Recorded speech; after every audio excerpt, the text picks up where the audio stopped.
my friends will grab food saver. Delivery fee is a lot cheaper. Grab food saver won't make it roll. Yeah, oh yeah. Grab food saver is the one to choose. Yeah. Grab food saver meals 99 plus. Grab food saver 99 plus. Dining meals, if it's a bill, saver meals won't make you go, yeah. All my friends will grab cost saver. The grab cost saver is a lot cheaper. Grab cost saver. Oh yeah. Grab cost saver won't make you roll, yeah. Grab car is the one to book, yeah.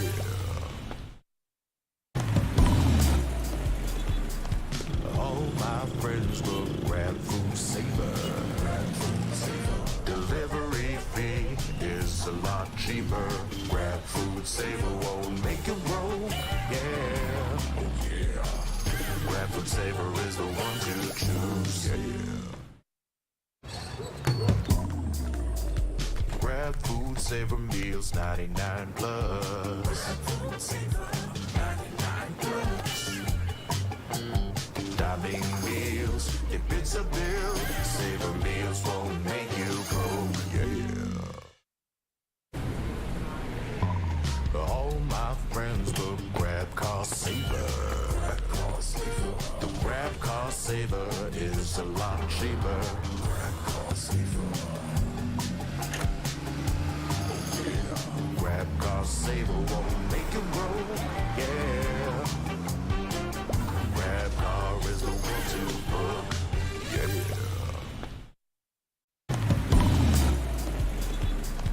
All my friends will grab food saver.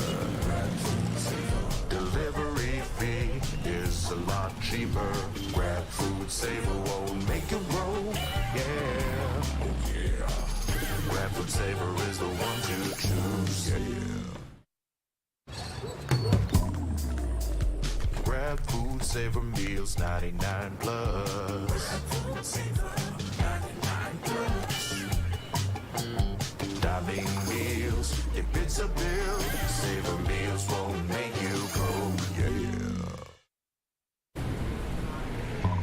All my friends will grab cost saver. The grab cost saver is a lot cheaper. Grab cost saver. Oh yeah. Grab cost saver won't make it roll, yeah. Grab car is the one to book, yeah.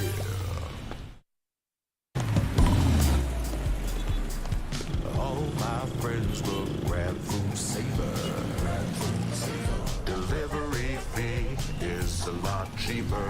Grab food saver won't make it roll, yeah. Oh yeah. Grab food saver is the one to choose, yeah. Grab food saver meals 99 plus. Grab food saver 99 plus. Dining meals, if it's a bill, saver meals won't make you go, yeah.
magandang araw sa lahat ng mapagmahal, lalong-lalo na sa mga mapagmahal dito sa Valorant natin. Ako nga pala si Likeable, ang inyong host, at nais ko kayong i-welcome dito sa VCT PH Challengers Split number 2, kung saan dito sa panel kasama ko ang ating kambal na nakasalamin ngayong araw na si Vil at si Black and Blue. Vil, kailan pa lumabo yung mata mo? Hindi ko alam eh. Pero ito na nga, di ba, talagang oras na nagko-cosplay nga kami ni Black and Blue ngayon. Pero ang importante, maglalaro na talaga itong dalawang teams nga natin ngayon. Pero bago ang lahat, Black and Blue, kamusta? Bago sinabihan mo kung blue ka, edit sana nag-blue na tayo pareho, brother. Pati yung ilaw mo blue na blue. Pero masaya naman dito at sa totoo, nagulat nga ako na may mga ibang team dito na biglang na-surprise tayo. Party World, isa na yun. Oo, tama. Tama, nakaka-surprise talaga. Vil, parang napapansin ko parang may blue screen filter pa yung glasses mo ah. Oo nga eh. Para syempre, para naglalaro tayo ng computer games, number 1 na kailangan nga nating alagaan is yung mata natin. Kasi pag hindi hindi tayo nakakakita, hindi natin makikita ang efforts na ginagawa niya para sa atin. Oh, nagulat ako doon, ang lalim ng hugot. Ikaw ba, Black and Blue, may blue light filter din ba yung glasses mo? Nakikita mo ba yung effort na ginagawa para sa'yo? Hindi, gusto ko lahat ng blue light nasa akin eh. Para maaga pa lang hindi ko na makita yung mali siya. Hindi ko na naintindihan tong diskusyon na to, no? Akala mo nung una, seryoso pa yung pinag-uusapan, pero palayo na tayo ng palayo.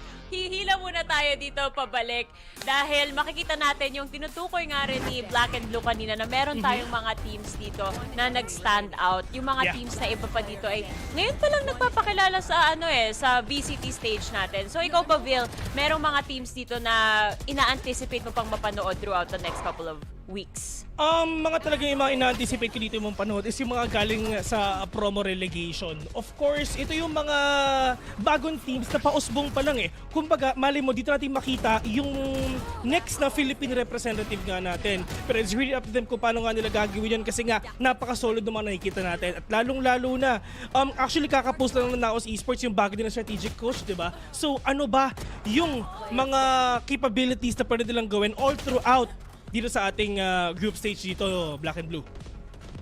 Madami. Sana madami nito siyang magawa. To be honest, if there was one team na gusto ko makita is yung nag-iisang team na hindi pa naglalaro so far is Oasis na. Today yung first game nila mismo, we know may mga bago silang idinagdag sa roster nila, namely si Wits nga na galing din sa dating team. And now, syempre, iniisip natin, after yung performance nila ng huling season, kung may improvement ba talaga, may bago ba silang magagawa dito, especially knowing na sila yung long time na parang isa sa mga best teams talaga natin. So, as far as teams na gusto makita, yun, oo, isa. Pero other teams na na-surprise nga tayo, like Party World na pinag-usapan ko kanina, I wanna see what they bring to the table na bago dito, since sila medyo mas bagong team na magandang performance talaga. OSC, isang team din yan na gusto ko makita nga kung ano pang improvement magagawa nila, dahil nga yung core nila napakalupit. Yung mga Game Lab boys hanggang ngayon malakas pa din, pero we haven't really seen them hit their stride so far. Baka naman ngayon ito na makita natin. Marami pa talagang possibility, no? Kasi first week pa lang naman natin dito sa Split 2, di ba? Nagpapakilala pa lang yung ilang mga pangalan at ilang mga teams dito. Pero syempre, bago ko i-reveal yung updated standings natin, baka magkalimutan tayo. Meron tayong mga napakalupit na sponsors na pinapayagan tayong gawin ang mga napakalupit na bagay dito. Tulad na lang ng mga pasabog mamaya ni Vil. Abangan nyo yan. O, di ba? Medyo spoiler alert na yun. Nagulat si Vil. Nakatakot, may pasabog pa. Okay lang, magugulat din kami mamaya. At dahil dyan, maraming salamat sa Mineski Global, the official tournament organizers of the 2024 VALORANT Challengers Philippines, presented of course by PPGL, the largest multi-game esports league in the country. And syempre, dahil ako ang alay, ako yung nasa gitna at ang favorite ni Black and Blue. Also thanks to our official super app partner, Grab. Score Grab's lowest price ever with up to 15% cheaper fares on Grab Car Saver. Delivery fees as low as 15 pesos with Grab Food Saver delivery, and thousands of budget-friendly meals as low as 99 pesos with Grab Food Saver meals. Just use the promo code GrabFood60 and get up to 60 pesos of your get up to 60 pesos off of your order with a minimum spend of 550 pesos. Promo runs from 11 a.m. onwards. Kumbaga, nagsimula na yung promo na yan. Kaya Black and Blue, bumili ka na! Maraming salamat sa pagtangke dun sa spiel na yun. Pero para sa'yo, paring Vil, sasabihin ko ang pinaka-paborito mong spiel sa lahat na ang tournament na to ay last but not the least officially sanctioned ng Games and Amusement World. Yan! Kulang Black and Bloom. Kailangan mo mag-hi. Hello. Kailangan may batiin ka. Hi. Hi, Sino Miss Cynthia? Cynthia. I miss Cynthia. Yun. Paborito ni Bel lagi yun. Pagka sinabi niya yung Gab spiel, kaso niya, hi po, Miss Cynthia. Bati Ayan. na agad yan, di ba? Ayun. So, kanina nakita natin yung mga highlights ng kaganapan kahapon. Ngayon naman, tingnan na natin yung standings natin na updated. Dahil so far, meron na tayong teams dito na nakadalawang wins na kaagad. At yan ay ang Carty World dito, Black and Blue. Na-mention mo na sila kanina, tuloy mo na. Ayun, okay sila. Nice wins. Then, sa totoo sa Carty World, ito yung team na unang-una, hindi natin alam sino maglalaro kasi nung day off pa lang doon natin lang napansin na ay, Carty tsaka Astro World pinagsama, kaya Carty World. And yung pagsama nila is one concoction that has really proven to be very effective, matapang, malakas. At nakita naman natin nung kalaban ng mga dalawang team na una nilang kinalaban, which is yung Old Stinky Cat, yung Meow, at saka yung Avernus Esports na makita talaga natin na even if they are a team na medyo mas bago pagdating sa mismong core nila na magsama-sama, yung mga dating veterano pa rin nila, dahil nga pinagsama mo lahat, parang mabilis lang sila nag-adjust sa sarili nila. And they really are a team na to be honest, I wasn't expecting them to perform this well early on so far. Siyempre, maaga pa lang, week 1 pa lang, pero okay na nakikita natin galing sa kanila. Actually, lalong-lalo dito sa Carty World, nung promo relegation pa lang, kitang-kita natin, sino ba tong Patrick Watson na to? Sobrang explosive talaga maglaro nga ni Patrick Watson na in terms of confidence, in terms of creativity, paggamit nga ni Jet, literal na press W Esports lang siya at siya yung tunay na epitome of Pinoy Jet talaga na wala siyang ginawa kundi dire-diretso lang. And lalong-lalo na yung mga members nga dito. Siyempre si Astro talagang, at saka si Chani Boy. They had the glimpse of already kung paano nga maglaro dito sa VCT at wala silang gagawin kung hindi ituloy na. Pero kung napapansin nyo, dun sa may bandang dulo, andun ng Zol, kumbaga hindi na to bago eh. Yung mga top teams na natalo sa mga first games nila, hindi na bago yun. Then right after that, itutuloy-tuloy nga nila. Pero ang tanong, kung kaya pa ba nila ituloy yung ginawa nila last split. Actually, Vil, yung nakalaban pa nga ng Zol doon, yung natalo sila doon, naos Esports. So, kumbaga, feeling mo, replay na agad ng Grand Finals to. Pero, medyo, in a sense, na-disappoint yung mga analyst din natin nung araw na yun, pati yung casters. Kasi, ina-expect natin na dikit yung laban, pero naging mostly one-sided pa on the side of Naos. And, speaking of Naos naman, happy birthday nga pala kay Mojer. Nakita ko Happy yung birthday. post nila. Happy birthday sa'yo. Oo. Jen, happy birthday. Okay na. May palumpia ba? Baka naman invited kami sa handaan. Okay lang, di kami tatanggi. Spaghetti lang, boss. Okay Pati na. ikaw na lang, nagtatrabaho pa kami, boss eh. Unli coffee daw Enjoy. sa Naos HQ. Ay, grabe. Ayun. Sarap pa naman ng kape doon. Salamat. Pero, ayan, balik na tayo. Hilahin na natin ulit yung mga analyst natin. Pabalik sa ating first series of the day. Ay, pangatlong laro na agad to ng OSC at ang makakalaban nila for today ay Subversive naman. Mamaya makikilala natin ng tuluyan yung members. Pero off the top of your head, Vil, ano ba ang initial info or initial na pwede nating i-expect dito sa matchup na paparating? I mean, this actually pwede nating sabihin na siguro David and Goliath na battle talaga pagdating dito sa OSC and Subversive. Well, if ever chinek naman natin yung mga past games talaga ng OSC dito, isipin mo, dumating pa tayo sa punto na nag-lower bracket finals nga sila na kalaban nilang Oasis Gaming nung last year pa yon.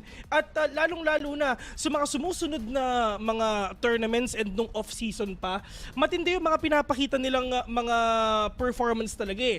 And of course, to the fact na itong 5-stack na to, never na napalitan to eh. Kumbaga, the more na ginagamit mo itong mga members na to, the more na mas nagiging intact yung synergy nila, mas nagiging solid yung foundation nila as a team, at mas lumalakas sila as the day goes by. But right now, dito nga sa Subversive, talagang ito yung oras nga talaga na they really need to prove talaga na they're really nakarapat dapat sila dito sa VCT. They're really karapat dapat. Tag vision, boss. Para sure. Oo, si Black and Blue, hindi niya ine-expect. Kay Vil pa nang galing yung pagka-Taglish eh, no? Hindi sa English caster natin. Pero with that said, ang ganda ng intro doon ni Vil, diba? Nagkaroon agad tayo ng background check dito sa dalawang teams na to. Kaya naman, it's about time na kilalanin natin sila ng tuluyan, starting with Old Stinky Cat.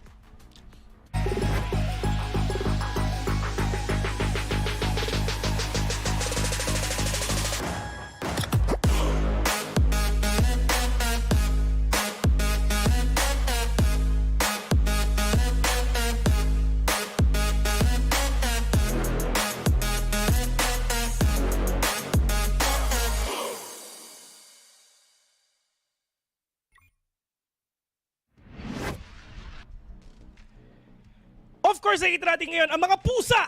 Ang Old Stinky Cat, syempre, andyan si Ionix, andyan si Dizzy, andyan si Exotic, Dignified, and Owen Cutie. So, pwede natin talagang parang hindi ata natin makikita si Folex ngayon. Pero, with this lineup, ano ba yung mga pwede nilang pakita? Kasi this is the first time nga na ilalabas nila itong lineup na to sa mundo ng VCT. At lalong-lalo na, tulad sinabi nga natin kanina, medyo andun sila sa punto na slow start sila kasi natalo sila dun sa first match nila. Pero pagdating nga dun sa second series nga, I mean, not second series, pero sa second game nila, talagang doon na nga sila nakabawi. But right now, ano ba yung pagkakaiba na Folex out and Exotic in? Well, madami naman natin na mapapansin dun sa nagawa nila nung huli na meron pa rin sila nung kalakasan nila nung huli. Magaling sila bumarel, magaling sila mag-strategize sa mga team chemistry, pero minsan napapansin, uy, may pa-shoutout pa dun sa dulo, may picture pa. Pero minsan napapansin lang natin katulad nung kinalaban nga nila yung Carty World eh, parang kinakapa pa nila paano talaga maglalaro dito sa VCT Split 2. And so I hope na today makikita natin yung talagang kalakasan dito ng Old Stinky Cat, which is pagdating sa bang bang eh, dun nga yung kanilang pinaka-forte. Ba't natatawa ka, Vil? May narinig ka na naman nakakaiba. Hindi, kasi alam naman natin na talagang Valorant na tunay na bawang. Pero ito sa sinabi nga ni Black and Blue na talagang hinahanap pa nila yung best footing nga nila. Kasi dun sa mga games na nalaro nga nila yesterday, nung nakalaban nga nila ang Tyrant Esports, talagang hindi siya one-sided eh. Isipin mo, pagdating sa Breeze, 4-8 yung score nila, pero buto na talaga na comeback. Pagdating sa Ascent, 5-7 yung score nila. So ibig sabihin, kahit matagal na kayo sa VCT at may mga bagong salta, wala silang pakialam dyan kahit matagal na yung sa VCT. Basta they're just gonna play their game and papakita nila kung saan sila gawa. Ay, sa 2-0 totoo pero lang, close Vil. game pa rin eh, no? Oh, yung sinasabi ni Vil kanina na 4-8, buti na comeback pa nila. Lahat ng casters yan din yung sinasabi kahapon dahil nagkaroon tayo ng technical difficulties kahapon. Ray-Rakers activated. So, medyo napatagal. Two game series lang yung nangyari dyan sa OSC kahapon, pero tumagal na akala mo nakailang oras talaga. 3 hours ata inabot yung series na yun. So, talagang maraming masaya na naging 2-0 pa yun. Pero, ayan, nakakatuwa nga na ganyan yung performance nila. May consistency at times, pero may times na feeling natin kailangan nilang bilisan kasi sanay itong OSC nga na mas structured sila compared sa mga opponents sila. So, yan nga yung mga example natin na pag hindi nila gaano kakilala yung teams na makakalaban nila, wala pang masyadong info, may adjustment period talaga sila, which is gonna be another test for them as they go on and face their next opponent, which is Subversive.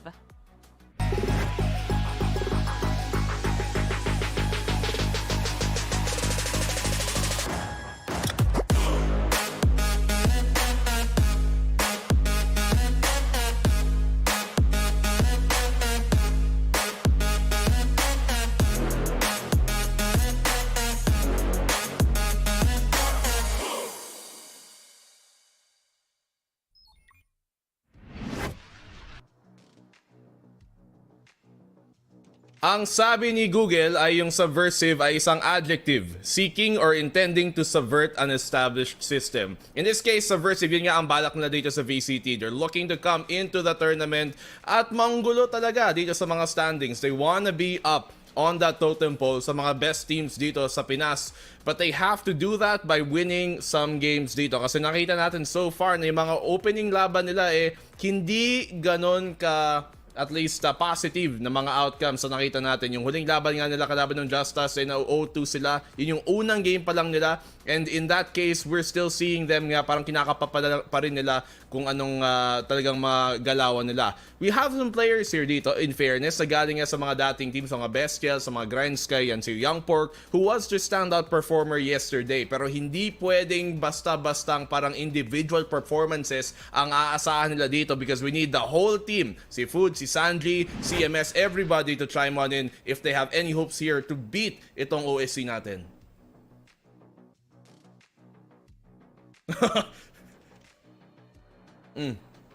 Oh.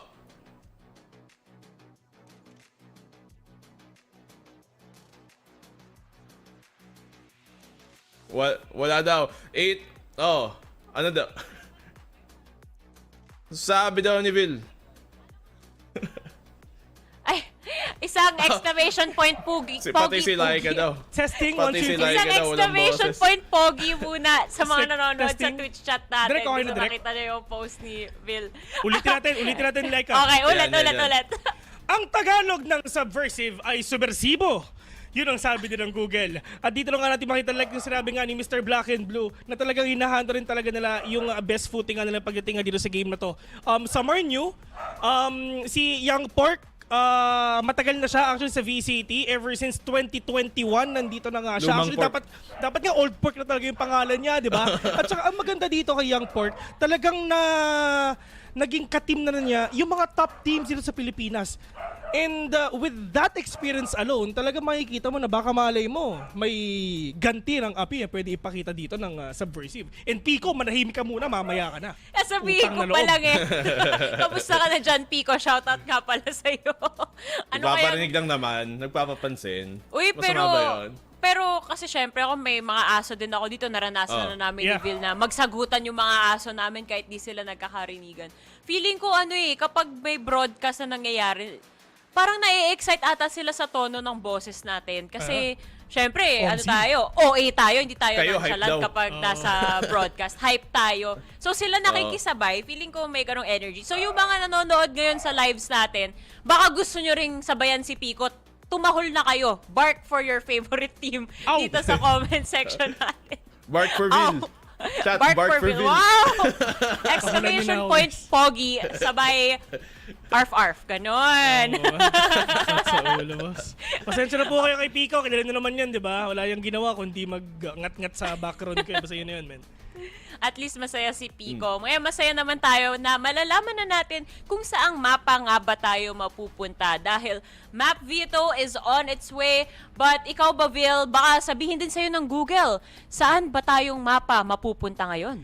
Ito bago ang mapa, meron pala akong gustong i-greet ng happy birthday din.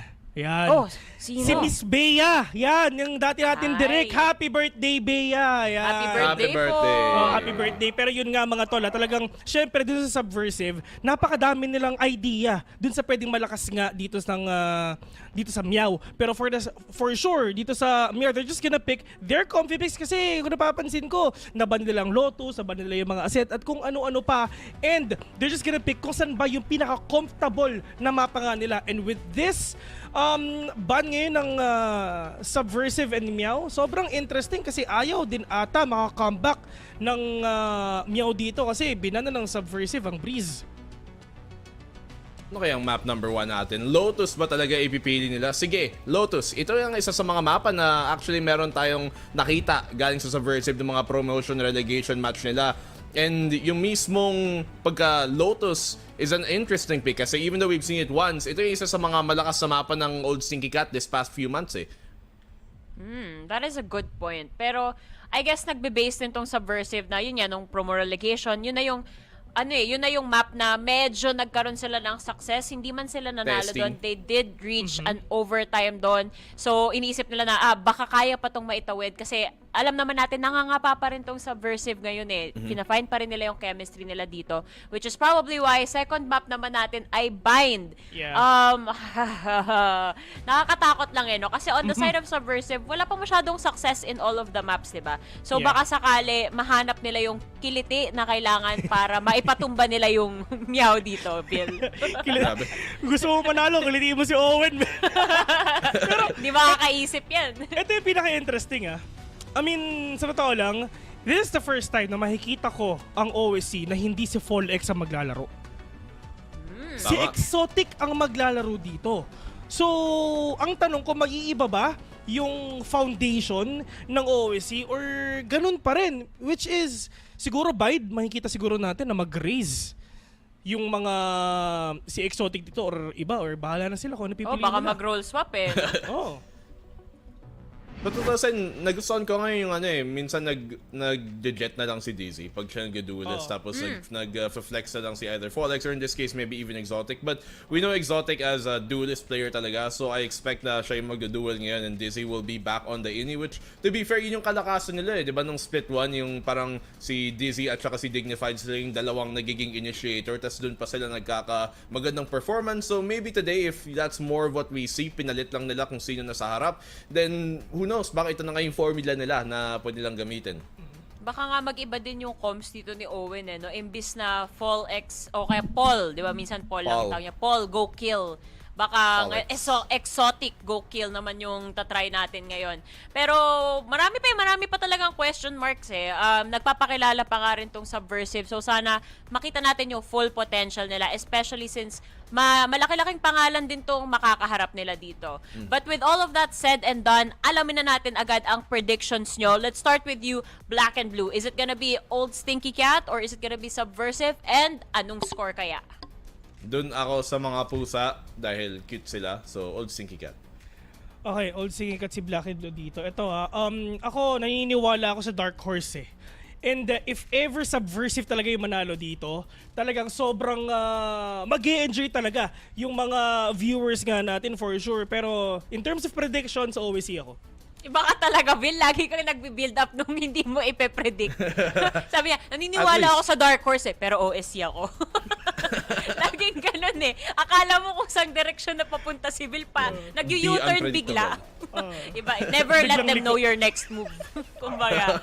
Ako naman, para sa akin, baka totoo yung panel curse. Actually, ngayon ang inisip ko, sabi ko pa naman kahapon kina Owen na alam niyo pag pinopredict ko yung OSC, natatalo kayo. Pero pag di ko kayo pinapredict, nananalo kayo. Kahapon di ko sila predict, nanalo sila. So, dahil dyan, alamin natin kung totoo yung statistika yun. Dahil OSC ang ipe-predict ko ngayon. Diba? Dyan tayo magkakaalaman. Totoo kaya yung Laika curse pag pinares sa meow natin dito. Likers. Any likers in chat? Shoutout sa mga likers dyan. Yan. Pero ayan, nakalock na yung predictions natin dyan. Mga pusa kaming tatlo dito kahit merong aso civil sa bahay. Alam ko na. Kaya pala nagwawala si Pico kasi pusa yung maglalaro. Ay, tama. Ay, tama. Tama. Narinig Ready niya. na siya. Hahabulin niya tong mga pusa na to. Eh, baka mapahabol din talaga tong Subversive. Ano sa tingin nyo, casters?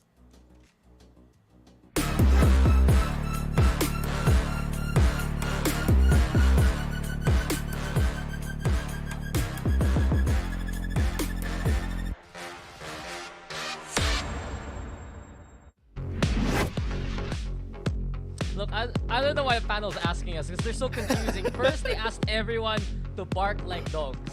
And then later on, they all go Old Stinky Cat anyway. So, either way, it's been wilding. And Dash, I know it's going to be such a matchup here. Welcome back, ladies and gents. Another session here at VCT PH Split 2.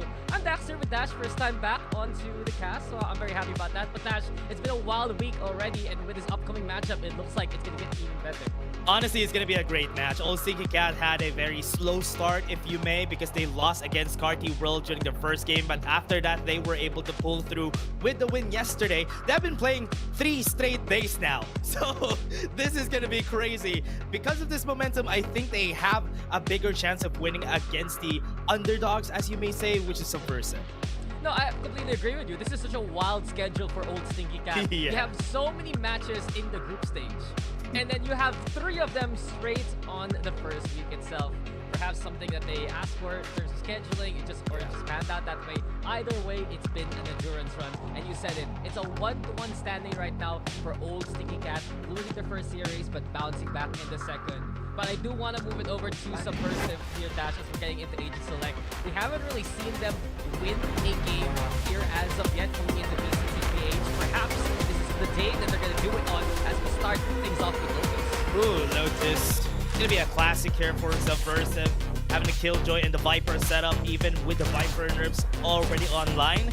This is still gonna be one of the staples whenever you are in Lotus. You want to have the Viper putting on the wall right up on A, just for them to not be aggressive onto A for Old Stinky Cat. But on the side of Old Stinky Cat, this is what they want all the time. They want it to be flashy, they want it to be easier, especially for their duelists to just get in there and get those kills. Yeah, Old Stinky Cat, this is interesting. It's the first time we fixed this map. Because for OSC, this is one of their best maps from Split 1, right? They were able to dominate teams like Oasis, Game Run, and APH, League Fam, only school really by now as Esports themselves.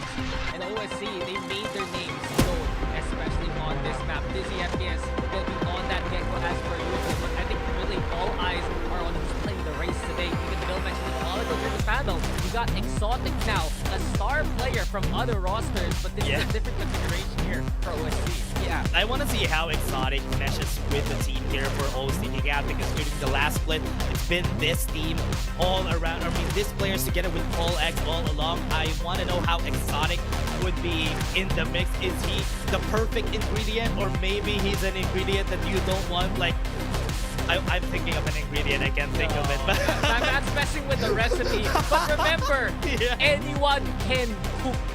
A great movie once told us that. And I really wonder right now, what is cooking up here for Meow? I said a while ago, Exotic, he's been so good in so many different rosters, collegiate scene, pro scene, he's done it all. But the baseline of OSC, that Golab Alpha core, without Paul X, how does it play into the front line? I want to see how they very early on there going aggressive right up at C, just for them to take control right there at Mound in order to not let this team Subversive gain any space. Yeah, and Subversive composition, it's something that they ran in the promo relegations, but a number of adjustments on who's playing what. Youngpork's the one on the Gecko. You got Hiran instead on the Viper. So those kind of adjustments, Sanji even on the Omen, would be a different way to look at Subversive. If you look back at history really here, Dash, Subversive has been a team that's played even back in First Strike. That core of CMS, Youngpork, as well as Foods. They've honestly returned here to Split 2, and it's crazy to think in their first foreign back as they're back here in the regular season, but they haven't found any map as of yet. Maybe now they're gonna put that pressure onto A as Exotic goes in. Yeah, goes in. Doesn't see anything right now. They're gonna go at the back. They haven't cleared it yet. They know that somebody's here, but CMS is gonna be trying to beat out. Was able to get one, make that two. That's good enough. It's gonna be a 3v4, and here comes the party. Yeah, Subversive actually playing from the flank. A little smoke up there, set up by Sanji. And you can see Meowder effectively entrapped by CMS and his stalling tactics. So Youngpork, he has Dizzy available. The door is taken here by Subversive. Might peek out. No utilities used just yet. Got two already. That's a good trade on the mix here. Wingman trying to defuse. Doesn't get the half. But they are still moving forward. They have to kill Ionix here. They know where he is, but they haven't beat him just yet. Now Ionix is going to be on the 1v1. No utilities, just gunfight. Super low HP. He's reload as well. No! It's not going to be enough. Ionix wins it. No way it gets awkward like that. And Subversive. The effort was there from Youngpork especially. I've never seen someone use Wingman as a human shield like that. And Youngpork really tried to make that Underworld. Didn't pan out. The push though into drop that's really allowed Meow to stay alive for so very long. I was so surprised Ionix getting away with this one. Last player. But Subversive, so close there, that. But yeah, the knife didn't even make it. Ionix bringing a gun to a knife fight there. Yeah, that was really funny. But again, it was such a great drive from Subversive, having that advantage from CMS getting those 2 kills. Could have been a round for Subversive. Right now, those pillars. Now 4 people, flashes on everybody. Now Old Stinky Cat just whipped that by Evo, and with the paranoia, it's not even gonna be a fight. They're just getting mowed down. Player remaining.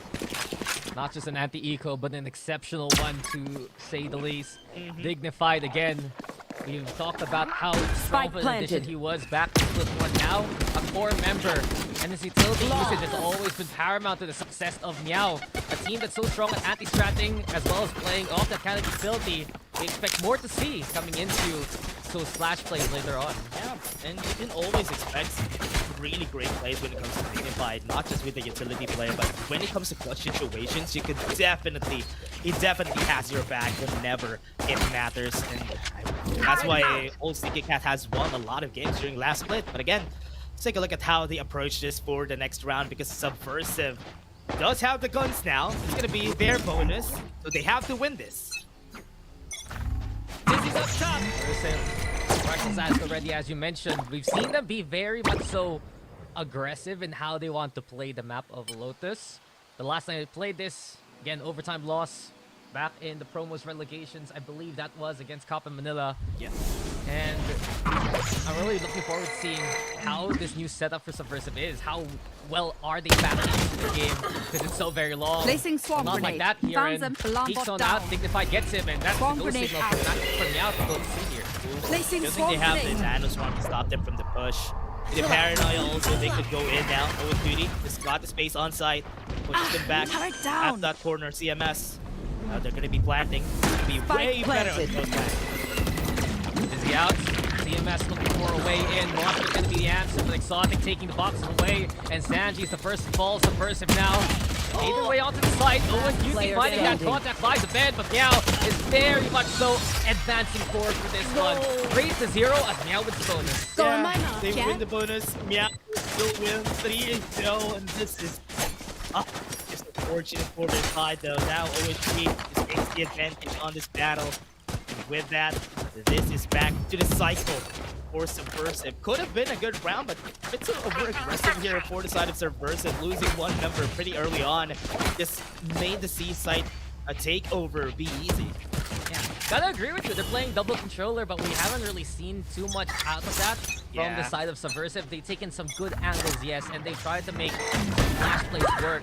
But effectively, when you're dry peeking like this, what's the point of running a Viper and an Owen have the together? spike. Here and again, the first to fall, and Meow again, seeing the door open towards C here.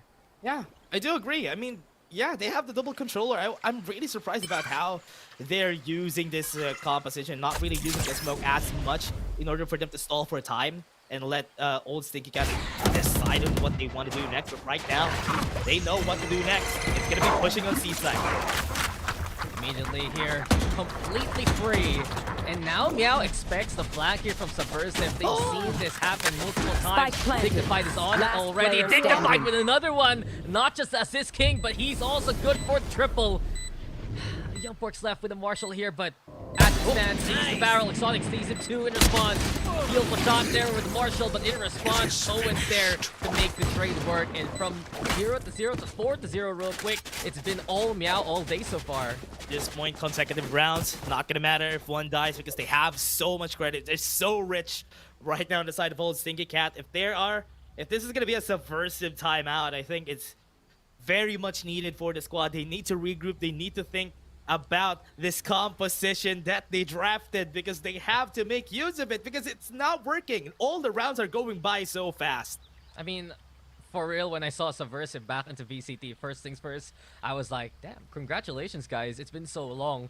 But then therein lies the problem, Dash. This has been such a long time for many of the players of Subversive, really, especially that core, to be actively competing in Valorant. They still have that skill. They're still at a pretty high level, truly. But the fact of the matter is here right now, they haven't won a single map as of yet. Even back in the promos relegations, they got in here through round differential. First year is in pan on out, and we're trying to see if Subversive can get over that hump, find a way to solve those sync issues right now that it's pretty apparent versus a team that's so well oiled like Old Stinky Cat here. Honestly, once you get to this level of play, the macro is gonna matter because at this point everybody knows how to shoot and everybody is really good at No way. yeah, everybody. What? If you're in VCT, you know how to shoot, buddy. No way. Okay, okay. I mean, but I'm getting to my point there, but everybody's really good at shooting at this point. So I think everybody needs to know how to play cohesively compared to the other teams, and that makes a big difference. Like what's happening here with Subversive. Yes, they're very good at shooting, but when it comes to the macro, they are kind of lacking here. Exotic gonna go in. They have the paranoia. They see nothing, but Sanji was able to strike back. He's gonna be backing away. He was able to survive, but he's running out empty here. 16 bullets. They know where he is. They're running forward. They're taking their time. Here comes Thrash. He's not seeing anything, and that's it. That's gonna be it. But Ionix, okay, doesn't have the timing. Man, there's so much confidence right now, but CMS answers back with authority. He holds down the C site there. The wingman's gonna go for the plant, and the problem now, the spike is gonna be on the site. Dignified though still alive, somehow CMS holding it down. Seeker's gonna play the 2v1 as he got Aeonix now looking to play from the lurk, but with the angle taken here by CMS, he's played towards Ben, found by Dignified, and Dignified delivers around here from Meow. Great pathing there from Dignified. Just went in close to Waterfall, goes to the top close to Halls, just for them to not know where their next move was, and CMS wasn't able to clutch it up. Another round lost by Subversive. Really unfortunate that this keeps happening for the squad, and they're just rinsing and repeating that push at C site. Dignified trying to impress people today. Look at the stats right now here. 8 kills, 7 assists. Most kills and most assists. This guy is doing everything right now for OSC. And there's so much confidence. We were thinking maybe there's going to be sync issues here. But every single time there's a challenge towards Mound, it's Meow who comes up ahead. And there you have it. Exotic gets the first. Oh man. Why do they keep challenging Mount? Not ready. They haven't won most of the fight. I'm really surprised that this keeps happening and they keep losing. And now they don't have... Sanji can't see anything. He can't shoot now. And now that's it. That's going to be a round already. 2v5. Kiran tries to go for the fight, but no. Not going to win again in OSC. This takes 6 rounds consecutively. And they're just eating those flashes here, man. Yeah. It's difficult for Subversive. No one's really playing the anti-flash. They're all trying to hold the angle there. And we've seen multiple times, Meow is not only good at the initial dry peek, but any kind of setup, courtesy of Dizzy or courtesy of Dignified, it is immediately exploded on by Exotic. We wondered why Exotic joined this Meow roster, given that he is really starting material for any other squad too. But he's just fitting in like a glove. Whether it's full legs or Exotic in the front line, Meow is on point. Yeah, Meow has been doing so good there. They are trying to go for the fight again. Oh, great timing at the back away from Exotic. Right now, Subversive is still doing the same thing, trying to challenge Mound. Maybe after some time, after some more rounds, they would be winning this duel. But what's surprising here is that, on the other hand, OSC is backing away and not gonna try and take this fight. They open the door here, and now can back away from B. While this happens, Exotic still holding strong. Youngport will fall, but Subversive have gotten the one-up this time around. That prowess in fighting. The talent that you mentioned a while ago, it's still gonna be there. Keeping an eye out still. Mound has the operator, Dignified checking the box, but this is looking to be a B play now from OSC. Yeah, they can go for B. Oh, They can go for door. They can get inside sight. I think they're not ready for this. The flash was perfect. Exotic just got the first kill. They have somebody at Link, but CMS can't do anything here except to use the lockdown. Ionix needs to push this in just a bit. Using the cage, taking their time. Here comes Exotic. He's being headshotted, but no, that's gonna be a Killjoy lockdown down, and this is the new attempt. Gonna take his time, but here it is. Subversive takes a round. Yeah, well done there by CMS. We've seen this even in their last matchup. Some individuals really stepping on up to give Subversive that chance. There was a struggle on that B-side hold. Sanji falling when there was a bit of a desync after the flash. CMS holds down his lockdown, man. Buys enough time for the rest of Subversive to really look to regroup onto the side, and at least they get on the board. It's a start for them.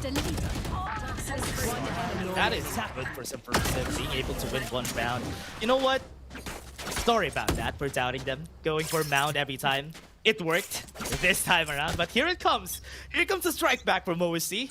They want to take back the throne. They want to win this mount battle again.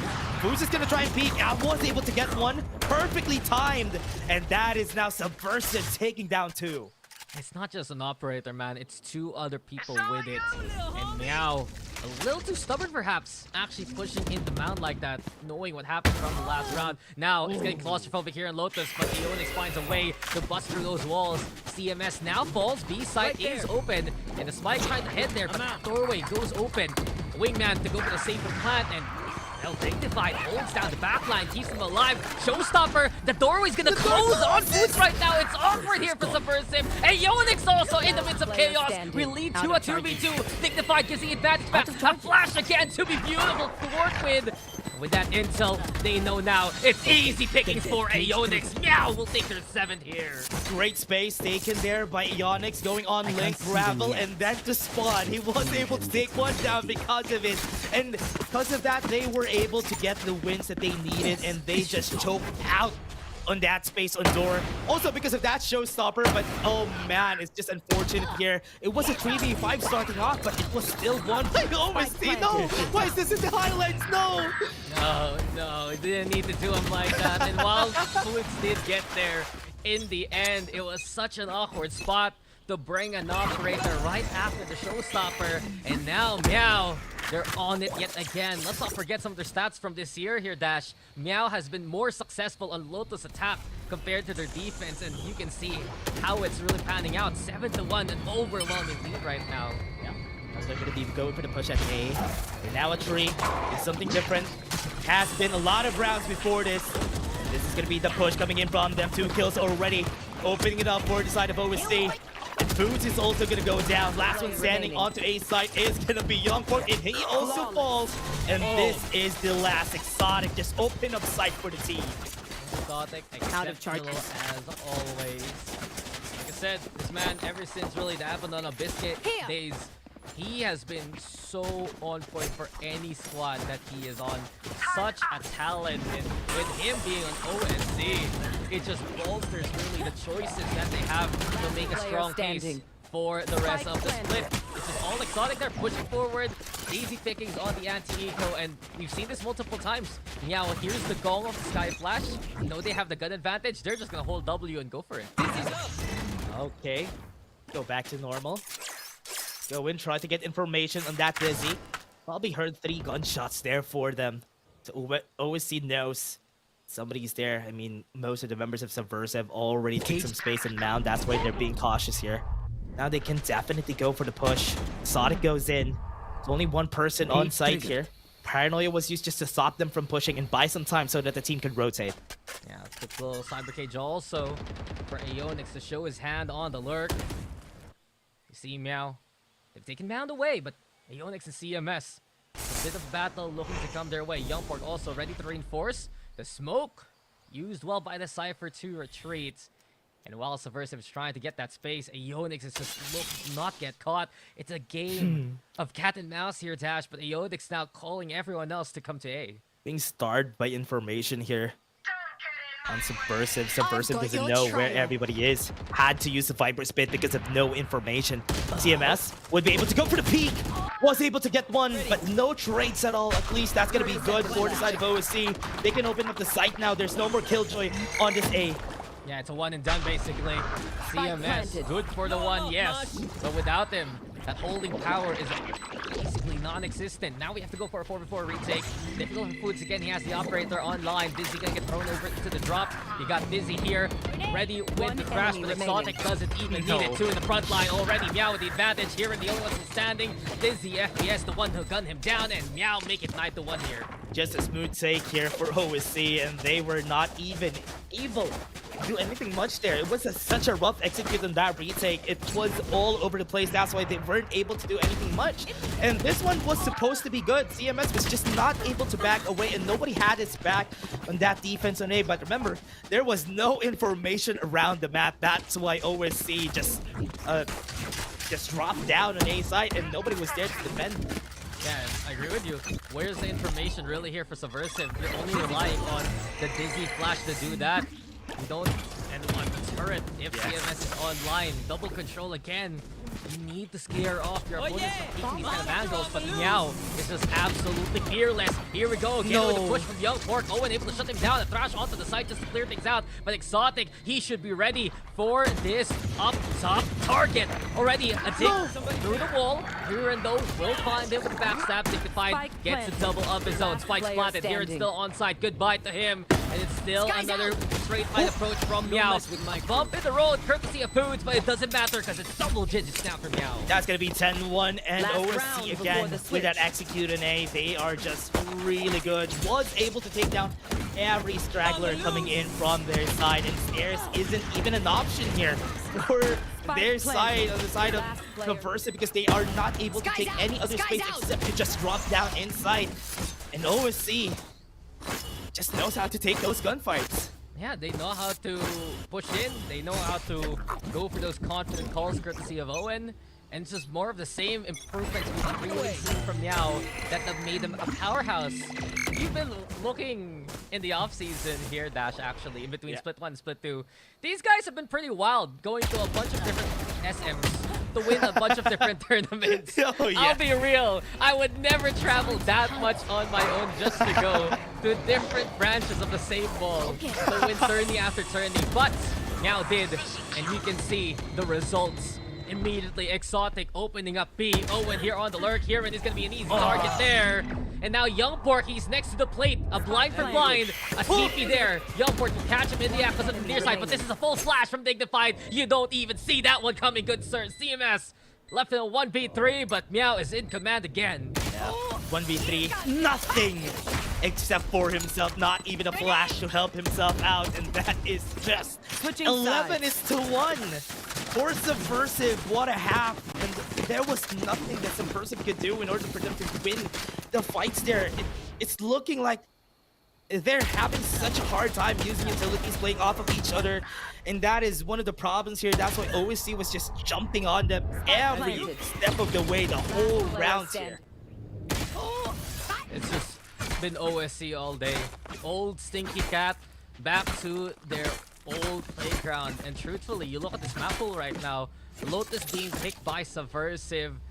Yes, sure, Subversive had a good game on it in promos and relegations, but you're picking it against OSC, one of the best teams in the Philippines to play Lotus. As soon as Meow saw that, they basically said, thank you very much. We're gonna look for a 2-0 here if it's possible. And right now, they're making a good case for it and how commanding they have been for that first half. Yep. Yeah, this is what I'm saying. Whenever they pick Viper, they want the ball up to main just so they can cross really easily. Right now, that's the problem. OSC is very well aware of this, and they know that the push is going to be happening here, but Hiran was able to get in, was able to get 2, opens up the site. It's a bit too late now, OSC. You have to wake up call that from here, and then exceptional work inside the smoke. If you saw his POV, both of the contenders coming into the smoke fell to his hand. A pop-off performance to keep Subversive in the game, and exactly what they needed to start off the half. It's a clean slate coming into the second half, but with a pistol win, that's advantage here for Subversive. That's a good thing. They can start off, they can pop off. 11 is to 2. Yes, it's still possible. It's going to be hard, but winning the pistol round is a good first step. And that is what they did here. And I was really surprised about that entrance coming in from Hiran. He was there at the right time. Both of the players that was out of that smoke was holding their utilities, and they were not ready for that close quarters fight.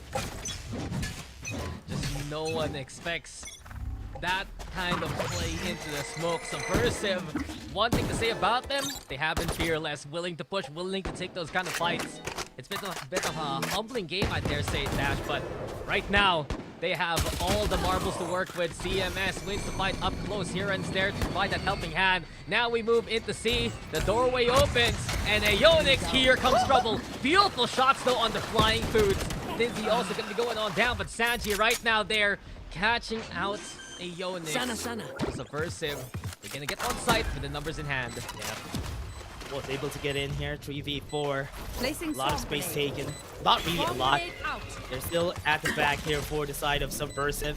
They're waiting for Waterfall. They're waiting for Ali. They're waiting for everyone to just get into the site right now. Dignified wasn't able to take it. Everybody has sights on them.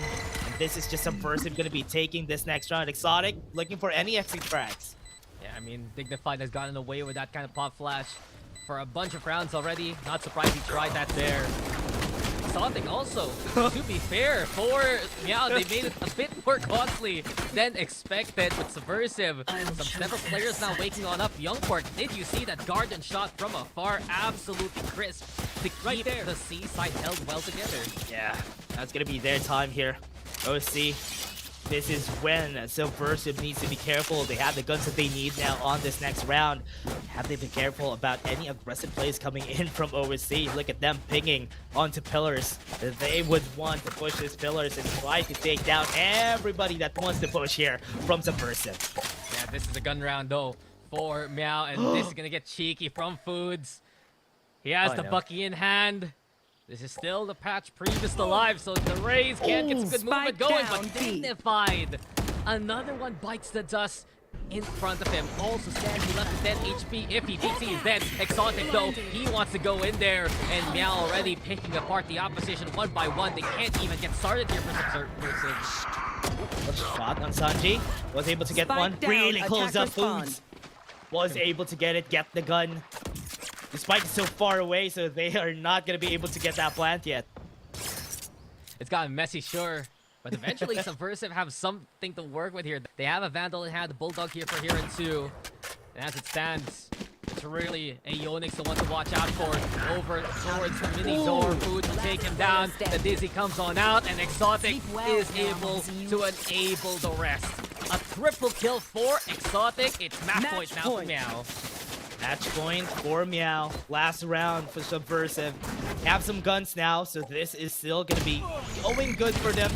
Still bite themselves some time for this map ends and change some rounds for themselves, but right now it's still going to be hard for them to do anything much. But this round was really rough. This was a really rough round even for OSC because there were a lot of mishaps that happened here. That's an understatement there, good sir. I do feel like for Meow, this lead is getting to their heads a little bit. A more risky plays, but they have gotten away with it. Perhaps, though, we'll see a better setup. You can see Dizzy's playing towards Waterfall, expecting a bit of mount push. Again, Owen and Dignified ready to play close. They really want to put pressure on the shortest angles toward B. And not only that, if Dignified gets the jump with the flash, that's gonna be perfect. CMS, though.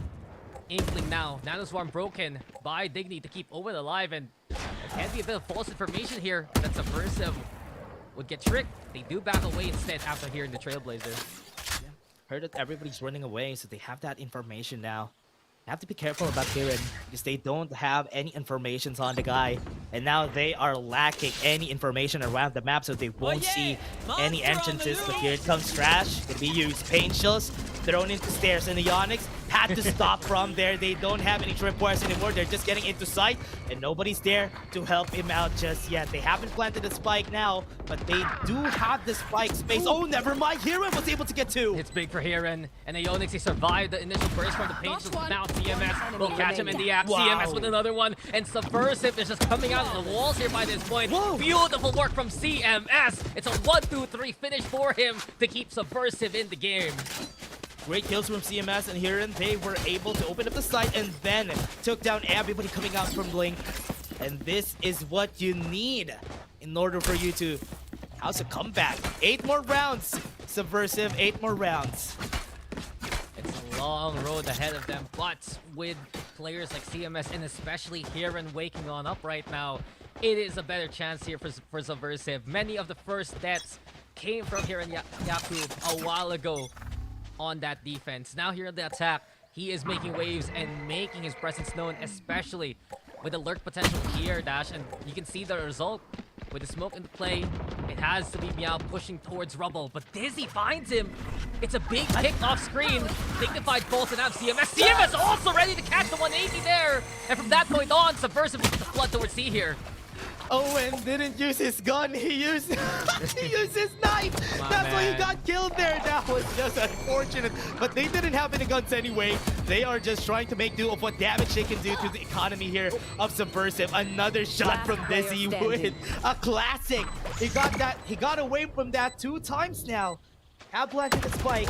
They're gonna be going to go for a beat out. The Onyx is gonna fall. that was still a good round for Subversive. Yeah, Subversive takes it, but got pretty wild real quick. You said it, 2 classic kills for Dizzy somehow.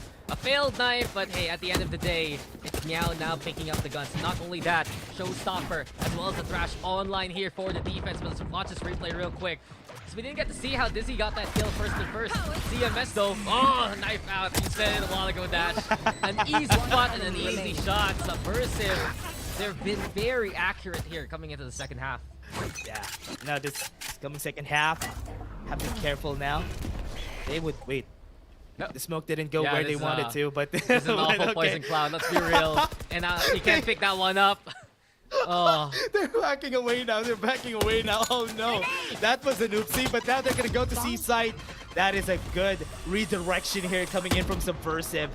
This is just gonna go. Wait, the Wingman is just gonna go in, and they have nobody to help him out. They're already on site. But is this gonna be enough though? Dropping down on the cage. They're gonna go in. The timing's just right in the Nano Swarm drop. And this is just a kill. They still got the plant right in. And with the lockdown and the Viper Spit, this is gonna be way harder than it's supposed to be. yeah, brave push there by Owen, but now we see 2 ultimates online from Subversive. Not only to keep safe with the lockdown, but the Viper Spit, as you mentioned, now the Thrash gonna be the play from Dizzy, searching for a target. Eventually, you'll see Hiren, and this is gonna be an easy target. Exotic open things up. Showstopper now online. It's gonna get critical here real quick. It explodes onto Foods' face, and now it's Meow onto the spike. Wingman gets the tap. It's here comes Exotic with a push, but CMS connects yet again, and Subversive keeps it going with the clutch. CMS gets under the clutch. They used to lock down the Viper Spit. It could have been way harder because of that Thrash play coming in from the side of OSC, but they were still able to come out of it winners. And CMS again clutching it up for the team. This guy has been carrying the team on his back on this clutch rounds, and it is working. 6-12 now. And CMS has been the leader, really, of the group of Subversive for so very long. One of the, let's say, oldest names back in the VALORANT PH community. There was a time where you would compare Subversive to the likes of Bread Esports and whatnot way back during the earliest days of VCT, of VALORANT itself, First Strike even. It's crazy to think that these names are back, but in the past few rounds, man, they're still as sharp as before. Yeah, It's crazy. definitely see how they get those shots, and that really tells you about the experience these guys have. And with OSC now kind of struggling and finishing the game, back to the Sheriffs they go. The recycle, not as easy as what the other half entailed a while ago. And this is gonna be another challenge that they have to go through. An A-side push. Owen Cutie was able to get one, runs away with it, and nobody's there to chase him. Yeah, the Sheriff's only here for Meow. Subversive, they need to be careful. Be willing to confidently push these kind of angles. Paranoia perfectly connects onto Foods, who backs on the way back to the mid door. Dizzy now makes his pistol be known, but Foods really good try to Showstopper. Just clear on the side, stands it towards 3. That's big. Young Park also with the catch onto 30 Exotic. seconds left. And now Subversive, they're back in control with a spike planted. standing. Here we go again with them. Nice showstopper from Foods.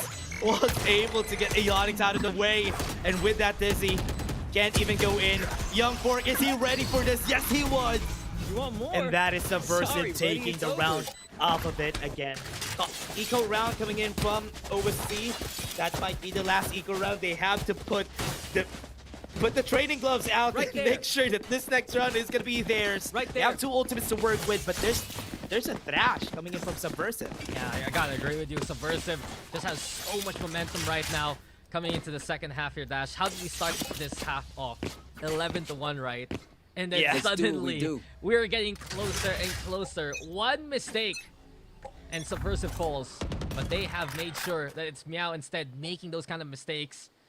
A big gamble from Meow, though, coming into the buy round. A heavy stack onto A. Subversive realizes this. They should be able to back away and go elsewhere. Should try this. A lot of them at A side. And with the rumble play that they can do here, nobody's peeking out. Dignified trying to bait some information here against the squad. Didn't see any information just yet. Does have the Thrash. Gonna be using it to push him back away. And they don't see anything. And with the Dizzy, that Thrash was wasted. Wasn't able to get a kill. Dizzy's gonna be falling down, and they back away. Dignified trying to be the ultimate bait there, really. Eventually, they're only good for one on the setup, but now we move towards C, and Ionic sees the head of CMS, but CMS is just unstoppable right now, keeping things going and keeping things cool. Subversive now and opening towards C, and no longer in deeper lurk there from CMS. Wow. Sanji also covering the flag right now. Here he comes, CMS!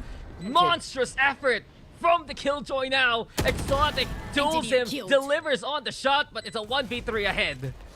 Great open on that swing. Subversive now back in control after losing some of their members. CMS again paving way for them to get this plant off. And this is Exotic. Can try his best. Down at the waterfall, there's somebody there. And with the Dizzy, it's gonna be way harder. With two people, he has to look at Mound. And they are peeking together. They can't even do anything much here except to just get the kill on Exotic and let it be over. Another cycle here for OSC. CMS does it yet again. You go back to this man's history. Besides Subversive, a run during VCT Esports, a run during Grind Sky even. And then, just going back to, honestly, from what I know of his life, some real life stuff.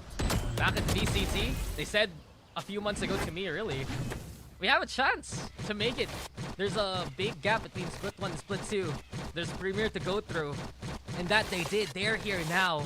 And Subversive bring the fight to OSC when coming in from that first half, really, Dash, it looks so one-sided. This time around, players like here and players especially like CMS have brought this game back for Subversive. Shows you how much confidence they have in Lotus. There's definitely a big reason why they picked this map, and you can see it in action here. Once they go to attack, it's looking like a very different game from how we started from the first half. And in the second half, once they went to attack, it's not even that hard for them. It's looking like they're fighting toe-to-toe with OSC now. And OSC can't even find the answer here on their defense. OSC is struggling to find any kind of form right now.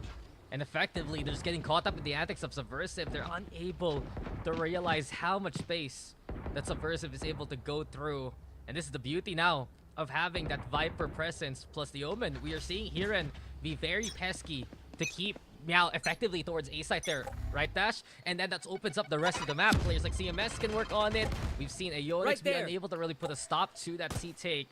And as of right now, Meow have seen this lead disintegrate in front of them. 4 rounds is all that's needed for Subversive to force overtime. I like that they're doing this a lot though, putting CMS on that flank duty, going for B, going for C if ever they're gonna go for an A side push, and it has been really helpful for the squad so far. Wait, Dignified does have his flash out, does have somebody to go for that first contact, but he's not gonna be throwing it out just yet. Right now, Subversive is still deciding on where they want to go. It's looking like a C side push, putting CMS again on an A side, just for them to get that neat flank. Hiren. Look at the peak. He's 0-2 to gets the kill. Guiding Light was used. Wasn't able to get the kill back. And that is again another advantage for the side of Subversive. That's a huge pick. Owen falls. Pretty much the smoke's gone from Meow. And not only that, the timing really from the peak itself. Now the satchel's in from Food. Aeonix now trying to be the poison pill here with the stinger in hand. But it's only good for the one. Sanji on site now. Here comes Subversive bringing in the pain. A 3v2, but Dizzy brings the fight back. A small chance with the sliver of HP. He's unknown here so far. Then push, will spot them out through the wall. That's enough to get a triple kill, but Hiren does one better. A quad for the Viper for Subversive to keep things going. Quad kill for their side. It was a very smooth round concerning them, but it was still really hard for OSC to even be able to fight back there. They used some of their credits in order for them to get maybe an SMG, but it did not work again. That was a nice risk, but this opening again from Hiren was, oh man, was so smooth that they just decided to go for that C side after. Unbelievable here. Really, from the side of Subversive. I think this is basically a 6-round streak effectively from them. And they keep on going now with Young Pork. Still a sharp shot with the Guardian.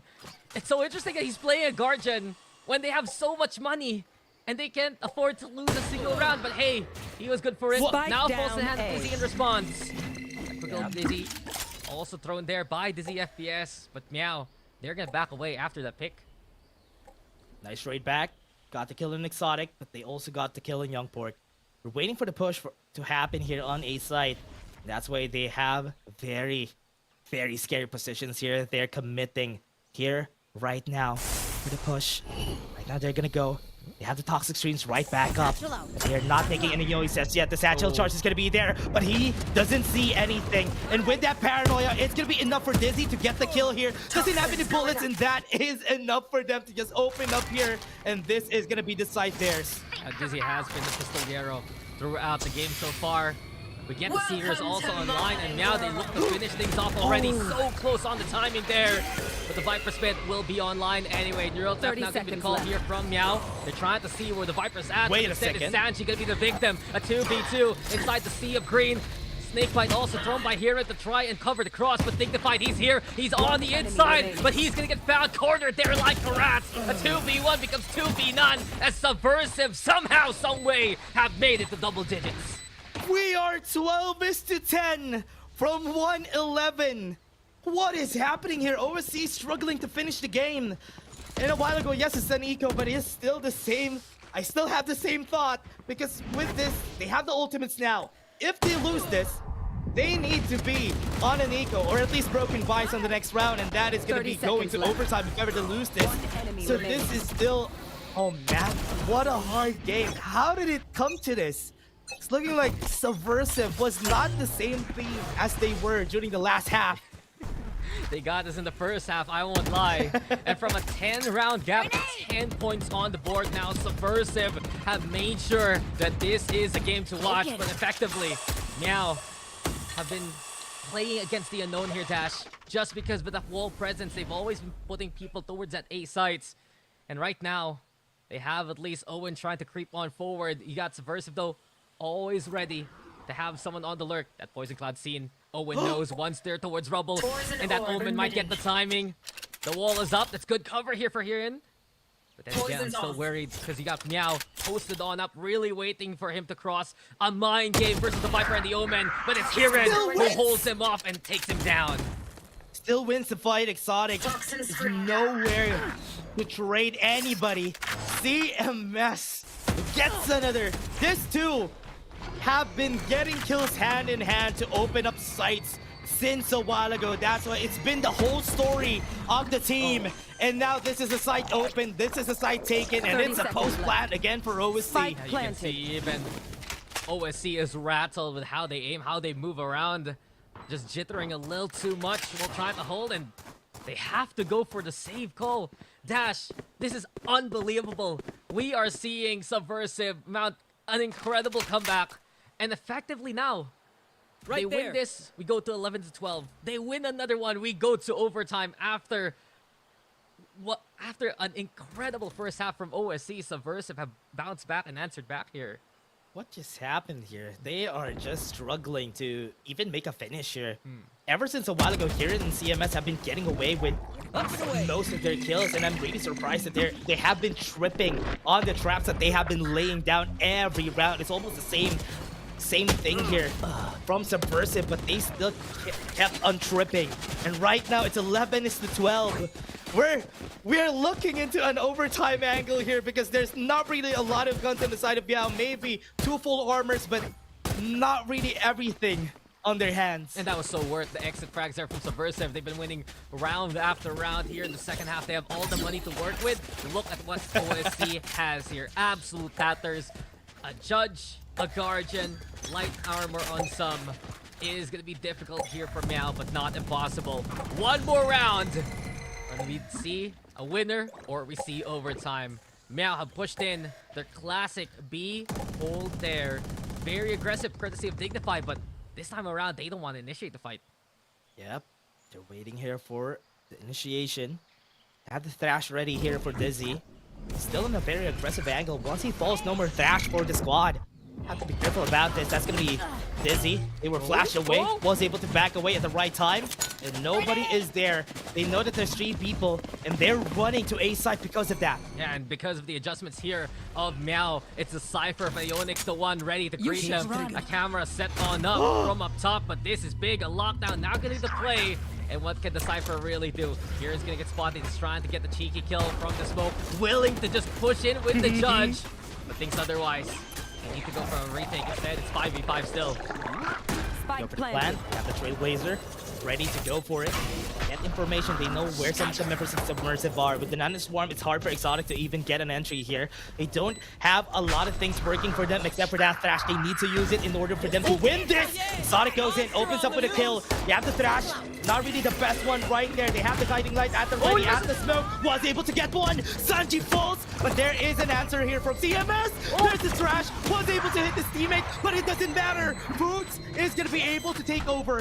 You have the operator, gonna go for the peak. Young Port is still ready to go for the fight back, wasn't able to get the half, and this is it. Last chance, last shot. Dizzy goes for the half, gets the shot with a shorty, and that's an overtime for Subversive. Unbelievable. It looked to Switching just go sides. either way in that Overtime. fight. First things first, try you see something, Exotic try to clear tree, doesn't see CMS inside the smoke, still finds someone else anyway. And then you look on the outside, Young Pork unable to kill the diffuser that quick enough. But then from the tree, Food just comes on in to save the day. What a series of incredible events.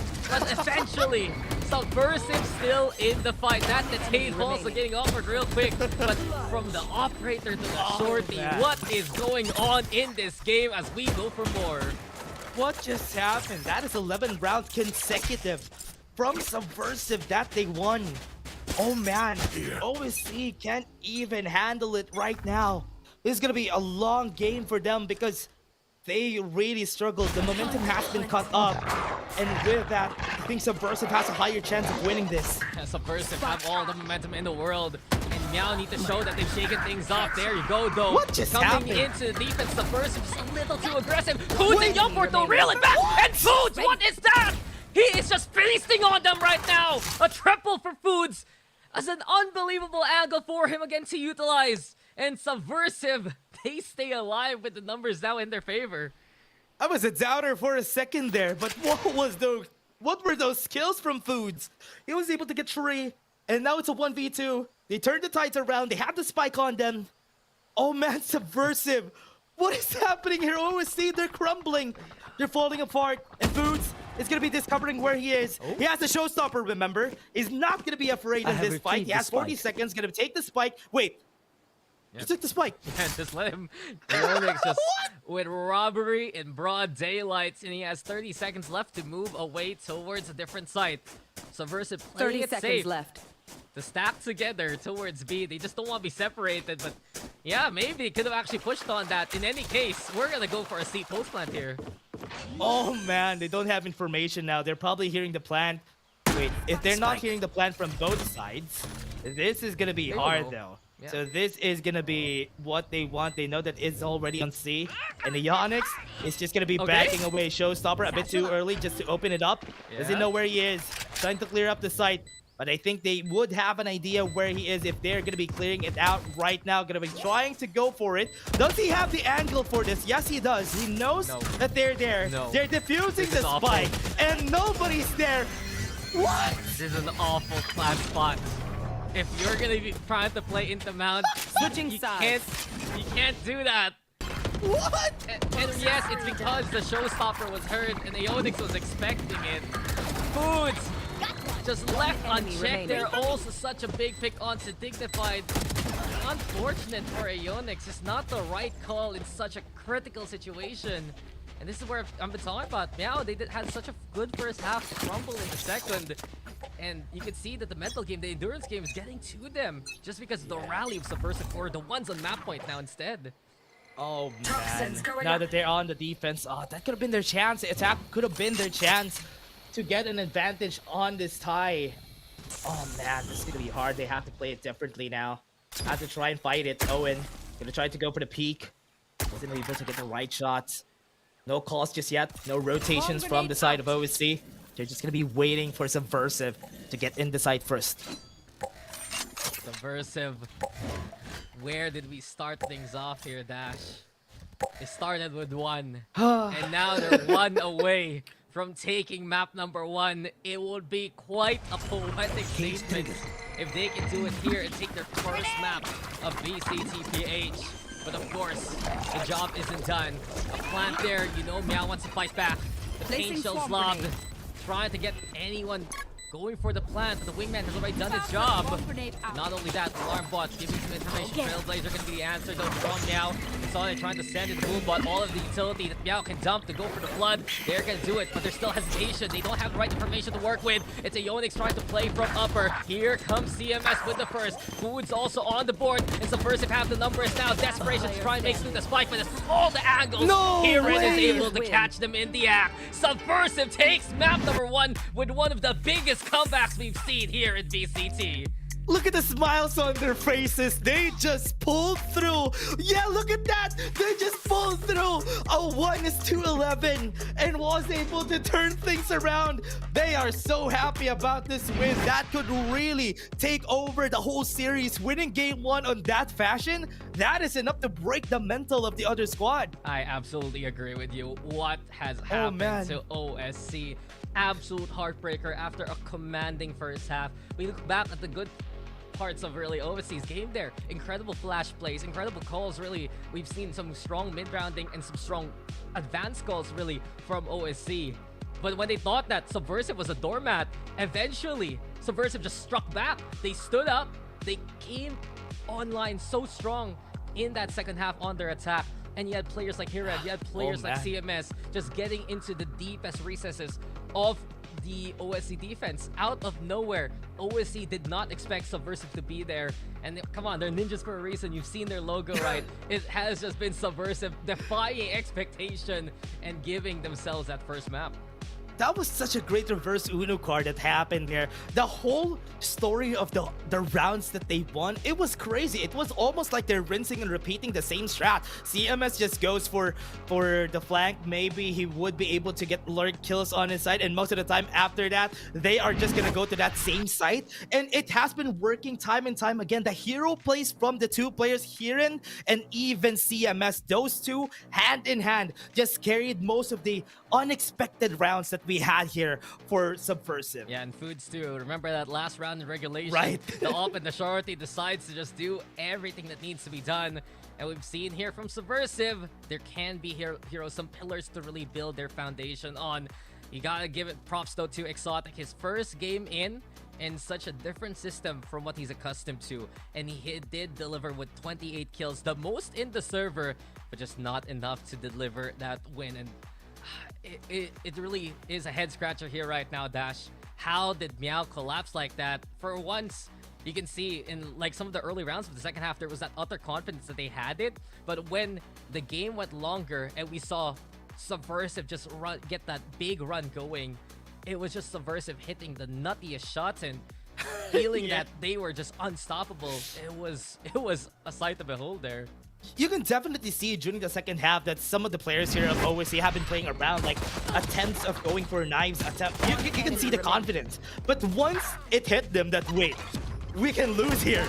That is when everything just fell apart here. They were disassembled. It was hard for them to even get inside, go for the retake. But look at this. This first half was perfect. Subversive can't even do anything against them. But once Hiren and even DMS got the hold of everybody, they have a big chokehold on everybody on OSC. It was so hard for them to win this gunfights. It's just beautiful seeing Subversive back in action.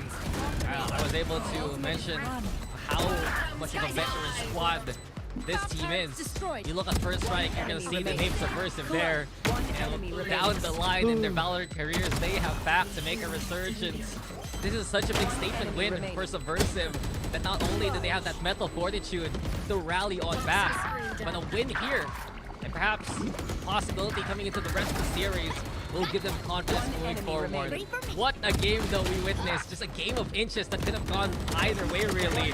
But look at this, Subversive so active around the map there, Dash, effectively taking the game because of it.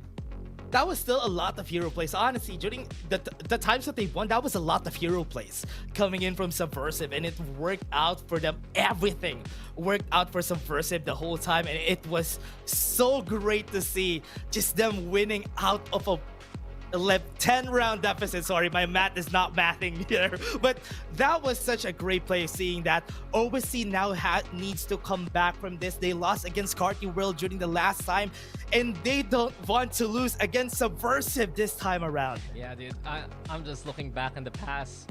This was an era of teams like Anbu, Bren, TMT, Yeah. and of course Subversive. They take map number 1 and we'll go on a break. When we return, it's the rest of the series. Everything is a lot cheaper. Grab food, saver won't make it roll. Yeah, oh yeah. Grab food saver is the one to choose. Yeah. Grab food saver meals 99 plus.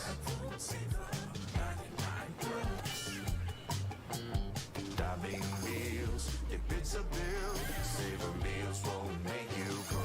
Yeah. All my friends will grab cost saver. The grab cost saver is a lot cheaper.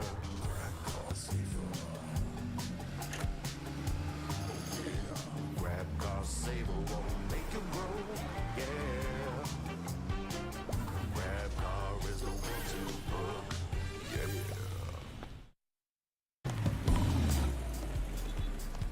All my friends will grab food saver. Delivery fee is a lot cheaper. Grab food saver won't make it roll. Yeah, oh yeah. Grab food saver is the one to choose. Yeah. Grab food saver meals 99 plus. Dining meals, if it's a bill, saver meals won't make you go. Yeah. All my friends will grab cost saver. The grab cost saver is a lot cheaper.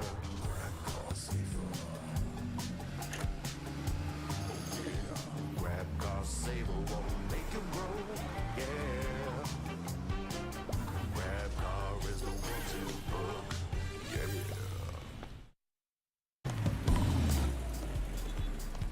All my friends will grab food saver.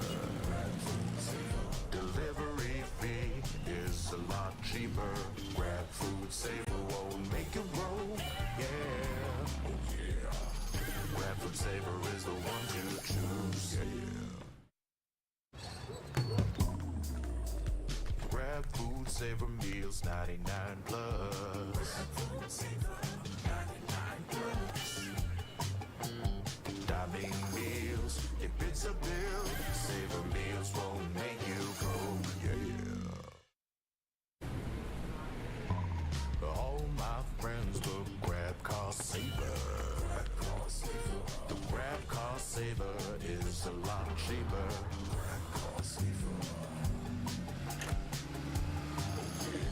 Grab cost saver won't make it roll. Yeah. Grab car is the one to book. Yeah.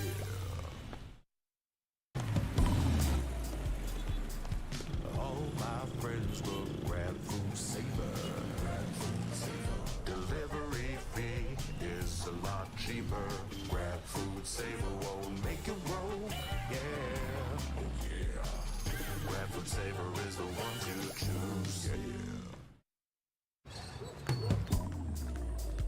Grab food saver meals 99 plus. Dining meals, if it's a bill, saver meals won't make you go.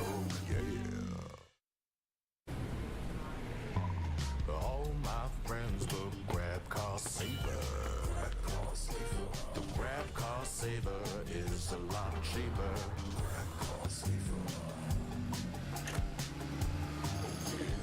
Grab cost saver won't make it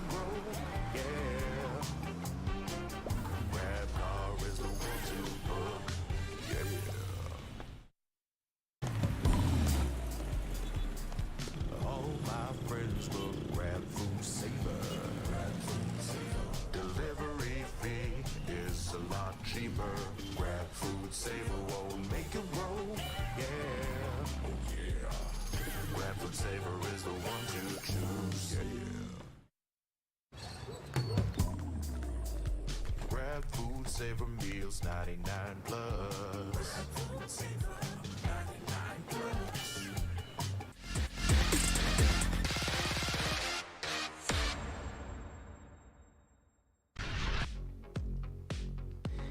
...2020 called, they wanted the win, and they got a win. Subversive with one of the most incredible comebacks we have ever seen in VCT PH. They've done it, they've taken map number 1, and they're the ones with the advantage coming into the next one here, Dash. But we are back, ladies and gents. Another game between OSC as well as Subversive. And I gotta ask you now, how does OSC bounce back after quite a collapse from them? It was such a crazy, honestly, it was a crazy collapse for OSC. They were not cohesive the whole time when they were on the defense. And now, how will they come back? I'm not pretty sure how they would be able to do that, but Bind is is their map pick, so they definitely have a lot of strats at the ready here against Subversive. And maybe they could honestly reach a comeback from this next 2 games that we're gonna be having for us. So I'm really looking forward to how these games are gonna come through. Yeah, we don't know much about Subversive coming into Bind for this year. But on the other hand, OSC have ran a number of different configurations here, still usually going for that double controller. Also, fun fact real quick, Dash, from what I've seen so far during this week, this is the first time we're actually going to be seeing Bind into play. So congratulations, we played all the active maps so far in our rotation. Of course, I believe we're going to be getting Haven and Abyss in the near future as well. But let's look at these comps, and as I said a while ago, OSC, they're going to be running double control, and they are back with Ionix and Owen playing Brimstone and Viper. And if I saw that correctly, I think FallX is also back in the roster on the race. Oh! He's back. Okay, that's great. That's great for the squad here. But now, I mean, Exotic played really well a while ago on their games. But from what we've seen here, this is going to be another adjustment from their side. Old Stinky Cat would need to find a way to come back from this just because of that massive loss that they got. I mean, it was a close match, but it didn't look like it on the second half. So this time, in Bind, a map of their choosing. Let's see what they got for us. I didn't know Viper had a pocket fade with her, just like Gekko had pocket with the man. Yeah. Okay, that's pretty wild. And I guess really going back to this more serious point, it's still different when you have FallX in the rotation itself, right? He's that core player. He's one of those members of the Hearts, owing back all the way from that Game Lab Alpha year last year, right? So just having him back into the roster might be a good mental refresh here for OSC. Let's get confirmation on that once we get into the game. But Subversive, on the other hand, it's also pretty tried and trusted. You got the Brim, you got the Fade and the Gekko actually gonna be together. From what we've seen so far though, Subversive is not afraid to mix up the roles because many of these players have played different roles in their different parts of their careers so far, Dash. And I wouldn't be surprised to see Subversive still use that positive momentum from map number 1 coming into map number 2. Yeah, this might be what they need to put them back on track here for the next coming games. If FallX is going to be back, just for them to have that same cohesion as they had from their past games, especially against Tyrant Esports, where they were doing so well. They were able to fix the problems that they have on the games against Carty World, because I was also surprised about their loss from Carty World. But right now, I hope it will come down to it, and I hope that OSC would be able to do this time around with this map. Gotta agree with you. And I also want to mention here for Subversive, I was looking back at some of the records, and I look at like a player like Foods. He used to play so many different roles within the mid line, within the back line, but now he's the one willing to be the duelist player here for the likes of Subversive. It's great to see that kind of evolution. I think also the panel mentioned a while ago that many of these players, owing from those bestial grind sky days right before they became Subversive yet again. Another player to watch out for has to be Young Pork, who can bring in those pop-up performances. His history speaks for itself, not only within that Subversive core, but back then during the first foray of Oasis Gaming with their main roster Chimera, and then part of that combined Oasis Gaming banner, Bestial, Grind Sky, same kind of history really. Subversive has been through a lot, personally as well as in-game, all throughout the years. And that kind of chemistry is so different, right, Dash? Just, I'd say 2020 to 2024, that's like 5 years of friendship plus anything before Valorant that have brought them together, and it's still enough to have that kind of chemistry coming into the server. this is technically like the power of friendship when in anime, right? It's like that's basically it for Subversive, and that honestly works wonders whenever you need it the most. And it happened here for this game. I mean, during the last game, especially in Lotus, it worked so perfectly that it looked like they were so good, especially during that second half. And Old Stinky Cat were out disassembled, wasn't able to do anything much, and we're still waiting for everybody to get into the game. But in bind, oh my, this is the first time we're gonna see it during week 1, and this is gonna be fun. Yeah, I'm very excited for this one. You do have to wonder though, how will OSC bounce back coming into this game, right? That was as good as it could be effectively during that first half of Lotus, and then they have watched a complete collapse against them. You gotta look at some of the strong points still.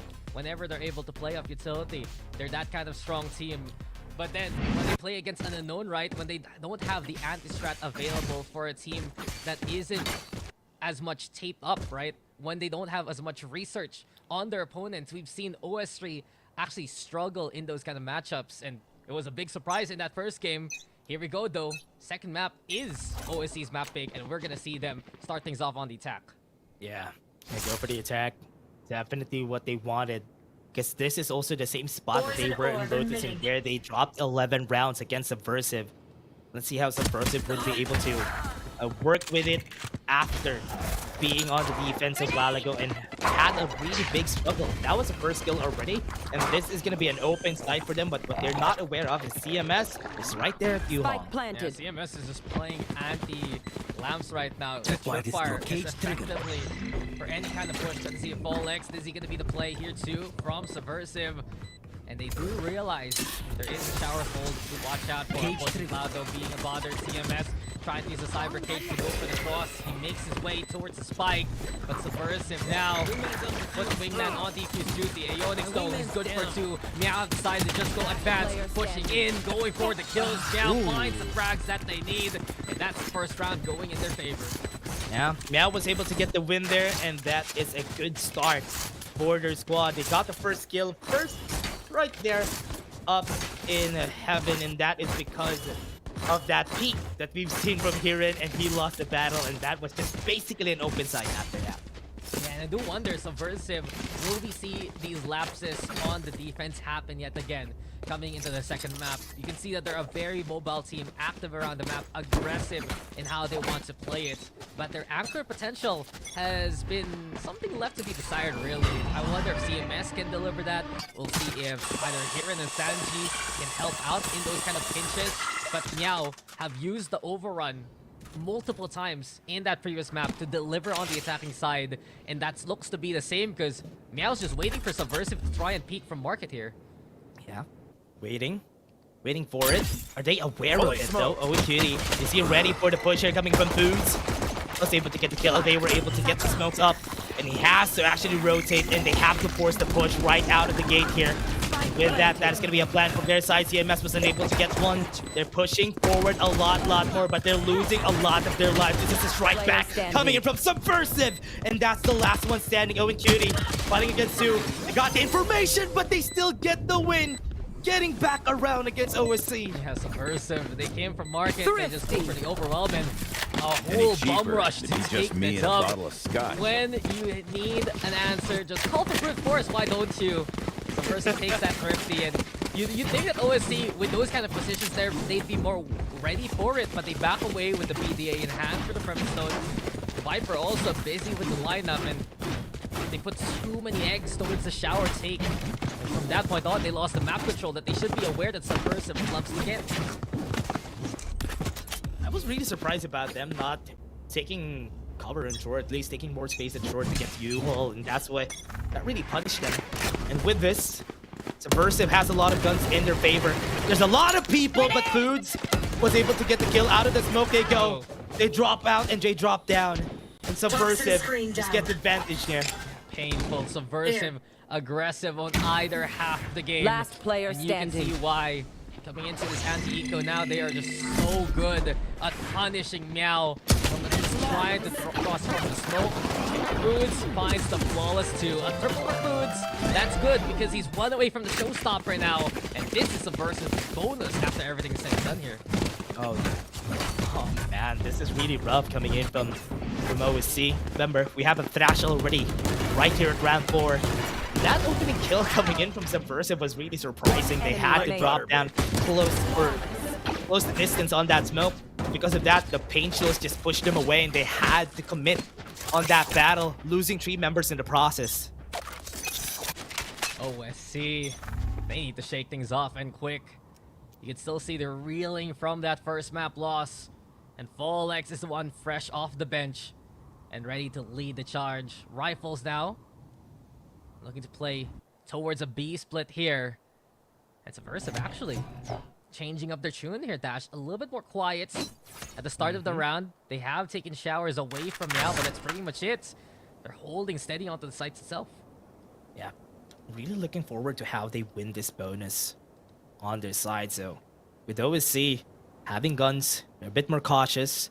They're at least taking up a bit more space here, especially at bats. The Onyx has to clear this. Gonna be fighting against Young Pork. He needs to smoke it out before they go in. They're taking their time. They're really have a lot of conservative angles here.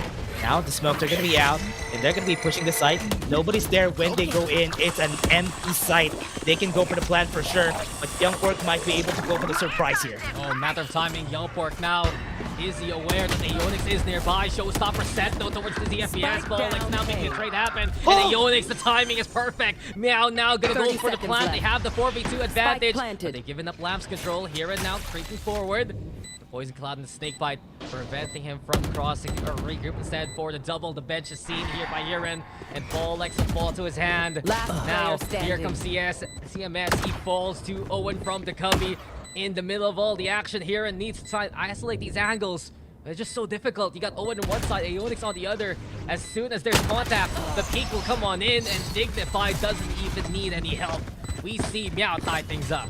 That's gonna be a round they need to win here for OSC. And now we tie up the rounds. This is gonna be their time. Subversive with the guns.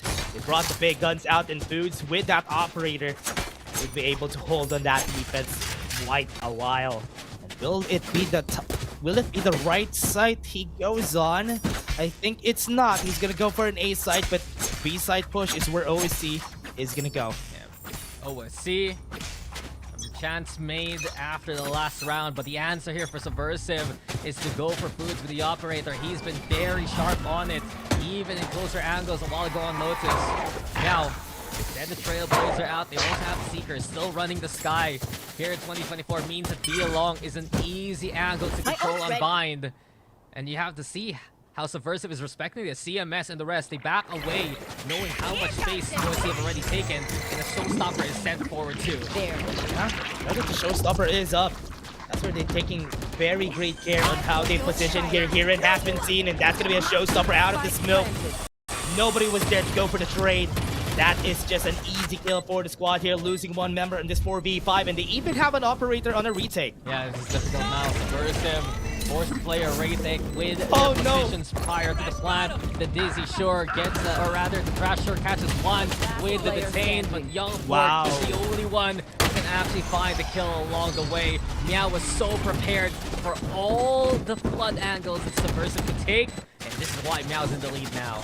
Yeah, Meow getting the lead, forcing them not on a great spot here for the side of Subversive, but they still have a lot of money for the next round, so it is still gonna be okay here for Subversive. But OSC, what a great angle to go off on, and with the showstopper kill right there was enough for them to just thin the numbers first, and that is gonna be a way harder effective retake for the side of Subversive. And I like the timeout. Subversive, they need to talk about how they're gonna try and play into B. It's way too difficult if they give up the site and go for a retake, given how they want to configure things. And not only have that, they have that Cypher. You'd love to see how CMS can actually get on the board, look for those kills. But we've seen both CMS and Hiren have a slow start a while ago. If you remember, Dash, they were one or two bottom fraggers for a while there on Lotus. Then suddenly coming in the second half, they woke back on up. Subversive looking for a little bit of a jolt of energy with this timeout to get back into the game here.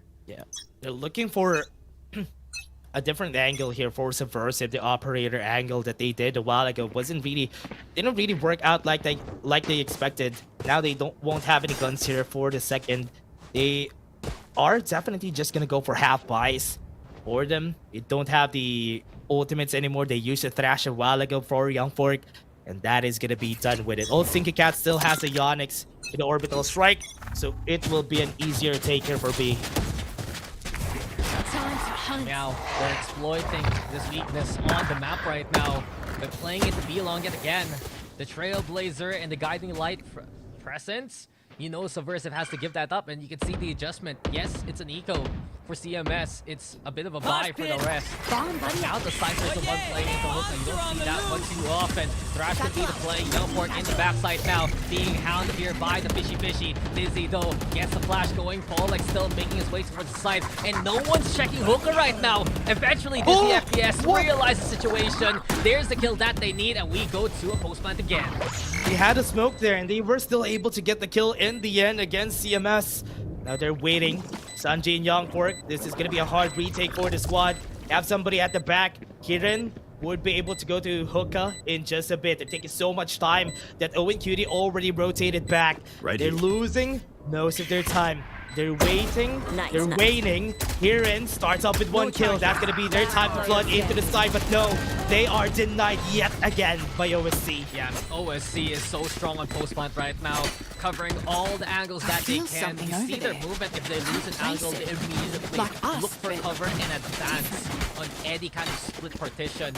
And that's why Subversive lost control towards CT so easily. Sure, they have Hookah there from Hirin, but what happened there to Sanji? What happened there to Youngporn? They get overrun by Meow, who reposition and kill along the way. Yep. They're just letting OSC flood into the site every time, and that might be the reason why it's so hard for them to go for the retake. And now they're gonna try their hand on stopping them from getting any space off the site, but nobody's there at bats to defend. That's going to be a hard spot to be in because everybody is just going to be flooding onto bats. Nobody's there to stop them. They can get into the side pretty easily later on. Foods is able to get one. Giannis is going to try to go for the trade, but Foods, 2 kills already. There. Shrugs off the bullets, and Foods finding the double there. Forces OSC to back on the way. Not only that, there's that presence of that Nightfall available. CMS and Sanji are both 1 away from their ultimates. If Subversive takes this round, they have so much positive momentum moving forward in terms of ultimate economy. A wraparound though, and a quick little re-rotate. Volex moving towards short. Dignified there too. They want to make noise and look for the TP play later on. Perhaps the regroup there with Dizzy FPS force a bit of rotation. When seen, now we get here and actually getting the kill. And Subversive doesn't care about Meow, and whatever they want to do, they're just going to kill them on the spot. Oh yeah, great use of that barrel onto site, and they were able to get those kills just because of that. And with that information, they know that one player is already close to Lamps, and they are just gonna try to go for the push there. The wingman is there. They get the kill. Dizzy gonna fight back. Foods was forced to back away. They are just trying. They have the flashes. They're working onto the site. They have the site open for themselves, but Foods is not letting them get anything else, and that's 4K for Foods. Unvaluable right now. Foods, when you see him survive in a miracle situation, he just feels invincible. Immediately catches the head of Aeonix, holds on the shower, and finds the 4 that Subversive needs. It has just been a day of step-ups really for Subversive. 11 kills for Foods right now. Still waiting for the activation here from CMS. This team flare that we've seen from the last game is not seen from the past 7 rounds that we had here. That's why we are still waiting how and when those 2 are going to be activated. But wait, I thought we already started. No, we're not started yet. I think a little bit of a DC. I don't know if it was Foods or anyone else, but we're going to make sure everything is fine and dandy. OSC, a slim lead. You can feel the pressure now mounting from Subversive. This is honestly an interesting game to really watch out for. We've always been trying to gauge where OSC really lands in terms of power rankings coming into the first and second week of a new split.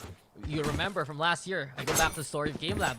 Basically within podium spots, top 3, top 4 and whatnot, But coming into the second split, they did go down the order a little bit.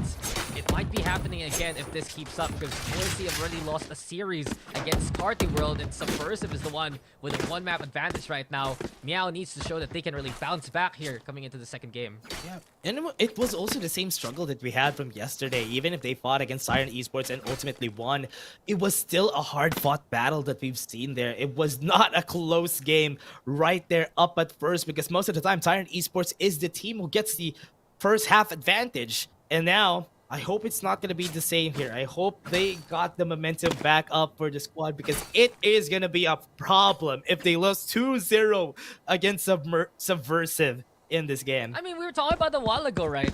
Meow has a very interesting schedule.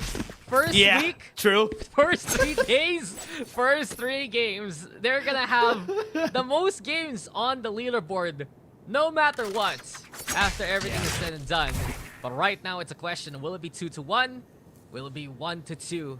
In terms of match standings, we are just getting ready into the game. Seems like Meow raring to go. Subversive there, also in position. And as soon as the gates open, Trailblazer and the Prowler, they're gonna be both sent on out. Shower taken, but Aeonix assassinates Moods, and that's a big beginning here for Meow. Hirendo and Saji hold them off. Shower still held together by Subversive. Spikes planted. Now we hear the decay going because of the Nightfall. Subversive putting on the pressure, and Meow, they have to back away. They desperately go for the thrash. Here comes Double Strike 2. 2 detained right now, but Meow can't push until the flag. Owens here though to come and connect with the collection. A 2v2. Eurotep Balls gonna be called here, Dash. They get info now. Snake bites gonna be thrown onto the spike. Young Pork and CMS hand in hand, holding hands together here. Gonna go and try for it. Owen was able to get 1 kill. Young Pork possibility here. He has the wingman to go for the defuse. He's not seeing the spike. He would be able to defend it. And is that enough? Does he have the time though? He has the time, and he gets the round win. Aziz got it. Wingman gets the job done. And Young Pork, at the end of the day, keeps the fight alive.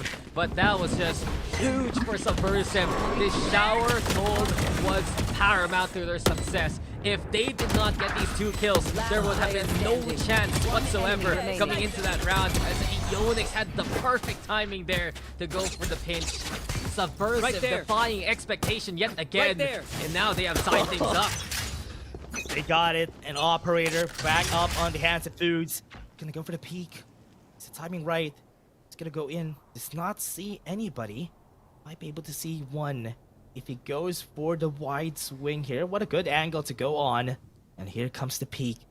Needs to flick against Dizzy.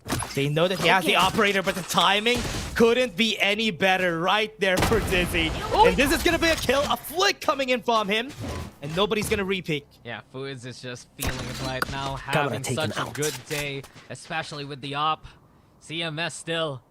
Lone Ardox, yes, he played a hookup position. Cypher, very up close, but with that being said, they're just playing into whatever strengths Meow have. They don't care that T-Long's being taken here by Dignified. Subversive, willing to just watch that angle anyway. Had the trip already. That's why it's gonna be hard for them to even get into the site itself. Right now, with Vol X down, they have to make do with what they have.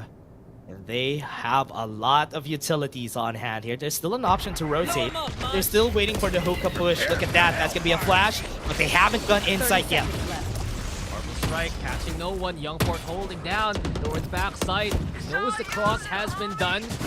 Thrash also sensed, but this is going to be a rotation quickly from Meow. They teleport towards the 8 showers. Owen actually finding CMS, and now it's up to Meow to get the plant going. Here and though watching short, a moment for Wingman to actually make his way towards the triple block. Zanji though on the board. Here the Showstopper also online, and the spike to get planted. Sure, they're 4v3 now. Sanji trying to get up close. Here comes the flash, gonna be the play. The volley's gonna be there too, and Sanji now in position by the boxes. But watch out here, Dash. Owen's there towards the cubby. Prowler said eventually catches the one player in the app. Viper's exposed now. Young Pork on defuse duty, but Subversive want to get kills instead. The Dizzy gonna get sent. Foods with a classic on hand, and Aeonix from left to right. He gets the kills, but it's not enough. Subversive will take the lead away from Meow here. Swinging the guns, blasting on them, but it was still not enough for OC to get the round in their favor.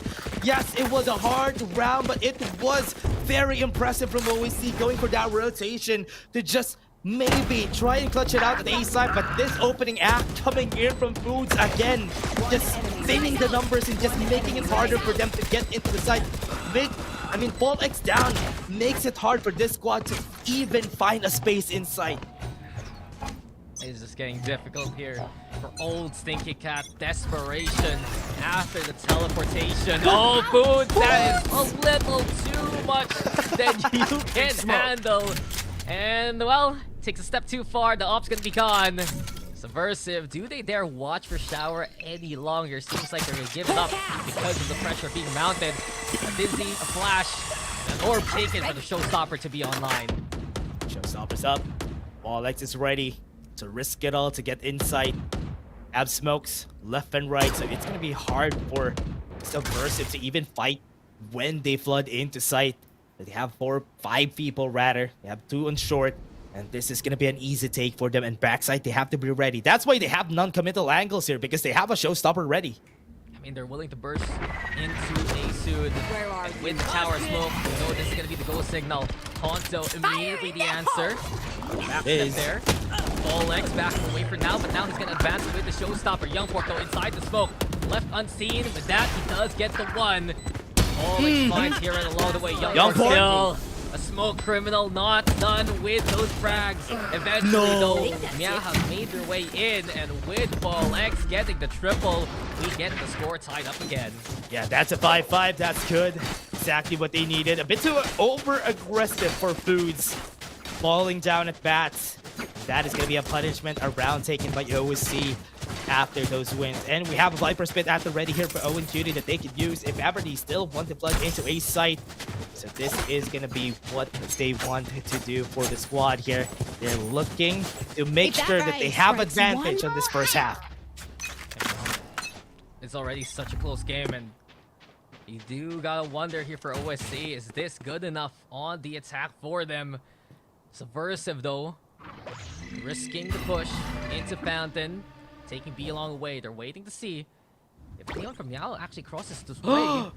OSC expecting again the advance to happen. You can see these kinds of positions are really for anyone pushing past the Fountain right now. Throw a coin into it.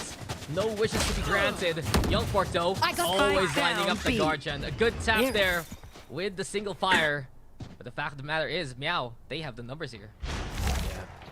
What is that? In 4v3, have a lot of options still. Still teleport to go to bats, or even just go to B side. They don't really have a lot of things to help them out.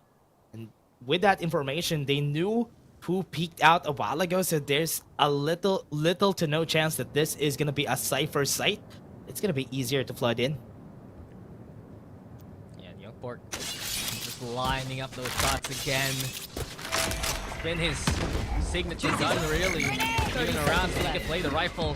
Might as well for the Guardian instead. A flash though, and some satchels. Here and trying to drop one down. Youngport again with the shot. Youngport, hello!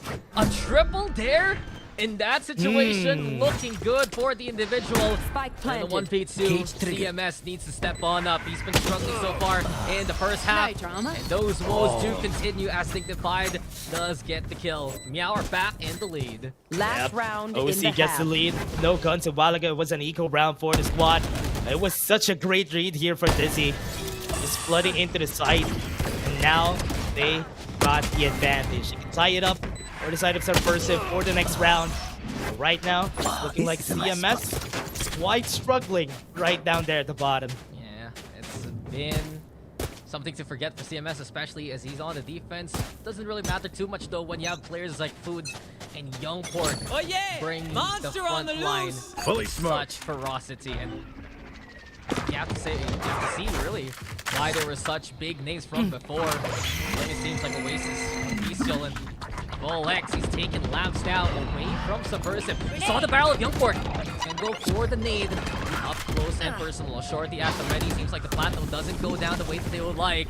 Not only that, Cuties is still there towards Shower. And Yonix, he's gonna be running into this one. Busy with his ultimate. Foods on the board for the first. Thrash gonna get sent over to Labs 2. It's all Subversive now. Sure, Dignified gets his own, but that's all he'll do for the round. Daisy trying to watch the swing. Not gonna happen at all. Subversive in the half 66.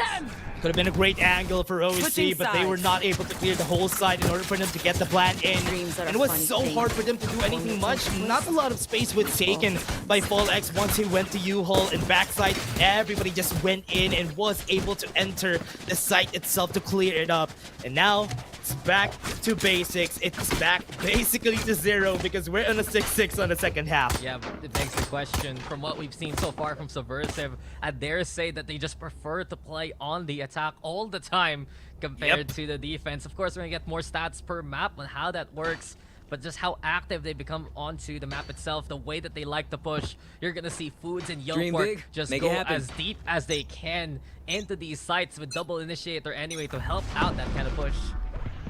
Look at the deep defaults that we're seeing here for Subversive pretty early on in the fight. They're just waiting for any aggressive pushes because they know that OSC might have some overplays that could happen. Now they're on site. Kieran can't see anything, but they still got the kill in the end there. They got 2 kills, but they got the plant in anyway. Just the pushes through the smokes. It's poison versus poison, basically. The way that these two teams have decided to match. You said it. We see a 3v3 into the post plants. Backside still held together by Aeonix and the rest. Keep the one holding it down. Now Owen will get on the board. Foods is there as Aeonix just goes wild in the movement. A 1v1. CMS busy with a wingman. Even transfers onto Owen. Just gets anyone and everything in his way. Subversive take a much needed pistol here. Dare I say it, the classic transfer was perfect. Was able to get the wingman down, was able to get the last man standing. CMS, when you needed him most, he's gonna turn up and clutch the round for you. The boy in the iceberg has finally thawed out, and CMS from 1 to 4 kills real quick. Ask me how. The pistol though, Subversive. They expected Meow to try and play the game that Subversive has been playing. Dignified did get some good kills there, but now the advance towards Showers. Foods, are you ready for this one? Just doesn't see Aeonix at all. Also another victim to Aeonix's hands. He has been the enforcer of Showers. Sanji catching out Owen after taking a bit of chip damage. B is wide open, yes, but Meow have taken a few guns away from Subversive here. Very open sight. What a great risk from OSC. Now this is gonna be a bit easier because they have some guns. Thank you very much, Subversive. And that's gonna be a post-plan situation that they have to go through here for OSC. OSC looking for at least for any kind of an opening towards the sites. They don't know though that Subversive have backed away with a lot of space. Youngport actually expecting the flank there, or teleport play rather. But now it's more of a standard retake now. The smoke though is out. Satchel's gonna be in to make their way towards the side. Fallex the one with the gun here. Watch out for him. Leone's trying to be a meat shield, but Sanji's good for the 3 already. CMS chipping in. He got Subversive. That's right, you tell him. Holding down the line, and a well-placed recovery there from Subversive to keep the anti-eco good for them.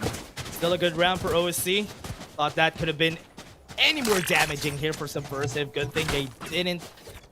Or rather, all those 3 survived the onslaught coming in from OSC, but this was really chaotic. I was surprised about Hirin just shooting everywhere after just getting out of the smoke. I thought he already knew that somebody's up close, but with that, there was a lot of chaos. There was everything that they need, but this is going to be a round that OSC needs to win. Yeah. From what we've seen so far, OSC, the way that they play Showers has just been relatively in the hands of Aeonix. This is smart though from here, and he noticed that the Viper Wall crosses through the teleporter, expects the shower push, and a single Prowler already confirms those intentions. B looking to be the likely hit on the Subversive bonus here. Gonna go for B. B long is clear, nobody's there looking. Subversive, oh wait. Youngport already low in HP, someone is checking out. the retake on that Dizzy there. So this is gonna be the push happening on site. Boost needs to get in. He's out of the smoke. He was taken down up in the air, clipped his wings, and that is gonna be OSC. Just looking for the victory here with 1 HP on Young Pork. He was still able to get one more down. That's gonna be a plan, which is honestly good enough. Here comes the paint shells. Never mind, he's not dead. Yeah, I mean, the wingman's got this. Young Pork though, back on the Guardian. Back on an angle, he tries to flick from. Not gonna happen. OSC, they needed a win like this, and Dignify denies anyone coming their way. We've seen actually Digny be the ones to be willing to push out his own kind of flashes so far. As soon as there's a smoke, he can go for a pop flash or even just a swing, he will take it. And it's deliberate here for OSC in the past few rounds. Now it gives him the win. 8-7. Everybody has guns now on this next round. They have to be careful. What a great amount of kills from Dignify. What's the reason why that blood didn't work out as intended here for Subversive? Now they have to rethink what they do. They're going to be going for the classic default here for Subversive. They have to slow it down just to trip up OSC. OSC. I mean, you have Guardian, no one. Everyone else fully kitted now. Subversive on the other hand, bring them a bit of down. a slower default compared to what they're accustomed to, and it's an interesting matchup. Dignify actually going for the jump peak. Okay, that got a little bit dicey on the jiggle itself, but effectively, Meow has realized the Subversive intention, play the default, force them perhaps to regroup. CMS gonna go for the roulette towards B, but the rest of the team looking likely to hit the short angle if they can. Launching smoke. Alright, Crash is also ready. They want to get out of you all. CMS was able to get one kill. Teleports away.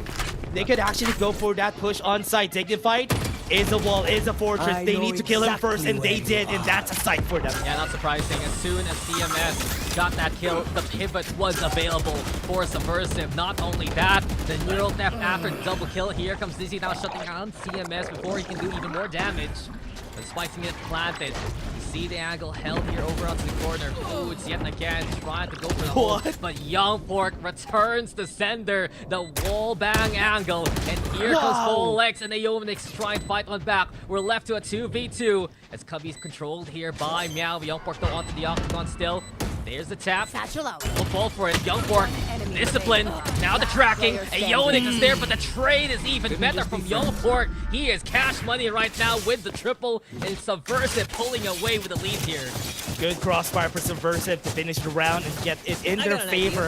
But Folex really had a good chance there at backside when he tried to bait out the shots and was able to open up the site because he got that first tap, first kill, and almost could have been around for OSC, but still was a nice. Look at that bait from Folex. Wow. And with this, Subversive is 2 rounds advantage against OSC. Yeah, Subversive have shown that they are here to compete, and against one of our, I'd say, stable teams really coming into VCT. A project that has been very much so incredible. Named Meow, named OSC.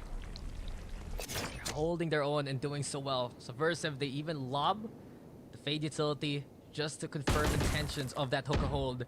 They go back towards A. They just don't want to fight the closer angles that Meow are trying to take against him. This is very Where are scary of angles that we're seeing right now. The Honda is going to be coming out. Doesn't see anybody. They're really pushed back away from site. That's why they're not going to be discovering any of that information right now. Have the overkill trying to stop the push from happening. Aeonix is going to pull down. A bit too aggressive though. Get information out of that. Folex was able to get one, make that 2 for Foods. And they are not going to be able to stop this man from doing much. And with that showstopper, he takes control. He takes over site. That's going to be a lockdown for them. And that's going to be Subversive taking the round. Yeah, this is Foods' world, and we are just here to watch the show. A smorgasbord of delights. You know, that is one of the favorite words of a Pacific caster right now. But in the end, Foods just went in there and killed everyone. Showstopper there to add in for good measure. Smorgasbord. What is that? That's Asrai's favorite word for buffet, basically. Smorgasbord. Anytime he can say, instead of saying variety, he says smorgasbord. Even if he's not here and in Korea, we are roasting him. But timeout gold. by Old Stinky Cats. Yeah, Yep. because this is not looking good for them at all. Very much needed for OSC. That was such a... Honestly, what they did there from that round, just going really far back because of the impending doom from that showstopper, it was a really scary spot to be in, but they had to take the risk of going out of the smoke once they heard the plant happening. They were able to get some kills though, but Foods was able to get away with a lot just because they were not checking him on that one corner. And because of that, that was just a round for Subversive, and they would really need to regroup. And I could definitely see that Game 1 is still bleeding through Game 2. Yeah, you can feel the ripples of that comeback just in fruition here into the second map. Not only is OSC struggling, but Subversive is just completely on point. All the shots are connecting. The step-ups have been unreal, and the way that they've been playing actively as a team, getting so much space, so much map control, has been the biggest indicators of success for Subversive right now. Meow, you're gonna be taking shower, looking for a bit of that orb control, but you can see the arsenal here, Dash. It is struggles. Pistols only here from Meow now. Eco round for OSC. They have to be careful about this. They have trash, that's why they are playing really, really far back. Might be a death sentence for them if ever this happens, but right now, this is still a struggle for Meow. They are just buying as much time as they can before Subversive bursts in the side, and here it comes. They have the dash, they're gonna go in, and they are gonna see nobody except they know that Aeonix is in bats. Ionix still putting the pressure on CMS. This is dangerous. The timing! He walks through the decay. He was expecting the swing, but Ionix needed only a single bullet to take the Cypher down. Here and though, okay, he gets close contact, but it's not confirmed kill. Ionix dancing, moving, and that fleet footwork was enough for him to even secure the kill. Meow out of nowhere, providing miracles out of nowhere. Foods again, left to his own devices. He's good for 2, but that's all he'll get. Cut out now away from the buffet. No more for you, good sir. Meow will take their 8 here. Great opening for Aeonix, was able to get 2 out of that, out of short. And that's opened up the opportunities here for Subversive just because of those kills. And now, this might be the chance to go for that comeback. But remember, credits are still up for Subversive. They need one more round to really tire them out. But wait, they have Sheriffs now. This is a good opportunity for Meow. Yeah, but Ionix has just been an utter threat so far in this game. This Brimstone has always played Showers, whether it be on the attack and the defense, to such good success. The way that he's able to play out the timings, psych out the opposition, and especially with Owen's Viper Wall to play with, some great comms to keep that part of the map under control for Meow. Effectively, if Ionix is alive, Subversive have only really 3 choices to go through coming into these sites here. Yeah, really go all out here for Meow. Right now, they're trying to bait out Meow. Nothing is happening, and they're just waiting for them to trip up. But it's a good thing that Meow has this discipline that they don't need to really take any of those risks. They know that this might be an eco. They might not buy some guns today. So we just have to take information here. And with that, that is going to be a call. No rotations just yet. They just go 2. And Fall X will be seeing Foods, but it's enough. That Boombot is enough to push him back. I mean, Subversive have a few guns to work with. A half buy there on Young Pork and Foods.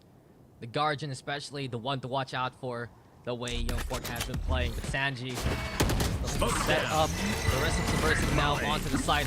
Molly gonna get love. The snake bite though is a really good call. Whoa! But they don't expect CMS, just go for it. No fear at all from the Cypher. Owen, good for the double. But these are rifles now in the hands of Subversive. That's gonna be an upgrade. What a dark passage that happened there for their squad. This is gonna be hard now to get into the site. Only one satchel for Fall X to play around with. And he still has a lot of things to work with. Young Pork out of the smoke, got to kill Fall X.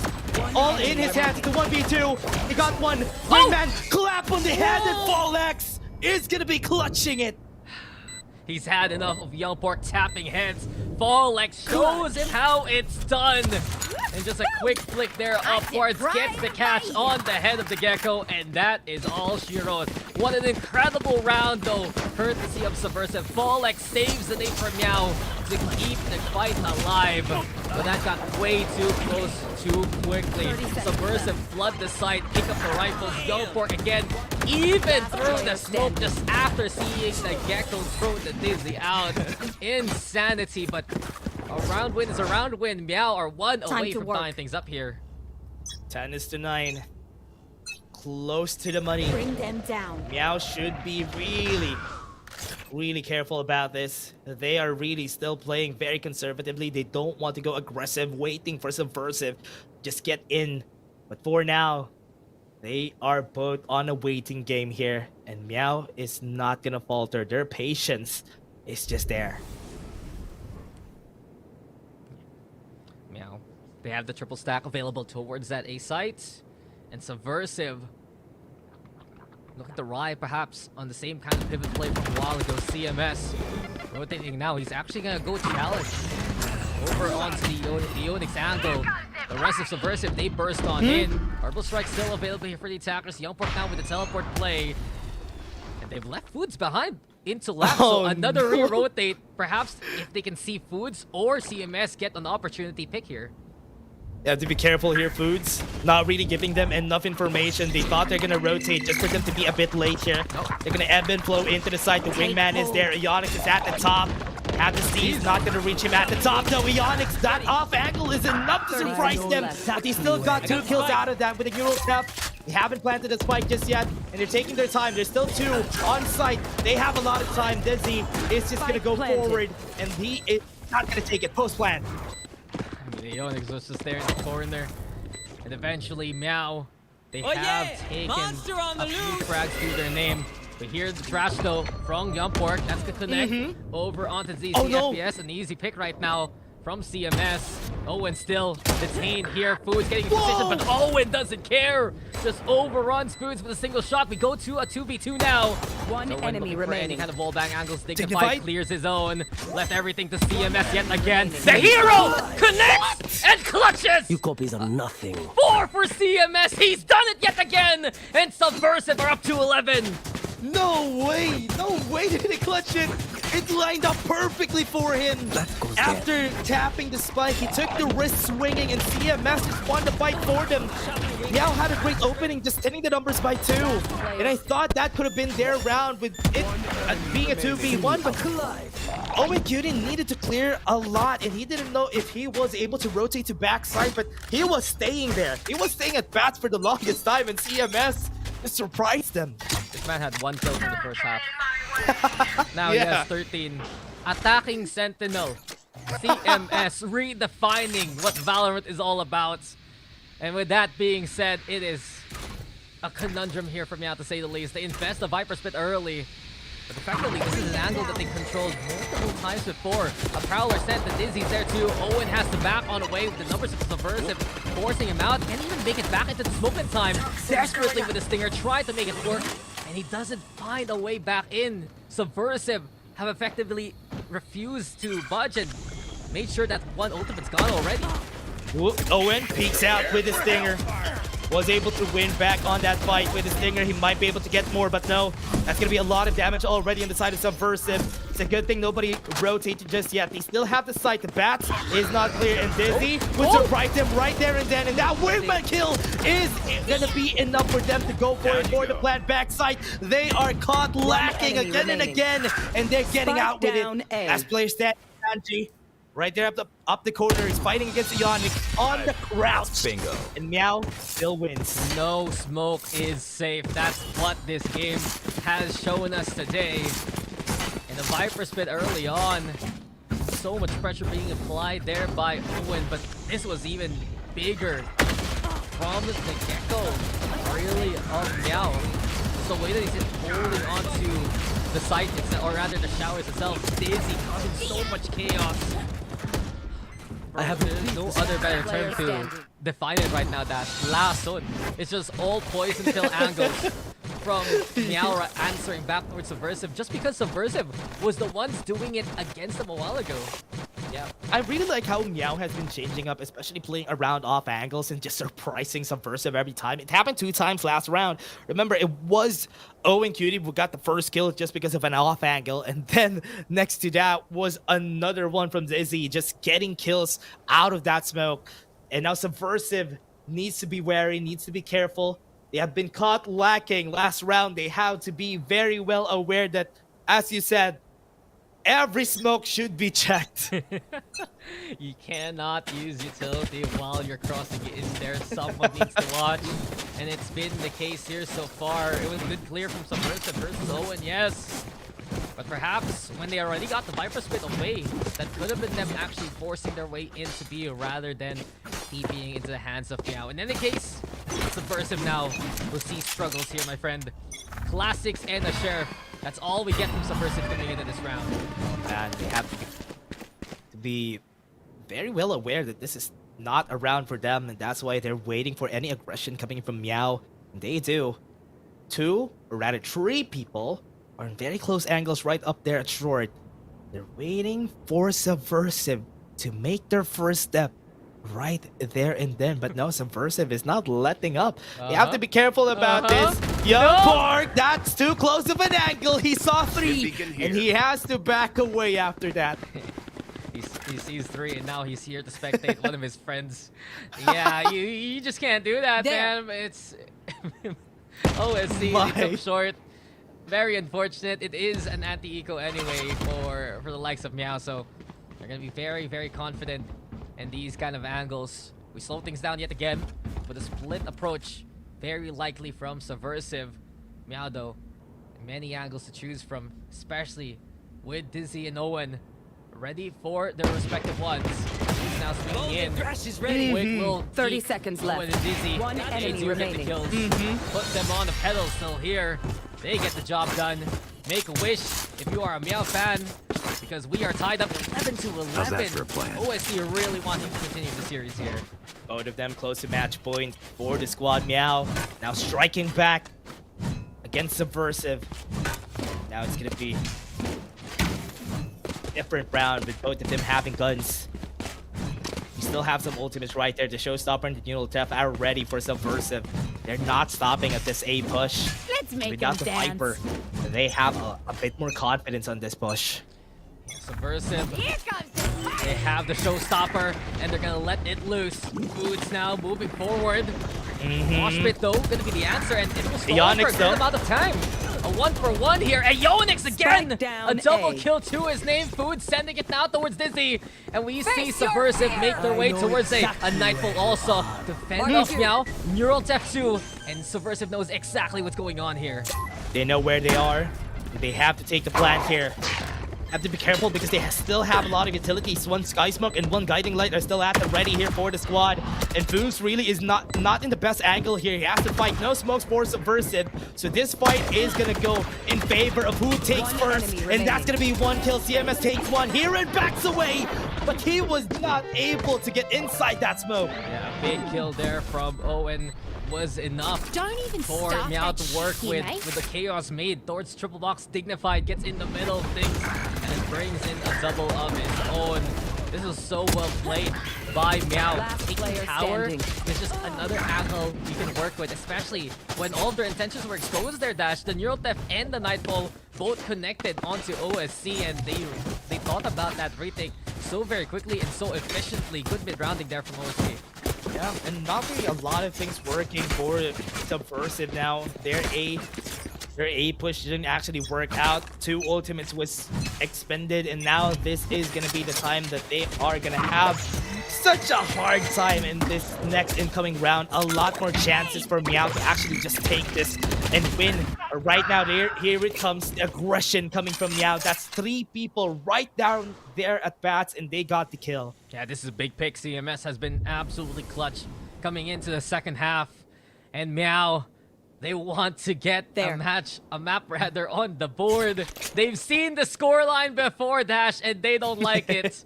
They don't want to see Subversive make another overtime happen. And effectively, Subversive them running out of down. options. It's also not the best buy here. 2 of them on the Guardian, waiting to see if anyone from Meow really peeks out towards B long. Also here, the Thrash online. This is gonna be some big intel here. Actually, pressure supplied. Seeker's gonna be there. Owen trying to hold things off. Youngport though finding the 2. And B again is where Subversive can bring it home. Bomb buddy Yep, out. that's gonna be it. 3v3, another on the same spot. The wingman is gonna be cancelled right there with that orbital strike. Foods is gonna be trying to go for that peak, but that boom bot is not gonna make it 30 easier for them seconds to just left. get in the sight. And the smoke's right there. Goes for the peak. Out of what? Out of the molly. He tried to go for the peak, but he wasn't able to get the win here. So brave there from Foods. He's done some damage, but isn't enough. The wingman remaining. collapsed. It's One Youngport enemy again. remaining. A single shot is Youngport. He does so, even to the head. Youngport, unreal. We go to OT again. Oh man, another Switching OT on sides. this game. 12 minutes to Overtime. 12. That was such... What was that confidence coming from Foods? Peaks out of that molly. He was able to get one. And maybe that could have been the element that they needed in order for them to get that match point, or rather that overtime. And now we are here. Overtime again on game 2. He's feasting, man. He's feasting on those heads, and he didn't even need to flick for the headshot. Any kind of shot would have done, given the HP of his opponent. But with that being said, Subversive have done it again. It has been a closer game, though. It's no big comeback. Subversive, of course, another overtime here. Can Meow rally back in terms of their mental, get back into this game and bring us to map number 3, or will Subversive take it from this point on?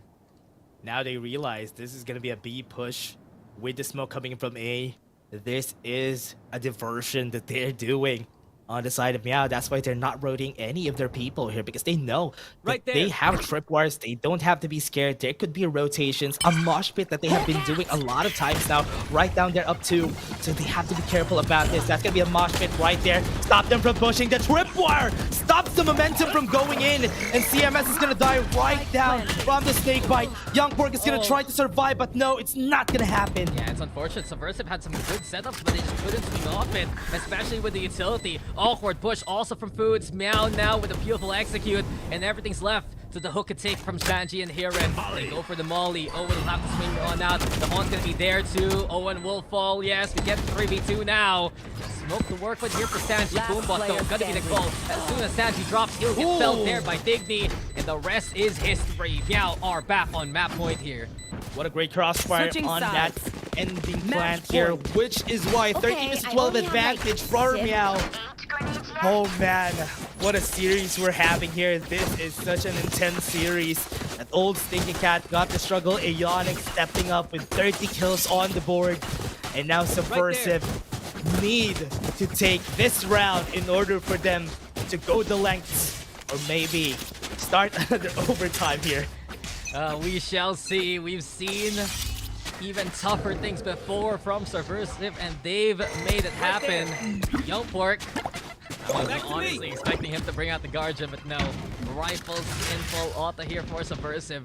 And they're taking B long after we saw Meow put some pressure from Hookah. And with that being said, it's Foods keeping an eye out towards the Octagon itself. Perhaps give him some orbs to build on and play the entry once they can make it. Want to get into sight, but a while ago, this is what worked for them. The B-side push has always worked for Subversive. They don't want to go to A. They don't want to fight against 3 people. And also, Aeonics being there was such a challenge for them. And with this, CMS doing what he does best. Trying to get lurk kills in his favor. If he tries to take Dizzy here, that could be a good diversion to make them take the A-side push. Dizzy?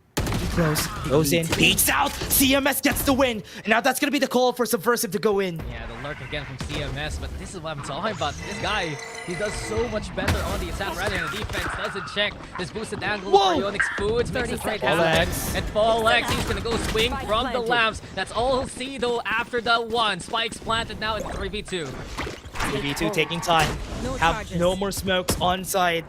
And knowing Cutie doesn't have any smokes at the ready here, so this is gonna be bare for them. Dignified gets 1. It's 2v2. Both of them right there down at Q-hole. They got the flash, they see 2. Youngpork goes for the peek. The timing's just right, Dignified!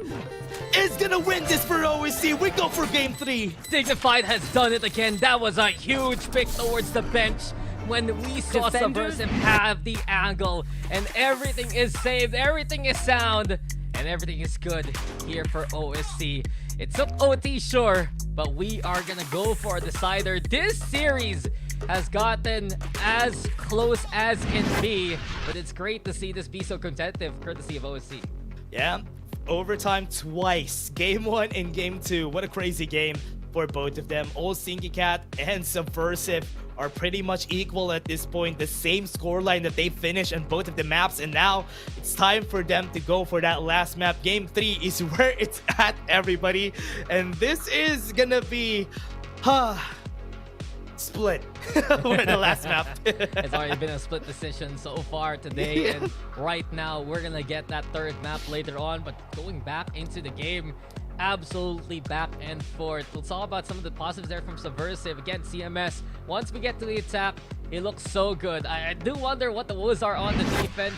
On the other hand, some great showings also from Young Pork with the Guardian, and especially Foods there. 28 kills to be the top rank for Subversive. But on the other hand here, Dash, Meow has had some incredible step-ups. We can talk about how Folix is back into the game, and it helps out everything for Meow. You can talk about how Dignified finished off the game with that triple kill in the last round. But Aeonix has just been the peskiest Brimstone you would ever see this side of VCT PH. And with 31 kills, he is one to watch out for.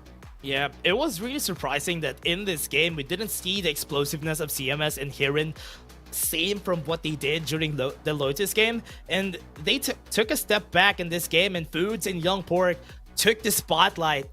And Subversive didn't really close it out in the end there. Meow was just perfect. The first kills that they got, especially on the defense, the off angles that they have been putting on the eyes of Subversive have been really pesky, and they were not able to answer that. Yeah, and Meow, we saw them usually get these first picks coming into the game, but enemy Subversive have found answers to really rally back and fight back with eventually the looks of the highlights. It was a great showing from Foods from start to finish.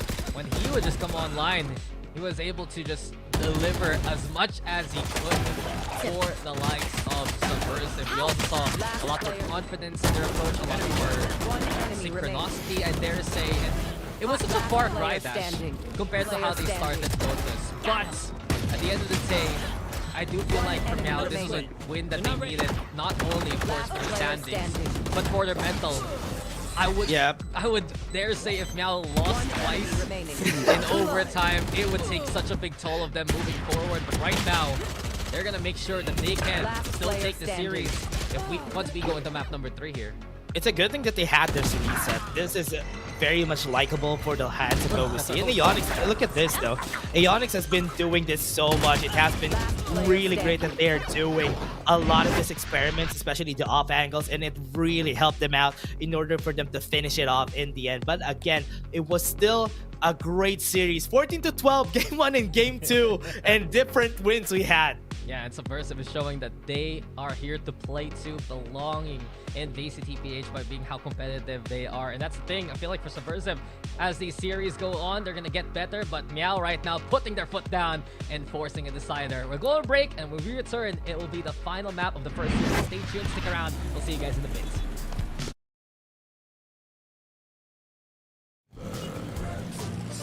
Delivery fee is a lot cheaper. Grab food, saver, won't make it roll. Yeah, oh yeah. Grab food saver is the one to choose. Yeah. Grab food saver meals 99 plus. Grab food saver 99 plus. Diving meals, if it's a bill, saver meals won't make you broke. Yeah. All my friends look Grab Car Saver. The Grab Car Saver is a lot cheaper. Grab Car Saver. Grab Car Saver won't make you broke. Yeah. Grab car is the one to book. Yeah.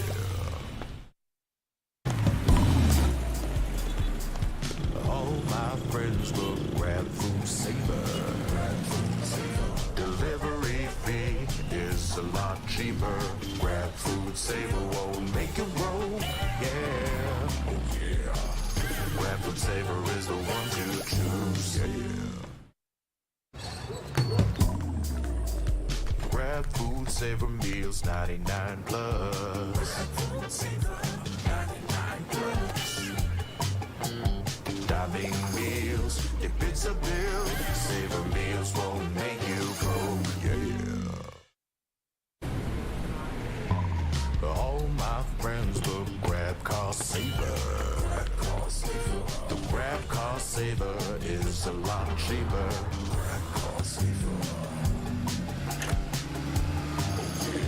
Grab car saver won't make you broke, yeah. Grab car is the one to book, yeah.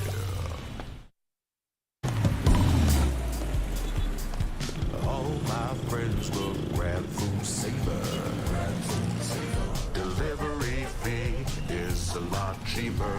Grab food saver won't make you broke, yeah. Oh yeah. Grab food saver is the one to choose, yeah. Grab food saver meals 99 plus. Diving meals, if it's a bill, Saver Meals won't make you broke, yeah. All my friends will grab car saver. The grab car saver is a lot cheaper.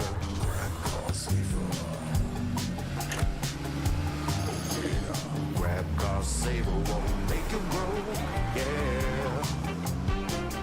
Grab car is the one to book, yeah.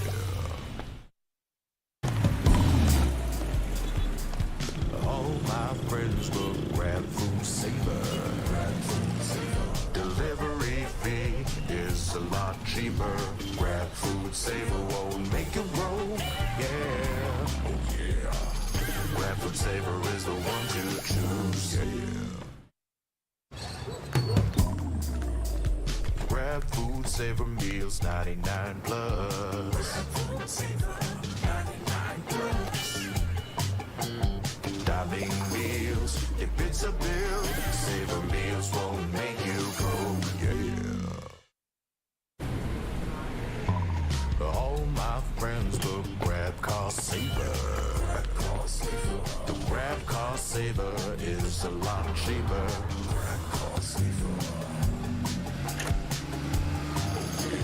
Grab car saver won't make you broke, yeah. Grab car is the one to book, yeah.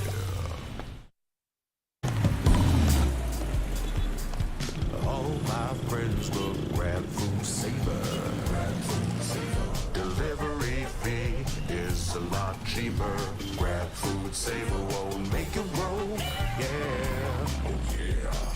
Grab food saver is the one to choose, yeah. Grab food saver meals 99 plus.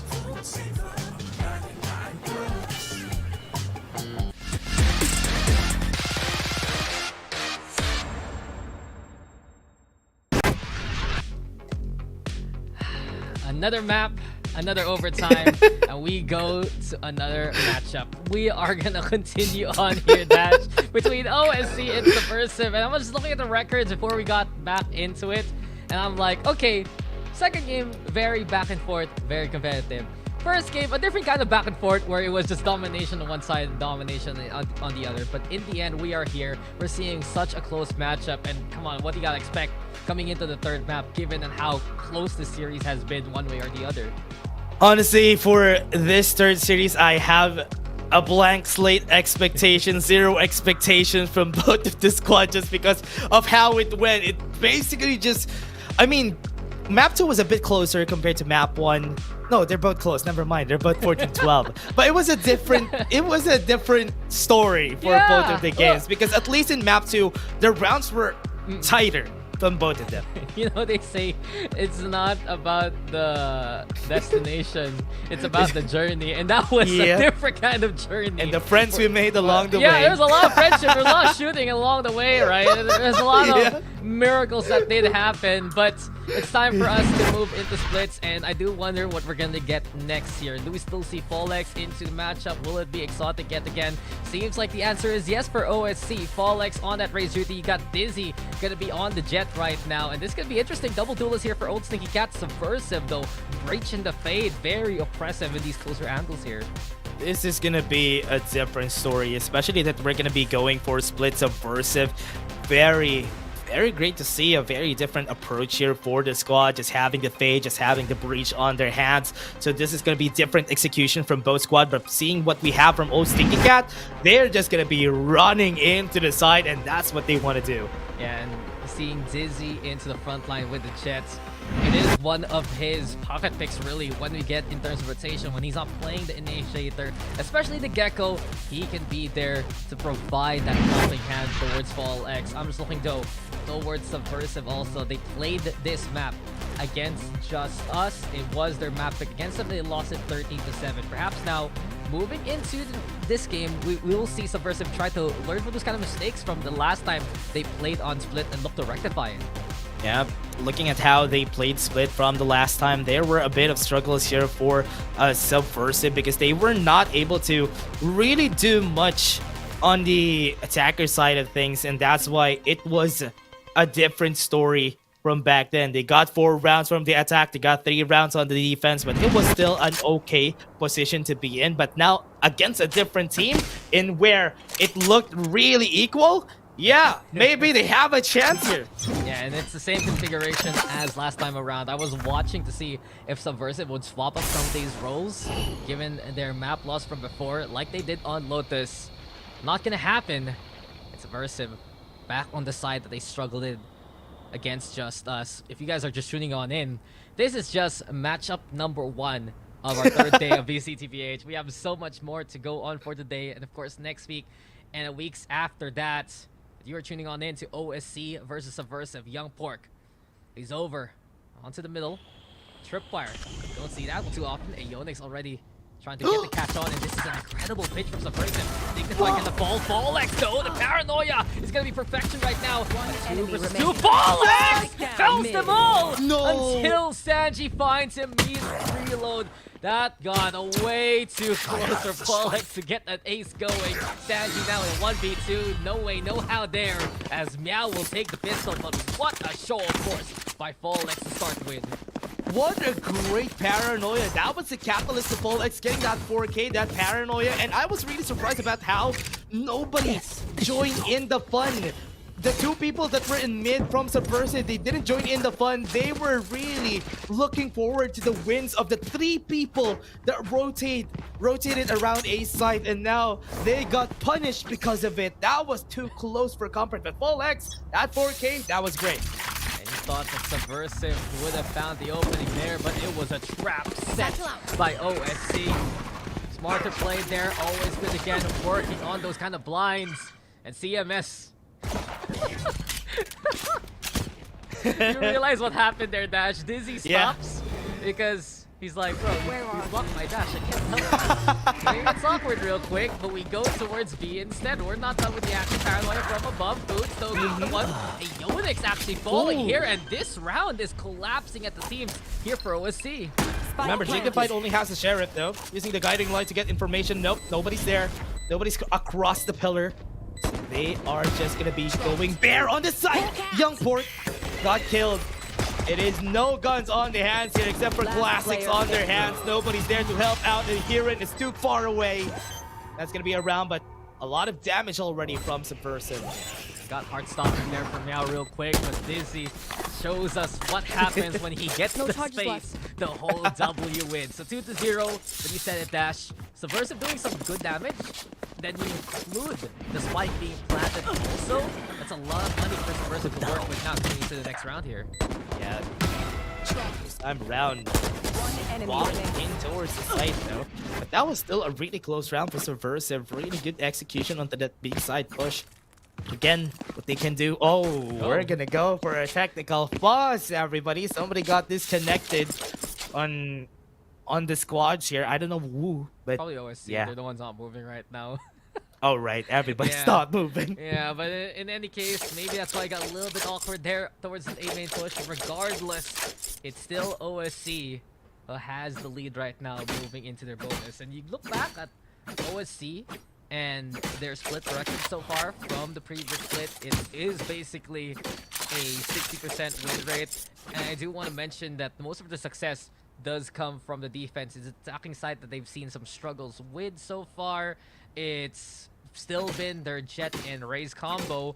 And as of right now, Fallex and Dizzy, if they can sync on up, do what they always do well, then they're going to be very pesky against a Subversive that relies on so much setup here, Dash. You realize that the Breach and the Fade will want to play that utility game to allow Foods and the rest to come into a site. That is the opening that OSC can have here with that extra bit of speed that they have now.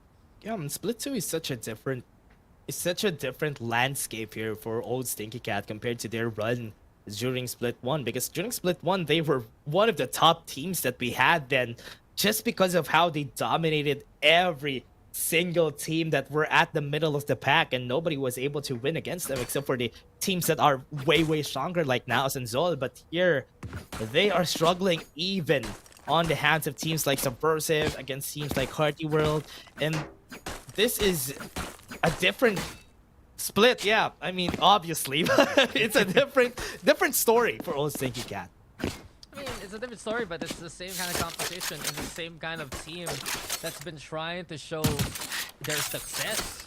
Really, here in VCT, it's been quite a while since we've seen Old Stinky Cat make these kind of waves from the start of the year. Like I said a while ago, they've been continuing it in the off-season with a bunch of lands at malls, winning those ones, showing up on online tournaments. But everyone knows, and they know especially, that this is the big one. You guys have to realize Split 2 is a bigger deal compared to Split 1, just because Ascension is up for grabs. To win here, you're the Philippine rep going to Japan. You're the ones with a chance to make it franchising, to make it to the Pacific League, and join the likes of Team Secret, Mika Fabs, and Asarai, you know? That kind of deal. So, Yeah. it is such a... I dare say everyone is going for this kind of goal. I mean, it's like tech boss. It's time for us to yap about things anyway.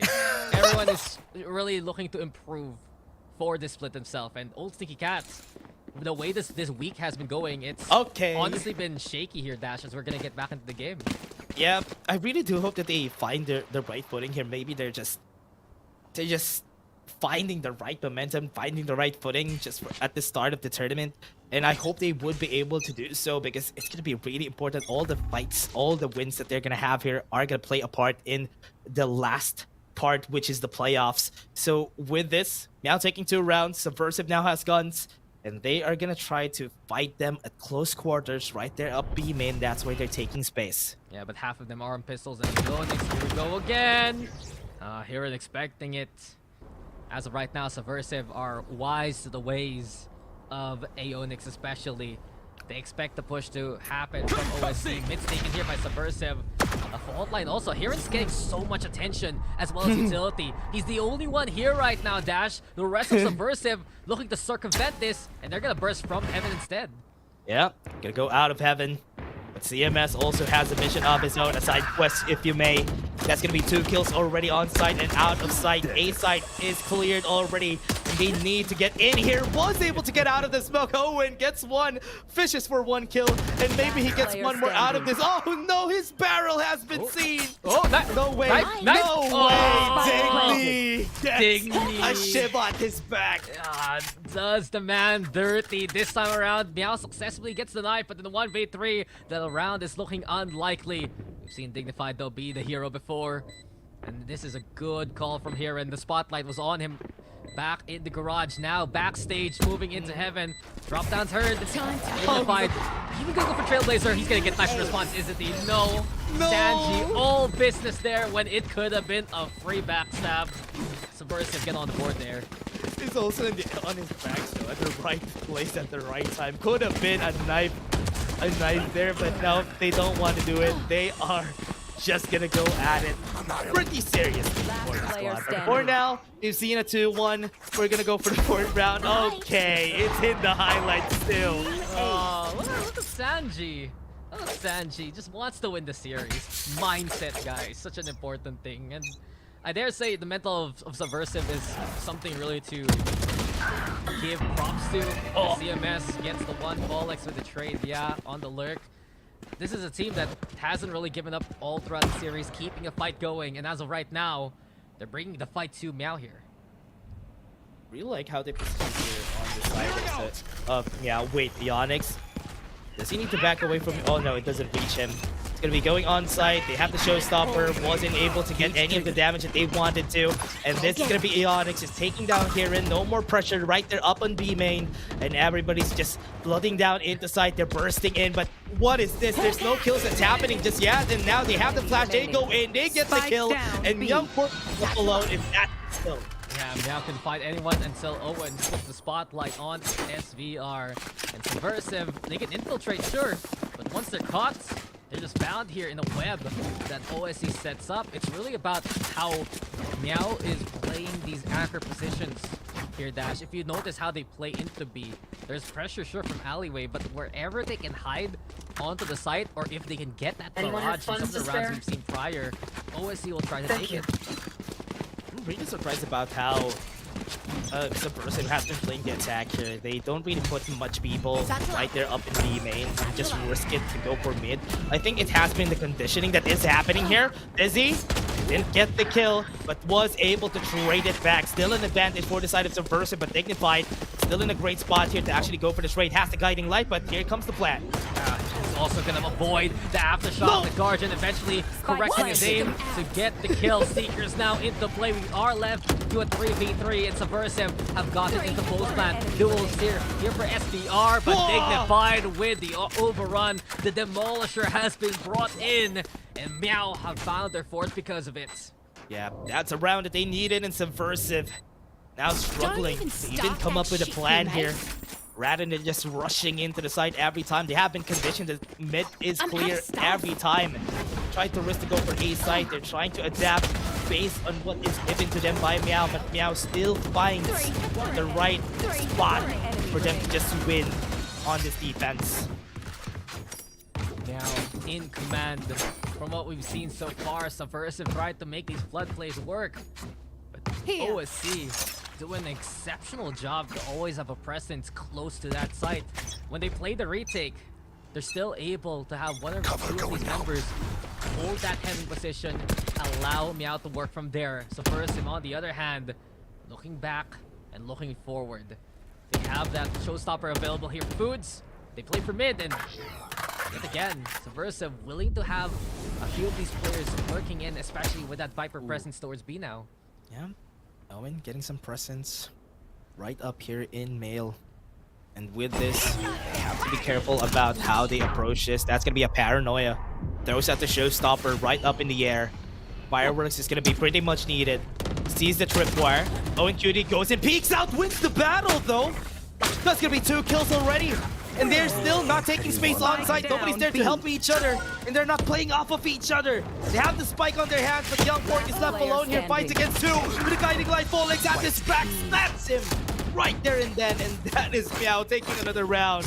So well done there by Ionix. Doesn't even need the trigger on the tripwire. As soon as it's shot, he swings, sets up his one-way so well, and wins out the fight. That's what I'm talking about. OSC have made this B site especially a labyrinth that Subversive cannot find a way out from.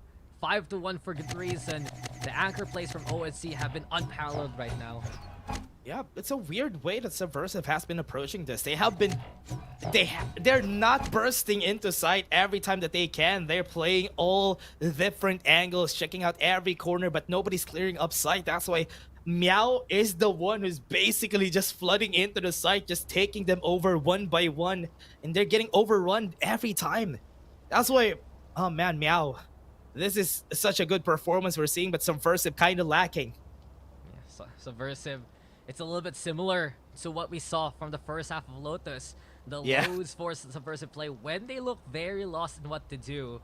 It's been their, I dare say, biggest weakness coming back into this game, right? You know that they're sharp shots. You know that they can play the clutch.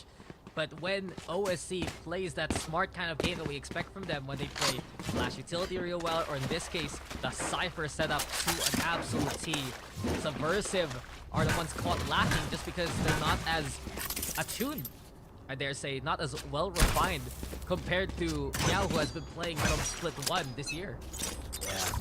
Subversive, you can see cracks in their armors now. And Meow knows how to make use of it, just to let them be bare. Meow, okay, gonna try again here for Subversive, gonna try to go back from heaven.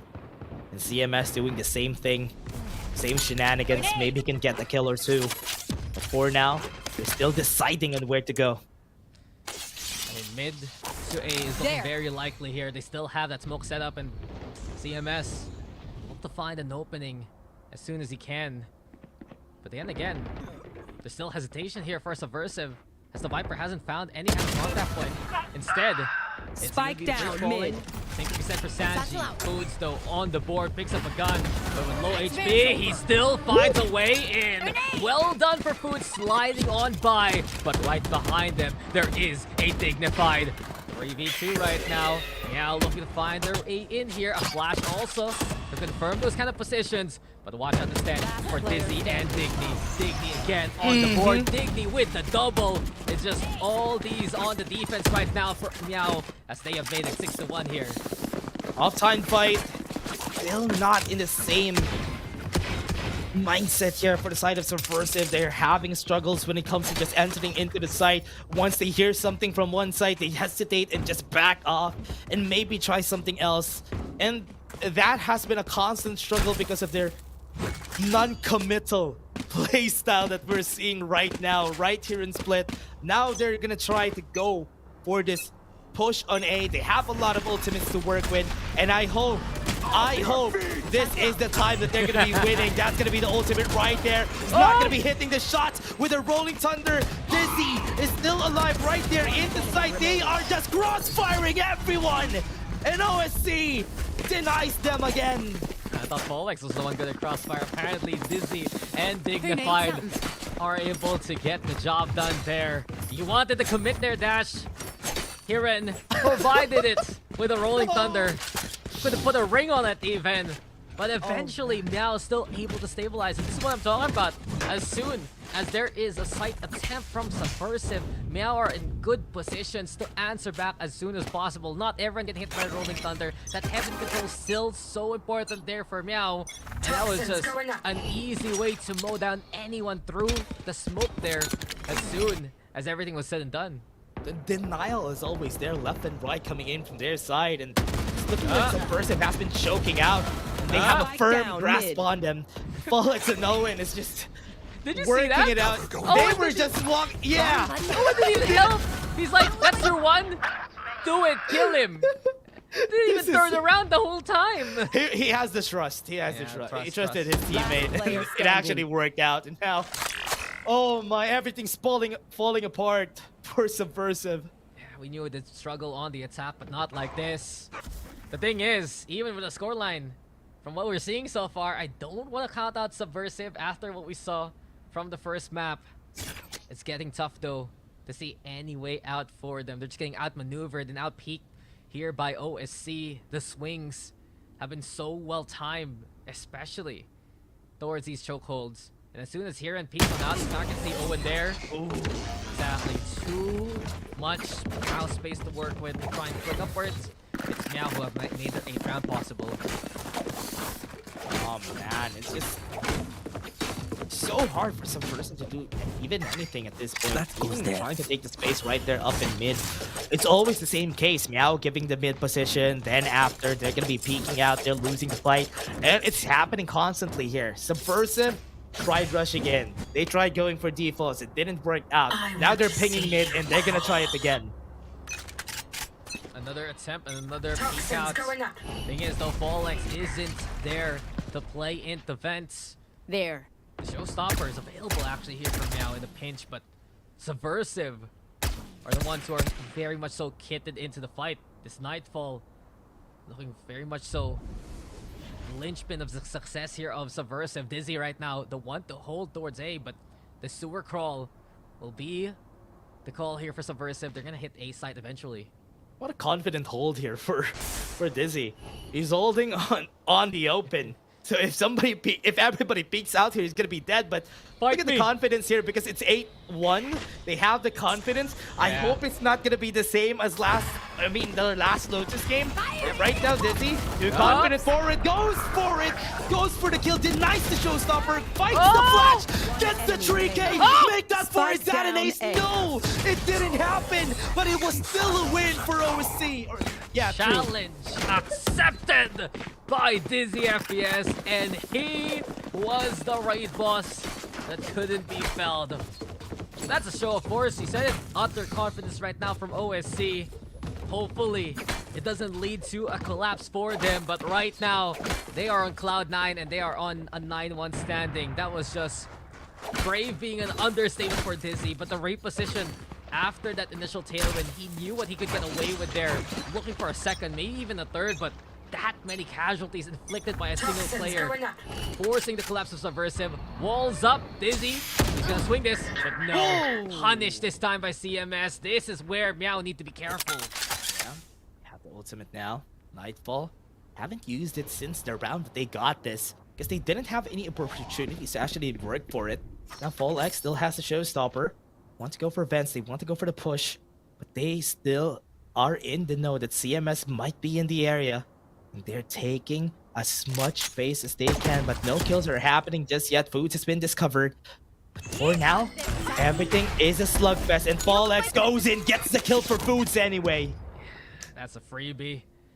And it's an easy meal for FallX to begin the fight. Subversive trying to cut some noise. They have that A heaven control, and that's where we're gonna look to pivot to. But watch out, Dignified has actually gone all the way through A main. He can be a pinch player moving into the rest of the round. Not only that, Owen has the screens in checked. And Subversive, they're gonna be walking into this one. A freebie for Digny. There you go, into a 4v3. With that being the case, the numbers will allow the Seekers to find absolutely everyone. A Viper split in the most questionable spots, as Meow have made it to double digits. 10-1 here. No way is that. Oh man, it's still possible. The paranoia was perfectly timed too. They knew that everybody was there up in heaven, and when they fell down basically in the hands of that paranoia, and they were not even able to do anything after they lost so much time. And oh man, that Viper spin was just a cry for help. Oh no, shades of Lotus haunting Subversive right now. But we know how that map ended. Game's not done, but Old Stinky Cat, come on guys. Look, I'm not one to lecture, but playing 3 up right now, when you know that you've lost the lead like this before. Okay. No way! Luckily, FallX saves the day, but the double kill is good to hold off in. Meow's having fun, that's for sure. Yeah, you definitely see it. They're definitely having fun. They hold the up again. They don't have the spike anyway. No spike has fell into this split map. And they are still just going back to the same spot. Here's Sanjay and even Young Pork. Gonna go and try for the peek out. Somebody's really close, holding in that guiding light. Dignified was at the ready. They both peek, and 11-1. Same as Lotus. I hope it's not gonna be the same case. I mean, it's all more confident for OSC, and Subversive is the one hesitating in these kind of fights compared to Lotus, where they try to get that active map control. They get the space, but just can't get the angles to win from. This time around, there's a lot more nuance to their hesitation. You would see it, especially in that last fight with Sachi. He hesitated to go that extra half step, knowing that FallX was nearby when Dignified played the anti-flash for himself. You also notice how awkward it becomes when they take Heaven and just can't find a way towards the site. It's difficult for Subversive right now to lay the land the way that they would like, but this is where it all changed before that. Pistol round for Subversive. If they win this, there's a chance. If they lose, I think the game is done here. Oh man, no way. No way are they gonna do it for the second time here, winning the pistol round after an 11-1 scoreline. Now they are on the defense, they have the advantage, and Meow is not taking the chance to lose this one. They are having a bit of confidence. Try to peek out. Foods ready. Have the crossfire. Foods gets the headshot. And this is the start they're looking for, Dax. This is where you have to be scared when you are OSC. Suddenly, a wild flick like that begins the action, and you know Subversive is looking to say, hey, we've done this before. But Young Porky has a good angle here. And answers back. Foods also caught. And the shot caller, the captain, keeping this ship clearly sailing. Well done by Owen to begin the rest of that second skirmish. Now Meow has the advantage. They're in. At the spot, gonna go for the peek out. Does have fault line. Gonna be backing away. He has seen one. The diversion was there, but no. Still gonna be the spike plan for them. Yeah, couldn't make it into cover for Owen, but Spike planted. nevertheless, the spike has been planted into A. And it's up to CMS and Sanji to pick up where the team left off. Paranoia, okay, connects on to teammate, a little bit unfortunate, but in any case, CMS will go for the push, or rightly said. Sanji and CMS doing it so far, a 1v2 now, and the pistol is done by Subversive yet again. I'm getting a feeling of deja vu here, Dash, but Subversive, like I said last time around, they needed that one, and they get it here. OSC's in danger now. Oh no, you have to be careful this time around because this is how you lost the last time. That was a crazy flick, starting it off from Foods. And there's a lot of mishaps that happened here for the side of Meow after that 3v2. They were so far away from each other. No space covered by Ionix. And this was, oh no, this was how it started during game 1. I'll be real, this is the closest I've ever felt to an 11-1 Ganga game. But hey, this is what you get here at VCT PH and OSC. They're gonna be on the eco now. They have a big round gap anyway. No way. There. I say that with hesitation way. from remembering what happened a while ago, but enough about that point. Really, CMS and the rest look to just build on old dogs right now. Oh, that's awkward. Yeah, Fallex pushes and that's a Bulldog in hand, so Meow. Some firepower to work with coming into mid here. Gets a Bulldog upgrade. Gonna be running onto Heaven. Not has staying right there up in Mail, but there's the flash. Sanji's gonna fall down. And they have somebody so far away. And they're gonna be throwing all their man, dudes. What a great transfer, I may say. Two shots. Yeah, it's effectively an auto transfer. That's as fast as you can shoot it. And in the anti-eco, this gun just reigns supreme. Against light armor, they can be said. Some awkward scenarios for Subversive, but effectively they're bailed out again by the efforts of Foods. This is where it all changes though here, Dash. Meow are on the full buy, and they're 2 away from taking the series. Oh man, 11-3. I don't like the scoreline. I have... Oh man. This is basically PTSD from the last one. And this is gonna be it. That's gonna be a good fight. They're gonna be starting off pretty effectively. But didn't take any space right off of Heaven. They are just gonna be packing away after that. All that effort. And now Subversive still is in the charge. Aeon is gonna be seen. They have the Outlaw from Foods. He's gonna fall down. And this is gonna be a good start for Meow. Yeah, Owen does get tagged by the Outlaw, so he's left at 10 HP. Ionix still holding steady over onto ramps while the rest of Meow have rotated towards mid. CMS though, using the Poison Cloud for cover. That smoke's gonna dissipate very, very soon. And that can be the go signal here from Meow, but interesting enough, look where the spike headed here, Dash. Owen now looking to reinforce Ionix. Wow. Pressure being applied, but it's a baited switch. Ionix making noise. Owen gets the kill. A looking open now. Everything's left to Heron to try and hold down things as an anchor. Great buddy system that they did here for Meow. That's why they can open up the site, but Heron still struggle for them to go for the fight back. Have the flash happening. They know that he's here. He's gonna be falling. And then, never mind, he's still not dead. He's still inside the smoke. And that is still Meow taking it at a 12-3. There you go. Convincing from Meow. And only one more to finish the job off. It's match point for OSC in commanding fashion. And for them, the only lesson to be learned here is to continue on the standards that they set in the last round. It's been such a sublime game from Meow, all things considered. Very smart plays. We called out the bait and switch a while ago. just the way they're forcing Subversive to peek into unexpected situations that Meow can take advantage of. 12 is to 3. It's basically, man, a breather for Meow. They can't breathe just yet. This happened a while ago during game 1, so they have to be still careful about what Subversive can do. Still have some guns on their side. They're going inside, guiding light was here. Sanjay was not able to see his death. And that's gonna be 2 kills already. Meow could smell it.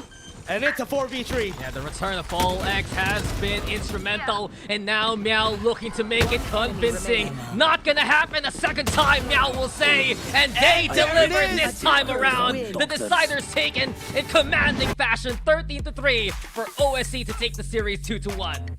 They're gonna be taking the win, and disturbingly for Old Stinky Cat for that win right there and then. Very much needed for them to take this after the same scoreline. It could have not been a lot more cinematic than this. In the same scoreline, they won against a Subversive on that last game. I mean, you can tell in the comms, guys, we didn't choke this time. All good, well done, great job. But it is just such a night and day difference when you see OSC dominate like this. And not only that, they play a lot more akin to what we're accustomed to. Just how smart they play off utility, the way they're able to, the buddy system that you mentioned, these kind of duos that bridge one another together to keep each other alive.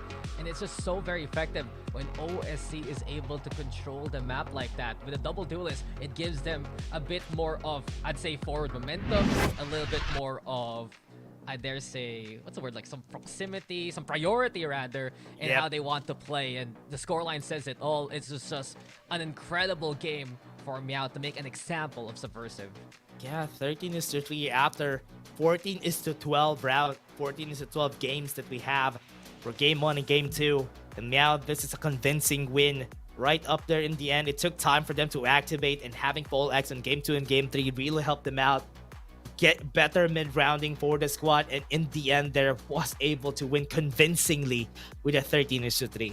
Yeah, you can see for Subversive, it's a lot more so of work in progress. Incredible series. Glad to see them finally take a map here in VCT, but unfortunately, it wasn't enough to take the whole best of 3. Also to take note, they've been very sharp at hitting some great first kills, but it all started with this right. All X finds 4. After the paranoia to keep him alive towards Vince, it was just a show by Meow that they had a handle about and all throughout the map.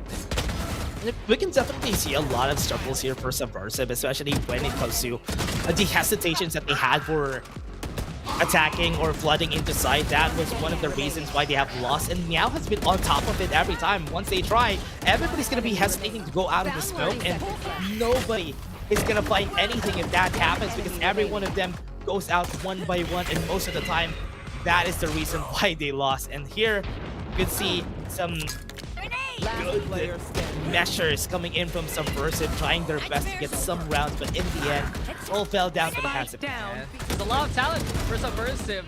I just gotta say, being a work in progress in VCT itself, it is very, very dangerous for your standings. But hey, Subversive, they made it competitive. OSC, they take the win. And in an endurance run of a week for them, Dash, they ended 2-1. So well done, I dare say, for OSC. It was a good showing. That's enough for us, though. We're gonna throw it down to the panel to break down what happened in that series. Thank you so much, casters. At ayan na nga, nakita natin na Old Stinky Cat ang nanalo dito sa seryeng to. Walang likers, guys. Wala ring panel curse. Lahat kami tumama ang prediction.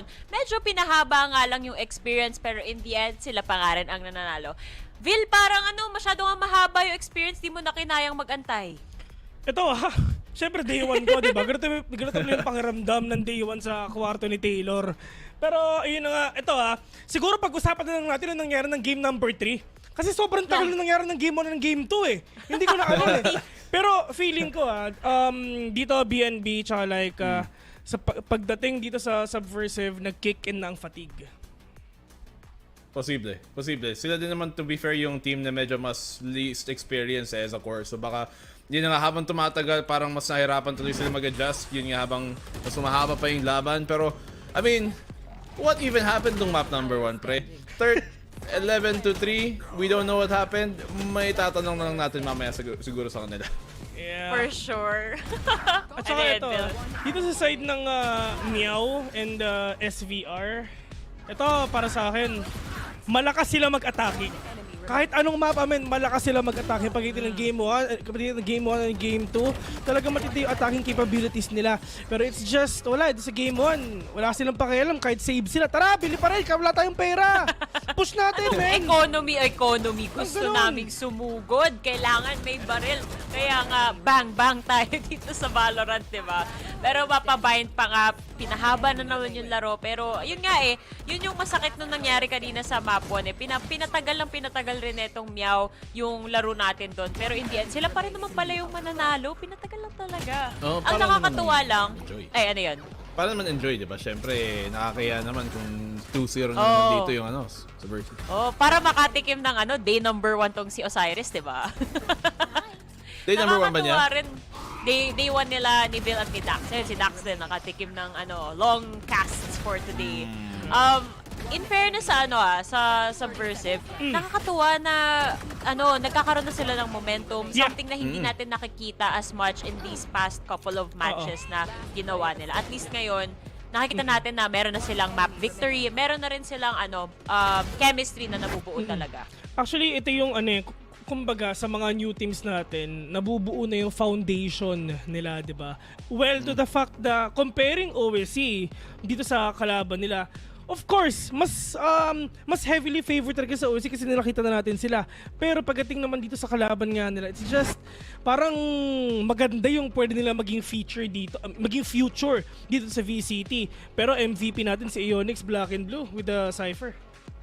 Ba naman, even nung nasa bind, nag-top frag siya dun as a Brim. So, talagang siya nagsalba para sa team na to, I think, dito sa series na to. Medyo yung mga iba kasi din nakita natin na kunyari, nung map number 1, si Exotic naglaro. Tapos sa map number 2, first game pa lang ni Folex yun. So, kailangan pa niyang uminit sa second game kung kailan dikit na yung laban at saka may pressure. So, at the very least ito, para sa SVR, yun nga katulad ng sabi mo, nag-improve sila mas lalo na nung kumpara dun sa kalaban na yung JustUs na yung 13-5, 13-7 ang yung score nila. Ngayon, na-close game nila, muntikan pa nilang ma-close out ng 2-0 after the comeback.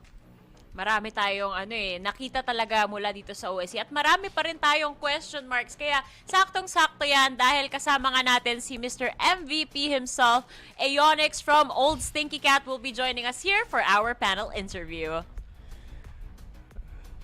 Hello po. Ionix! Ionix, congratulations sa panalo.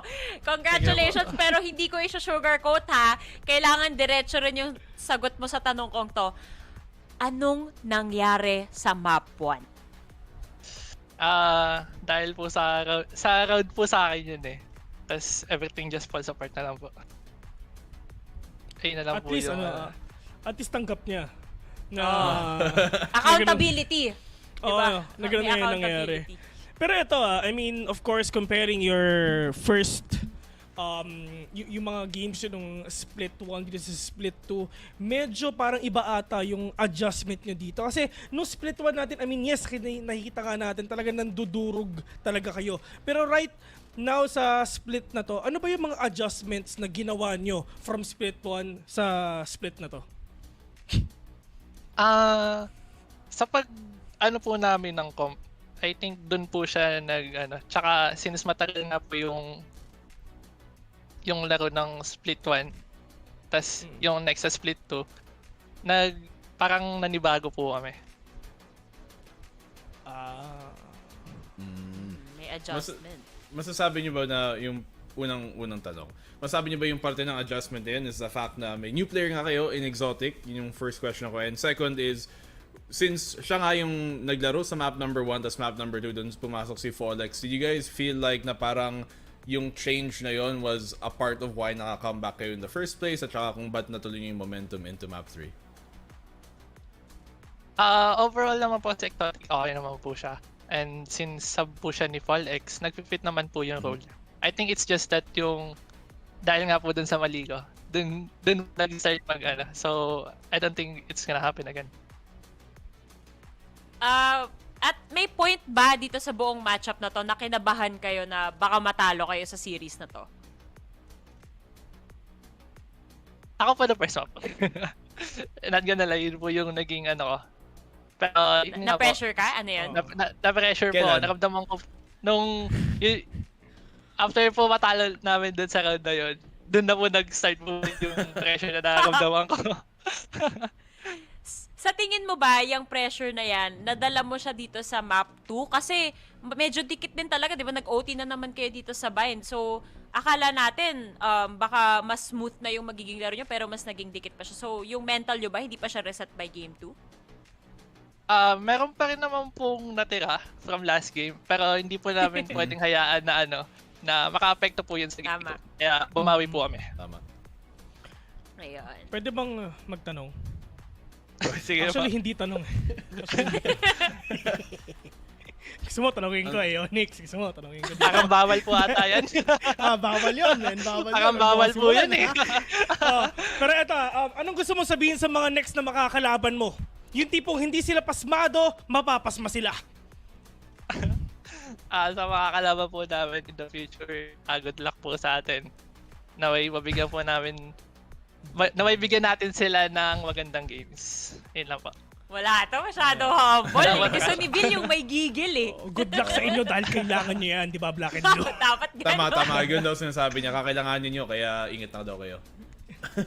Wala, iba talaga. Kahit naman sa mga mga global tournaments, 'di ba? Pag mga NA or Europe, parang mas G sila mag-trash talk. Pag mga Asian, ang humble natin eh. Ganyan na dito sa PHC natin. Ang babait talaga ng mga Pinoy.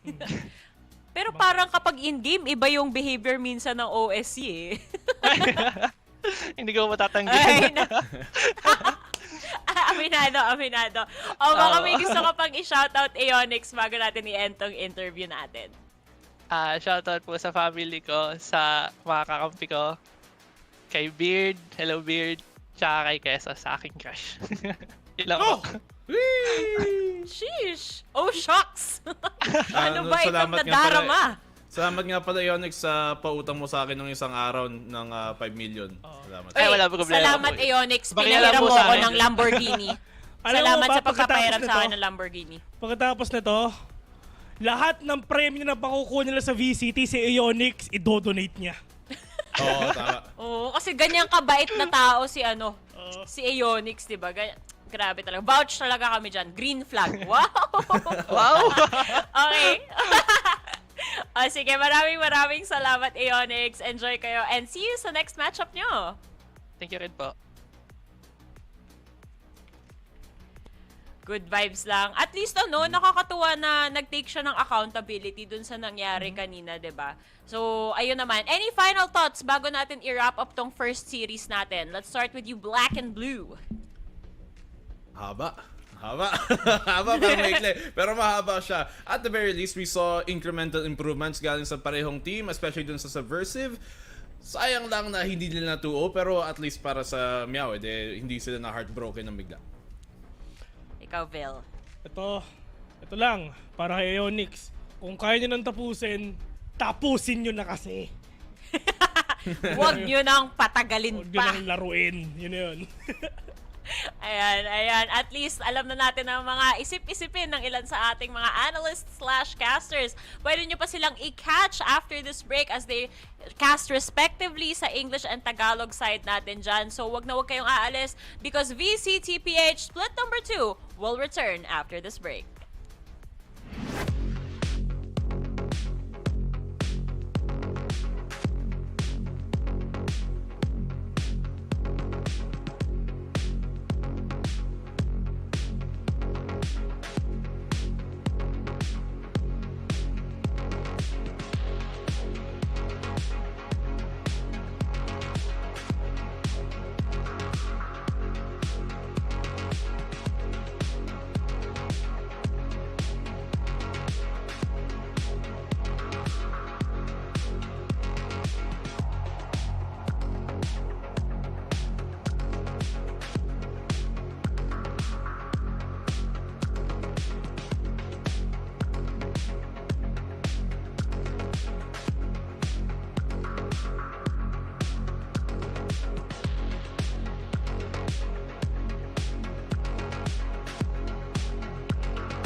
cheaper.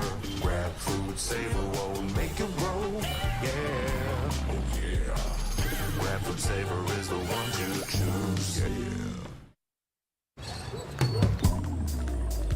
Grab food, saver meals, 99 plus. Grab food, saver, 99 plus. Dining meals, if it's a bill, saver meals won't make you go, yeah. All my friends will grab car saver. The grab car saver is a lot cheaper. Grab car saver. Grab car saver won't make you grow, yeah. Grab car is the one to book, yeah.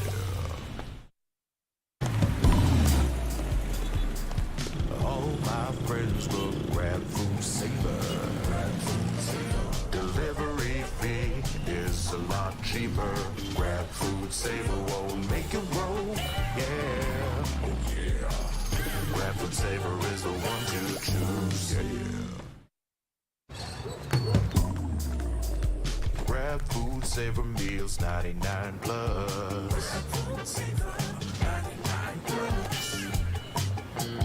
Dining meals, if it's a bill, saver meals won't make you go, yeah.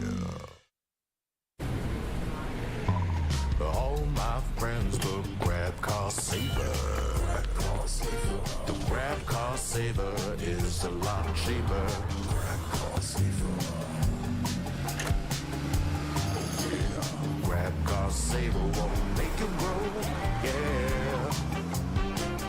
Grab car is the one to book, yeah.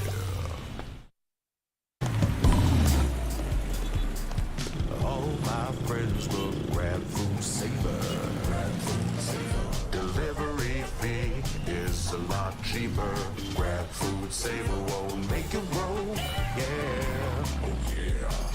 Grab food saver is the one to choose, yeah. Grab food saver meals, 99 plus. Grab food saver, 99 plus.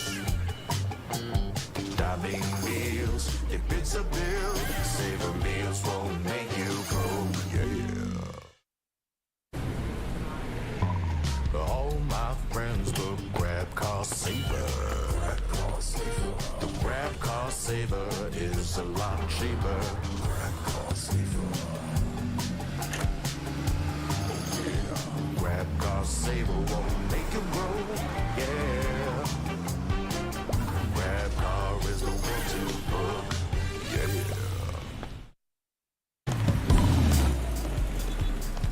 All my friends will grab food saver. Delivery fee is a lot cheaper. Grab food saver won't make it roll, yeah. Oh yeah. Grab food saver is the one to choose, yeah. Grab food saver meals, 99 plus. Grab food saver, 99 plus. Dining meals, if it's a bill, saver meals won't make you go, yeah.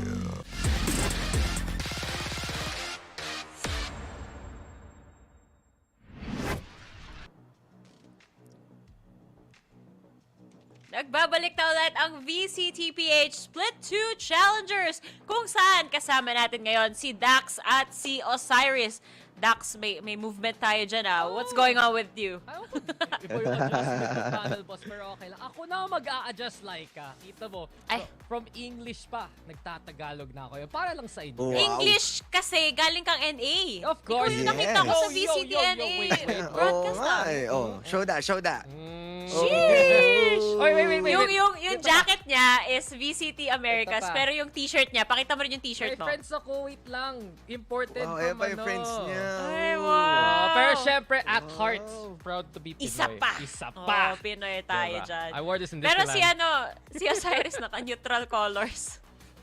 Nalalawa tayo sa neutral colors. Yung description niya kanina, ano susuotin mo today sa sa cast? Neutral color. Neutral colors. Color Wala lang pa pala. ang S eh. Wala pa ang S kanina. Nabitin. It's okay, you have a bunch of colors there, Osiris. Don't worry about Oo. it. Colorful tayo dito. Pero colorful din naman yung matches na nakita natin kanina. And that's mainly because napakalupit ng sponsors natin. Nagpapakulay sila ng buhay natin. Lalong-lalo na ang ating isa sa mga sponsors na ang Mineski Global, the official tournament organizers of the 2024 VALORANT Challengers Philippines, presented by PPGL, the largest multi-game esports league in the country. At syempre, saan pa tayo mag-thank you, diba? Also, thanks to our official super app partner, Grab. Score Grab's lowest prices ever with up to 15% cheaper fares on Grab Car Saver. Delivery fees as low as 15 pesos with Grab Food Saver delivery and thousands of budget-friendly meals as low as 99 pesos with Grab Food Saver meals. Use your promo code also na GrabFood60 and get up to 60 pesos off your order with a minimum spend of 550 pesos. Promo runs from 11 a.m. onwards. Last but not the least, this tournament is officially sanctioned by the Games and Amusement Board. Hello po, Miss Sinja. Wow! Alam niya na, alam niya na talaga. Well-trained, well-trained. Ayan, thank you po sa pagpapakulay sa ating VCT experience overall. Kaya nga naman kanina, ang haba ng cast yung dalawa. Ikaw ba Osiris tuloy. Ikaw ba Dax rather? Kasi ikaw yung mas neutral sa aming dalawa, sabi ni Taylor. May likers daw, may Osiris curse daw. Ikaw ba naniniwala ka sa mga ganun or Ray curse lang ba talaga ang tunay na sumpa dito sa VCT? Ang alam ko lang na damay ako sa mga sumpa nyo. Just, yung tipong nananahimik yung English broadcast, happy to cast some games, you know, tapos biglang damay ng panel, damay ng Tagalog broadcast sa tech post, be like, ba't ginawa naming masama, you know? Kahit kasi sa on-site, nasa ibang isla yan sila, Dax. Doon sila sa secret closet. Kaya talaga nadadamay lang talaga sila sa mga nangyayari. Ikala mo isang pantropiko, and then nasa broom closet lang kami. Dun lang. Napaisip ako, anong secret clause? Okay, nagets ko na. Oo, Narnia. Sorry, hindi na lang magigets ng mga viewers natin for now. Balang araw, i-explain din namin. Pero sa ngayon, back to business tayo dahil it is the second series of the day. And familiar faces na to, nakita natin sila nung split 1. The thing is, I feel like this is a revenge match. Pero the question is, magiging successful ba yung revenge dito, di ba? So, ang pauna nating ipapakilala na team dito ay yung yung kailangan, ano ba yun? Sila ba yung parang villain sa kwento na to? Kung yung kabila nilang kalaban yung may revenge story na gustong gawin. Tama ba? Pwede, Tama. pwede. Pwede. Okay, so yung antagonist natin for today's video is gonna be this team na kilala natin sila bilang kami-kami lang, sila-sila lang. It's Just Us.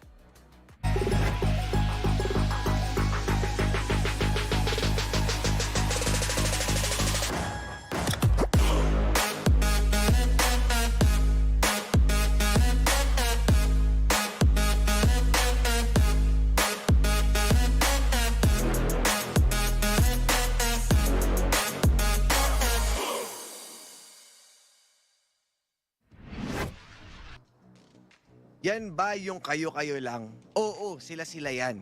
Yan ay ang Just Us. At ito na nga, di ba? Kumbaga, ito yung isa sa mga team na nagpasiklab nung ating split 1. At kahit nga nung ating off-season, talagang mainit ang team na to. At nakikita natin ngayon, may bago, no? Si Stacey, kung di ako nakakamali. Based nga sa interview, nang tinanong nga natin si Par Scofield about it. Pero right now, itong team na to, sobrang promising, especially kung gaano kainit yung pinakita nila, eyeing in more on how Par Scofield being explosive sa ating mga maps. Oh, look at it, guys. From my point of view, baka sila ang main characters ng story nila, diba? Hindi lang yung tipong they've made incredible waves pagdating ng split number 1, but now they've made it a family affair pagdating dito sa split number 2. Brother buff nga sa bagong member nila, and JustUs, they got off to such a good start over Subversive. There are many things said about JustUs, but it's undeniable syempre dun sa talent mismo nila as players. Par Scofield, galing ang community, sobrang nag-pop off. Second Love always has been consistent. You got Lloyd, you got Repulsive, and you have Stazzy in there to just finish off an incredible roster. Kakaiba na nga yung inabot nila last time around, diba? Walang nag-expect na matatalo nila yung mga teams na natalo nila on the way there in the first place. Pero nagawa nila at kaya nga sila nandito sa split 2 muli.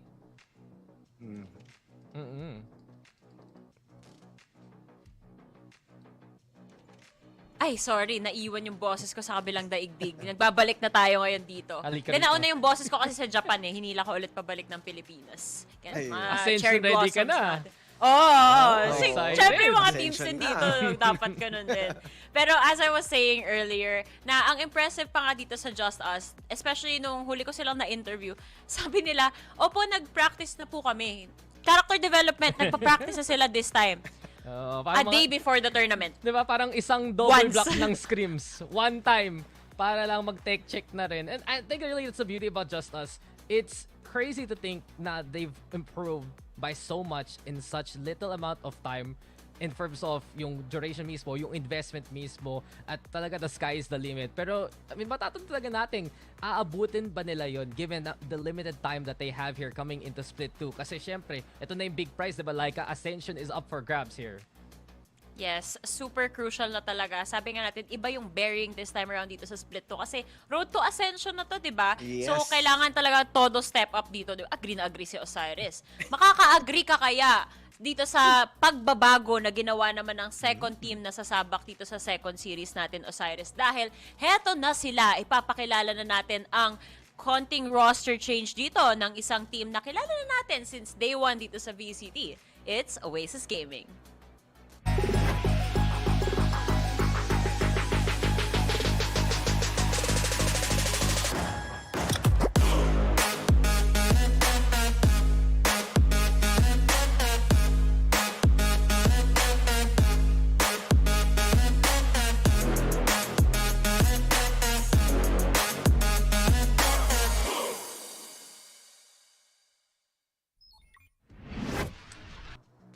It's day one here for Oasis Gaming and look who's joined the roster. Laking big deal naman to para sa Oasis, diba? Sige, they've lost Wild Oreo kasi siya ay lumipat ng Team Secret. Pero sino ang biglang sumali sa kanila? Former team captain of Naos Esports, formerly of Team Secret, na si Witch. Siyempre, adyan pa si paring Dubby. Dubstep gonna be in there. Kelly S, Savvy 8K, and Marky. The talent for Oasis Gaming unparalleled right now. Alam talaga na marami na nag-underperform sila pagdating number 1. Pero ngayon, mas may leadership na nga sila with Wits and Dubstep, having some of those veteran voices. Parang nakikita talaga natin for the two former members rin ng Team Secret, diba? They have something to prove. They want to try and make a run again. And with the talent of Oasis Gaming, dun sila sasabak.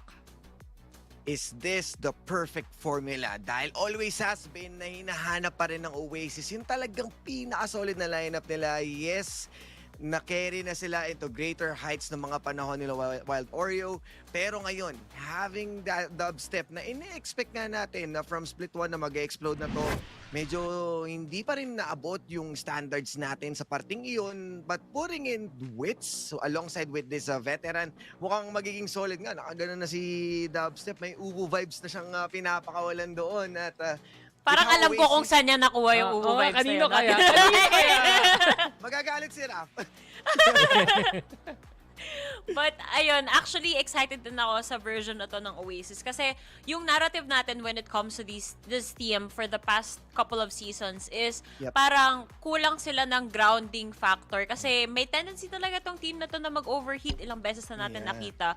But maybe with the presence of more experienced players in terms of sa international stage natin, tapos syempre yung parang kuya figure nila dito sa team, 'di ba? Baka mag-iba yung dynamic nila and magkaroon ng more, how should I say this, mas kalmado na mga approach when it comes to the games. But syempre, excited na tayo dyan. Dax, parang ramdam ko yung puso mo nasa day one pa din eh. Ay, ano ko ba? Parang speak for yourself ka dyan really quick, Laika. Pero I agree with you. Andyan si Kuya Dubby, andyan si Kuya Witsy, and let's talk about Wits real quick. This man has not skipped a beat really. Na, sige, parang in the off-season, after, nung mawala siya na Naos, bago mag-start pa ngayon split number 1, maraming nagtatanong kung saan siyang team mapupunta.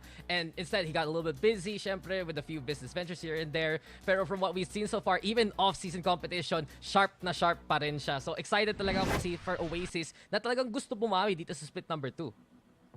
Yes, kumbaga si Wits yung Laika ng wow! team na yon. Siya yung humahatak sa mga analyst pabalik. So whenever na alam natin na mag-explode or mag-overheat, hahatakin niya pabalik sila Kelly S. Laso pa lang. Teka Bakit? lang, kumalma tayo. Nag-overheat ka ba, Osiris?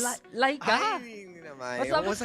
Nilalangaw lang tayo sa discussion kung saan tayo pupuntang kwentuhan at ikaw yung naghahatak sa amin pabalik. Wow, grabe naman trabaho siya. lang, boss. Sige, trabaho na tayo. Trabaho. Trabaho! Wala wala tayong Lotus, wala tayong Ascent. Anong first map natin? Osiris, ano? Oy, pinapahula siya. Pwede tayo maglagay nga ng icebox dito or a decider icebox per se. Pero mukhang sunset, maaga-aga. Pagpasok na dito, ina-expect ko kasi map to pa to Wala, Ekis ka dyan. Osiris, Sunset, gawin na map pick of choice dito ng JustUs. Gets naman, bakit tinan ng JustUs yung Lotus, isa sa malakas ng Oasis. Oasis on the other hand, sa Ungsawa, ayaw makakita talaga ng Ascent dyan. And I do wonder here, Oasis, paano sila nag-reform mismo as that kind of roster, given na galing pa nga silang promos relegation. This is a big statement map pick right now, Laika, ng Oasis. Itong bind na to, ina-avoid talaga ng Oasis for so long already. Tapos ngayon, day 1, ito pipiliin nila. Exactly, no?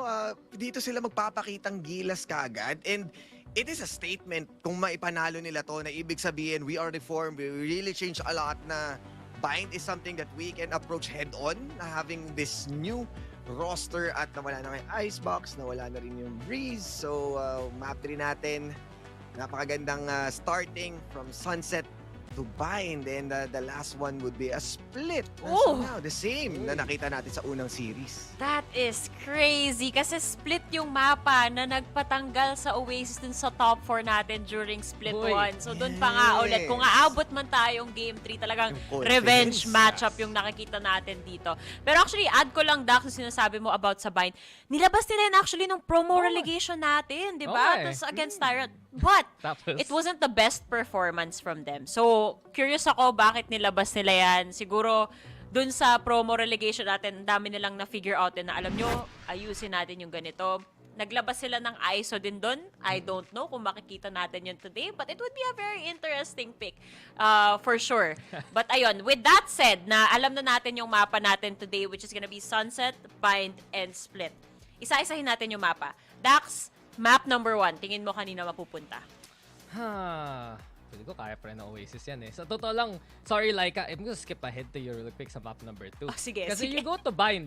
Nagkwento nga may ISO, tapos may Clove, tapos may Raze, tapos may Chamber. Feel ko naman hindi gaanong kaayos talaga yun para sa Oasis. So talaga, minamata ko yun para sa Oasis. Just because it's been their permaban for so long. But coming into Sunset, I guess really the big question right now is paano talaga mag-a-adjust dito ang JustUs. One of the biggest strengths that JustUs brings to the table dun sa map number 1, yung Phoenix composition nila na linabas nila ng split number 1. Oasis on the other hand, pag-alala ko talaga ng Sunset, more standardized with that kind of raise play. At itong mapa na to, hindi pa natin sila nakikita mag-match up against sa raming times na naglaban ang JustUs as Oasis.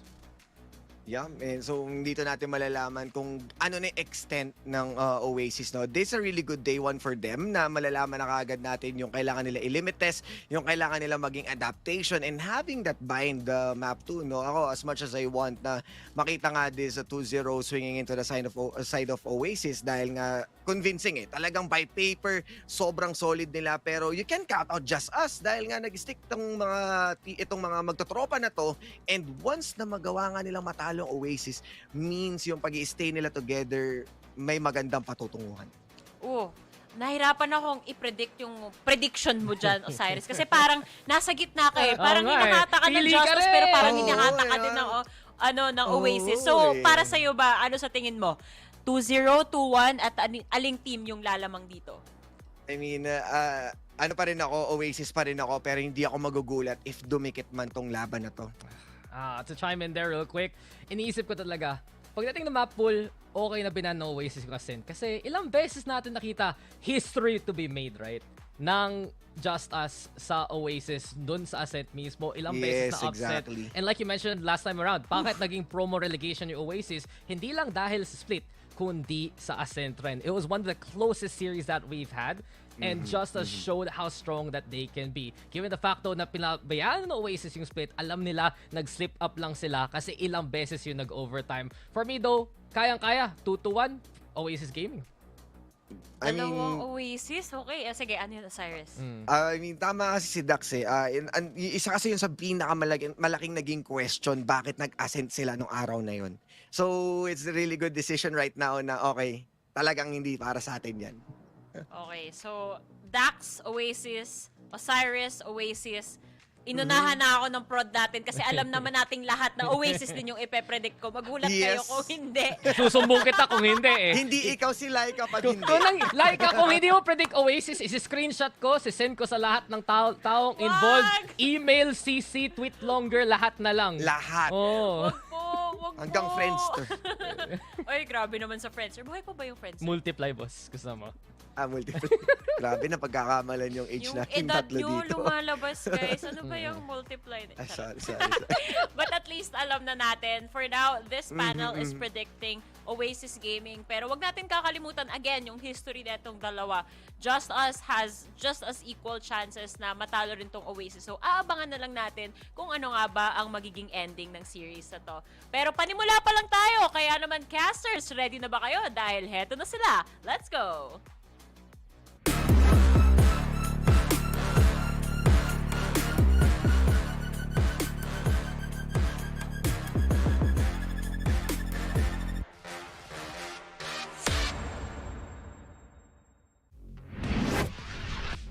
Well, our panel's definitely having some fun, but there's some serious business coming up here. Dash, I'm BNB, by the way. With me is Dash again. And we are looking at a matchup wherein let's not forget, the last time we did see Oasis was against his JustUs team during the quarterfinals of the last split. It was JustUs that did eliminate one of the titans of the long-standing Philippine scene here in Oasis. But what do you think we got up in store here, Dash? We got some maps that we haven't seen these two teams play yet against each other. Split was a map they did last time. That's where they eliminated Oasis. But what's your read on this situation? Honestly, Oasis needs to win Sunset. If they lose Sunset, Bind, their favorite map is gonna be biting them in the back. So it's gonna be scary if ever they lose the first map. When we go to Bind, it's gonna be a scary map for them. But in Sunset, I think this is gonna be okay. This is gonna be a good fresh air basically for us for this map. And I would like to see what they are gonna be picking here. Yeah, especially since Bind has been a map that we've seen Oasis many times over in the past removed from the rotation. They like to take that map out of contention, but we look here at Sunset to start things off. JustUs trying to switch things up composition-wise. They forgo the Phoenix that we've kind of come accustomed to with them. They put on the KO as well now, and as well as putting on this kind of the Raze comp here and have the Astra swapped out for the Omen. Lots of changes. Meanwhile, Oasis still sticking with the same comp that we've kind of grown accustomed to them even from last split. What do you think about what JustUs have here cooking? Yeah, honestly, for JustUs, what I like about this is still having the Gecko in their team is still a really good one to have. Having double flashes just for them to get into the site really effectively is good. And no information on their side would be a coin flip here for JustUs, but they worked with this types of composition even back then. They even used a Phoenix back in the day. So I think this is a way better composition than what they were brewing before. But on the other hand, for Oasis, this is a good chance for them to showcase how they would be able to use that Sova effectively, especially as they enter the site.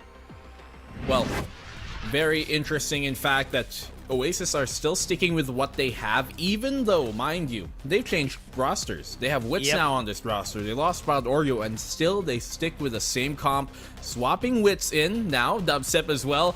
It's a bit of a whatchamacallit, bit of a reunion for these two boys. Back on the team again. We remember these two boys on Team Secret back then, but now we're going into our first map here on Sunset. It's Oasis.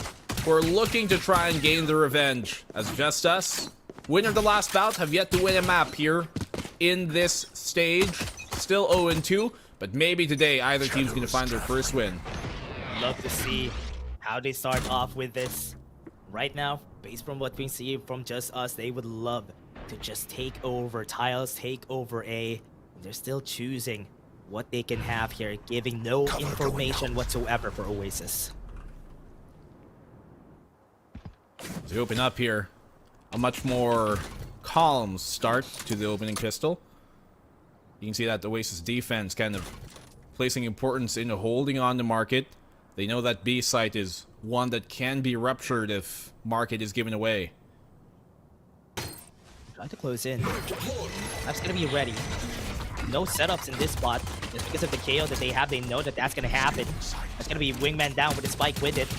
Can't even get into the site. Healed my coffee. Oh, nice shot by Kelly S here.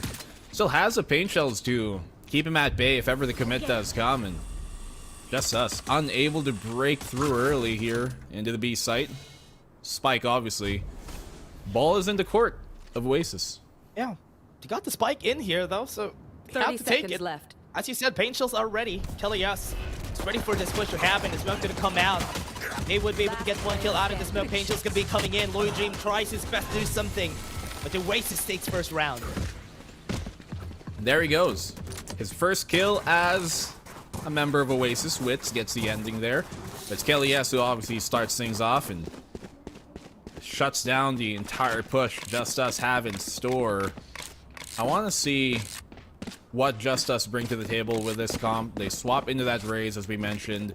We were previously a bit more aware of them using the Phoenix, but they've got a bit more set plays they've got potentially with their comp right now.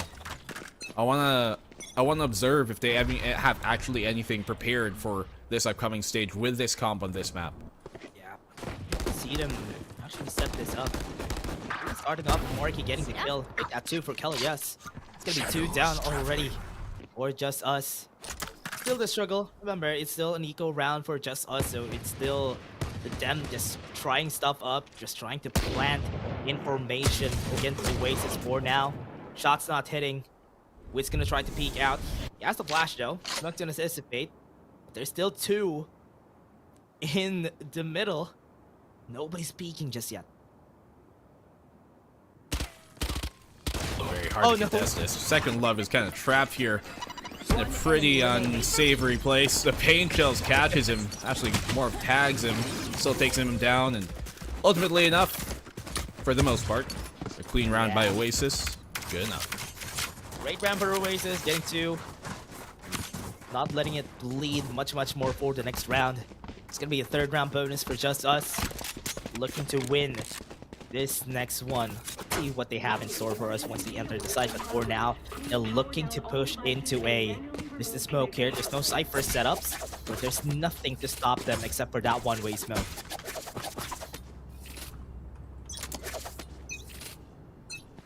Well, perhaps this is where we're going to see JustUs come alive. They're bringing the spike here on Psycho forward, but I think they're looking to maybe try and bypass this smoke. Potentially. Dubstep's looking to get a bit cheeky here. Smartly enough, pulls back.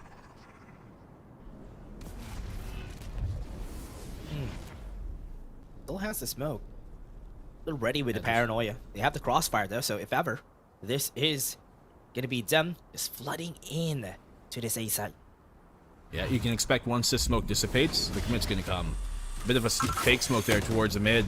The boombot confirms their presence, and here's a wide swing out. Even with the outlaw, JustUs connects a headshot he finds. JustUs still gets the kill. Loyal Dream can't even do anything much though. With a one-way smoke, Second Love is very much blind. And Dubsteps is keeping it at bay. Main, still not clear. They have to clear a lot of things here. Elbow is still being pushed in. And Second Love has to fight against 2, but JustUs at the ready. One more shot to the head. Outlaw, not even to the body. Strikes him right there. And there is going to be only 2 here. If JustUs loses this, that's going to be another 30 eco. seconds left. Oh my goodness, he actually ults here. Doesn't get the kill, but gets him quite low, and that's enough for Dubstep to come on the flank with Wits as well. Get the pincer on the elbow. Hit them straight in the back of the head. So Oasis, 3 opening rounds to start. Pretty nice. Good start here for Oasis. I kind of liking how they're just stopping all the defenses. I'm really surprised about how JustUs has been approaching this attack, because they have been slowing it down. They're trying to bait out information against them, and when they execute, they hesitate a bit, and that's why they got punched right there in the 3rd round. Satchel out. Satchel out. Well, we wonder what could have been and what could be, but they're trying to commit towards this A site. They've taken the stairs control already early. Dubstep has an option here to reposition, and that he does. And Oasis taking the smart option of playing the retake instead, not wanting to give up weapons nor player count early. 100 steps away. Very safe right there. They're up in the alley. But Dubstep still gets the first kill, has a sliver here that he can work with. That's why he got the first kill, but nothing else more. JustUs right here. JustUs, you can, as you mentioned, he's trying to pressure from that flank. the brunt of the push here from Oasis coming in from the CTN, the stairs position exactly. But still, Stacy's able to find Dubstep in the conundrum, in the commotion. Look at this, though. JustUs doing work, putting in the damage that they could find, but ultimately enough, it still goes Oasis's way. A bit dicey midway through, but they get the round. Got out of my chair for a bit there. I thought they are gonna clutch it up, but once it came down to it, Oasis just played around their guns and their range. And they worked it out in the end. They just had 2 casualties in that round. This time around, it's time for JustUs again. Another try with the guns in their favor. No ultimates just yet, but one more could get that thrash for Psycho just for them to enter into the site. They still haven't had a very clean execute yet from the past 4 rounds. See what they could bring to the table here. Obviously, JustUs on this attacker's side, a bit of trouble they've been finding so far to get themselves actually into a comfortable spot. Their mid control hasn't necessarily been established early in the game, and I worry for them if now Oasis aren't going to be respecting their mid control at least midway through this half. Even Carter is hesitating to do anything there. Right there up in mid. The top mid smoke is making it way harder for Oasis to even commit to anything. No information just yet has been given. Aldrone, still far, far away. It's gonna expire first before it sees anybody. That's gonna be their call. Dubstep. Too close. It's gonna be fighting against 4. It's gonna be bad. That's 1 down. That's gonna be the call coming in from their side. They saw 3. So that is gonna be a call for them to go B side. Opportunity here for JustUs to open up the round, but KLES responds. He has been on fire so far this opening half. Can he find another? They know his backside is being occupied. Perfect flash here, but nobody able to capitalize off of that information and the utility. Psycho's able to clean up with the double. Second Love chimes on in as well. Comes down to Savvy with a double as well. Cypher versus Cypher. Savvy versus Lloyd Dream. What can the MVP do? 1v1, time to go back. Goes back to market. Lloyd Dream not looking at the right place. One look at the right. This is gonna be time for Savvy to still get the round for Oasis. Ah, Savvy.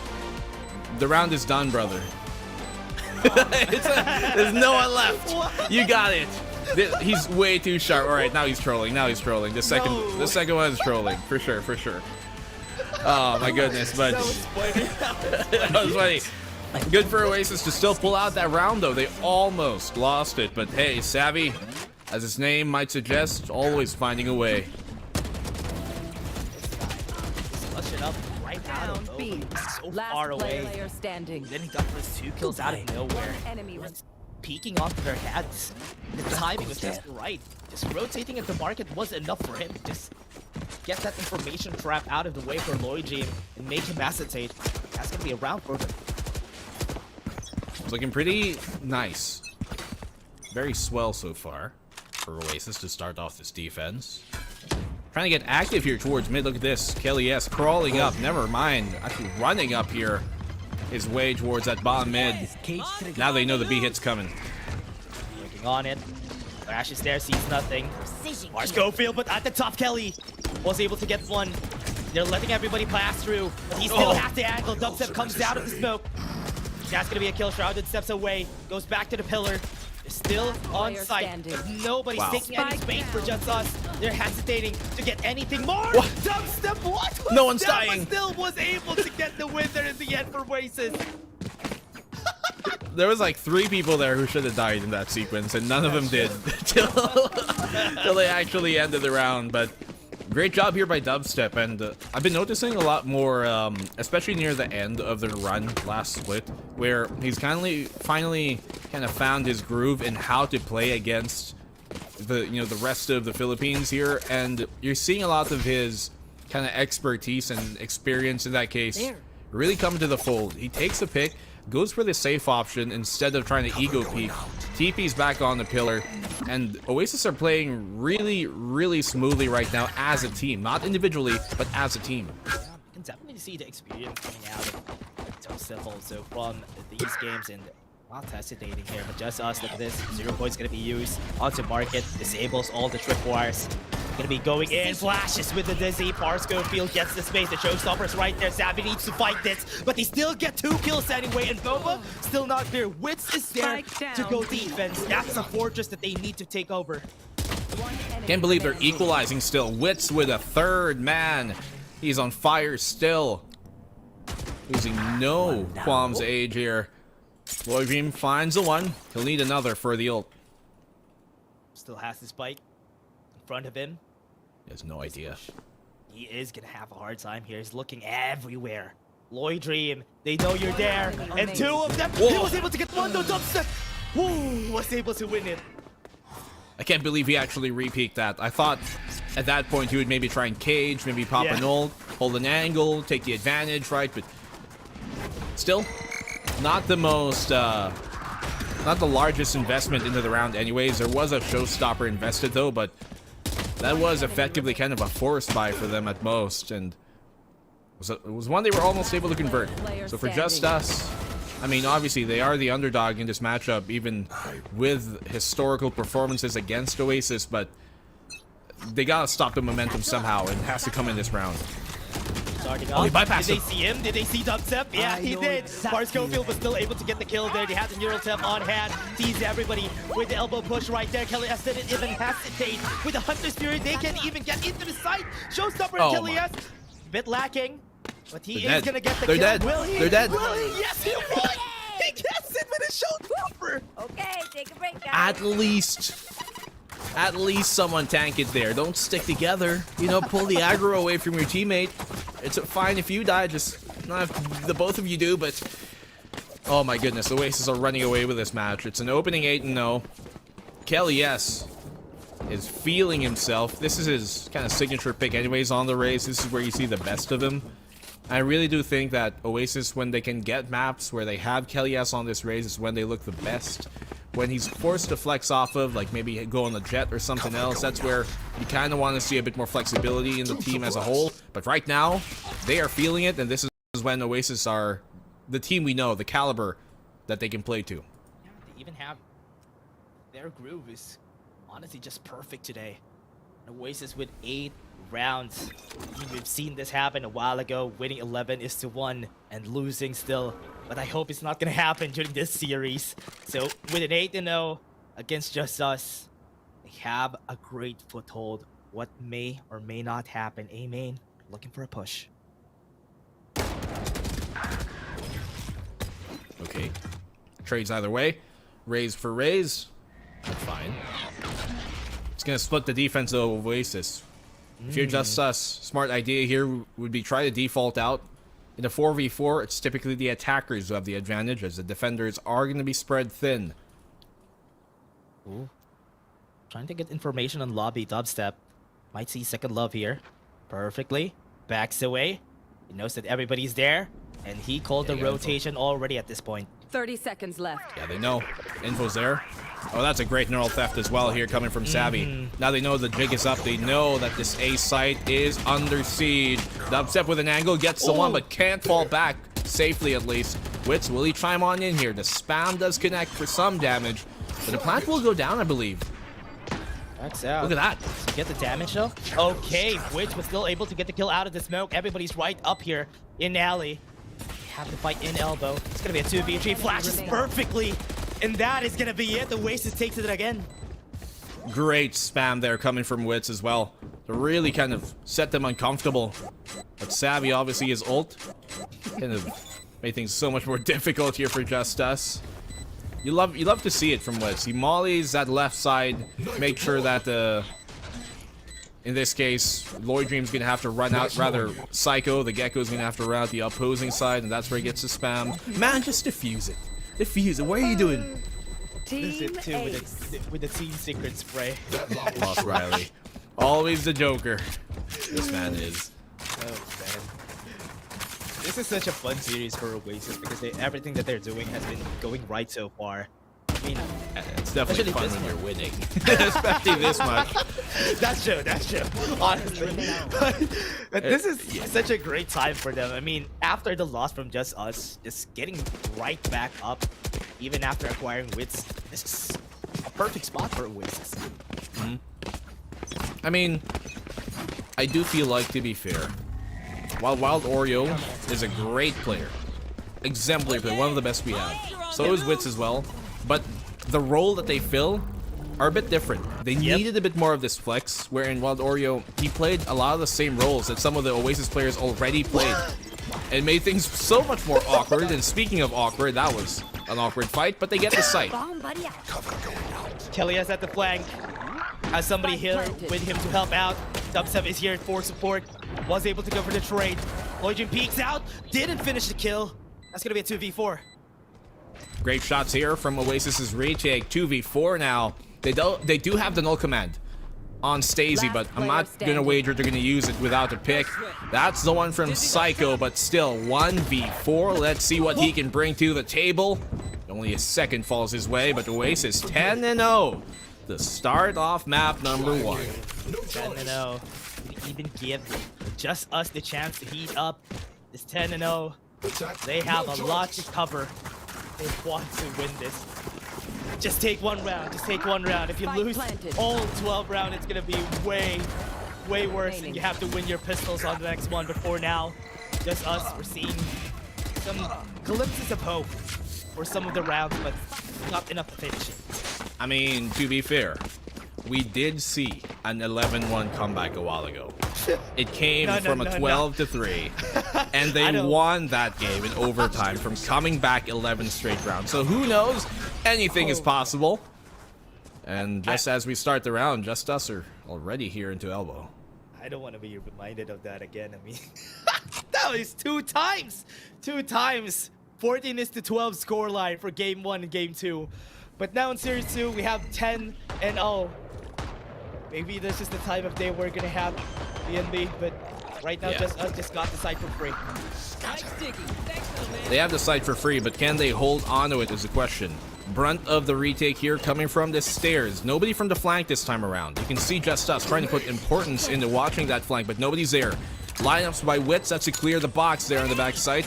Try and buy them some space.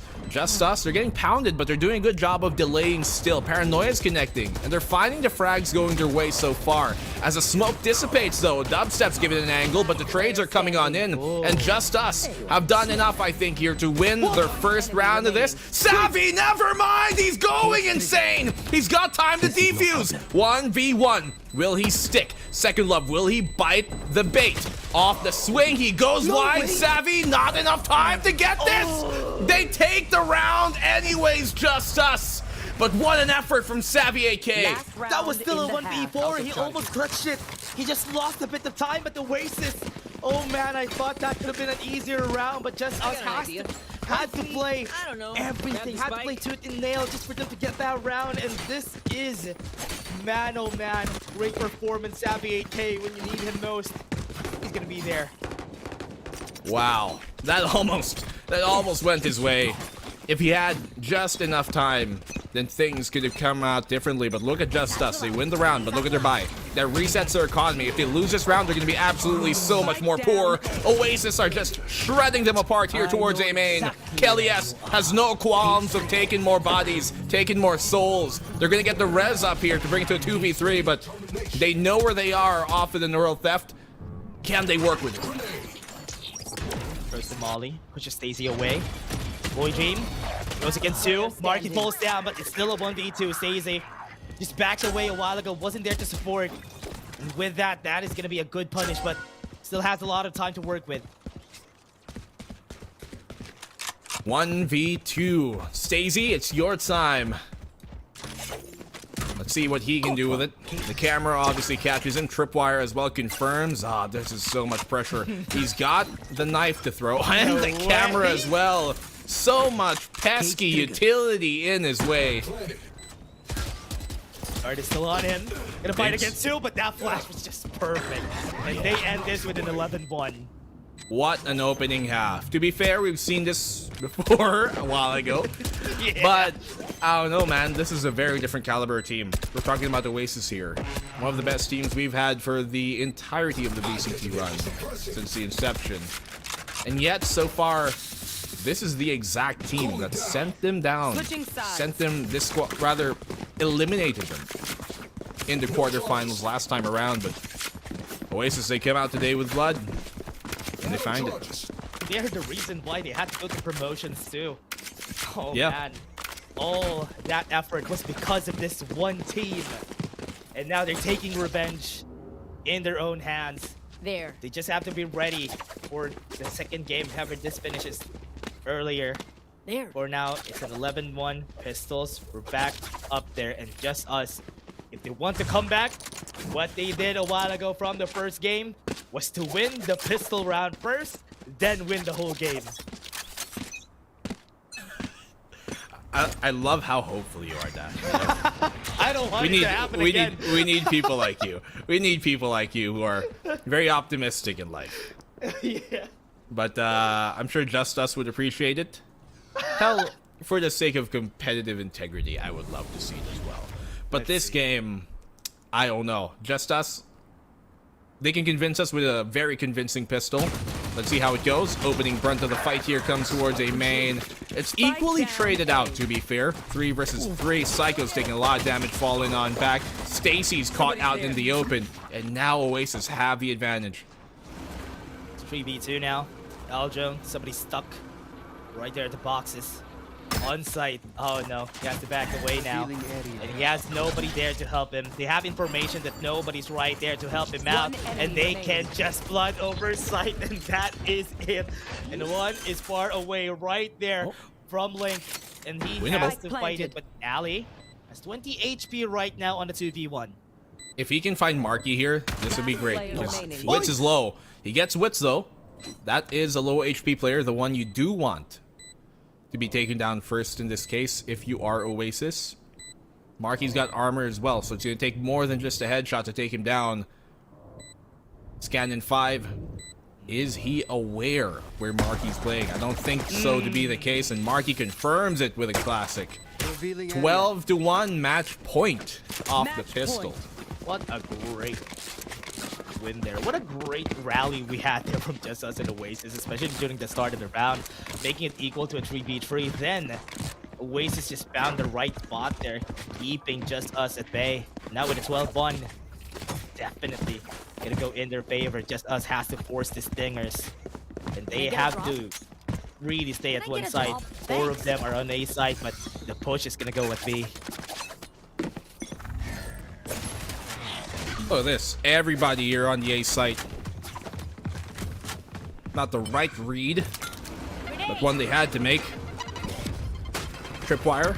Will that be destroyed? Yes, it will. They can commit towards his site. Only player here is going to be Lloyd Dream, who does do damage but can't find the pick.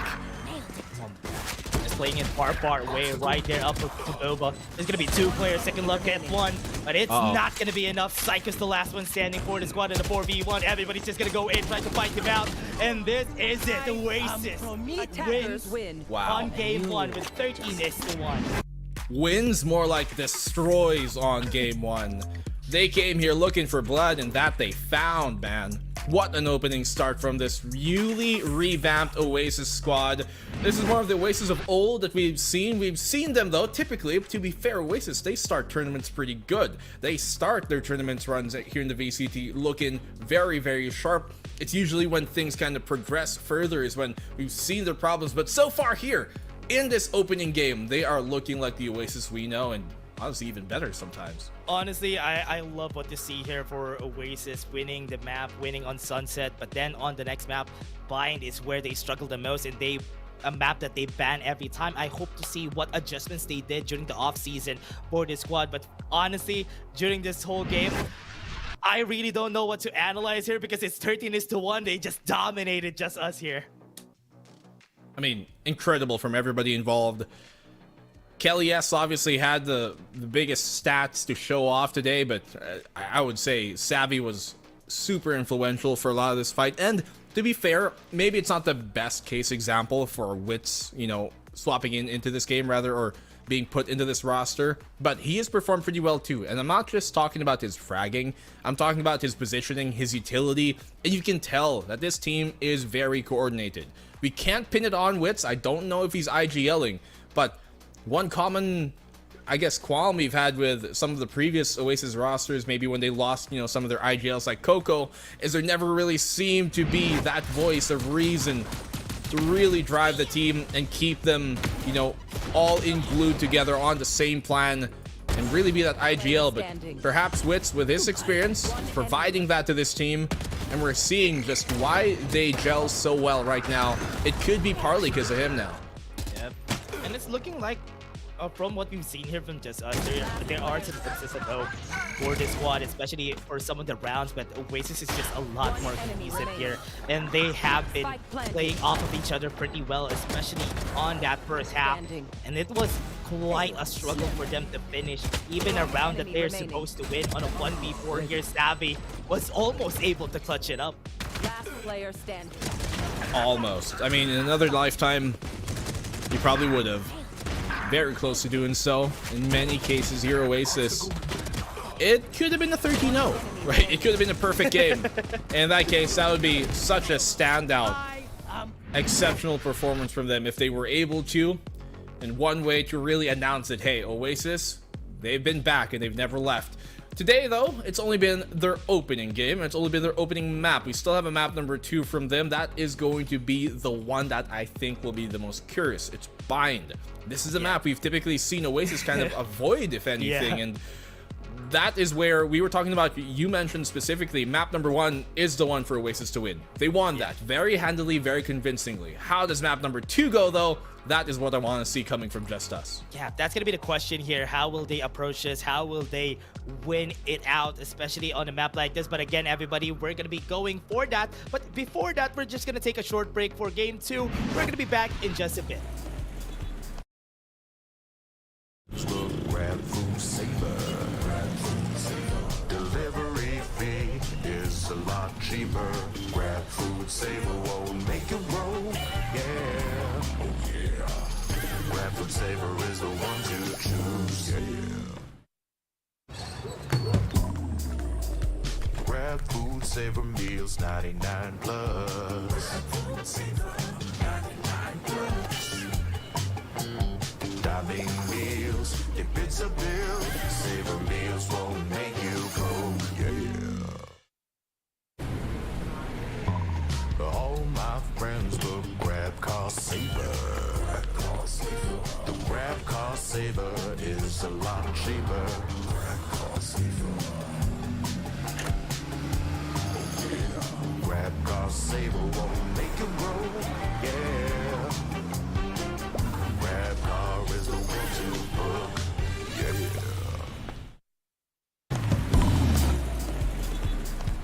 All my friends will grab food saver. Delivery fee is a lot cheaper. Grab food saver won't make it roll, yeah. Oh yeah. Grab food saver is the one to choose, yeah. Grab food saver meals 99 plus. Dining meals, if it's a bill, saver meals won't make you go, yeah. All my friends will grab car saver. The grab car saver is a lot cheaper. Grab car saver. Grab car saver won't make it roll, yeah. Grab car is the one to book, yeah.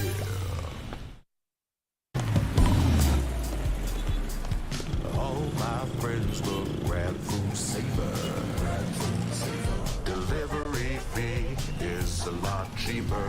Grab food saver won't make it roll, yeah. Oh yeah.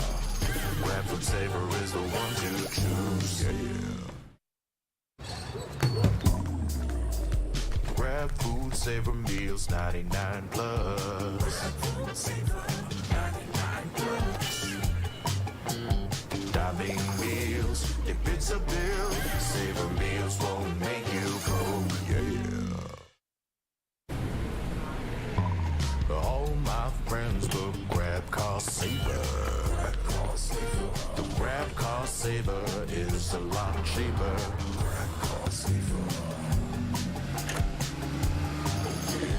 Grab car saver won't make you roll. Yeah. Grab car is the one to book. Yeah.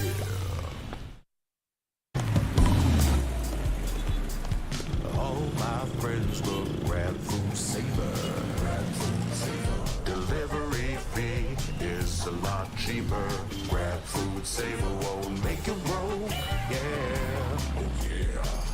Grab food saver is the one to choose. Yeah. Grab food saver meals 99 plus. Grab food saver 99 plus. Dining meals, if it's a bill, saver meals won't make you broke. Yeah. All my friends look grab car saver. The grab car saver is a lot cheaper. Grab car saver. Grab car saver won't make you roll. Yeah. Grab car is the one to book. Yeah.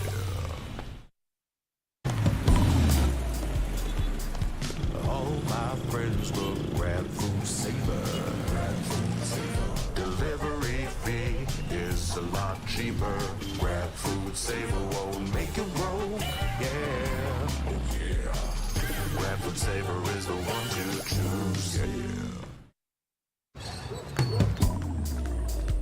Grab food saver meals 99 plus. Grab food saver 99 plus.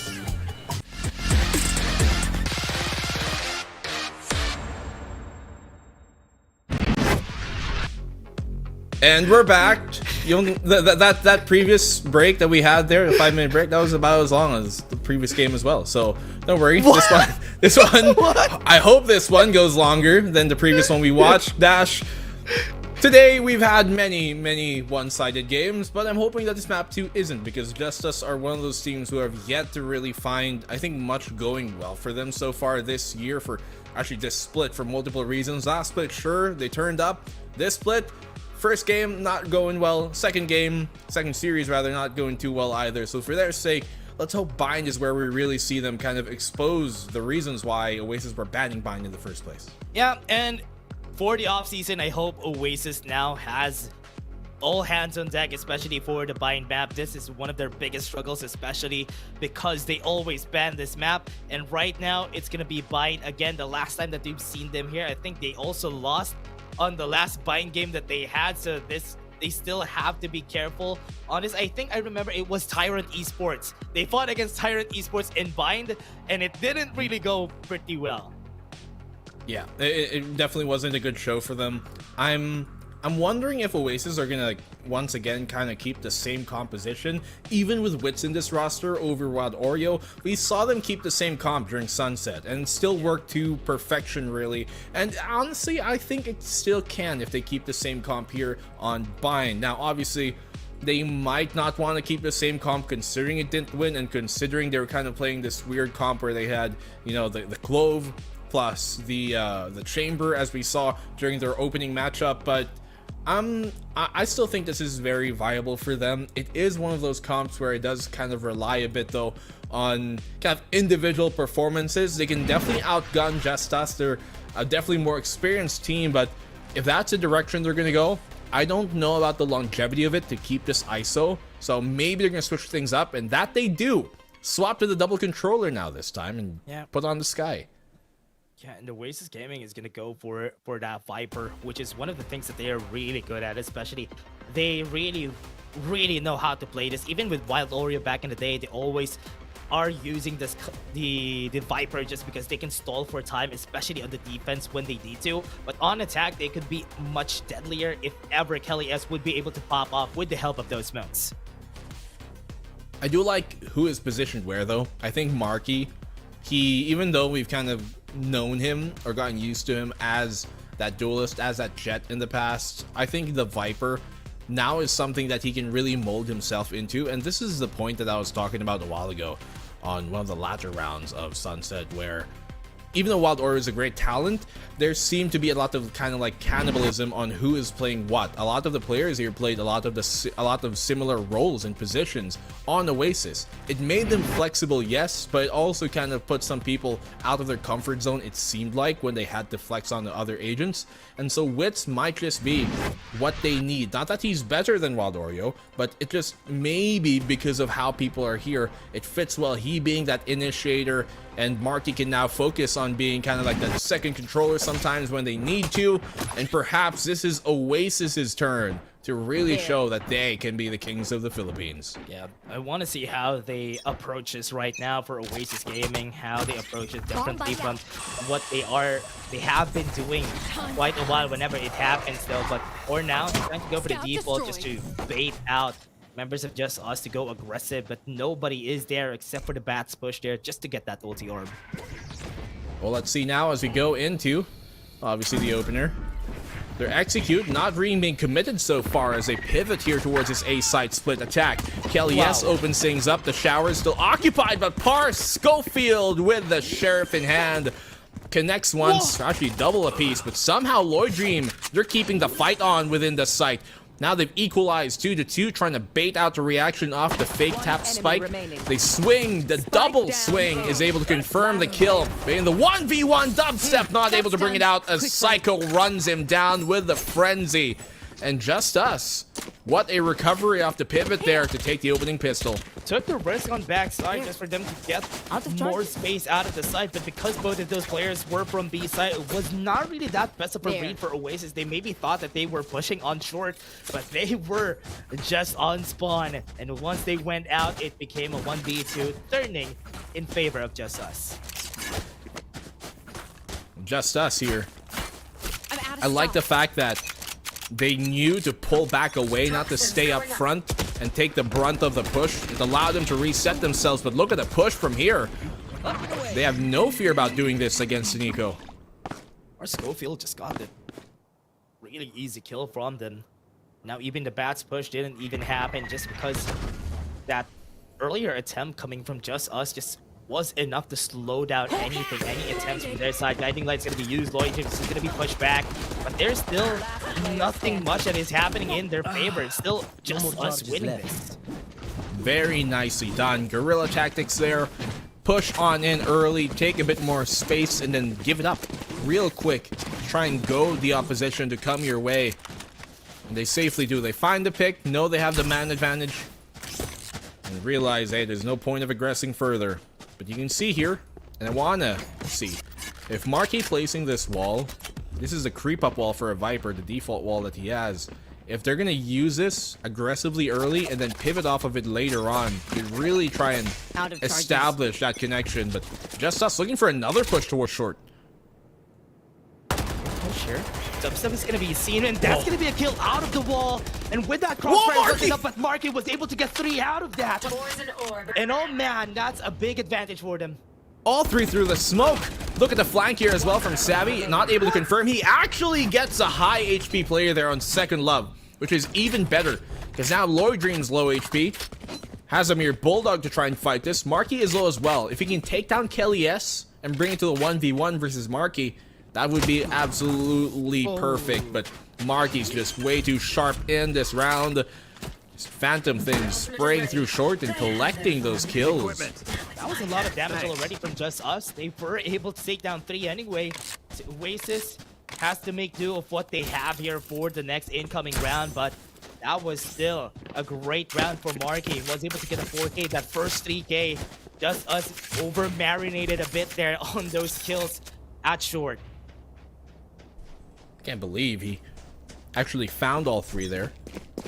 I mean, a bit of the toxic screen did make them vulnerable, but still, the fact that all 3 went down was effectively shutting down the initial push of JustUs, because they came away with 2 picks there until they were traded out. So Oasis now have a chance to reset this game. They're taking it slow. Stop for a bit here. JustUs trying to get information with that Dizzy. But if he tries to retake that, on bats. The fast run coming out from them. He knows that somebody's at bats. Whenever they push with the guiding light, they see nothing. They're already at the top. Nobody's taking any space from Oasis. It's gonna be hard though, just because of that. They can't even push through sight. Have the Viper spit now. And this is gonna be a sight for them. They're gonna be trying to go for the plant. Good patience here being shown by Oasis. Wits finds a second in the round. As both of their big guns being taken down. Now the retake is going to be very difficult. Viper's pit in their face. Obviously the Slam's position is going to be crucial. And Savvy has a good lurk here as well. Look at that Kelly from the boost. Last player standing. 3 kills coming from them, and Second Love also falls in the end. Making it a 2-2. What a round from Oasis. Great start. Bit slowed down by the Molly a while ago. That's why they were not able to get the plant in, but still, nice execution. They exercise great patience there as well. When they realize, hey, okay, we can't really go for the plant attempt. Some more lesser experienced teams might just try and jump the gun and try and go for a hasty plant attempt, but not them. They wait to get the Viper's pit up, but even before that, they look for a mistake to be made, an opening to be given by JustUs. And that was Par Schofield swinging. Wits confirms that kill, and then they go for the plant. So, good. Oh!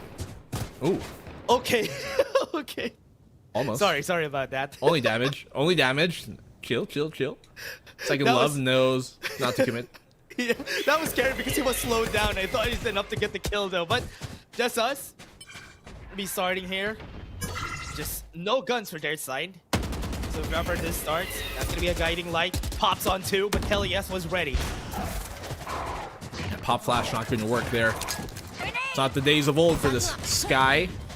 Pain shot's coming out, but Lloyd Dream, that's a good shot to catch him off guard there, KLES. They do got lots of ultimates to utilize here. That orbital strike's going to be one of them to flush him out. Second Love finds another kill, and this is actually pretty doable, especially if they get an orb on Second Love. Par Schofield's got the ult too. The ult can go for the showstopper. If he gets this kill, no. I think he should have ulted. I think he should have ulted there. Yeah, actually, if he just ulted, that could have been a good surprise for them. Yeah, I know it's an eco, but it's early in the half. He can still build that ult up later on, and there's a chance to win this eco early. So, here, the bygones be bygones. Now this is suddenly a much more difficult round. They have to try for. Tries to go for the wingman. Information, they know that Wits is somewhere there. Can get boosted. Have Lamb's control too, so it's still impossible for them to even get anything much here. Stacey could get a kill, maybe an exit frag, but it's a bit too late in that swing. Yeah, much more difficult. I think the ult there, if he got one for free, even 2, make it into a 2v3 at the very least. At bare case, 1v3. That round would have been definitely winnable by them. He could change things up. Perhaps this just speaks to kind of the experience versus the inexperience here in comparison. And Oasis, they've got the winning formula now, right? That we typically see with some of the best teams we have here in the region. Where we have some veterans accompanied by some young guns who have been very well trained.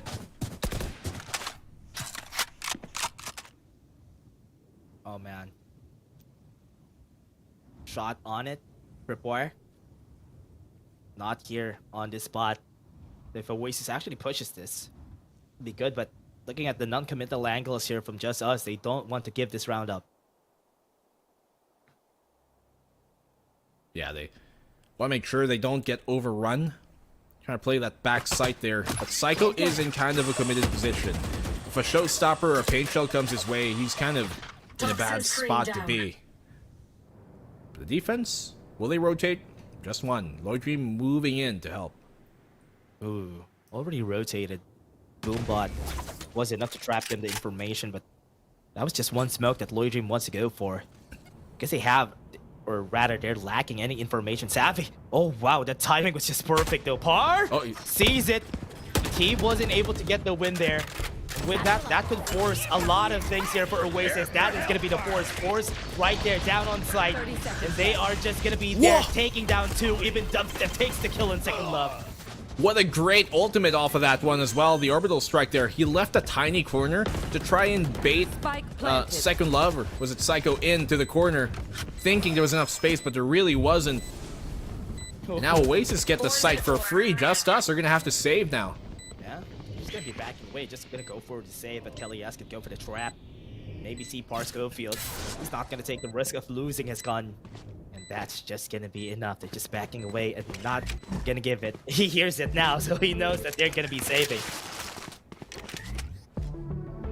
I mean, to be honest there, I think the best decision to have made, knowing they had the orbital strike and a showstopper all together, would have just been play out of the site. Play that retake, leave the trips in spammable positions for CT and elbow, but don't actually play within the site, because that's exactly what could happen in this case.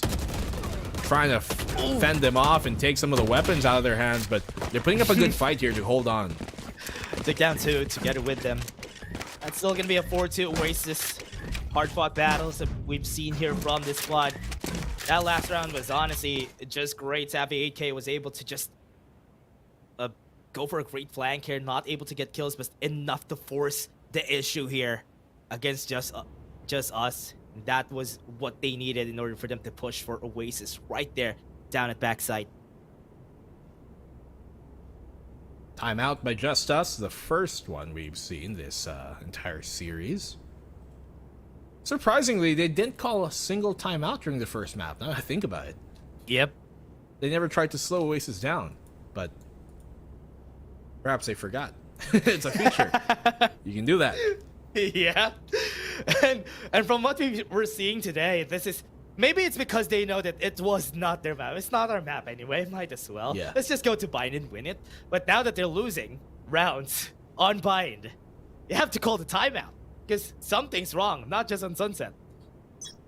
Well, it's looking somewhat better here. I'm not going to say a lot better, because it's early, but somewhat better here for JustUs. On this map, at least. I mean, it was their pick, so you'd assume it to be the case. But look at their economy here. Not the most ideal for sure. 2 rifles, a bunch of Guardians and Spectres, rather Stinger. Kind of accompany that. And with that, I like that they're choosing to get aggressive here towards Showers. Showers. Our Scorpion's still gonna fall down, Stacey. Top poison's off. Oh man. Counted his losses and just enough for him to back away there. Good heads up by Savvy to make sure that angle is held though early on. He's been lurking that Showers a lot and kind of expects the counterplay to come, so it's a pretty amicable read. Has to make sure he doesn't die here. That's a good ult. He can back off after the information's gathered. No, now the B site's open. Yeah, it's gonna be a clear B site, and this is gonna be the push coming from them with a tripwire right there. What a great tripwire though. He was almost able to get the kill, but Marky still takes him down anyway. And this is gonna be a bit of a late rotate coming in for the side of JustUs. It's gonna be a 2v5 rather. It's a great angle as well there to try and contest that elbow from the boost. And once again, JustUs on another save. Oasis are just forcing them continuously try and take loans from the bank. Really love how JustUs is trying different things here. He's trying to go for the push and bats a while ago, and maybe they can get a kill, but it didn't work out and just threw the round out of the gutter because of it. Psycho tried to maybe even get the kill on Tubby. Was able to get one. He's not gonna get more. They still have their guns anyway.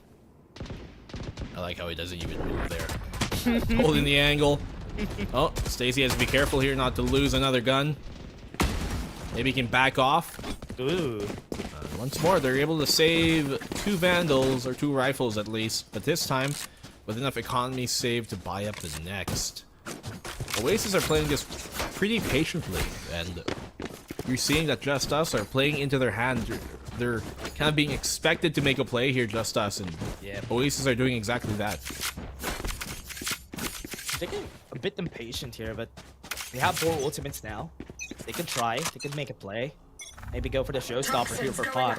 But with the push of short even, they're trying more. With that, Par Schofield not hesitating, still moving forward. They're trying to take the angle. There's a lot of people here. Boombot's gonna be thrown out, and he's gonna be trapped. He's gonna be left alone. Pain Chills is there, but with the guiding light, it was enough to push them back away anyway. And they're going for market. Just us going for it. 2 kills for Stacey. And this is going to be 2 kills still for Oasis, but they're looking into the hands of Second Love perfectly. Great punish there from Second Love. Tripwire destroyed. Initially being traded out there kind of made things a bit null for JustUs. And Oasis, they've been playing these rounds on the attack really patiently at the start, expecting JustUs to make a move. And that they did. They had the right read on B. Almost expected A to be a bit more clear though because of that push towards B. But little did they realize that, hey, they're taking everything on the map. JustUs finally get around back. Has been sealed for Oasis. Very much needed win here for squad here. JustUs playing a bit more aggressively compared to the past rounds. It rewarded them. I mean, they tried that for round 7, but it didn't work out. But trying it again for round 8 with an ultimate to work with was enough. They were able to get the win, closing it to 3-5.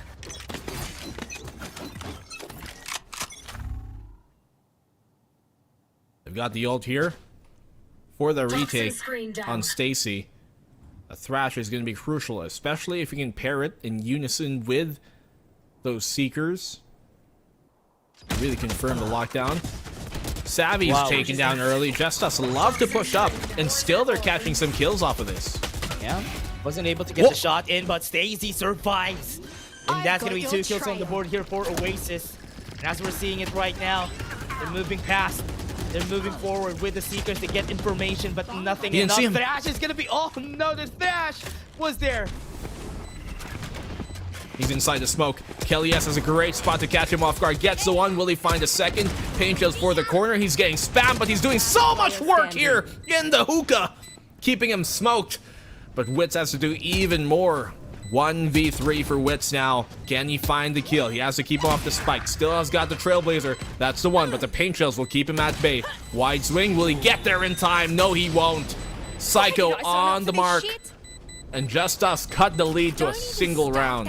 Was not in the right angle there. Starting off the round from JustUs with 2 kills on the board was enough for them to just gain clear advantage, forcing the hand of Oasis to just run over side, plant the spike on a very not really the best angle here. They had to protect Tube a while ago, but Kelly S going for the play here. But wasn't enough. He needed the help of all of his teammates, and Wits wasn't able to get it. It's so far away from him. Yeah, they were just not in the best position there to really turn that round on its head. Once again, Oasis trying to expect a push from JustUs early. Dog confirms there's nothing much. Gecko is towards that position, but Parse Schofield has a great angle here to really run them amiss. Stacy's being pressured in the lamps, but Parse Schofield's able to find one anyways, so they're doing really good of holding down the line here. Great trade is coming from JustUs. Rotation is going to be there. They heard 2. So they are already going into the site here. They have the mollies on hand, but Dubstep is just going to be killed out of the smoke just because of that tripwire. And now he has to try it, Marky, against 3. Took so long for him to find that tripwire because of how it was placed. Exits here towards the elbow, but he's still trapped. Maybe find a kill on Second Love. He saw him. He saw his shoulder at least. Second Love trying to go for the big... Oh no, the tripwire seals his fate. That's way too good. The trips really won them the round rather. And JustUs have tied up the game, Dash. Yeah, that's gonna be it. For front. 3 rounds consecutively, they were able to win. That is just perfect for JustUs. They have been playing this pretty well. 2 rounds they tried aggressive, a bit more passive in that last one. But right now, Oasis needs to regroup. It's looking like it's working pretty hard for them to execute. They're not working. First timeout for Oasis in the series, in their run here, in the split. And you can see why. Initially, to be fair, Oasis actually had the right idea to counter what JustUs are doing. You play back, expect the push, get the punish, and it was working early on.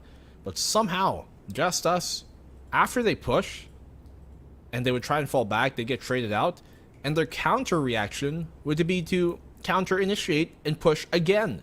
And they've been winning those second pushes after the initial one. And that's what's been curious. We saw that when they pushed very deep past Schofield into B, and then they repushed again for a second time towards A short. On that round, those are the type of rounds that they've been winning, and it's been keeping Oasis on their toes. They're really crunching the map control away from Oasis on the attack, which is very difficult for the attack to try and get enough time to do anything with. Yes, gonna be doing it for a second time here. They're gonna be a bit late here. They have the guiding light at the ready for Just Us. They're gonna try to beat out the boombot. It's not gonna hit anybody. That's gonna be a showstopper. Denied! And that is one more to the board for Just Us. That's one ult down. A bit too deep there for Psycho. He gets traded out, but I can't believe he shut down that ultimate. That could have been a double for Kelly S, maybe even 3. But my goodness, our JustUs just turning this on its head sometime. At least they can get Dubstep back up to somewhat fighting capacity, but the defense is stacked on this B side. Yeah, just 3 people here. Stacy looking at Hookah, but he's checking it out. They can't even waterfall into this site because it's still hard, because still a lot of layers of defenses that they have to cover before they go inside. They're just using the camera onto A before they do anything. They're just letting him just try and rotate here. If ever they get a kill here, they can go for a rotate on A if they get the information. Angle here for him to try and fight, being cut off. Molly in the corner just to make sure there's no one there. Wow. Stacey and the rest of JustUs just decimate Oasis on their entry. And JustUs, for the first time in the series, they've taken the lead. Round before the switch. The timing right there from that Dizzy, and it's not even easy for them to do anything. Just putting out all the people on B. Just wait for any pushes with the tripwires and the camera on A. A really good way to start off the round there for the squad. And now with this, it's going to be advantage for JustUs against Oasis. And Oasis could actually make do with a 6-6 if ever they win the next round. Let's see the peek out here. JustUs looking to get aggressive again. Here towards his B. Punished now by Oasis. A bit overzealous in that attempt on getting the orb. Oasis with the right read on how to get the punish. Now they have the advantage.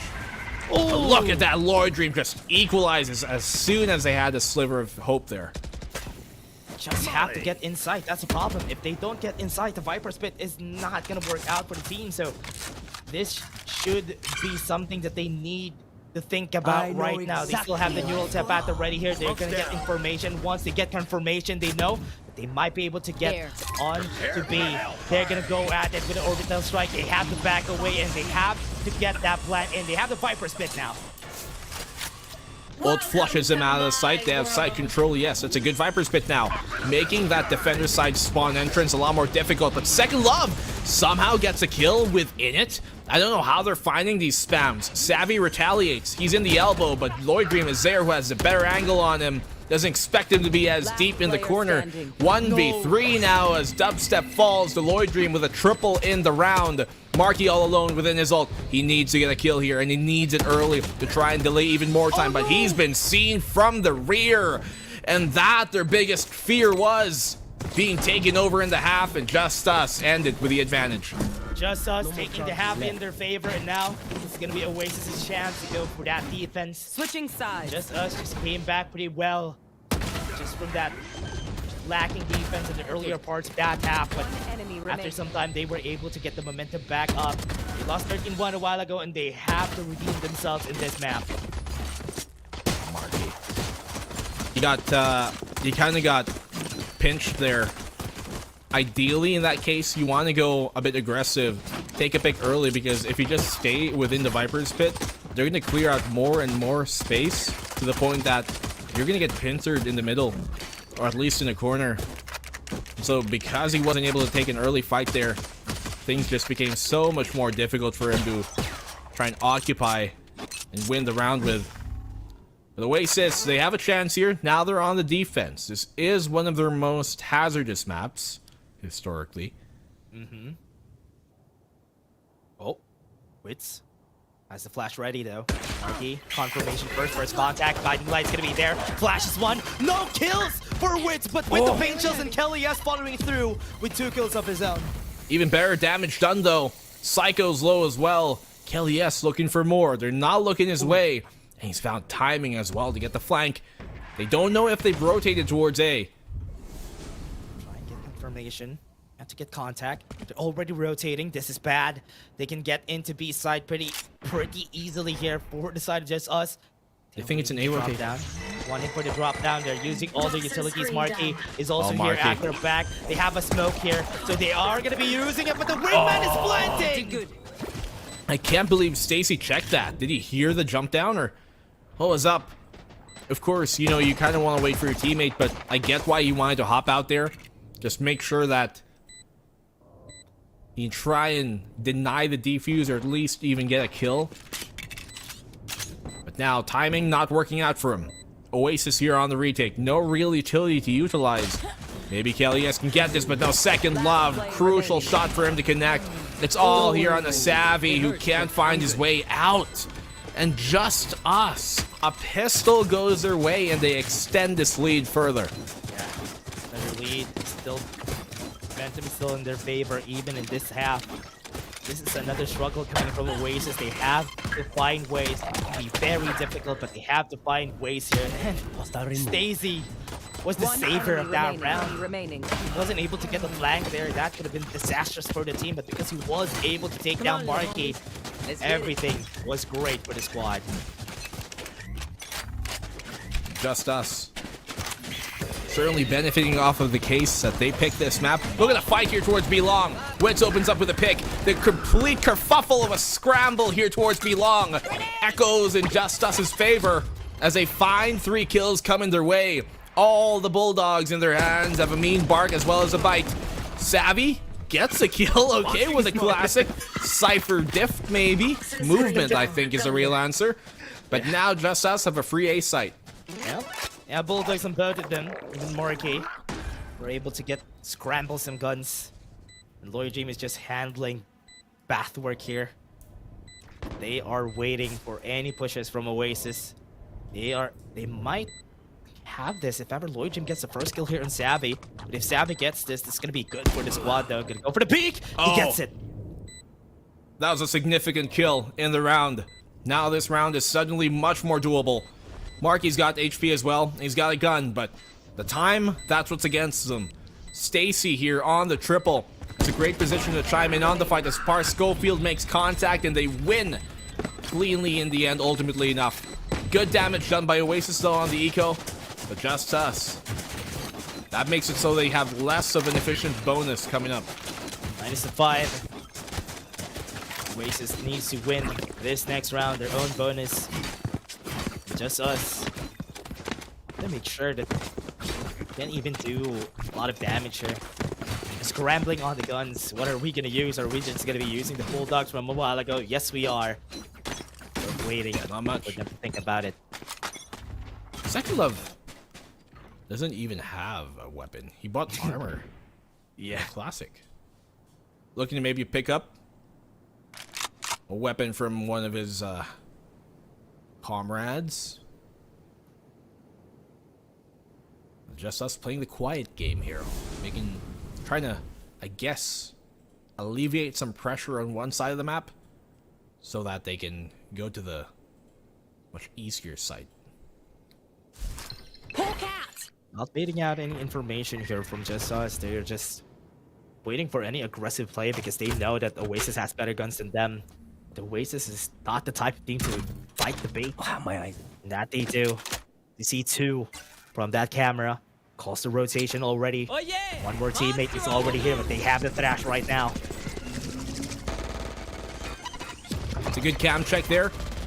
A site being committed into, and what a commit there. Off the thrash. Our Schofield gets one. He went all the way around the site to try and get into labs. And they find the kill off a dubstep from it there. So, very nice thrash being thrown here by Stacy. Now because of the detain, they have the advantage in the post plan. Need to execute on the retake. They have the tripwire. Guiding light's going to be used to get the flash in, but not Nice really cage. the right timing. A cage was able to deny it, and they are still not able to get any kills out of that smoke. And Par Schofield moves down everybody, and they still take the round. They all filtered in the lamps. 3 of them went into the lamps. It's like, you do not want to put yourself in that fatal funnel. You ever watch 300 Dash? Yeah. The movie with Leonidas? Yeah. What did Yeah. they do to fight the Persian Empire when there were only 300 strong men? Oh man, they had to make use of that funnel. The funnel. They put them in the valley. They funneled the numbers. And that's exactly what happened there. Oasis seemingly losing their edge here on this map. Oh my. 10-5. And another round that they have to take here. And oh man, you can see them crumble from the pressure. And JustUs is slowly taking over here. JustUs. I mean, it was their map pick. It is, rather, their map pick. You can see that confidence and that simple efficiency in play, in motion, in this map. It's because they're more comfortable with it as well. Difficult eco now for Oasis to convert. Oh man. Only have sheriffs on hand. They're just gonna try to risk it. Maybe get some kills for their side. With this plant, they're looking to sacrifice themselves on the spike, but here it comes. They're gonna Here go comes in. the horde! Savvy 8K. Oh no, they got 1 kill though, Dubstep. And he's not gonna get more, that's enough. Well, at least Wits will die a more painful death. No way. No way. I've done this in ranked, but no, this happens in pro. No time. Okay. Yeah. That was close, that was close. Good effort. If he actually could have jumped out earlier and made that happen, that ninja defuse, because they were a bit far away. Who knows? Oh man, they had to take the timeout here from the side of Oasis. Nothing is working in their favor. This is consecutive rounds that they have been losing. And 11-5, close to match point for JustUs. They had so much credits. They can't do damage here. Oasis can't do any more damage to their economy at this point.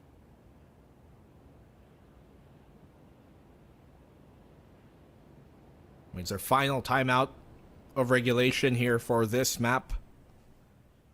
They'll be given another if this extends into overtime, but chances of that are looking slimmer by the minute.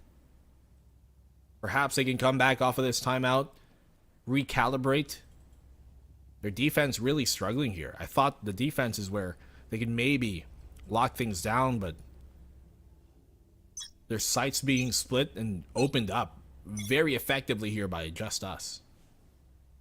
Oh man. They have to find a way to make do of the guns that they have. If not, they're going to be forced to buy. Not a lot of credits here for the next round. They only have a measly neural tap for this round to work with. That's the only ultimate that they could use.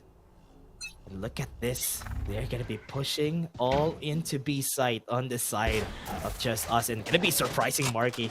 Now that he knows that there's a Trailblazer, he's going to be running away. JustUs. They got the ultimates too, to force this site open if they have to, if they want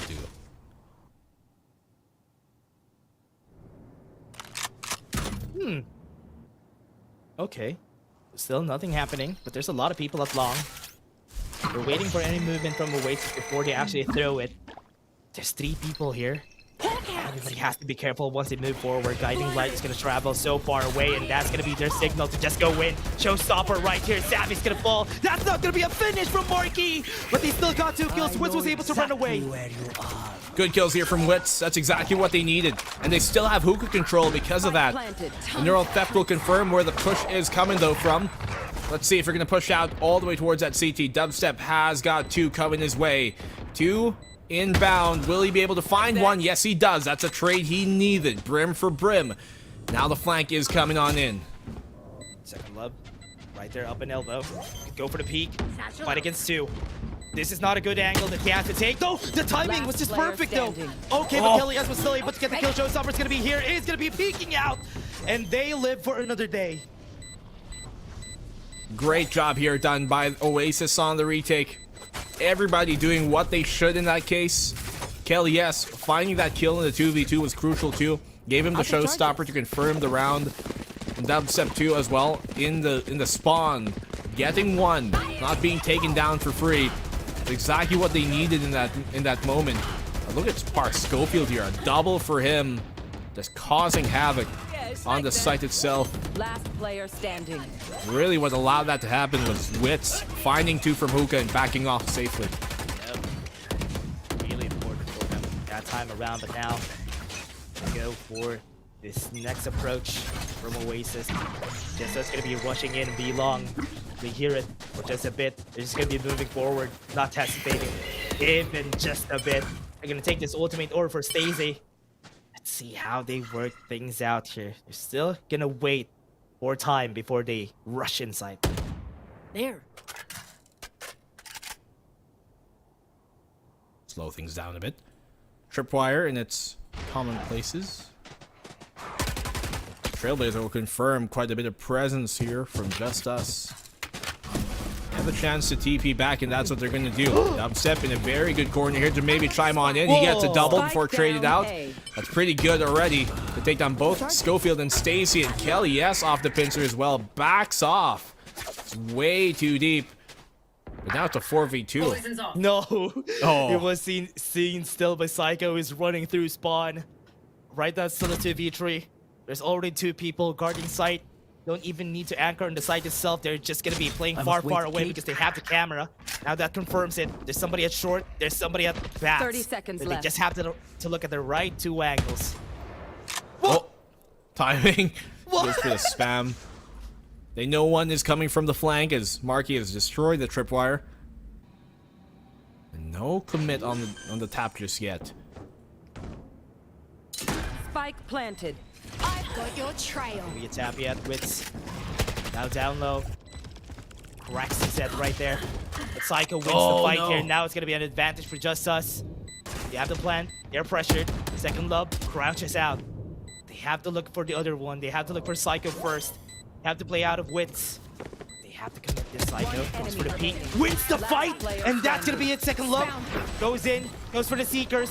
Is not gonna see him just yet. And he's Wits it. with the near sight. He's gonna find it and Wits wins it! Wow. Nice try, Wits mate. once more delivers when he's asked upon to deliver. Off the ultimate as well, just really saving them that round. Kind of missed time there by Marky on the flank. But when they got isolated, that's a crucial ult for him to pop as well. To get the two at the end. That ultimate really worked out as risky. Very risky considering how close range it was, but Last player standing. One it worked out in the end, and Oasis, they bought themselves a lifeline. At least it's still not match point. Oasis can still now looking like this is a possible comeback for them after that timeout. Now JustUs trying something again. Just gonna try to push for B long. Maybe get another ult orb in their favor, but they have the trash now. They want to get Luigi in his orbital strike. They do have the Thrash, as you mentioned. And in combination with that orbital strike you mentioned, be a very deadly and effective combo for Scout destroyed. clearing out the site. The denial of the information there by Marky. Scout destroyed.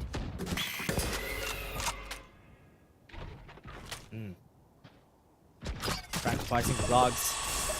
Thrash is here. By time Wits runs away, goes back, sees nothing. Marquis gets 3, or rather 2. With a Viper Spit. Right now it's gonna be a harder push on B site. 4v3. Oasis here. Gotta make sure they do not let themselves be picking off for free. They can't let the man count be equalized right now. 30 seconds left on the clock. JustUs have to make a move here soon. Commit or 30 TP. seconds If it's the latter, they have to do it now, but they're looking to maybe commit into this. No, they're waiting. I think they're going to save for here. Maybe go for exits at most. Yeah. And the Dizzy and the Wingman too.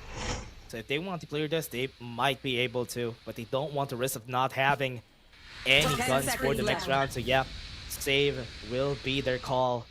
And they're not even going to try to get inside. Uh-oh. Alright. Save does happen. Just us at the cusp of their area of operation here, Oasis. The control on the site of the map. The Oasis are cutting into this lead one round at a time. JustUs needs to take that timeout. Nothing has been working in the past few rounds. Even the Thrash was wasted. I was able to take one, but Market was able to get two out of that Thrash. Right now, you have to be careful. Orbital Strike is now up for JustUs. They can make use of this to clear out some angles if they're going to be repeating the same strat here. Conditioning. They're basically conditioning Oasis that they're always going to go for B side, and Right they there. always have from the past 3 rounds.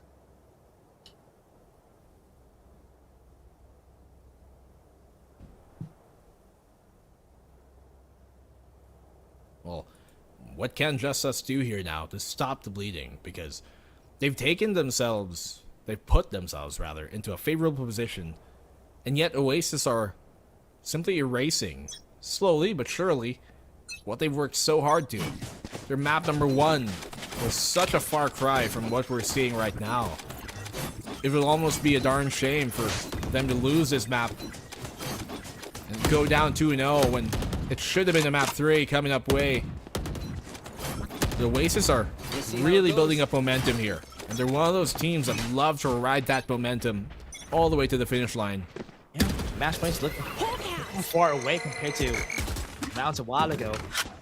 JustUs needed that regroup, stop Oasis' momentum, slow them down for a bit more, and then we try a different strat for this next incoming rounds. For now, JustUs just gonna try and go for A now. Kelly S. He's got a good angle here to maybe find a pick, but he's been spotted.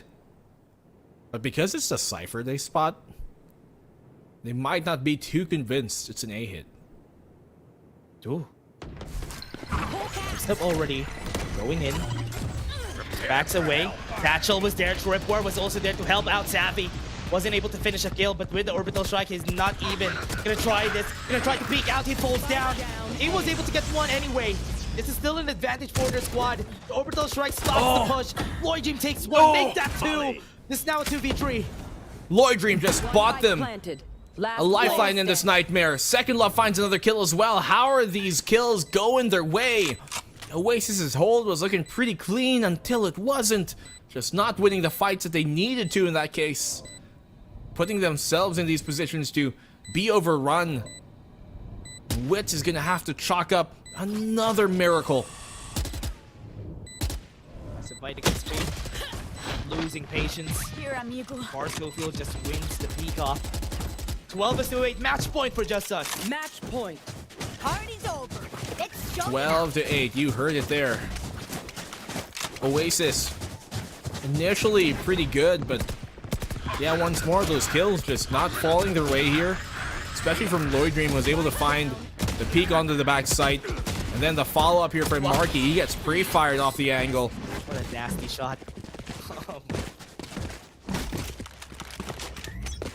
Lloyd Dream, their lifeline during that round, and now we go to match point. They have to fight tooth and nail just to get that, but right now, victory is close. They can finish it off.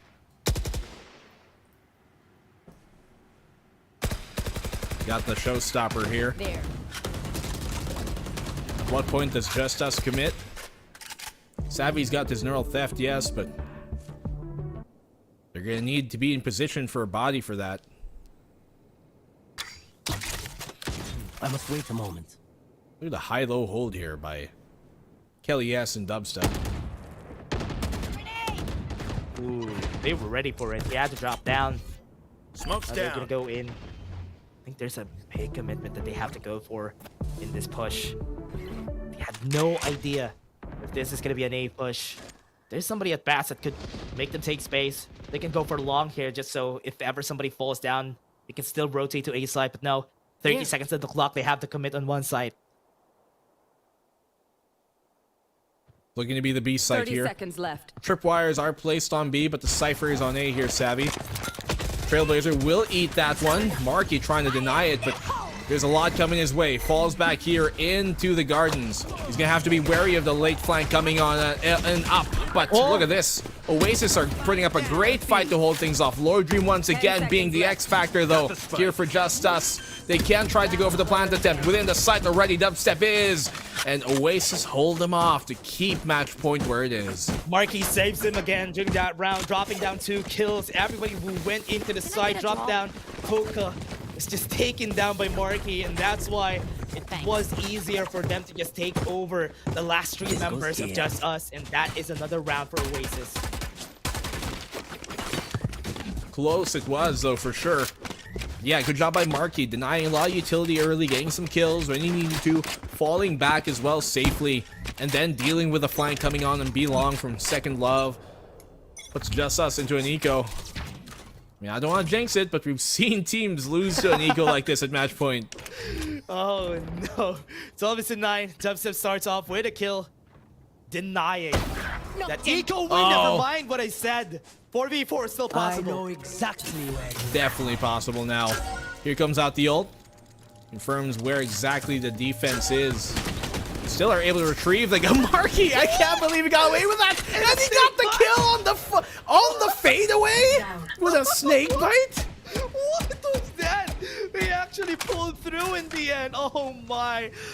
Denies them the gun, and now they have it. Or Schofield was able to sneak himself into the site.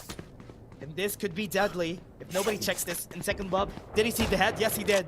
Oh, they have to be careful about power here. He sees the barrel. Marky wins the fight. And now 2v4. It's gonna be hard. Bit of a witness me moment for Marky. He's looking splendid on this Viper as Savvy finds Second Love's barrel sticking out just here. Oh, sees him again, and Savvy, quick clean kills for him at the end. And Oasis crawling back into place. Marky's doing wonders here from the past 2 rounds. Oh yeah. That away. I want to see the replay of that. He just got the gun and then he was able to. We're not gonna see it. We're not gonna see it. But that was such a nasty kill from that snake bite. Can't believe he actually got away with it. The gall on this man to actually take that, almost going down himself in the face of adversity. He responds. But now here comes on in JustUs without any ultimates into this round. Wits has his Seekers, and Kelly S has pulled out the op. Oh no, they have a lot of tripwire setups there. The back, so it's looking like an A push here. They want the finishes right now, JustUs. I tried to go for the finish here. There's a lot of tripwire too on A side, so still gonna be stopping that satchel push. I kinda am liking this. If it denies the push from Par Schofield, the tripwire at the top is gonna be great. Thing is, though, the op is on the B site here. And the push is going to come towards A. Will they pivot into the TP? They get caught by the tripwire. Perfect here from Marky. A double from him again. Par and Stacey fall down. And so does the hopes of JustUs to win the round. Spike is right there in the open. But all is said, not just yet. Marky's still in the corner. There's still time, and they found a pick on Dubstep. As we were saying, that tripwire at the top might be the death of Par Schofield. What a great setup that they had to use there. Wait, still not done though. Still possible for them to win this. They have the neural tap at the ready. They don't need to lose it right now. 30 seconds left. They have some utilities to work with. They still have the pain shields right there from Kelly S to do some angles here. They're gonna take the spike. Savvy down was able to deny them. Wits holding on for dear life. 20 seconds. No time to rotate. Or never mind. He had the teleporter. They still have time to rotate here. Can't believe he found a double there. TPs, as you mentioned, they're trying to stick together. Wits chasing him. What are you doing, Wits? Almost runs out of time here. Will he have time to stick the plant? Yes, he will. All he has to do is try and force this and know which position it will be. No way, Kelly S peeks off of it. Will he get the kill? Second Love, especially low here. A single bullet will take him on down. He knows where he is. He can actually go aggress here. But Second Love, will he find the timing? He knows that he's off of it. He's playing with his mind. He's playing with the bait. And Kelly S gets around to keep Oasis alive. 12 is to 11. Oasis is still alive. Close to match point, but JustUs is still an inch away from finishing it. Oh my! It was such a crazy round. I thought they dropped the ball there on the side of Oasis, but no. They're still alive. There's still a hope. 12 is still 11. JustUs could still finish this later on. Got very dicey here. Making things in my tummy tumble in excitement. Oasis. How are they doing it back to back once more? Kelly S pulls out the Outlaw this time? What? He has economy for a rifle. And he still pulls out the Outlaw. Interesting. This might be the reason why. Oh man, this might be a reason why they fall down here. If he gets one kill, that could be good. No! But no, he dies with the Outlaw on hand and Psycho. Oh no, they're gonna be happy with that. The gamble here. Oh, but I think Savvy sees him. He should have a free kill. There it is. The ult comes in as well. Now Oasis have equalized. JustUs, can they finally close out the round here? The Viper's Pit comes on up, but he's been tagged. Here comes out the Neural Theft, but Wits on the track gets him. Stacy trying to escape here, as well as Marky finding his way out of the site. Now the retake is going to come on in, as a planned attempt shall be stuck. A lot of ultimates are upping down. Everybody's right there, up to. One's on elbow. Loijin clears it. Gets the kill, and now they're gonna move in. They're looking to win this right now, but right now I'm not seeing anything. Last player standing. Gotcha. One enemy standing. Cam is stopped. It's a 1v1 now. Dubstep versus Loidry. Let's try, kid. I don't see anything. It's a slideshow right now. He's getting the defuse. He got the round. Oh! How did they get the round? Switching sides. We have no idea. We have no idea.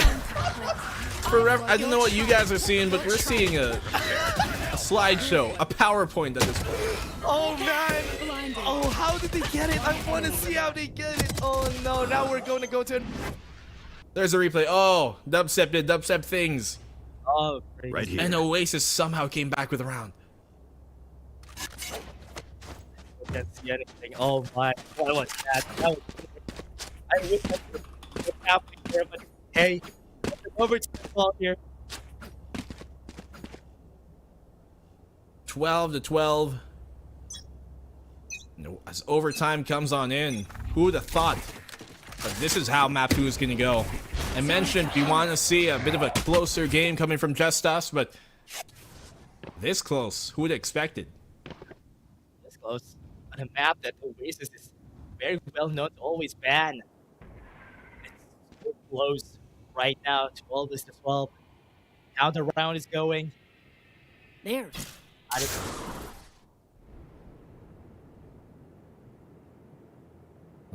Being very patient, both of these sides.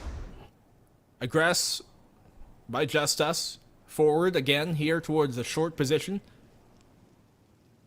That Guiding Light confirms that there is lots of presence here towards A, so you can see Oasis wanting to go for this B site hit. Second Love, the only player within it. And here comes a commit. Elias already in prime position. Still hesitating to go for the plan. Second Love is very well aware of this position from Elias. They can call it right now. A lot of people in A side, but they want to clear elbow. They see Second Love. They try to peek. Marky wins it. Great shot there by Marky. Pain Shells is going to further deny them that space as well. Wits finds a kill through the smoke on the spray. They know the angle, but they can't do nothing about it. The Tower of Death strikes again. And elbow is theirs. Oasis take the opening OT round. Oh man, Oasis winning on that attack around advantage on this OT. And JustUs. Oh no, they can't even finish it a while ago from the match point, and they have to go for a timeout. They have to regroup. That decision for going 4 people in A site just made the B site a free take for Oasis. Here. Great read as well by Oasis. They know that there's a good chance JustUs are pushed up there towards that A short position. Guiding Light confirms that there is presence close. And they take that read and turn it into reality towards that B site, confirming it. And JustUs, this would be a heartbreaker of a map to lose. Man, this is just pretty frustrating if you're JustUs right now. Getting that advantage in the first half, then almost closing it out with an 11-round win, but not enough to finish it all. And JustUs needs this timeout. They have to slow down Oasis. Oasis has been keeping up, ramping, riding that momentum. They have to stop them somehow. That goes there. Oasis, can they close it out here now in this series to bring it 2-0? Right here. Their defense has been their more problematic side, to be fair. Right here. They were able to finally adjust near the ending of the half, but earlier in the first half, in the second half, that's where they struggled on this defense. And they put a stop to it now. Now the defense, they're hearing some movement coming in from JustUs. Still setting up the camera right there up in A. You see it too.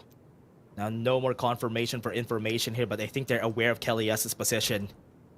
And now they slow down, they wait, and now with the Trailblazer, that might be the call for to go in. Sky Smokes are gonna be here in just a bit, but no, never mind. JustUs still staying in the same position. Still there. I think they're aware of his boost too, especially because they saw the paint shells. I must wait a moment. JustUs. Are they gonna really try and rotate towards B now? So late. Be pressed for time. They're still gonna have enough at least to execute the S. Look at how much they have to commit early on. And it's gonna telegraph any possible movement they're gonna have here. This is looking pretty dangerous now for JustUs. Yeah, there's a toxic tree not 30 ready too. seconds left. And this information bait from Second Love could be a good bait for them. Wow, what a great shot. Dubstep falls. And they're still gonna be committing right there on site. Have the smokes right there ready.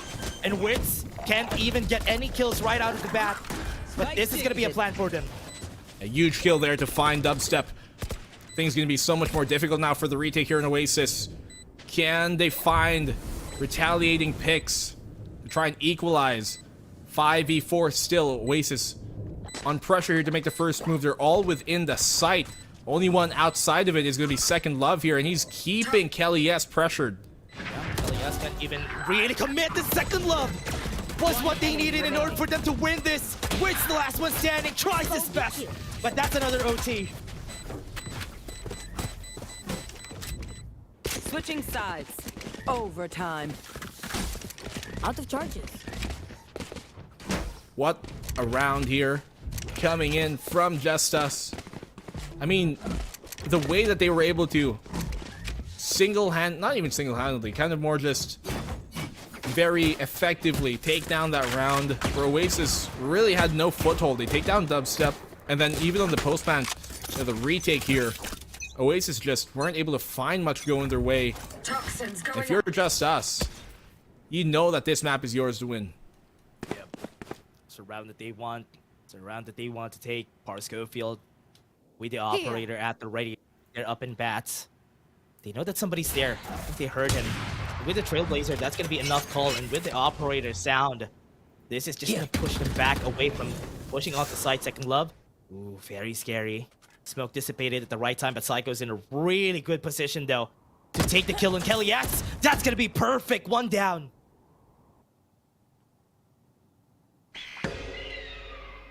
Big opening pick here for JustUs. Careful now. Tripwire destroyed. Psycho removed off the table. Rather, removing one off the table here in KellyS. They're going to have to find some way to get this plant down here, Oasis. 4v5. Can they find the pick and return? Will they get aggressive early on? Schofield is still on A, and he's got the op. Going to make it difficult to retake. Marky good for the one, but Dubstep on the equalizing. Savvy chimes on in. Now they have a chance. Schofield does have the operator. He has to take some guns for himself. Still have two smokes to work with, just to isolate some angles if ever they want to win this. Right now, the tube is not clear, and Wits falls down. That's gonna be another try here for Schofield. But he is gonna be peeking against two. He's gonna see Dubstep first. He won't see the one waiting for him, which is Savvy right there up the spike. Very savvy angle for him to take. Sides. Pun intended. Match point. Oasis.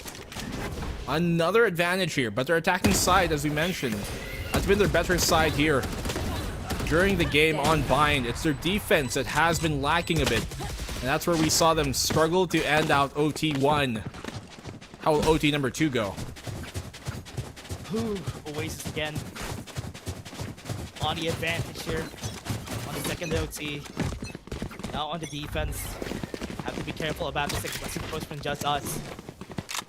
Don't have the spike on hand. They're just trying to take the risk and covering bats as much as they can. But the short position here from Cuties could be deadly. Will they commit to this now? Savvy knows they're coming. The rest of Oasis should as well. Some damage being done off the spam, but not too much to have to worry about. Cuties. Oh, he gets smoked off. Now they're going to fall back instead. And Oasis got to make sure here they're not pushing up too deep, because that also means the rotate is going to come late for B. 1 minute on the clock. They're going to be rotating for B long again. Committed a lot of people in A, so this is going to be an easy take. They should stop this from happening. Oh, with the guiding light, was early. Bit too early for Wits. He's not going to see this happening. Still waiting for the push on A, but they might be a bit too late if ever. They rotate right now on B site. It's the same as the opening OT round of their attack. Yep. They pressure A, pull the defense there, then commit towards B. Has to be careful. 30 Flash is seconds going to be used already. That's going to be one flash in backside. They're well aware of where he is. He has to be careful about this. He can take one. Just one. He's going to be taking more. It's... He's going to be swinging, but he was not able to. He at least gets one. Had a chance there for a second. But good job to at least go down with value. Very possible win here for Oasis if they can get this round. They've got the utility to do so as well. Mollies, paint shells, snake bites, everything to clear these corners. How do they utilize it? There was a question. Will they push out now? Time is ticking. They're running out of time. They have to get on this retake soon. Time. Player standing. Cuties Marquee. 2 people. Lost time. He took so much time for that flank and still not going to work. OT number 3. They were so afraid of that Switching sides. that cyber cage that they just didn't put out, and Okay, I only have wasted like so much time. They already committed their mollies at that point. Time to execute. The retake taking so long. Oasis falling for the same exact trap that JustUs did in the round prior. What is happening here? We're in OT2, and what happened is almost the same as OT1, in where they rotated back to B site after putting information baits on A site, and it's working for JustUs. Oasis right now trying to fasten it up. Cuties doesn't see anybody with the smoke on bats. Ooh, he's gonna slow them down again. Dubstep gets the one here. Stacy again going down first. Lloyd dreamed up, putting up a good fight to at least get the trade out. Very awkward position now for him to be in here on the defense within this smoke. Cuties trying to find an angle to get some security for the plant. Destroy. Now they do have it down. Try to clear out lamps. There's a lot of people there. Oasis is just on one place, and that's gonna be the funnel. The guiding light was not enough, and Oasis with a showstopper, not even gonna be needed. Yep, according to script, Oasis is Switching pretty sides. good on these attacking rounds, but it's their defense once more. I learned something. Can they finally close out the defensive round? This is crazy. What a crazy overtime we're having here, Black and Blue, because 15 is to 14, and they can do the same thing here for JustUs, and I hope Oasis doesn't fall for it for like the second time.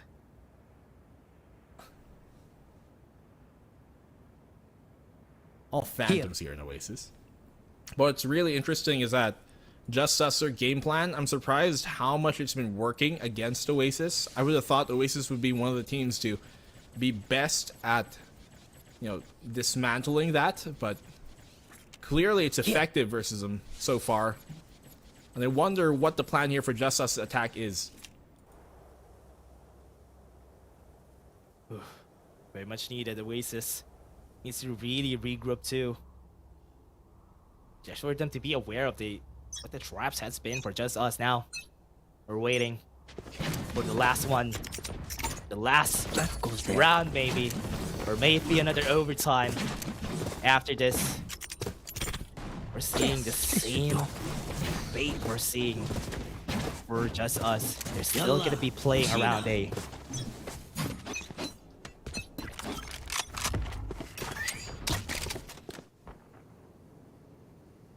Oasis here at match point, overtime point.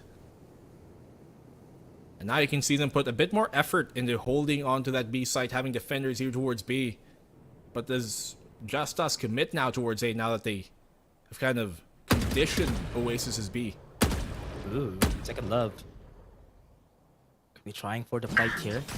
Have no utilities to try and commit against second love. With the pain chills down, wasn't able to get the tripwires, was able to get one. No, maybe two. Two tripwires are down. But this is gonna be a hard push for them. They could commit here if ever they want to. But they're taking quite a long time. They still have one more Sky Smoke to stop them from pushing. It's gonna be enough for them to get information for the next. Good slow down here. Trailblazer comes on in. Molly in as well, but Dubstep puts up a good hold off that lamps. JustUs struggling to get in, but Lloydream, he keeps on finding these kills out of nowhere on these executes. How does he do it time and time on over? The spike will go down undisregarded, unswayed. Off the flank though, will they find the kill? Kelly's, a double for Kelly's. Huge kills for him off the flank. Only player that can stop him is Second Love, and that he does, but Stacy comes alive. 2v2 now. He knows Dubstep is here in the corner of the lamps. Will he boost up? And they still get the round again. We go another. Oh yeah! Monster on the Oh my. Switching sides. Another overtime! And we're still here! Oasis and JustUs! We're gonna be here all night, everyone! What is this?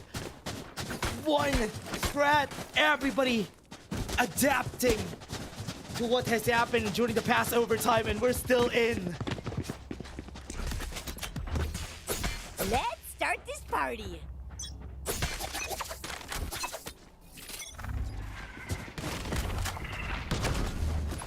Go get him.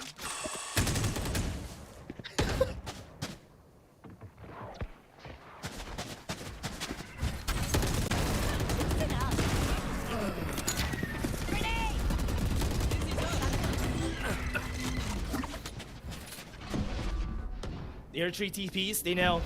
They're rotated. Oh no. Oh no, that's not gonna be good. They're gonna be disassembled once they go for the rotate themselves. Oasis is just gonna keep going on back. Lloydream, oh no, he's gonna be dead. This is gonna be a 2v4.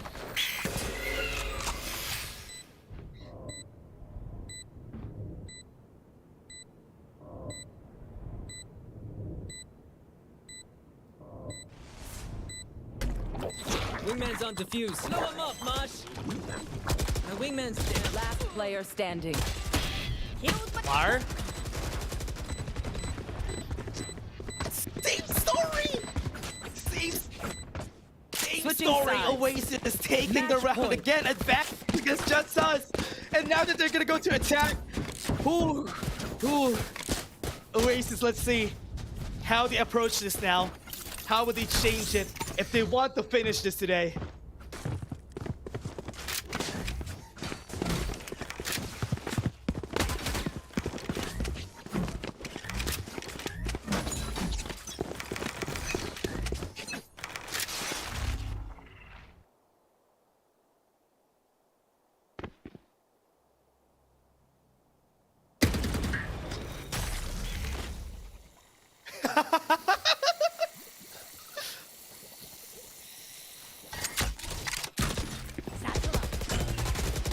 Oh!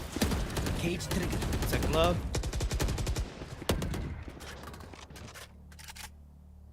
Yep. Both of the races fell down. That's gonna be Oasis backing away. It's alleviating the pressure out of that. JustUs is gonna be seen here. Has been discovered, the two of them already at B side. Not gonna be calling the rotations right now. We still have the Sky Smokes at the ready if ever they go for the rotate. They see Stacy. They're gonna back away now.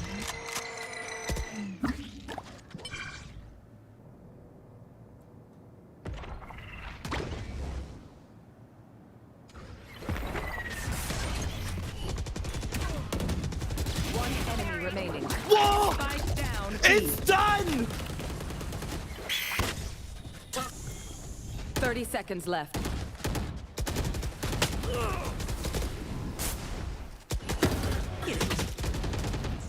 Is he gonna go on a run? No way, right? 18 seconds.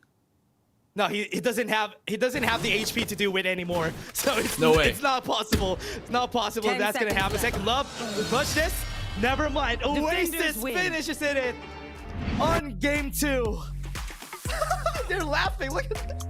Yeah, they know that they almost slipped the ball there. They know things almost went awry, and that it did for the most part. But then overtime is when it came down to, how many was that? 4 overtimes? Yeah. For us to really find the victor.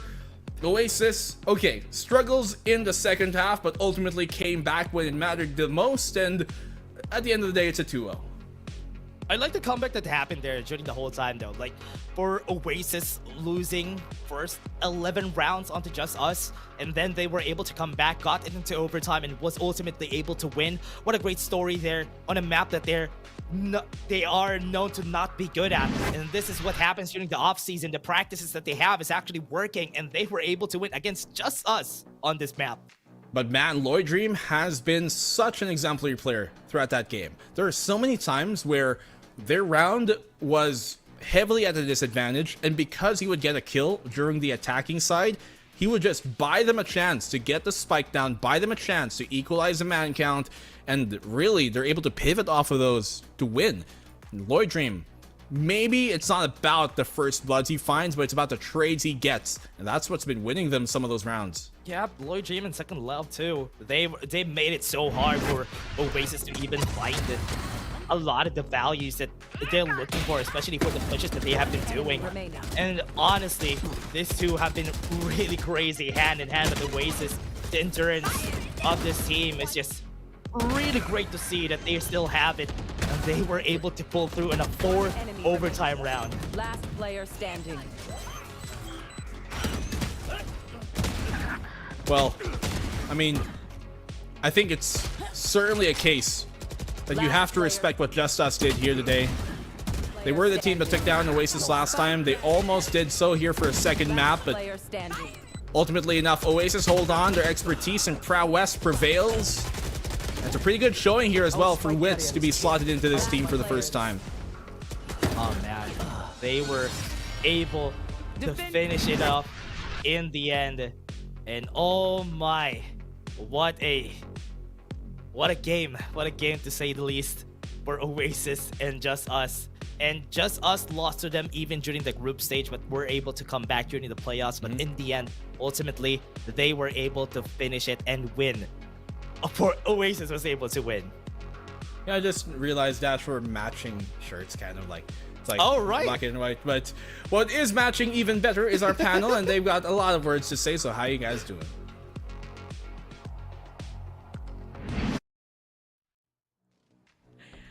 Okay, palakpakan naman natin na sa wakas nakakita rin tayo ng Oasis win dito sa Bind.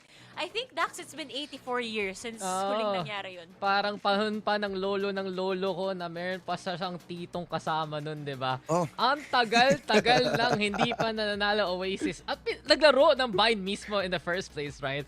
Pero at the same time, ang tagal-tagal nung game na yon. Isipin mo guys, naka 2-0 tayo today, but at what cost? Goes to show talaga na kaya ng JustUs may paglaro on par with Oasis. Pero definitely, what a day. Sabi nga ni Direk Renz, diba? Long day tayo talaga ngayon with so much OTs. 2 series na tayo may OTs, guys. Bakit kaya? Alam mo, feeling ko isa sa inyong dalawa kasi ilang araw na naman kami dito na nag-start dito sa Split 2. Tapos, kayo dalawa, pati si Vil, di ba? First day of casting nyo today. Hindi ako may Tapos puro sumpa. tayo OT. Hindi ako yon.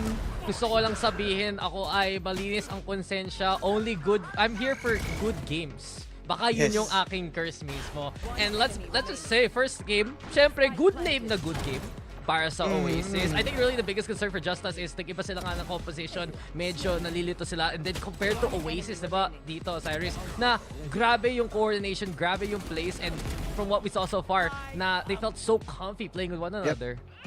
Sobrang coordinated nila from the first map, pero the second one, Medyo ito nga yung malaking question natin, di ba? Always has been being banned. Ngayon, nagkaroon na sila confidence on playing on it. Pero, alam mo yung may gap pa rin eh. Parang hindi pa rin ito yung smooth or perfect Oasis na we are expecting for this kind of lineup na for this specific map. Kaya kahit pa paano napadikit naman yun ng JustUs and with the OTs, talagang umabot na lang din sa mental fortitude. Battle of less mistakes. 2 rounds. Diba? Like, Tingnan nga natin, casters eh. Kahit anong mangyari, kahit sinong manalo, basta matapos lang tong bind. Please lang. Yan na yung sinisigaw kanina ng mga casters din natin. Pero ikaw ba, Dax, in favor ka ba sa nakita mong roles dun sa lineup nila kanina? I mean, we're not used to seeing itong si Dubstep on that Brimstone role. Sanay tayo na mas flashy siya, kaya on the lurker side, di ba? I mean, yes, but at the same time, nakita natin dito syempre Kelly S very comfy in the front line para lang talaga may enable tong mga kinds of players na ganito. And people will be talking about nung split 1 pa lang, ano ba role ni Dubstep? Noong una, ginawa siyang ini, hindi gumagana maayos. And nag-isa sa controller, things like the Omen. And doon siya nag-start mag-pop off, especially pagdating ng crossover. Pero ngayon, Omen, tas Brimstone, kasi pagdating sa bind, yun yung kailangan mong smoker, diba? He's done so well to really adjust. And right now, okay talaga tong setup to ng Oasis Gaming. And I just want to chime in before we get on moving dito. Laika, nagtanong ka kanina, kailan last nanalo ang Oasis sa VCT ng bind? Last year. As in June last year against Naos nung Grand Finals. Ganun katagal nangyari yun. Okay. Pero nakakatuwa din, at least ngayon, sabi nga rin ni Osiris kanina, sa wakas nagkakaroon sila ng confidence na start na ulit epekto kasi kailangan mo practicein yung map para eventually mahanap mo yung perfect na combination ng team nyo and everything in between para nga manalo katulad sa nangyari dito. Pinatagal lang pero pinanalo naman, which is why it is the perfect time na hindi naman natin patagalin ang upcoming interview natin with Oasis Gaming's Kelly S. Hi, Kelly S! Congratulations! Congrats! Thank you po. Grabe naman yun. Okay. Una sa lahat, ito yung gustong-gusto kong malaman ever since nakita ko na kayo yung first match-up against JustUs dito. May gigil ba yung laro na yon? May revenge story ba na iniisip yung mga players nyo? Lalong-lalo na nung split 1, naalala natin kung gaano ka dikit rin yung laban nyo. Siguro ngayon less kampante kami kasi nung split 1 parang kampante kami na nanalo kami kahit walang kagigil-gigil, pero ngayon pinapakita namin na kung ano talaga yung Oasis. Yan ang gusto ko marinig. Syempre, since day 1 supporter ako. Ikaw ba, Dax? Anong tanong mo kay... Tinatawa na naman ni Dax. May wala akong bias sa Oasis. Grabe talaga, ha? Sobrang damdam mo yun, Laika. Pero syempre, Kelly, ito matatanong ko sa'yo. Bagong pasok nyo si Wits, diba, sa inyong roster. Ano pinaka-role niya para sa inyo? And paano yung vibes, diba? Paano nyo kaya na-integrate siya sa Oasis Gaming mismo? Siguro pagpasok dito parang ang laki ng impact since galing nga siya na madami siyang ideas, tsaka yung comms niya din, tsaka yung vibe. Parang Zelsis yung dating nila. Woy! Zelsis? Zelsis? By the Oasis bundle, yun na ba Sabihin ko maririnig pala natin? Ganun talaga pag malakas kang business partner, di ba? Ikaw, Osiris, no? Ano tanong mo dito? Siguro, curious lang ako since sinanggal nyo nga yung Ascent. Nung split 1, yun yung mas pinipili nyo. This time, bakit bind naman bigla? Ba't kayo sumugal on playing dito sa mapa na ito? Tinas lang namin yung mga practice namin doon. Tapos, yun, may ups din, may downs. So, may improve naman. Sayang nga eh. Akala ko yung iraran yung comp ngayon, yung may ISO, may Clove. Sayang. Excited na ako eh. Pinakita nyo ng promo relegation. Quick question nga. Patanong naman kay Dubstep, kailangan ba gutom pag naglalaro para malakas? Kasi ang sarap ng kain niya ngayon sa tabi mo eh. Oo nga eh. Parang nagugutom din ako eh. Kailangan ba daw gutom? Kailangan ba daw kumain habang Kailangan bang gutom para malakas maglaro? Kailangan ba gutom para malakas maglaro? Hindi lang. Kaya huli daw yung pagkain. Sa bagay, yung iba kasi inaantok, di ba, pag busog. So, kailangan sharp yung natin dito. Matanong lang kita, Kelly, kasi syempre sa Oasis Gaming, sanay tayo na laging nandyan si Wild Oreo. Naramdaman nyo ba yung malaking change nung nawala siya dito sa team? At namimiss nyo na ba siya? Nung first niya umalis, like first to 2 weeks, parang nafe-feel talaga namin. Pero times, yung dumadaan yung panahon, parang naging sanay na kami. Yan lang. Nami-miss nyo? Siyempre. Eh? Parang sakit naman sa heart nun.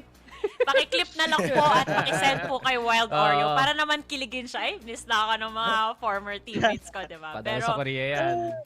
Happy naman tayo para sa OPA natin na andun sa Korea. Ayan. Baka may gusto kong batiin, Kelly S, bago natin isara tong interview na to. Thank you sa lahat na nanonood, sa mga fans, sa fans ng Oasis, boss ng Oasis, at yung girlfriend ko na nanonood. Thank you. Yee! Yan. Gandang pahabol yun. Okay, syempre. Sige, maraming salamat, Kelly. Kita-kits tayo sa susunod na series nyo. Galingan nyo palalo. Hindi ako bias sa Oasis, promise. Thank you po, thank you.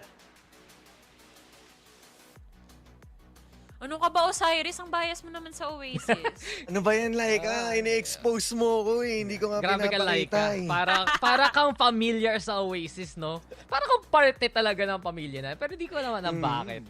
Ay, hindi. Walang ganun, guys. May Laika merch pa naman. Neutral lang tayo katulad ng shirt ni Osiris for the day. Neutral colors lang tayo. But anyway, It's a guys. color. Yes. Anyway, guys, pinahaba man yung second series natin of the day. Nagtapos pa nga ito ng 2-0 in favor of Oasis Gaming. Which means, we're gonna be moving on to the final series of the day. Pero bago yan, VCT PH Split number 2 is off to a break.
friends will grab food saver.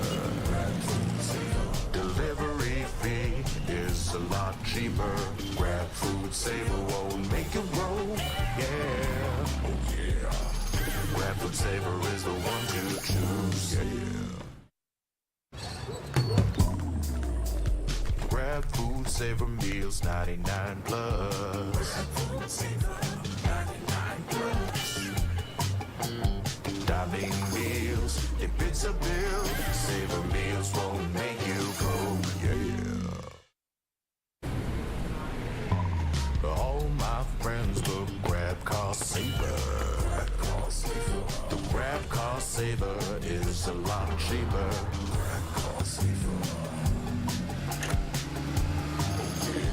Grab cost saver won't make it roll.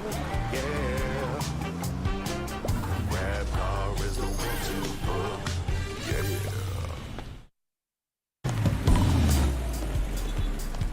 All my friends will grab food saver. Delivery fee is a lot cheaper. Grab food saver won't make it roll. Yeah, oh yeah. Grab food saver is the one to choose. Yeah. Grab food saver meals 99 plus.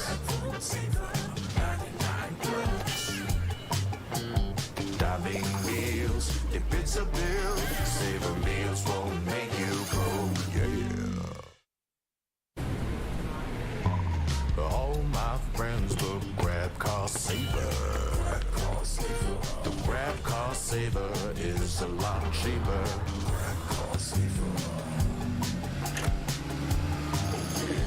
Grab cost saver won't make it roll. Yeah. Grab car is the one to book. Yeah.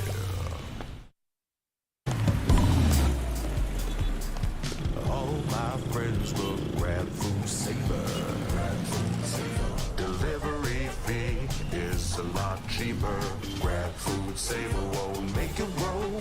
Yeah, oh yeah. Grab food saver is the one to choose. Yeah. Grab food saver meals 99 plus. Diving meals, if it's a bill, saver meals won't make you go. Yeah. All my friends will grab cost saver. The grab cost saver is a lot cheaper.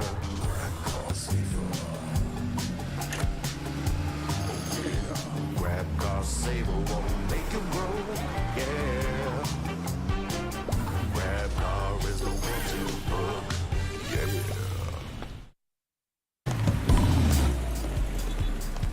All my friends will grab food saver. Delivery fee is a lot cheaper. Grab food saver won't make it roll. Yeah, oh yeah. Grab food saver is the one to choose. Yeah. Grab food saver meals 99 plus. Diving meals, if it's a bill, saver meals won't make you go. Yeah. All my friends will grab cost saver. The grab cost saver is a lot cheaper.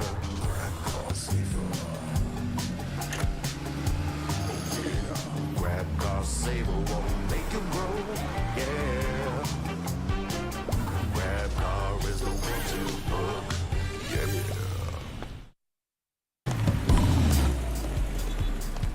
All my friends will grab food saver. Delivery fee is a lot cheaper. Grab food saver won't make it roll. Yeah, oh yeah. Grab food saver is the one to choose. Yeah. Grab food saver meals 99 plus.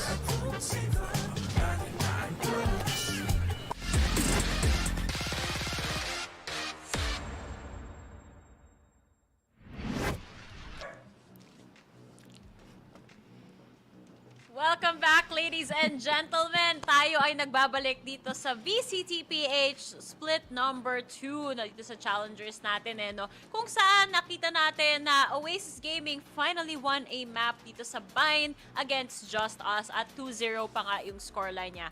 We are down to the final series of the day, pero bago ang lahat, magpapakilala ulit kami. Ako nga pala si Likeable, ang inyong host. Tapos, kasama Ako po, ko sa bahay, si Taylor, na pares kami ng halaman ni Laika. Ewan ko, gaya-gaya kasi siya eh. Pero may isa pa kaming kasama nandito sa tabi. Ako nga pala si Dash at ako'y nasa Kabilang dulo. Tama, Nasa Japan. Hindi, nasa Japan na siya. Nasa Japan. Nasa Japan na siya. Dumiretso na siyang Ascension. Inunahan niya tayo. Eh, ang bilis mo naman. Nakapunta ka dito. Kanina nakinabil ka lang I mean, nag-grab ako eh. Nag-grab Hello? car saver ka, no? Sim, hello. Sabi na eh, Kita mo naman sabi yung na sa ads, eh. di ba kalahati lang yung sasakyan? Paano ka hindi makakadaan ng traffic kalahati lang sasakyan mo? Tama. Speaking of, sa ating mga napakalupit na sponsors, maraming salamat nga pala sa Mineski Global, the official tournament organizer of the 2024 VALORANT Challengers Philippines, presented by PPGL, kung saan nyo to pinapanood ngayon, the largest multi-game esports league in the country. And speaking of Grab, by the way, guys, syempre yung official super app partner natin, nandyan din ang Grab. So maraming salamat. Plus, marami pa silang deals dito. Alam nyo ba na pwede kayong maka-earn or makakuha ng 15% cheaper fares pagdating sa Grab Car Saver. Kahit deliveries nyo as low as 15 pesos kasama ng Grab Food Saver delivery. Pati na rin napakadami pang budget meals na 99 pesos lang may pagkain ka na. Plus, Dash, may promo code tayo. Grab Food 16, nakikita mo yan? Mamaya, o-orderan mo ako kasi pagod na mag-cast ng 2 series na puro OT eh. Gamitin yung code na yan. Grab Food 60 mga tropa. A minimum spend of 550. 11 a.m. onwards, pasok pa yan. Totoo yan, Tay. Gusto ko na nga rin bumili after nito kasi after nung panel natin, ready na rin ako kumain gamit ang Grab. Pero other than Grab, last but not least, this tournament is officially sanctioned by the Games and Amusement Board. Inaabangan ko yung hi, Miss Cynthia. Ay, sorry. Hello po, Miss Cynthia. Hello, Miss Cynthia. Ayan. So, maraming salamat ulit sa ating mga sponsors.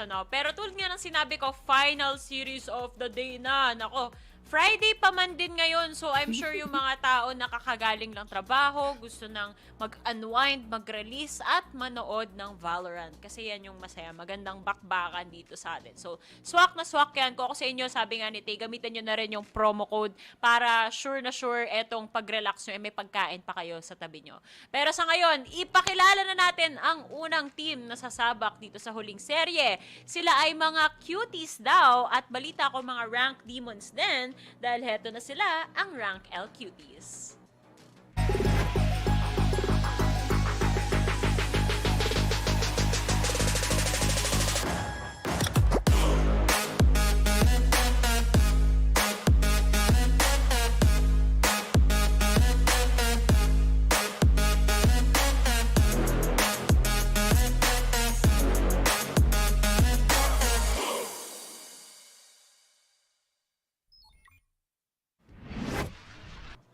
Di lang sila Cuties, mababagsik din ang team na to, Rank L Cuties. Kaya mas surprise nung last na nakita natin sila during day 1, Tyrant ay pinabagsak nila. At makikita mo naman yung players dito, Gabby, lagi mo maaasahan yung clutch situations. And itong si Sovano, talagang yung mga crazy plays niya, especially nung game niya sa Ascent, was the reason why napahirap yung laro dito ng Carty World. Nawala yung gumraduate. Sayang naman yung pantapat natin kay Pars Schofield dito. Pero Si Dopeman. Oo, si Dopeman. Wala siya dito ngayon eh. Pero sa Rank L Cuties, talagang binigla tayo nito. Like, coming in dito sa split, promo relegation pa lang kung tutuusin. Our expectations are definitely not to the point na sila ngayon ang isa sa mga teams na kaya maka 2-0 time and time again. And makatalo din dun sa mga newer teams rather, na kasama natin ngayon dito sa split na to. So I'm really excited to see na kahit yung mga lurk pa ni Gabby Diz, yung mga laruan niyang ganito, mapakita niya pagdating sa series na to. Oo, naalala ko nga nung promo relegation din, nanalo na sila against Astro World at the time, which is now known as Carty World. So, doon pa lang, di ba, alam naman natin na may experience na rin yung ilang members doon. So, kahit papano, iba yung galawan nila pagdating dito sa VCT. Pero yun nga, naipanalo yun ng Rank L Cuties. So, excited pa akong makita kung ano yung ibubuga nila dito sa upcoming matchup nila against a team na nagpapakilala rin, syempre, dito sa VCT. Dati silang kinikilala bilang Cop M Manila, pero ngayon, Avernus Esports na.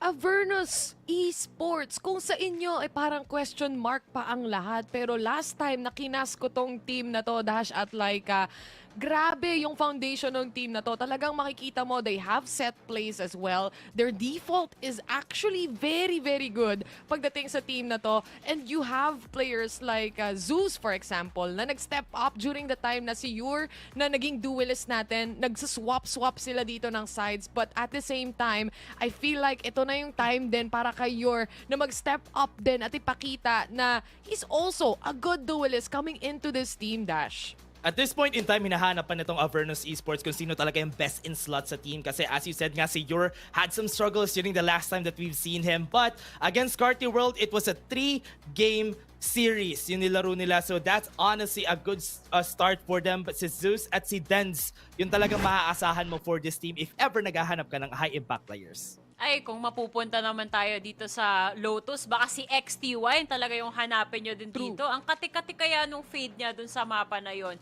Pero yun nga, natuwan man sila ng Carty World dun sa series nila, dikit pa rin naman yung laban na yun. Akala natin may potential palagi na mag-OT kasi nag-end up, kung hindi nagkakamali, yung Suns nila parang mga 13-10 ata yung pagkapanalo ng Carty doon. So, dikit eh. May potential talaga there. Pero tulad nga ng sinabi nyo, may mga players tayo na pop off talaga. So, siguro, laging sinasabi ito ni Tay, and tama naman na ito yung first matchup nila talaga, which is yung map veto natin. Diyan pa lang, mind games na kaagad, di ba, Tay? Pero sa tingin mo, saan tayo pupunta?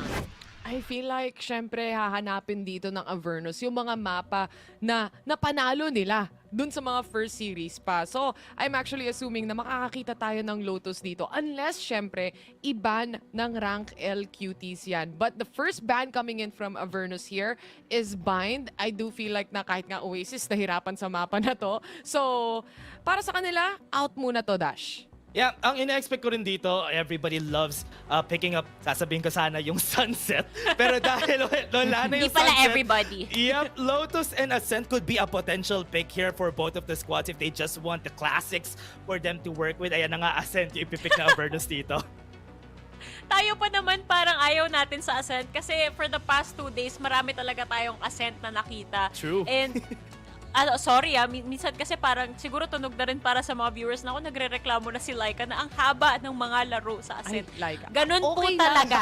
Ganun po talaga pag default place. Okay lang kasi hindi naman kami yung magkakaste. Tama! Ano ba Tama naman ka dyan. kayo? Ayan, Icebox tuloy yung sunod na mapa natin dito mula sa rank L Cuties. I do feel like na syempre kung palakasan ng tutok tapos gusto mo makipagtapatan sa aim duel, Icebox yung perfect na mapa para dyan, Dash. Honestly, I'm really surprised na yung Icebox ang binan talaga nila dito, or rather kinuha nila dito for rank L Cuties, even though maganda yung performance nila rin on that Lotus map, pero ayaw nilang i-take yung chance na yon against Avernus, so it's honestly okay. But as I'm saying that, here comes Lotus para sa third map natin. Pwede kasing maging wildcard din to na Icebox. Oo, okay naman yung performance ng rank L Cuties dito. Pero wala pa tayong info pagdating sa Avernus eh. So what if meron silang strat na naka-ready tas hindi ready tong rank L Cuties? Medyo delikadong pick yan. Pero Yan yung hint ko dyan, Laika. Pagdating sa Avernus, magaling sila sa default, diba? Yung first map mo nga, Ascent nga eh. So heavy default Yeah. na yon, alam mo na agad. I feel like magre-revert back lang tong team na to sa foundation na meron sila. And yung rank L Cuties dito, Dash, napaka-aggressive nitong team na to kapag alam nilang kaya mong mamain. Why not, di ba? Yep. Nakita naman natin sila last time, 'di ba? Sa laban sa Tyrant, kung gaano sila ka-aggressive maglaro when it comes to Ascent. Hindi sila nag-hesitate na dumaan sa catwalk kahit nasa defense sila and try to get the top mid just for them to get any kills that they can. And that's why talagang may malaking parang maganda yung aggression na meron itong Rank L Cuties. Excited nga ako kasi bihira na lang tayo nakakakita ng mga Reyna players. And last time nakita natin tong si Jacob na nag-run ng Reyna dito sa Icebox. So sana makita ko ulit yun today kasi namimiss ko na yung mga Reyna plays. Sulitin na natin to bago patuluyang puro Reyna na lang yung makita natin in the future given sa future patch ng Valorant. Wala pa yung Unlimited Empress, di pa dumarating. Tas yung Neon pa na pag nag-slide, yung accuracy. Ay, nako. Sulitin na natin makita yung pasimpleng Reyna for now na hindi pa kumbaga yun yung inisip ko parang partida, 'di ba? Yung sabi niyo partida, hindi pa yun meta ngayon pero ginagamit ko flex, 'di ba? Ganyan yung ginagawa dito ng Rank L Cuties. Pero given na yan yung map picks natin, sa tingin nyo ba sino ang magwawagi sa series na to? Dash, ikaw naman mauna this time. For me, dahil nakita na natin sila before, I think mas malaki yung chance ng Rank L Cuties kasi yung mga mapa na to, nakita na natin sila and naging successful na sila dito sa mga mapa na to. Ay, ako, sa tingin ko, magiging 2-1 yung score dito. Avernus taking in the first map. At saka para makabawi lang ako doon sa co-casters ko na sila naman yung matagal. Kaya feeling ko, magiging 2-1 to at papabor sa Rank L Cuties. Base lang doon sa map pick din natin na Lotus plus the Icebox. Yung last 2 maps na yon, doon sila kukuha. Uy, nakakatuwa kasi so far yung panel natin pare-pareho ng predictions today. Tapos lahat tumatama so far. So feeling ko ito yung win streak natin dito sa panel predictions because I'm locking in Rank L Cuties. Ang cute ng prediction natin na para tayong tatlong devils. May smiley devils. Rank L Cuties. Kayo bahala. Ganyan kami. Oh, galingan nyo guys para win streak yung prediction namin today. Pero with that said, parang ready na ata yung mga casters natin. Kasi si Terror sa loob-loob niya, ayoko nang magsalita. Bes, nag-aantay yung fries. Sige na, pasok mo na to. Malamig na. Okay, casters, narinig yan. Gusto na kumain ni Terror. Take it away.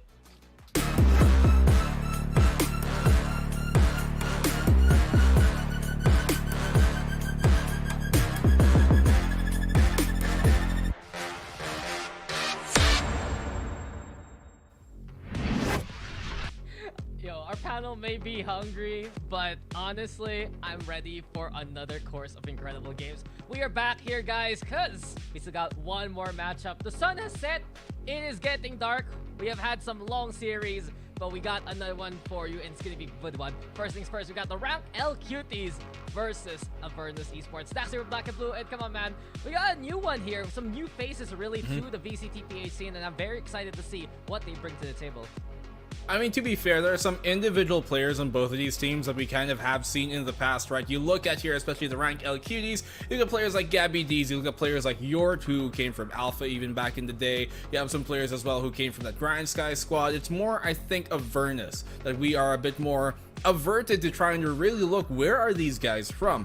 You look at some of their players and the only one that we even really recognize is Hydra Kid, and he's the 6th man of all things. He's the sub of this team, so it's a very, very new thing that we're coming across here today, which if there's anything to take by from the previous years we've done the VCT is that these are always the most, or sometimes the most exciting games you can have. Yeah, it's a big mystery, right? And from what I remember, they did come in from the Promos Relegations setup as Cop and Manila picked up by Avernus Esports. And truthfully, Avernus Esports, I've heard about this org for a little bit recently. They've been doing a bunch of Valorant-related things to really teach the community and whatnot. So it's pretty cool to see that they also picked up a team along the way. But given the fact that it's quite a new slate for both of these squads, it really feels that it's anybody's game coming into this best of 3. In terms of records though, Rank L Cuties, they did win in their previous matchup versus Tyrant Esports. On the other hand, Avernus fell to Carty World to a 1-2 standing. So a win here for Avernus especially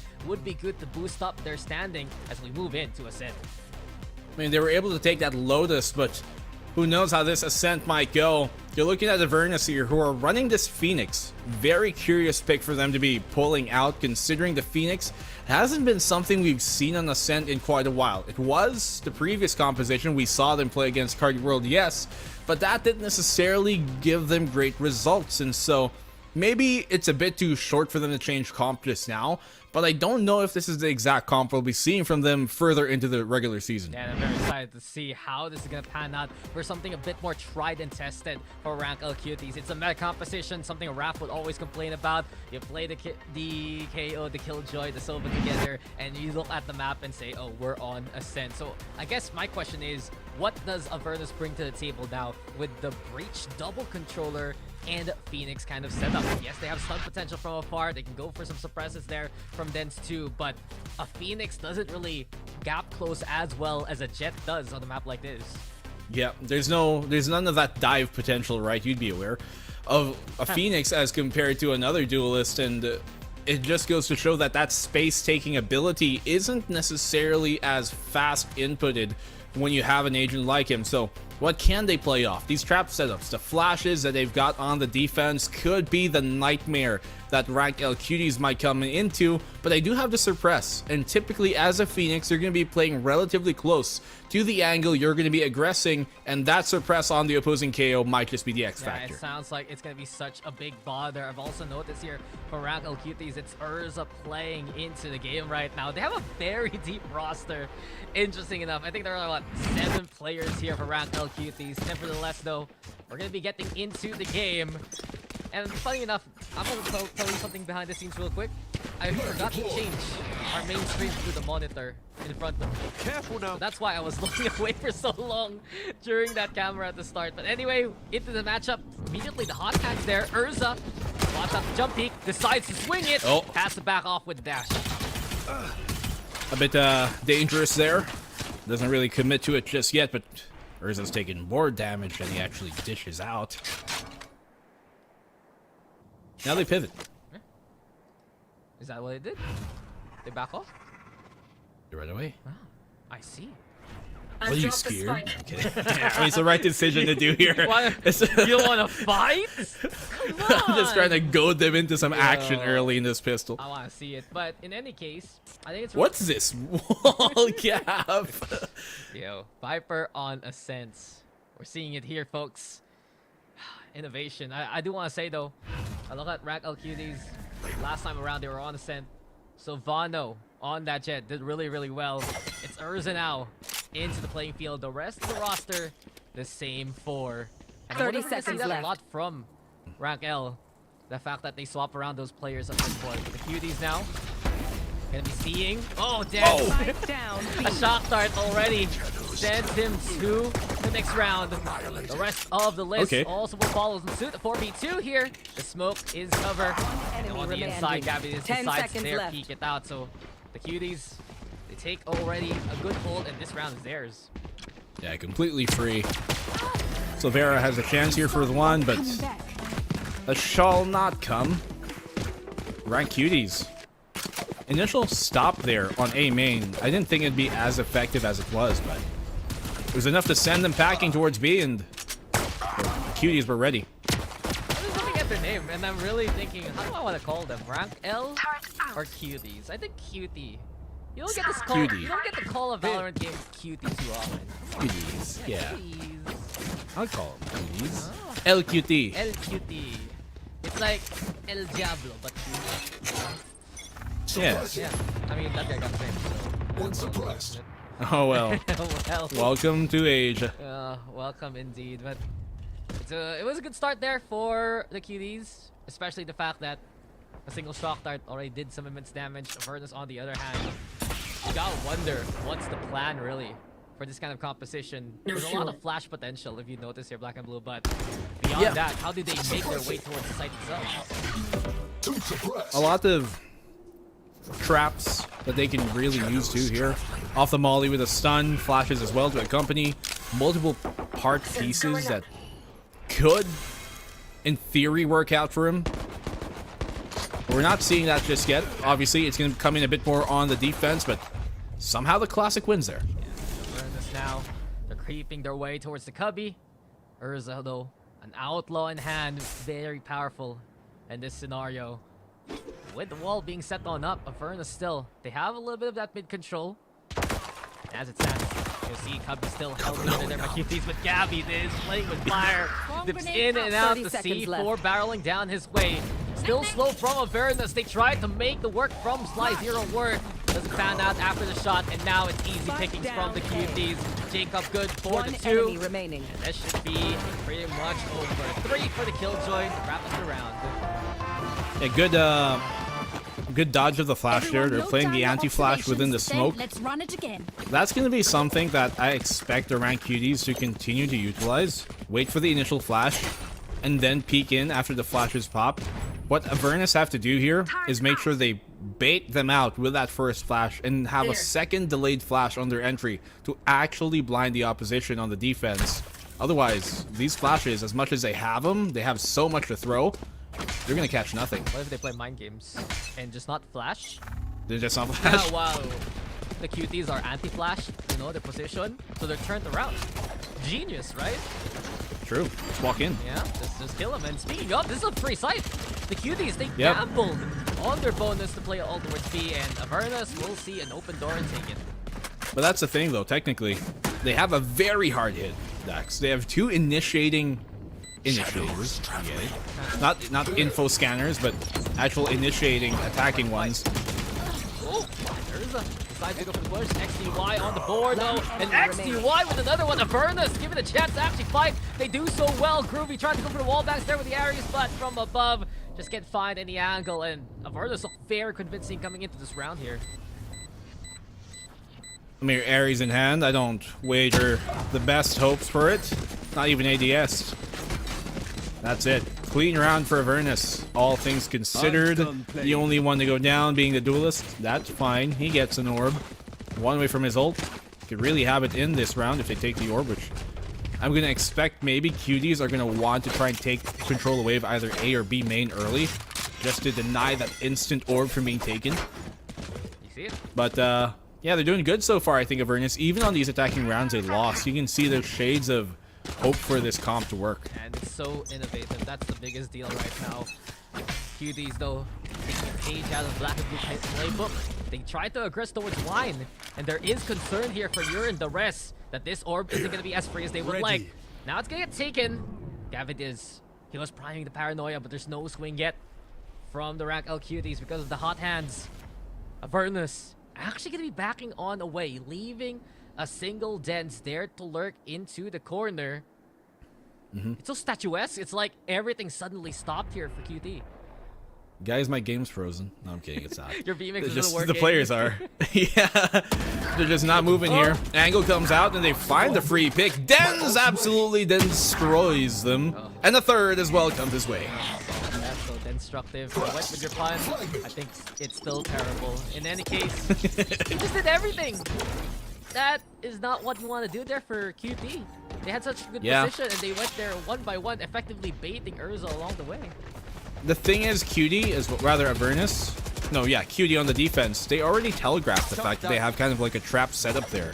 It was an informed guess to assume the Omen would be there anyways, and I mean, Groovy falls down, yeah, but Avernus are getting a good read on the situation here. Yeah, Avernus, the way that they're able to pull away on the offense, try to go for the rotate, and then suddenly just go back into A after that opening.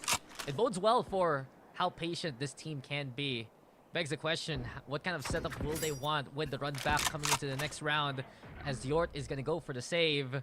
The plan is there for QT, but the execution is the one that needs a little bit of fine-tuning. Well, obviously, Yort has not much to do here. It's funny about Avernus. It's not necessarily... It looks like a first strike comp to me. Not even year one. First strike. You, aside from the KO, this is literally first strike. You have like a Viper here in Ascent. You have the Phoenix on Ascent and the Breach, which we were seeing before the VCT. Like during the community Mickey Mouse tournaments, as people like to call it. Oh. We gotta bring Disney in. Last play. Be like that. Can't we call it like a... What's the Unenchanted Kingdom mouse tournament, you know? Or what other? Star City! Star City? Yo, Yeah, that's the one. The Star City series. Where is We should have that? went. I'm gonna try to fix that up, you know. As we go for a time. VCT to Star City. Why don't we just do the VCT finals at Star City? And catch Yo. from the roller coaster, you know? The land being there, that would be amazing. That would be dope. That would be so close to a very familiar place to our hearts, you know, Sofitel. Yeah. Good times. Oh, rest in I peace. mean, it's just temporarily closed as we're Never temporarily... mind. That was Yeah? I was bullied there. Really? By? Yeah. By who? By Everybody. this Y'all is a left me safe at breakfast. This is a safe space. You can tell where they hurt you. You know, here's a plushie. They left me alone to eat at Spiral Table at the 5-star restaurant And not- with free food. Not only that, they took pictures of you, man. They took pictures of me. It's Yo, okay. I am permanently I had my marked revenge. safe from Spiral sad stories. That was the one thing Nah. I got away from that weekend. Nah, I'm fine. I got my revenge. I didn't even did. have to take the picture myself. You started such a incredible trend, basically, of revenge and more revenge. Such is the life of an influencer, influencing so many lives. My life has changed. Yo, Black and Blue is the friend of all. The streamers check, the influencers lie. check, the pro players That's a check, lie. and especially I am a shut-in. I'm a the hermit. tabletop players. Yo, that's a check right there, good sir. I don't know about that one, but we move on What are we moving on to? It's a tech pause. to the tech pause. Okay. We're moving on to the tech pause. Okay, Let's talk okay. about the tech pause. Okay, so a technical pause is when you host a tournament in Southeast Asia and it happens. Unfortunately, Yeah, we're for used to it. players, Yeah. At this point, you should know, this comes with the territory. How many years again? Huh? How many years already has it been? Like what, 4, 5? Or, here we go. We're back into the game. And back to Valorant as we go into a default here from Avernus. I think this is the most interesting right now. Just because that the Viper wall is there, there is always going to be intention from Avernus that they can play into mid. And this begs the question, does Cutie send even more players there towards mid just to counter that fact? I mean, they have a stack here towards short. But it's seeming to be split now. Not necessarily reading this offense the right way. As A is where they're going to go. Dens did throw the knife towards B main, and that can be why QT brought a few more players there Oh, yeah. with the rotation. But eventually, the creep up, just run it back. They dodge it too? It doesn't seem like it's necessary. You mentioned it. The knife is dodged. Avernus is hiding in the smoke as They just effectively walk a out. 3-stack. And they wait for the smoke to dissipate rather than go for the flash. They throw the paranoia, the hot hands is going to be there, and eventually Avernus is going to be able to make their way towards the side. The doorway closes, 30 and seconds Gabby left. did! Holds mid Planted. steady. 2 down, full to his hands, and QTs can pick up a gun here. Gabby D's shots. My goodness. Suddenly 5v3 is what it stands as to be. 2 rifles retrieved and the retake's coming on in. The scan is perfect as well, but no damage being done. You're finding the frag along the way. It's yours to win response, and they'll run it back in desperation down in hell. Urza good for No the way. 2 kills on him. And XTY, the last one standing, a 1v2 situation as Jacob goes for the defuse. XTY, like- though, playing hero. The flash is perfection, and you don't even see that one coming. 4 for the clutch. XTY is extreme. That was pretty dirty there from XTY. Pops the flash, keeps on running, no stopping momentum, and AVN have taken the lead. I thought he was gonna ult there, but ice cold. Oh, that's how he gets the first kill? No way! No way, gifted to him! A miracle. Unbelievable start so far, and I can't wait to see what more this game brings to the table. New faces, new ways to play. Rolling Thunder and the no command is what Avernus has now. They can't go for the push. And the suppress connects onto your can't go for the flash. Urza still deciding to disengage with the tailwind. And this time around, a little bit more intention, purpose from QT to play into A main. Paranoia also. A corner to hide in. And Urza, he's gonna push it. The timing against the hot hands. York goes for the kill with the fragment, but XTY delivers the double again. Okay, they stand equalized here, 3-3. Rolling Thunder is still available for them to utilize, actually. Depends where they commit, though. that mid smoke of theirs, because the Viper still stands, is something they can continuously toy with now. And they still have Zeus as well to smoke on the site itself. I'm not sure if these footsteps are heard by Gabby D's, but they are going the right way that Cutie would want them to in this defensive case, as the two are on the A site. There's still that Rolling Thunder. And not only that, it's only a single player onto the site here. Groovy. The Odin in hand. Just jump peeking playing outside, until though. his legs give up. You mentioned it though. 30 At least seconds Gabby left. is going to be nearby here. Zeus now getting ready with the push itself. A shrouded step to make his way in. And the Aftershock provides a bit of cover. One So enemy far, remaining. Gabby Diz does it again. Another double for him from the shadows out of desperation to make his way towards B, and Zeus finds a cloud, a perch to work with here. 10 seconds left. He's been exemplary at finding those double kills in these crucial moments on the site execute itself. Kind of able to divert the attention away from the actual hit. That's a clutch. It's all up to Zeus.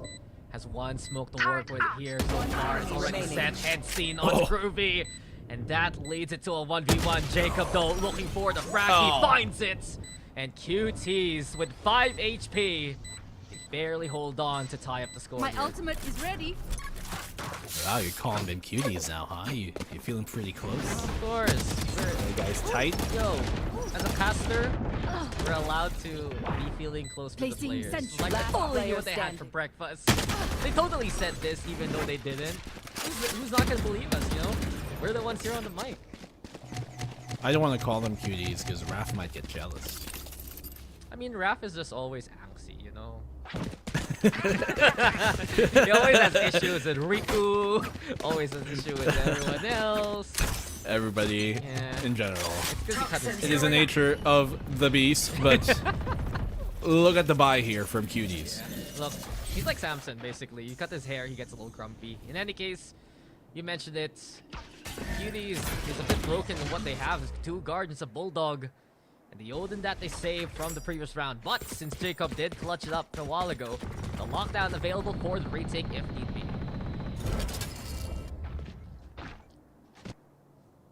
You mentioned that lockdown for retake is possible, but they can delay that My ult's quite ready. effectively with the ult here, as Ezra finds a pick from top mid. But yeah, that null command, if they take sight for free, especially on the opposing side of the map, that lockdown might just be null. Read the Jet's name again. Erza. Yeah, Yeah. it's not Ezra. It's Urza. And now, it's his demise. XTY getting the job done there from afar. And Avernus, they're gonna pivot yet again towards A. This wall still making it so safe to cross towards mid, but Tree is a whole paranoia. different story. Gabby there's trying to do so yet again. Paranoia gonna be the answer. 30 seconds And they left. cross through the smoke, but Yord still in position. Uh-oh. Doesn't hit the shots, unfortunately. Gabby is instead the one who's sharp. And we see the advantage now here for the Cuties. A scan, a lockdown, and it's pressure being applied. Avernus, they need to plant, but they're gonna get detained along the way at this rate. Groovy also from above. And sure, the spike's planted, but who can get out? Answer sure, gonna be Zeus, but Yord is still in position. And the Cuties have taken the lead from this. I'm surprised that he didn't use the null command when they were pushing in the tree.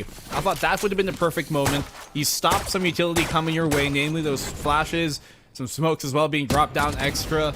Those could have really helped their case out and would have further delayed this lockdown from being placed. They would have assuredly gotten the spike down at the very least. York wouldn't have been able to throw his mollies and flashes to get, you know, to deny being pushed. And I think it was a wasted opportunity here that they could have utilized to take the lead in this game. Yeah, it's unfortunate. Avernus have had these 2 ultimates for so long already, and they haven't used it to try and change what's been going on so far. Love to see it, but Putin fight towards B main. Groovy's the one who comes out worse from wear because of it. And as per usual, with that wall being taken, one more chance, one more time, but there's no chance here for XTY. Groovy, a marksman from afar, sends it with the Hunter's Fury. The pick there might just be her trying to change the fates of the round. Gabby is though in position, left unchecked. It's another kill here for the defense. Yeah, good find there. Back out to safety as well, 5v3. And Avernus into a difficult spot for sure. What I think they have to start doing here is, with this comp, we're not really seeing them establishing a play. The thing is, you can't really condition an opponent to believe in your fakes if you don't establish that early in the game. So far, they haven't. You can't bluff if you don't show your hand early on enough. What we've seen so far, Avernus, they have so much execution possibly for their kind of plays. It's just not happening. Instead, 30 seconds left. Dry swing into the site. Just walking forward. Dents now with the suppress. Catches 3 with it, but it doesn't matter. Jacob already finding Zeus. Look at this smoke. He doesn't know. High, low, even down in hell. There's no Jacob nearby. With the fragment now, there's pressure. There's no way for Avernus to make their way in. Jacob secures it. And the Cuties have made it 5 years. That was actually a great defensive smoke being thrown up by Gabby D's there on top of Heaven. It made it so that the KO up above can swing wider, and also giving the Killjoy down below a bit more concealment to play in there. York and Jacob, respectively, to allow them to play those positions, and because of that, they had such a wide hold on the back side of the map that Avernus were just threatened to even try and find a pick or get the plant down. We did highlight Gabby this a while ago, right? This guy has been in multiple notable rosters, especially the likes of Talon Esports PH. We know he's good. He's showing off today already with 10 kills and a number of smart calls. Been helpful for Oh my Cuties, but goodness. Groovy doesn't even need any help. Oh the my. Odin just mows them down. The Rolling Thunder gets absolutely no value.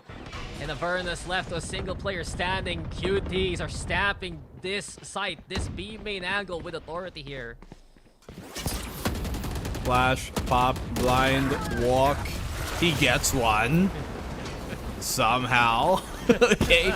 But that's, I mean, it's all said and done. Consolation for what the Constellations have shown us to be off the scan. Groovy. A double for him. Jacob as well. And Avernus. This would be a good time for a timeout. Yo. And there it comes. Wow, Black and Blue, you're the coach? Amazing. Yeah, yeah. No, they just heard me. Okay. Scanning ahead. I see, but this was utterly ridiculous. You get scanned by the Rico darts, you're gonna die to the Odin. And this is why many people say, guys, please someone shoot the dart. Because if they don't, that's what's gonna happen.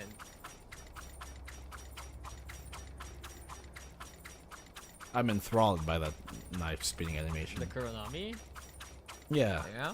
I like to spin things.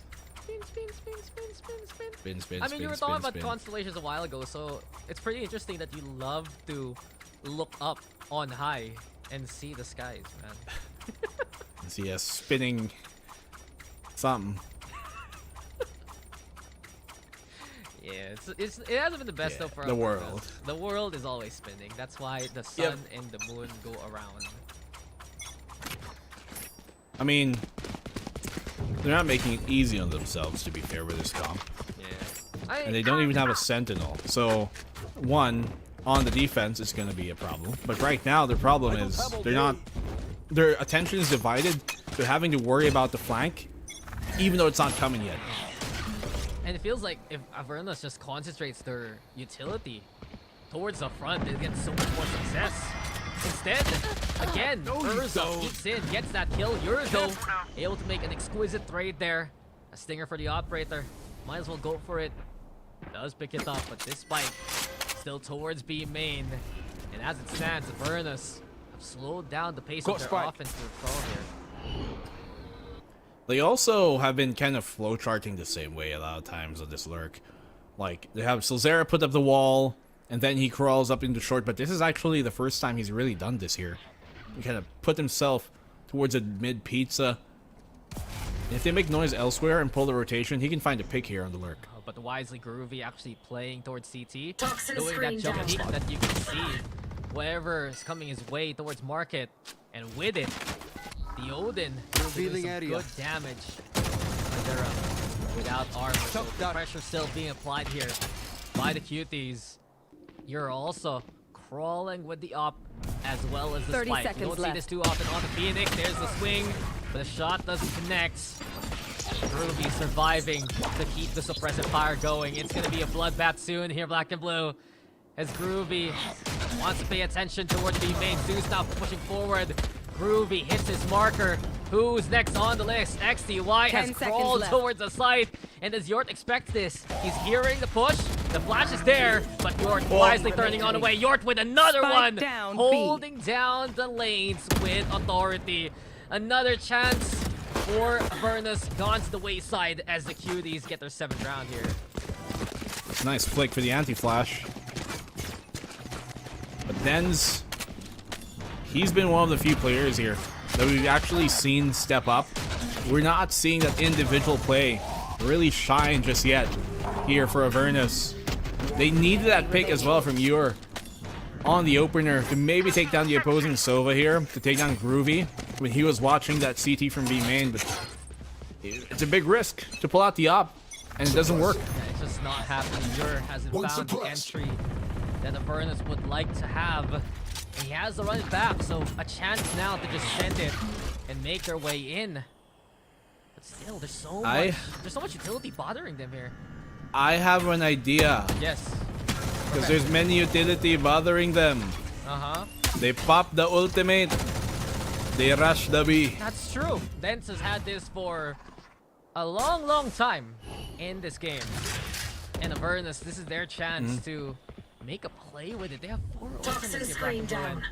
I love to see more creativity from already such a different composition here.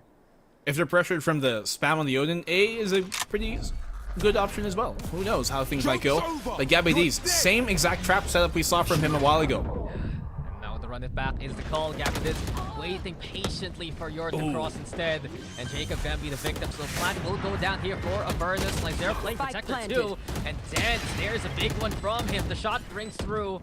The ult is also online, and ult command finally utilized here by Avernus. Gabby is looking for any targets here elsewhere, and he doesn't win the fight versus Slyzera. It's a 5v1, and this has been the most convincing round from Avernus so far. There you go. They only lose Slyzera at the end. Avernus find their 4th. It's actually a pretty good setup here. Coming in from Avernus on the push, execute rather.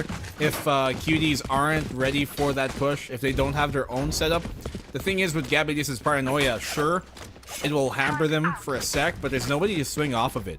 If they had somebody, maybe playing towards A main, maybe playing towards the switch to swing off of that, guaranteed a kill, maybe even 2, or at least a shutdown to run it back, which opened up the site. And that's why we also saw Slyzera just watching eagerly for his teammates' banner there. In any case, now Cuties have had enough. Who cares about the mid wall? It's different anyway. And with it, Urza will use that as a green light go signal. 3 for Urza as he eradicates everyone from mid. Next question, what's the call now here for Avernus from the shadows to pick up the spikes? Zeus looking to make his way into the site, and Slyzera's already there. Sure, the Cuties can't push in, but Avernus are lacking the numbers now. So much draining upon them, but still Zera's somehow found the pick here on the Jacob. The Viper spit might give him security for a bit, and Zeus is able to get a kill off of that, but Gabby D's trades him out equally. 1v2, no more from the shadows. And only the Jenny 4 cover, picking up a gun. Swings into 2, and with that being said, it's a 4-round gap between the Cuties and Avernus. It was such a good call though. You saw as soon as they realized that Viper wall was different, Urza just went for it. Yeah, nice flash and dash here. The thing is, with so many flashes on this Avernus side, you'd expect them to be trying to make those plays, but they don't have the jet. They don't have that gap close, as we were talking about, the dive potential to really make things work. During the defensive side now, I want to see what kind of baits they have for these flashes to actually connect, because on the attack, it wasn't hitting hard enough. And for rank L, what's the call? Is your classic composition on Ascent. It's meta for good reason, and we've seen how effective their utility usage and angles have been. Groovy, he only has 8 kills, but that could have been more if Avernus dared to run into him. Here we go though, mid again being vied for by rank L. And what they noticed so far, another toxic screen set up towards mid. Gas gonna drop. It doesn't last as long as before, but this is where the flashes and the stuns can be paramount. Flash is there. The smoke is a response. Yor though pushing forward. A good call to try and contest that, but effectively the Cuties they back away, trying to play into Cubby. Oh, Dens is there though. Yeah. Corner. Doesn't get checked, finds a one. A double for him with a frenzy. Oh, here we go again. Another challenger. Zeus tried to play protector. Eventually, it's Yort on the lurk who finds a frag. A 3v2 now as the Cuties at least look to salvage any angle they can play from. And B main seems to be the call here. What a really, how do I say this? Confusing round almost? It's Not frantic. even, just a frantic round there. That was the word I was looking for. Just complete mosh pit of different angles here. And York's trapped out in the open. He's absolutely doomed, but oh, Groovy gets the one, and he has a chance to plant the spike. I'm a little surprised he's actually backed away, but you can see he's at 3 HP. 30 seconds left. And he goes for the smoke instead. You mentioned it though. All left to Groovy now, who should get the plant going. Goes for the tap. Actually has some time to work with, and he has to stick it now. Now they know. They know it's a stick. Play remaining. Gets off of it, still connects. He still has a planted though. 10 seconds With 10 left. seconds, XCY can go for the gap close. Aftershock gonna be the call. Here we go with the stun 2. But since it doesn't, He doesn't know. towards the boxes, it's not enough. Groovy now finally finds the target. XCY removed from the game.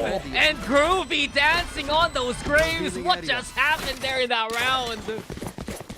Let's groove tonight. He takes a life. 9-4 in Groovy. That was a 1v3 clutch, mind you, ultimately enough.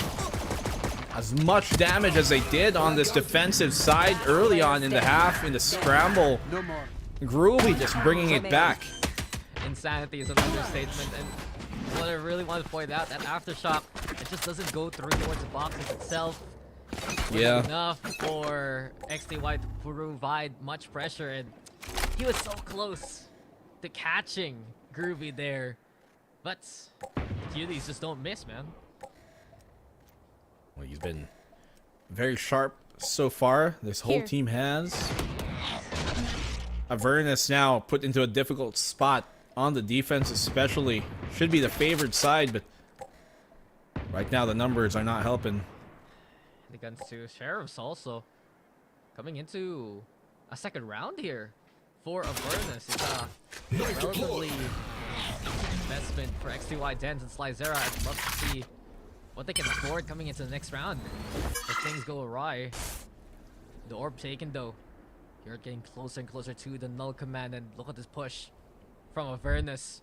They move into B main. Link is left uncovered. Urza needs to look there. Jacob at least protects him, but not against XTY. Jacob good for 2 before he's found by the numbers.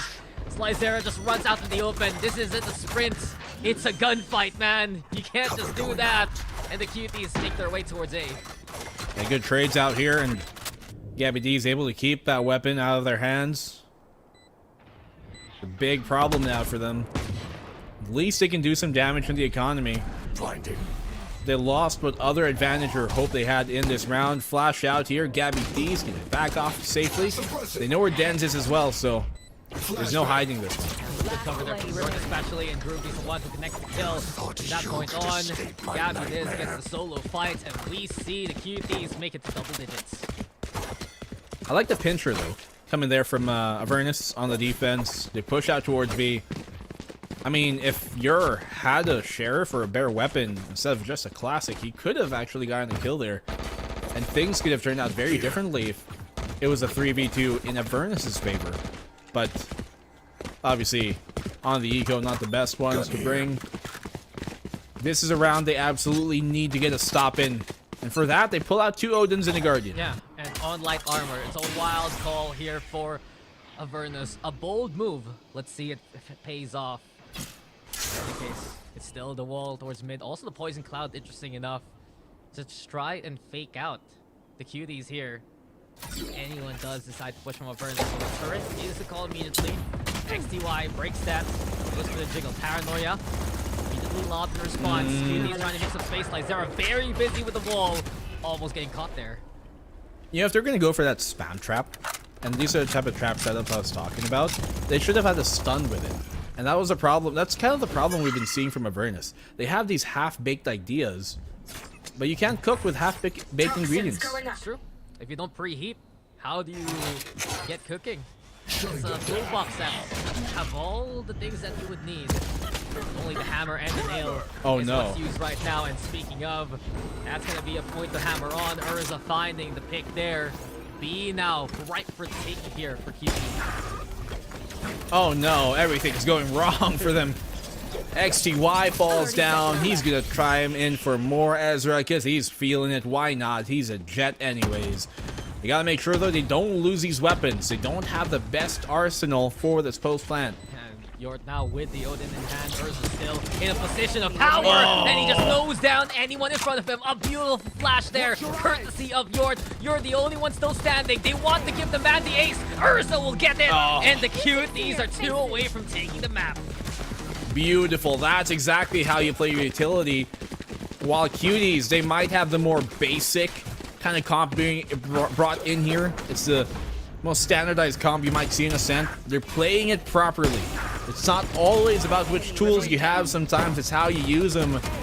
And Avernus, they need to take a page out of the entire book Cuties have had. We're not seeing these utility pieces that they have on Avernus' defense really coming to the fold. The best descriptor right now, it's textbook from Roundhill Cuties. And for good reason.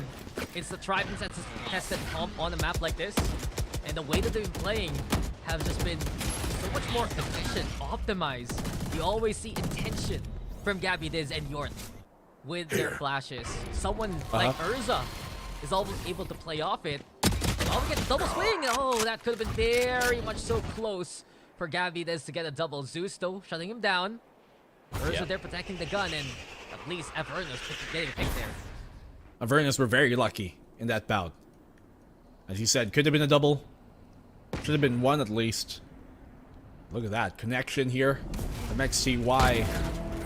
We're getting pretty fortunate, but that's maybe a bit of what they need right now. Groovy has a flash in his face if he comes around the corner. That's free kills for him all day. I'm not too sure Dens can do much here. That's unfortunate for Dens. He had the timing. With Groovy busy with the darts.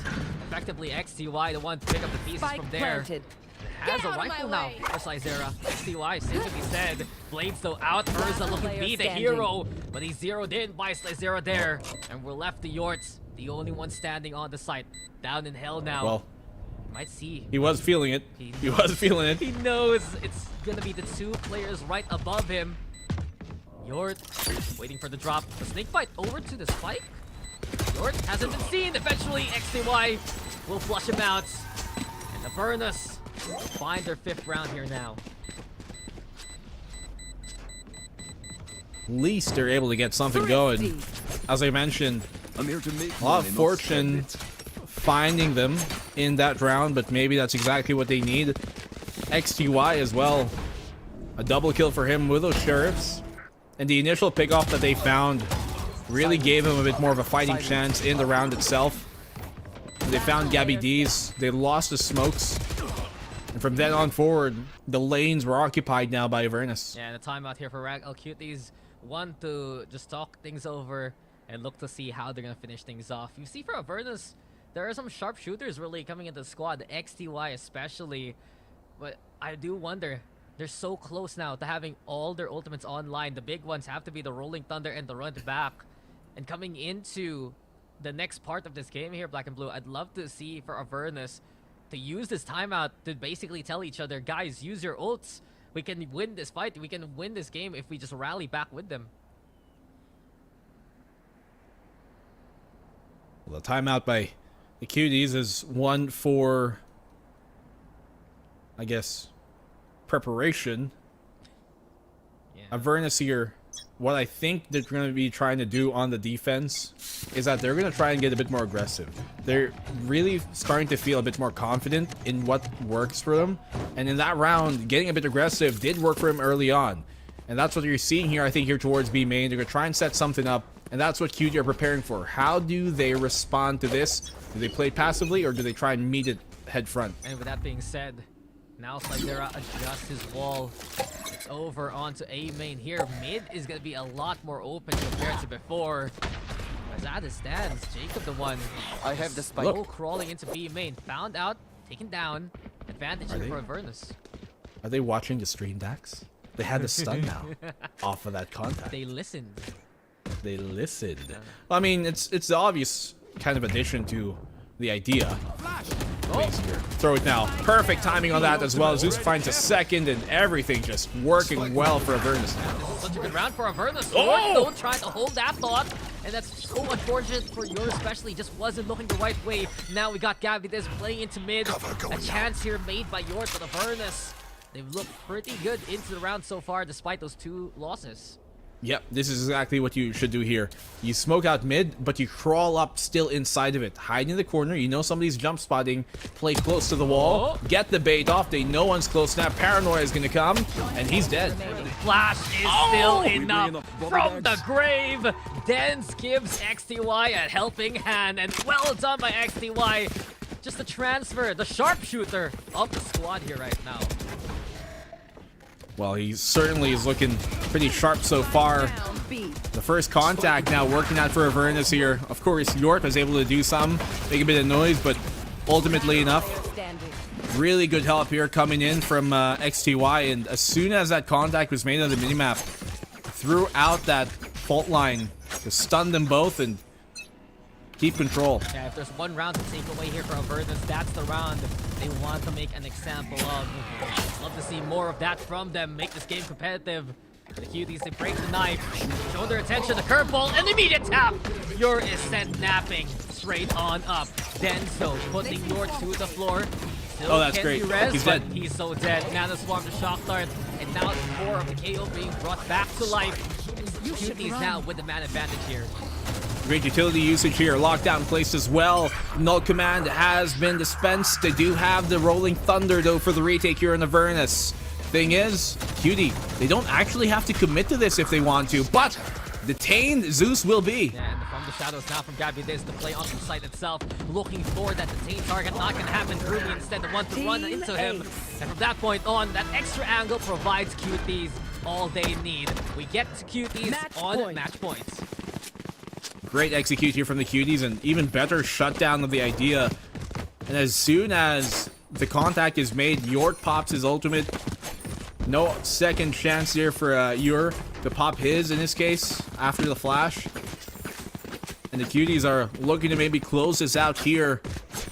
Avernus, not the best economic status. Enough to buy them weapons, yes. Armor, maybe not. At least the Rolling Thunder, no command, and the run back all available. Might as well use it for the round.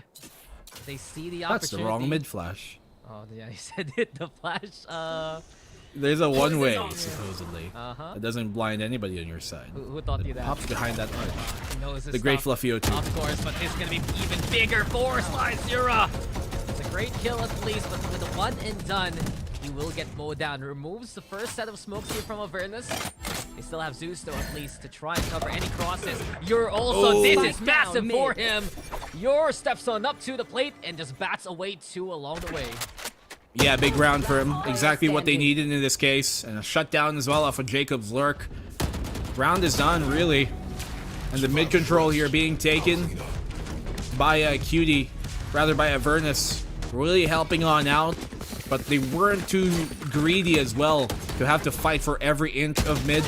They knew that if they gave them a small hole and once they saw the pivot towards short, then they could push up from the pizza. Smarter calls, and especially given the fact that the Cuties hesitated after that first contact towards the Viper. Still with Zeus throwing out those smokes. They didn't want to push into the tree and into the arms of Avernus. Cuties went. Still one more round though here, Black and Blue, for Rank L to take the win. What's the plan now for them? You're still poor. Like me. You're great. You're right. 12-7 as they push on in. Arizona's fishing for more, but his Bucky's gonna be bucked. Just to get a kill off the ult. Yeah, the Hunter's Fury, right? Something they invested on. This is why you got invest, kids. Just for the future. But Groovy with the plan. Yeah. It's right there out in the open, so Cuties want to play the long game here. Lurk here from Gabby D's. I mean, classic in his hands. I'm wondering if Avernus are actually going to check short. looking to be the case because they do know Avernus have been flanking here. Zeus actually gets a kill. No way. There's a bullet lodge in his head, but it's low caliber anyway, no problem. Here comes Avernus.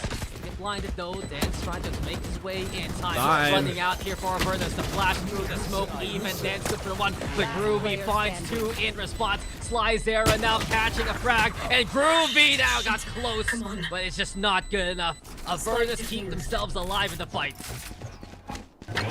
He tried so hard, Got so far. but in the end, Doesn't even matter. 12 to 8. They bring it closer though, for sure. And I think here, Cutie, considering the fact that that was an eco, they did pretty well.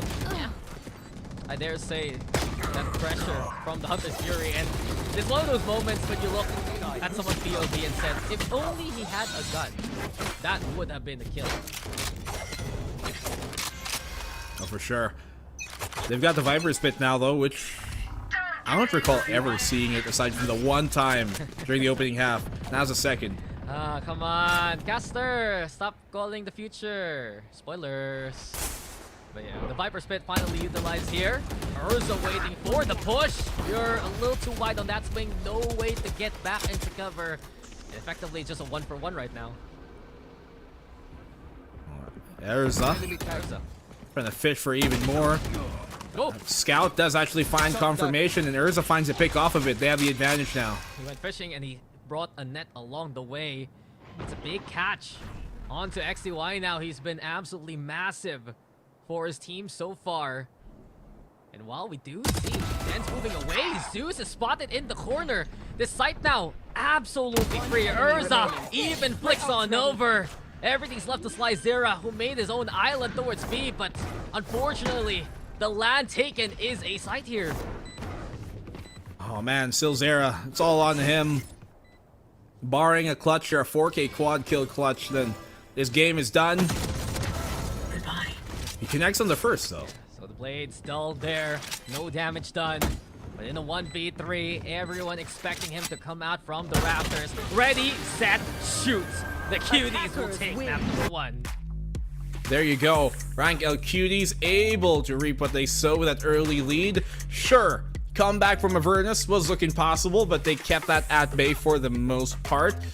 And at least for them here, they're able to actually bring home the bacon, or in this case, the fish. Yeah, the map number 1 is the perfect gourmet for that dub, my friend. And not only that, I think for Rank L, they really prove that they worked on the fundamentals of a map like this. We always talk about Ascent. Sure, it's so cookie cutter, it's so basic, everyone knows how to play it. But at the same time, if you know how to play on Ascent, it's something you can build on moving forward. And from what we saw there from Rank L, tried, tested, standard, all with passing. I'd say even exemplary marks from what we saw. Yeah, we saw multiple individual players as well. I think from both sides that are commendable. You look at this Cutie side, and obviously, while initially it might be Groovy who kind of looks the most effective in this game, I think there's big props to be given to players like Gabby D's here, who's had many big paranoias. Even Yort, his utility on those flashes were perfect. We saw him assist Ezra quite a few times in some of these play rounds, and his suppresses, they were perfectly timed. And what's great about these two initiators is that him and Groovy would be kind of alternating when they would use their scans to continuously have information throughout the round. And speaking of Groovy, right, his Odin struck fear in the hearts of Avernus in how many rounds, especially during the first half. It was just a good day at the office here for Rank L. They got off to a very good start, and Avernus, they pulled it back really on the defense. I would very much so remember within around 17 to 18, that's the best we saw from Avernus. Everything we asked for from them, how they play the utility, it's there. It is within the system. It's just about Avernus bringing that out a little bit more coming into the rest of the game. As you can see in the highlights here, some big moments from Avernus, but overshadowed by the numerous times just Rank L Cuties would do one better and play the util game in a more efficient fashion. Well, the util game that they did have here, as you mentioned, it's efficiency that got them the efficacy they needed in the end. It's the fact that their tools, while maybe not as numerous as looking to be the case on the opposing side for Avernus. Cuties knew how to use it, and it's really disappointing because there's a lot of potential in the comp of Avernus. There's a lot of possibilities you can see them utilizing, but once like as I was talking about a while ago during the actual game, there'd be moments where these ideas seemed half-baked and gave him a half-empty answer. Quality over quantity, just like when I'm with Black and Blue. But you're absolutely right. It's just sure there's some weaknesses also for Avernus to work on, but right now it's just eking out as much as they can from their composition. Raquel, on the other hand, well done and well played. That's game number 1 of this series. We'll go to a break, and when we return, it's the second game. My friends will grab food saver. Delivery fee is a lot cheaper. Grab food saver won't make it roll. Yeah, oh yeah. Grab food saver is the one to choose. Yeah. Grab food saver meals 99 plus. Grab food saver 99 plus. Dining meals, if it's a bill, Saver meals won't make you go, yeah. All my friends will grab car saver. The grab car saver is a lot cheaper. Grab car saver. Grab car saver won't make you roll, yeah. Grab car is the one to book, yeah.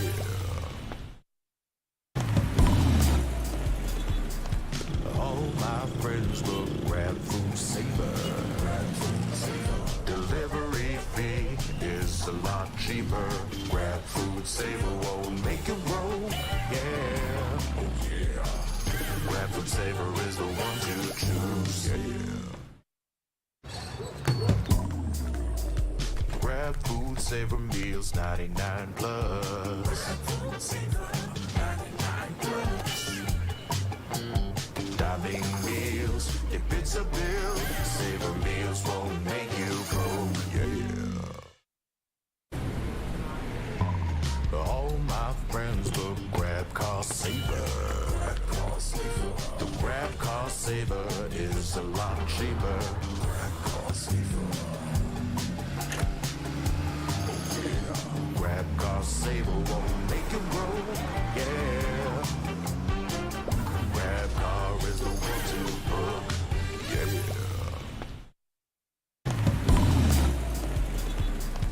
All my friends will grab food saver.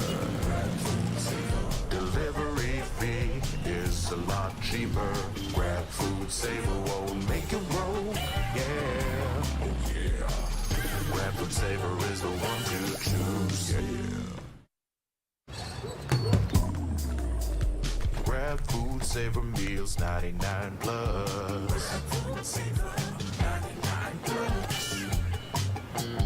Dining meals, if it's a bill, Saver meals won't make you go, yeah. All my friends will grab car saver. The grab car saver is a lot cheaper. Grab car saver. Grab car saver won't make it roll, yeah. Grab car is the one to book, yeah.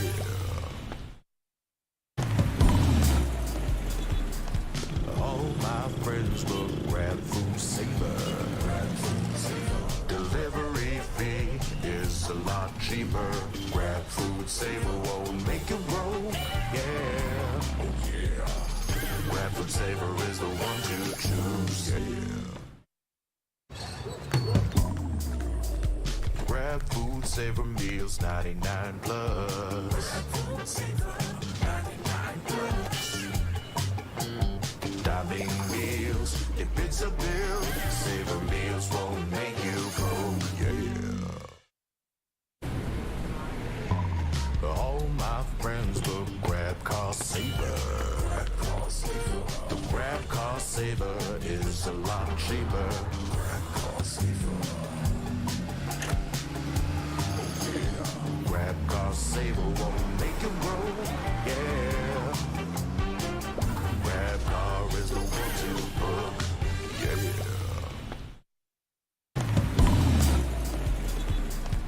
All my friends will grab food saver.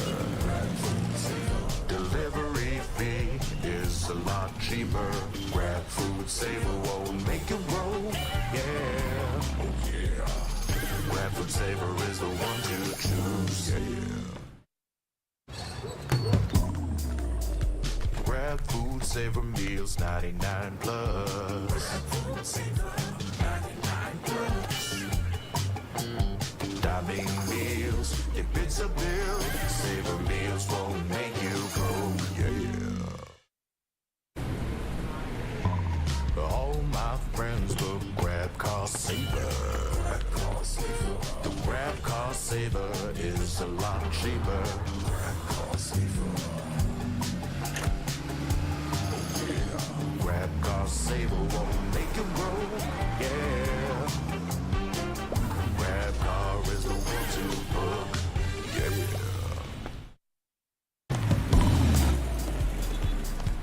All my friends will grab food saver. Delivery fee is a lot cheaper. Grab food saver won't make it roll. Yeah. Oh yeah. Grab food saver is the one to choose. Yeah. Grab food saver meals now.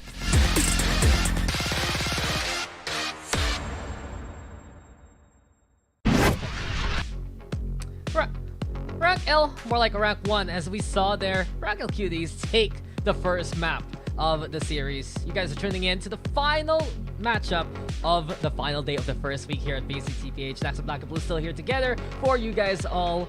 And not only that, we're moving to Icebox next year, my friend. And interesting enough, I'm looking at some of the history books here for Avernus, especially when they were back as Cop in Manila. They play interesting comps, a Harbor, a Clove together. Avernus really loving to innovate with their compositions, don't they?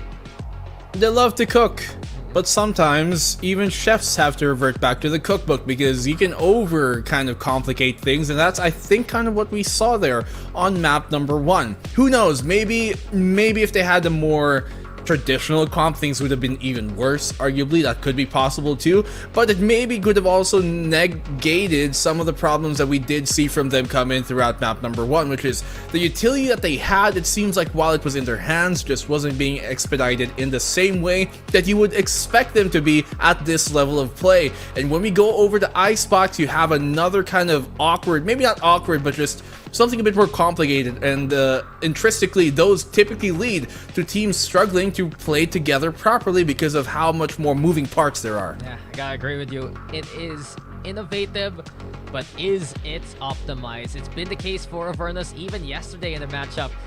Playing on Ascent, the struggles the same way running that flash-based composition. So would love to see more from Avernus if they do try to make a change. But on the other hand, Rank Up Cuties, they're looking very solid playing standard compositions. And not only that, they have some great players with some good backgrounds. You got Gabby Diz, we talked about him already, being part of that talent roster, especially from before. Groovy has been a standout performer, also coming into that last game on the Sova. Remember him from Bestial, remember him from Sanguine Rebels Phoenix, way back in the community scene. So there is at least some veterancy from Rank L Cuties, right? And on the other hand, Avernus just feels like such a fresh batch of faces coming into VCT. I want to see Hydra Kid. I know he's a sub, but I just want to see his return to the table, because remember that old, Abaddon Abyss squad, we'd see him play. He played on Zol for a bit as well, but he was kind of known more for that Geek Fam and that Abaddon Abyss squad that we kind of come accustomed to seeing him in, but he hasn't had his play just yet. Maybe him swapping back in will kind of give them that small bit of veterancy. I'm not going to call him a veteran, but small bit more experience in this type of level of play, because none of the other players really have that, at least to be said, in a recent capacity. And that is a big problem we're seeing here, I think, because their mid-rounding, it's taking a hit. We have them kind of making very awkward and wayward decisions that you're not really seeing from the side of Rank L Cuties, and it could be attributed to just the lack of general experience in the VCT. And not only that, our second map, Icebox, it's the map pick of the rank L Cuties. And it's exactly the map pool that they had for the first 2 maps against Tyrants Esports that they did take it 2-0. Actually, it's the exact same map pick or the map pool rather, even for the 3rd map of Lotus there. So rank L history pretty much so on their side. The series scoreline also with them too. We're getting your compositions though, and this is what I was talking about a while ago here, Black and Blue. Avernus Esports, they ran this in promos relegations as Copem with the Harbor and the Clove together. Double controller, Clove getting more playtime, especially because of the antics of VCT China with Life. But hey, we're seeing it here on VCT PH too. Interesting solo duelist is Arena once more here from Rank L Cuties. They play that on the Sizewalk map of all things, but yeah, you mentioned this kind of double controller with that Clove and the Harbor. It's not bad in theory, actually. There is a bit of, I guess, longevity in this idea that they could use for the entirety of the map, and there's many things you can kind of do with it, I guess, but we're gonna have to really see if that will come into effect. Yeah, and a bit more stock standard, I guess. Really, the point of concern I have for rank L Cuties is running that arena. Very interested to see how effective that's gonna be in the hands of Jacob, I believe. We're gonna see if that's gonna be the call here, because that's where, or rather who was playing that agent last time around. Beyond that though, with rank L, they're very familiar with this map pool right now, and it begs the question, is the Clove and Harbor variation enough for Avernus to change things up and win this map? Well, history doesn't really give us the benefit of the doubt here for Avernus. You look at them trying to play these more complicated compositions, and we've seen it go the opposite way that they were hoping to expect. So maybe in this case, this might be Avernus' chance to bring us into a 2nd map, or a 3rd map, but this is Cuties' pick, as you mentioned, and they've got a lot going against them. Yeah, and just to take note, Urza has been subbed out coming into this game number 2 for Savano. So the return of the player from the last series, actually, versus Tyrant on the Omen role. Rather, the Alotron finding Jacob. It's a 2 for 2 trade for the absent side. Speak on out, and the Versus are trying to make their way onto the side. Wingman also looking for the clear there. 3v2 as Dance finds the Gecko, and this is a good chance for Avernus to try and get the post plant. He goes for the safe plant instead, realizing I don't really have to plant this desperate, especially not in the 3v2. But Avernus done a good job of receiving that opening contact on the attacking side. Double controller still alive. And Smoke's there too. You're able to go for his own kind of smokes from the grave. And Savano actually gonna peek on out. What a transfer from Savano! The taps absolutely deadly. Left the 1v1. Gabby is getting halfway. He's gonna stick it, but Zeus checks the bottom of his feet. Steps on Gabby this, therefore the 3K. Avernus take the pistol here. Yeah, Avernus did everything right there, even. Right? They had the first 2 make contact, the far guys from A main, but Savano was just way too sharp to let that go unchecked. And Zeus, he did his job too, got the 1 off the trade, but nobody really expected both of those A main players to go down, being, was it Dens and XTY? Yeah, XT. And as soon as they fell down, things became dangerous, but at least they lock it in. Savano swapping on into his first round of this map, and he's already looking good. Yeah, and Savano has had numerous, I'd say, outings really coming into the VCT circuit, especially some incredible games from the open qualifiers last time around under the BNB banner. That's you, Black and Blue. Also under Action PH, most notably enough. So you know that he's good for it. It was perfect for that round, just so close to really bring that victory for the Cuties. Avernus though took the dub, and now a big investment. 2 Vandals this early for Avernus. I think it's a good idea. You don't want to leave things up to chance, and on the map here like Icebox, long range makes those Spectres and Stingers a bit less viable and a bit less effective. Crawling on up here, he spots him out, and Savano still connects. He is sharp as ever. Yeah, Savano is unrelenting, and that is a good start here for the Cuties on their eco. Yurdo a chance to push forward. Looks yet again, needs to play, and Zeus finds Groovy there. So Zeus checking the top part of B. Over the cross, Savano's also found. So Yur finds 30 2. seconds York left. though responds with the classic. 3v2 for now. Time is ticking. Yort doing some damage onto Dens. And with that, Jacob needs a single shot. Dens doesn't get hit at all. And Avernus will get their second round. Could have been a kill there. Dismiss out or even heal back up. But Avernus, at least, they do hold on to the round, but they do lose a single Vandal from that one, Dax. And that's the problem. I guess that was my concern. They play the 2 Vandals, but many of their other players also buying their own guns. With that being said, Avernus now coming into the bonus. Their money isn't as much as they would like. But hey, the share is also Zero needs, as Cuties will finally get the full buy going. Do have that going for them. Interesting that they're getting aggressive here early on the defense, even though they do have the better weaponry. Dizzy's not really going to confirm much, and they know a lot of presence is here from Cuties on the defense on mid, so no reason for AVN to really try and contest this. I mean, they are though. Slice Era makes some work for it. They're losing. Formidable of Cuties, exactly that. Jacob also trying to check things out. A dismiss now to get on the way. And Avernus fighting where they don't really need to on that front.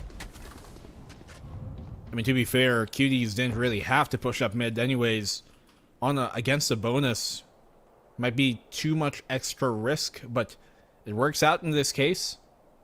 And what that does is that it's gonna set the idea in mind for Avernus that there might be aggressive plays here on mid in this half, and Jacob, he gets a third off of that. Yeah, heating up by the boiler, and with that being said, Dens is the only still standing. The swing, though, a step further than Gabby expected. Oh my. Jacob, though, still sharp. 4 for the Reyna. Empress available now for the future. Those fools just wasted their advantage. Great one tap by him there. But yeah, this is going to condition them to thinking and being a bit more wary of mid control early. Yeah. You're gonna might expect it in the few later rounds. Obviously, in this one, they expect Cuties not to go aggressive again. You can see them pinging on the map, looking like a B split here. Not gonna happen this time. Down. Avernus have put the numbers towards mid though. Not only that, Yurt can actually play the entry here. The not dead yet. Very much so available. That's a mouthful and a half to say as an ultimate name. To the tube. Oh, Zeus. The Res. The Res. Yeah, I refuse to call it its long name. Yet. Why is it? Why do you call things? Why? Why do you call the run back? It's also 3 words. Because that sounds cool. I mean, Raph said it yesterday. You get the one, Riot, not the second. And speaking of now, the second to spare for Jacob to back on away. They spend the Dizzy though, and Groovy cannot retrieve that. Spike down. What has happened? A. Savano, where did he even come from? From the Shadows play to get the pick now. Dens is just caught unaware. Paranoia too, but that got awkward for Savano real quick.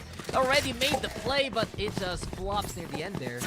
Yeah, just not connecting the way that he thought it would. Now the rotate is called towards his B site as they book it. The thing is, they know they're coming. Cuties are going to be ready for this. They still do have that snake bite and a nano swarm to further delay. That's one. There's another one as well. And with that being said, Cavides takes a page of his teammate's playbook. The push now coming to shove as we see the mosh pit also in the play, but you're good for the 3. The plant eventually going to be going on down here. Last player standing. Oh, there we go. The not dead yet. We're not done with the round. The res you mentioned, Jacob has to back away, and Avernus, Yor needs a kill. Groovy's gonna dare peek it, and it doesn't matter. Cuties still get the kill, and now we're tied up. Imagine if Groovy went down there. Yeah. It could have been disastrous, but I mean, I get the idea too. They realize there's no way for them to run away far enough. In that case, they're trapped. They're gonna have to take a fight. Maybe make it a 2v1, but still, I can't believe they almost brought that back when the plant was going disastrous. So can't believe how the round started. How does no one notice Silvano just make his way towards the corner there with the TP? And from that point on, the rank L Cuties in command of how the rest of the rounds can go for now. Eco here for Avernus. Not looking too good for Avernus to start things off for sure. Get out of my We haven't really seen a convincing round from them in these gun buys. Zeus obviously making sure nobody's clear and close. And they're just forcing, right? On Jet Cuties, Zeus is the one as the duelist. With that being said, his Bladestorm finds the first target. Up 4-10, onto screens perhaps. Hesitates, decides to go on back. Mosh pit into play, prevents a plant for now. Ruby still in position to try and swing. The Cove providing protection though, and Avernus will get the fight down here. Lots of utility committed already. Retake coming on in. They have the better weapons. Dizzy confirms a bunch of presence on the front side. So Zera is in a bad spot here. He's still not going down just yet though, but Yort is cleaning up house. Detained as well. This round is done. Look how far XUI is going. Maybe he can get a pick from this one. Tried to line it up towards Groovy. But it's just not gonna matter. There you go. QTs now with 3. I know that No matter what, Killjoy's tricks. Avernus still are in the game. It's not that far off. They have the Hunter's Fury now as well to either buy them space or burn even more time off of those spike plants. And to be fair, because they do have the Clove and the Harbor, they've been getting a spike down quite consistently on these attacking rounds. They just have been struggling in those post plant holds. It's 2 post plants now. They haven't been able to hold out in a row. And if they're able to get that spike down and then have the Hunter's Fury on it, then maybe the outcome could change. Yeah, and if you compare it to Game 1, they're getting more value out of this double controller. Good to see some adjustments here for Avernus panning out to make the series more competitive. I guess really that's the concern right now. It was Nico a while ago, and I do want to say that at least Avernus burned the Thrash along the way, but this is where Avernus need to get back into the rhythm of things. There's a Reckoning as well at the ready. After one more orb for Silzera, if he gets a plant, then that should be it. They use it though to try and initiate now after that orb. And they know the site is clear, but look, he's burning, he's melting with it, and the Nanoswarm takes him down off the vulnerable alarm bot. Zera just didn't know where to actually go. Avernus still finding 2 in response, and they still will get the plant down. The Cloud Burst being utilized here by Yort. Eventually he is spotted there by Ur, and here we go with Zeus also on the off angle. Groovy now the only one still standing, a 1v3, an updraft there too. And Avernus is going to be backing it away, using the numbers to their advantage. I think in this case, you let Ur fight, farm an orb, use a Clove, it'll help later on. And he still has his nade anyways to get him vulnerable here, Groovy. There's no real idea where to look. They're all towards the pipes and he's gonna get smoked. Never mind, he gets one actually. I mean, but it's still Ur. That's another orb to go for that yet. And Avernus very happy to take a round like that just because they burned a bit more in their eco. They're rewarded for another victory and it's a tight scoreline now. Here. They have an operator out now on Savano too. I like the fact that as an Omen, he can pick that weapon up. He can make value out of it because they don't have a jet. No traditional operator threat, sure, but we've seen players, you know, teams use it on the Sova, rather on the Gecko, on the Omen as well, sometimes even on the Sentinel hell. But let's see if it comes into effect this time. Thrown over, you're actually catching Sylvan out, and that's a huge shutdown courtesy of Avernus. The confidence is now just mounting here for Avernus. They push in with a dash from Zeus through the smoke though. Tries to win the fight versus Groovy. Instead, the trade is what they want to work with on the inside. Jacob also waiting in the Thunderdome that is the Cove. Yort anticipating any push from the Cascade, but eventually Avernus will be able to get the plant down though safely within the default here. Spike planted. Angle here for Gabby D's, and he finds it. Yort as well. They equalize 2-2. They know he's on the back side. Yeah, just big numbers here for QT. Yort also might see this coming. Buzzera just walks into his crosshair there. Yort the only one still standing, and if he dies here, he's not gonna get his ultimate. There's a delay for the Clove as an agent, and with this fight, that's the kill that Gabby Diz provides from the back. QT's now with the lead back. Hey, good job here by Yort to play passively there. Fall back instead, place the alarm bot for safety, for security. Make sure he doesn't get isolated. Then keeping mobile to burn even more time for Gabby D's to catch up to the rest of the fight. So I'm liking what I'm seeing, honestly, from both teams here. In comparison to what we saw in Ascent, especially now coming from Avernus. But QT are definitely still a bit more, I guess, comfortable on their own map pick now. Yeah, I mean, rank L, we've seen for them that they're a lot more optimized, a lot more comfortable in these kind of angles, and they dare even challenge Avernus win the 2. Even I'll add 3 smokes, including the Jets Cloudburst, barrel down on their face. That's one of the biggest reasons why Rank L still have this lead. They're holding on to the site, and Avernus is struggling to find an easier way to force Cutie out.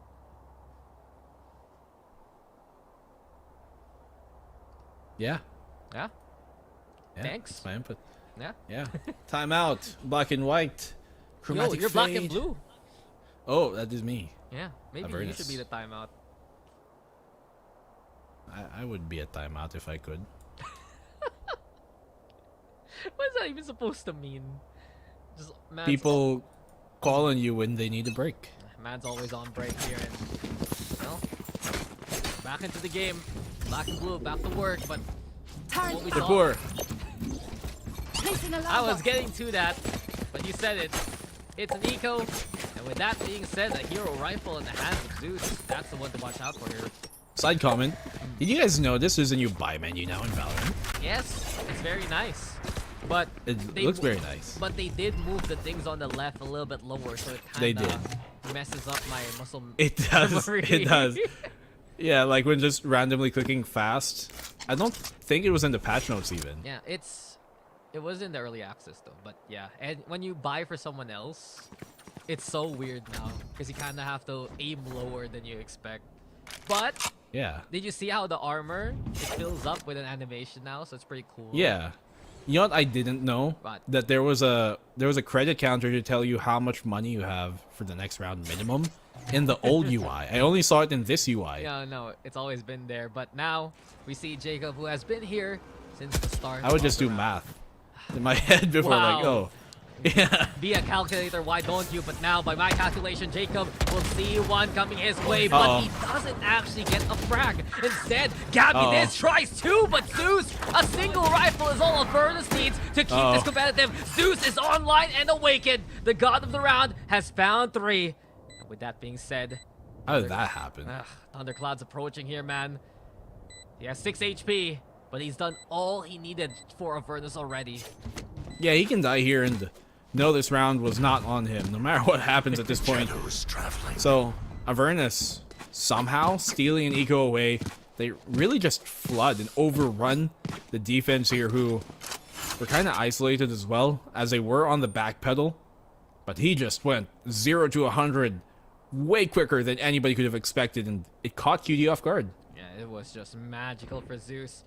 And this just changes the fates of the round and the economy, really. Savannah, though, Uh-oh. desperate to save this operator with 5 HP. Lucky him. York also providing covering fire. With that being said, that round was stolen by Avernus here. That's a good kill, though, at the end. Make sure they have to reinvest into the round. Look at the economy here for Cuties. Not much. Jacob, of all things, the Reyna, who doesn't even have a weapon in his hands. You want to give the man a gun, guys? Anybody? A sheriff, even? Please? There you go. Ah, York got Spectre the memo. for you. Placing swarm grenade. Get out of my way. Fine. Oh. Is that intentional? I don't think so. I think it was lining it up towards, like, screen. Like the outside of screen there. Given the angle. Angle? Yeah, but seeing him angle here, Slyzera takes Savannah down, finds him just effectively out in the open. And the Cuties, they're caught napping at the start of the round here. Yeah. I don't like that push up there, considering there's no immediate repositioning tool they have on the Omen. Zeus will find another as well, and this A site is going to be for them to take. Jacob finds a double, they res back up, but Jacob is absolutely destroying them! Yor finally gets the kill, it's a 1v2. But they're not dead yet. We'll finally make sure that the Reyna has fallen. A big reason why you want to give Jacob that gun. But with that being said, we're left with 1v2. Spikes planted, lockdown available for XTY also. Gabby Diz has the Viper spin available.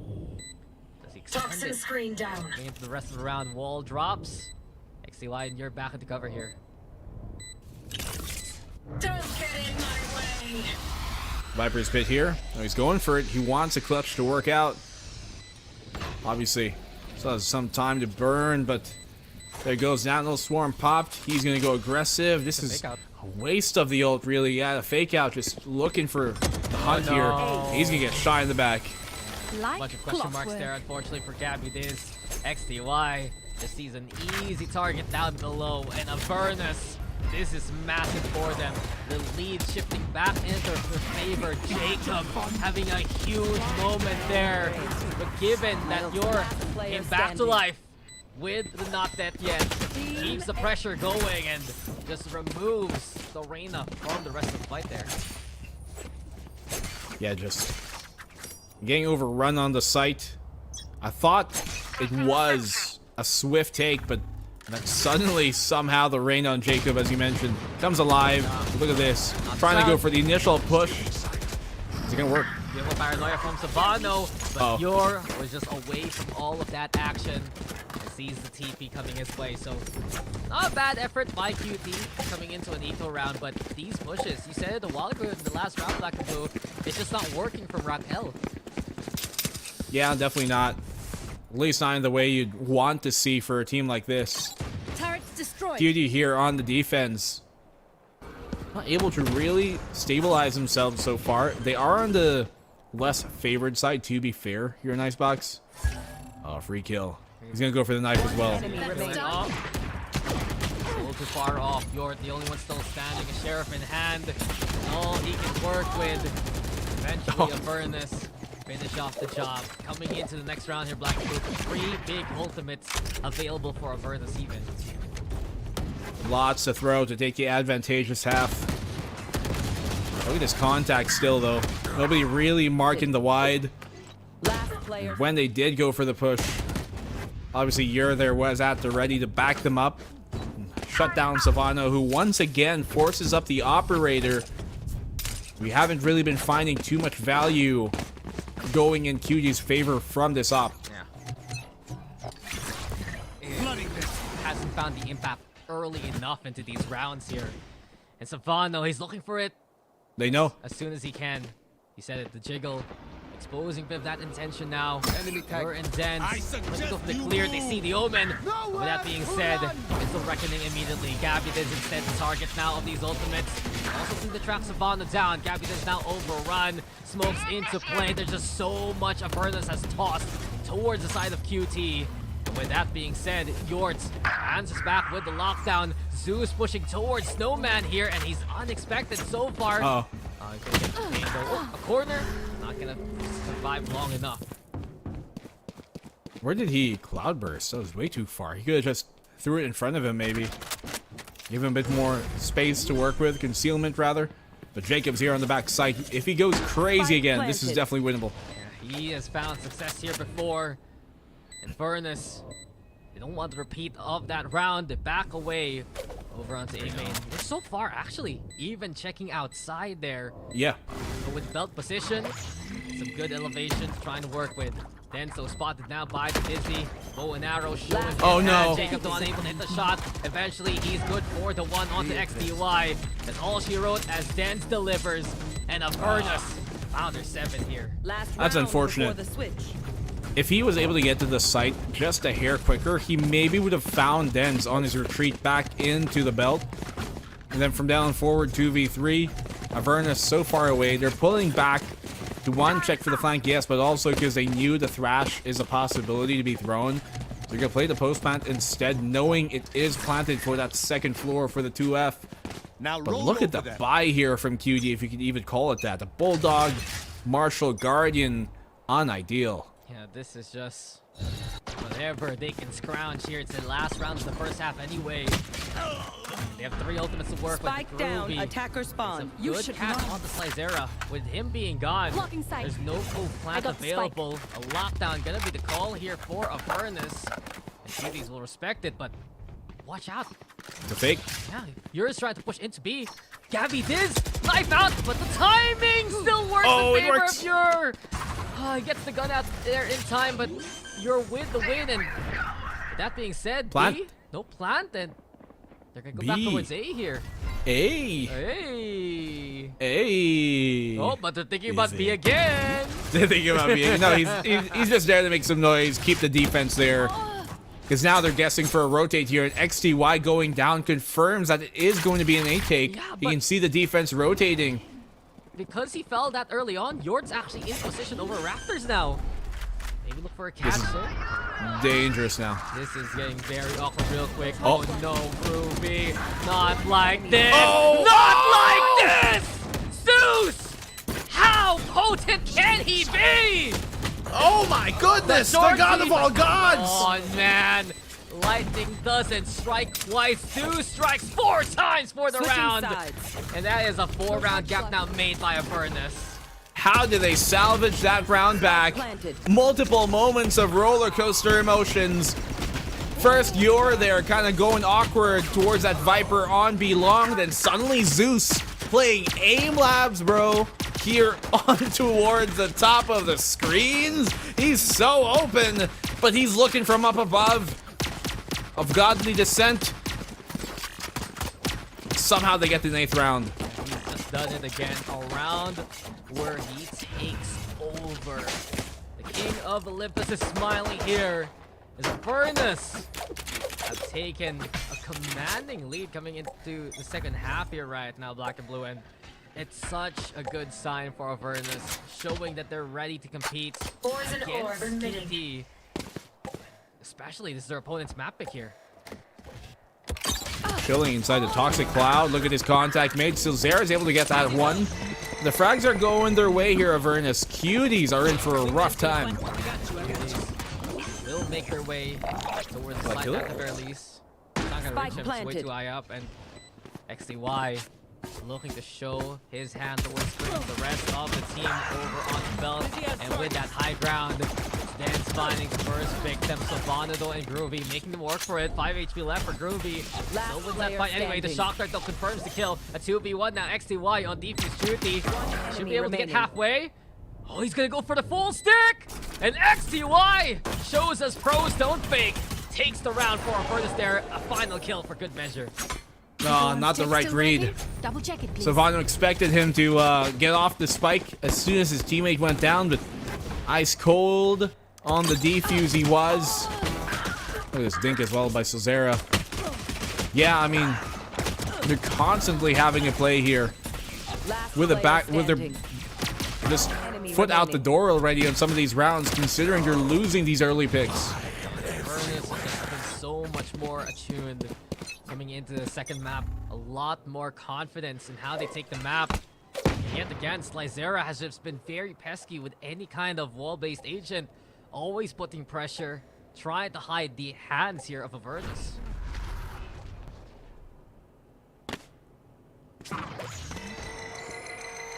Should be a relatively beneficial round here for Avernus. Let's see the contact being made towards that A is going to keep the defense there, but it's this mid one that's going to matter the most. XTY playing off of his own turret on the swing, perfectly timed. Good pick. Oh, even better now. You're with another one, and Avernus so heavy-handed. Into their anti-eco, tap the Zeus. Don't connect the way that he would like. Never mind, doesn't want to give him the gun. XTY though, ready to find his own target. And Gabby is. Here. Are you okay, Gabby? Hello. He disconnected. Oh no. Terrible Gabby pun. disconnected. Terrible Oh pun. no. Even more terrible thing. Nice shot from Groovy. Standing. Oh, he's back. He's back. Down. Attacker spawn. At least he didn't disappear. And he's back. Sure, 10-4.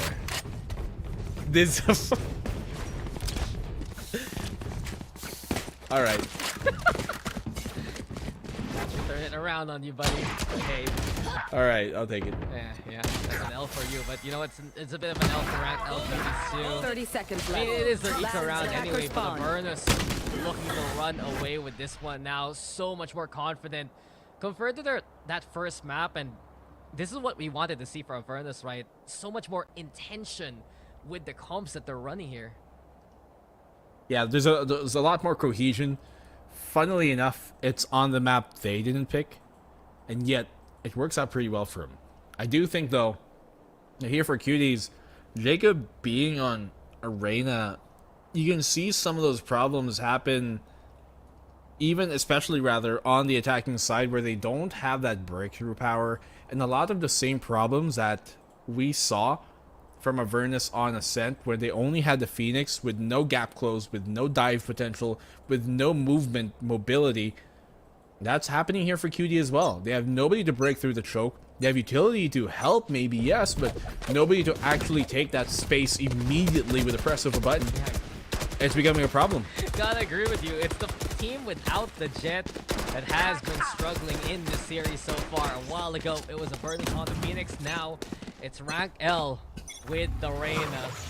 Wonder why people play the Jet, I guess. But hey, we go into a full buy here for QT. Clear throw and a second one there with the wall just separating Avernus and QT. And QT doesn't want to push out of this one. Now they just use both of his only pieces of utility that can help them get within the site. And this has been a problem that we've been seeing on this attacking side especially. You see a bit of it on the retake a while ago on the defense, but even now especially more. QD are in a tough time considering they have the better economy in this round, but they're being held up here on B main. They're always hampered by smoke. Whether it's the wall or the Clover smokes and now the Cascade. It's just a cycle of things in the way. It's getting pesky. And this is where Savano has had enough. He's the one to push on forward. Jacob there also within the left lane. But the high tide, not enough cover to protect XDY. That's a pick for rank L. But while this happens, there's a lurk for Yort to try and make their way towards A here. That's good passive space being taken by Yort.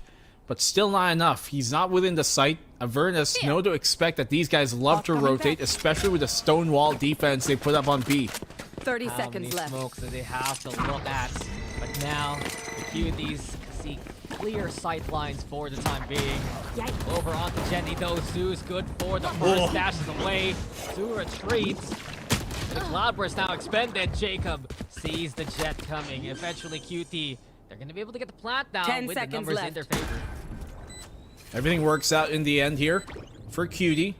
Avernus maybe overplaying their hand a bit. Good ideas for sure, but didn't have the best arsenal to really convert those ideas into reality.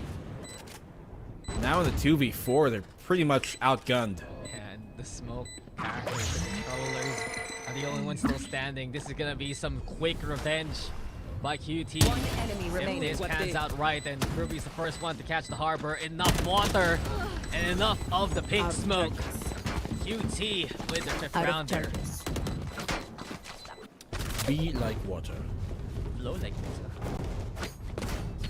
In this case, the only art they have to master is one of the attack. The Cuties here finally able to take a round, yes, but it's been a long time coming. And this lead, while not insurmountable, it's definitely a threat to their current standing.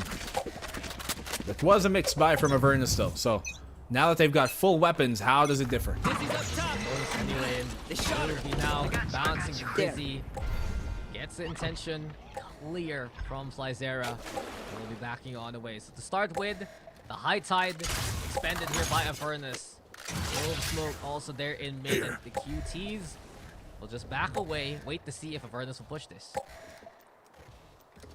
They made lots of presence towards mid, but neither team really wanting to occupy that space. Oh, it's a big risk to take, especially this late into the game. Look at how much space QTs are giving up, and because of that, Avernus are able to push here in A main, and now they're going to expect a B hit. I mean, it's a long time coming. It's a lot more passive here for QT just because they're respecting the high tide setup just a little too much. And with that being said, they're going to look to go for the push towards B. Crash expended early on to clear the closer corner, so it's going to be back one way. Groovy should retrieve that over here at green. It's still so slow though for QT. 30 seconds left. The execute has to come soon. That's going to take 10 seconds to get the thrash back up. They have to go at it now, otherwise they're done. Okay, the mat has checked out, says black and blue. And by my calculation, QT needs to make their way towards the site right here, right now. Wingman though broken. It's a 1-for-1 for the time being. You're still here at the corner. Reel's in the awkward scenario, but there's the covering fire from Dead. Avernus just sees QT coming. The spike's planted, yes, but Savano's the only one standing. Sue's here in a solo duel. Savano's still ready to fight. But in the 1v3, it's so difficult now. Yellow taken by Slizera. There's the tap 2. And with the smoke into play, Savano doesn't even see where he can shoot. Avernus have made their way to their 11th. One away from that match point, and the thing is, Cutie, you can execute 30 seconds with 30 seconds left on the clock, but those are only really viable if you haven't telegraphed beforehand that you guys are coming. But they've been telling them. They've been using utility. They used the thrash here towards B-Long, even further utility after and before. And just Avernus knew to receive it, and it put Cutie into a risky, hasty spot where they were running to try and get that spike down, just trying to jump on the position to get the plant down, but it wasn't coming. And I believe that one day Dens will hit that jump. One day. And it took more than a day for QT to push B main and look to make their way towards the site itself. Now it's a lot more aggressive. It's good to see the QTs at least learn their lesson, but beyond that, still very wary of the high tide setup that has already been abandoned here by Slizera. Just runs away from it. Look at the push here though from mid. They're all walking down that tube. Because Cuties is just taking way too long to make this execute work. Sure, there is the struggle of not having the gap closer like the Jet, but there's just that refusal to make their way in towards the site. And now they finally look to go for the plan. Cancel the first time around. Here the Empress gonna be online. Jacob here over to the corner. Attempt yet again for Groovy to try to get it done. Eventually, it's Yor and Jacob on the board. XTY, the what an angle take, and that was pixel perfect. Zeus also catching one in the corner. Now Gabby, this and Groovy, they're trapped in the Thunderdome. Cove, though, not broken, they decide to push into it. Here we go with not dead yet, but Yor, okay, defuse that before you die. Avernus are on map point now. Yeah, the tempo setting here from Cutie just isn't on pace right now. It isn't on the same beat that you need to see in this case, as the Cuties are taking their time to really execute, and they've telegraphed every single move they've had. I would have liked the initial idea to be committed to off that flank, but once again, even though there was a turret, yes, I get that, it was enough to dissuade them, and the plans from Cutie are just broken on down here.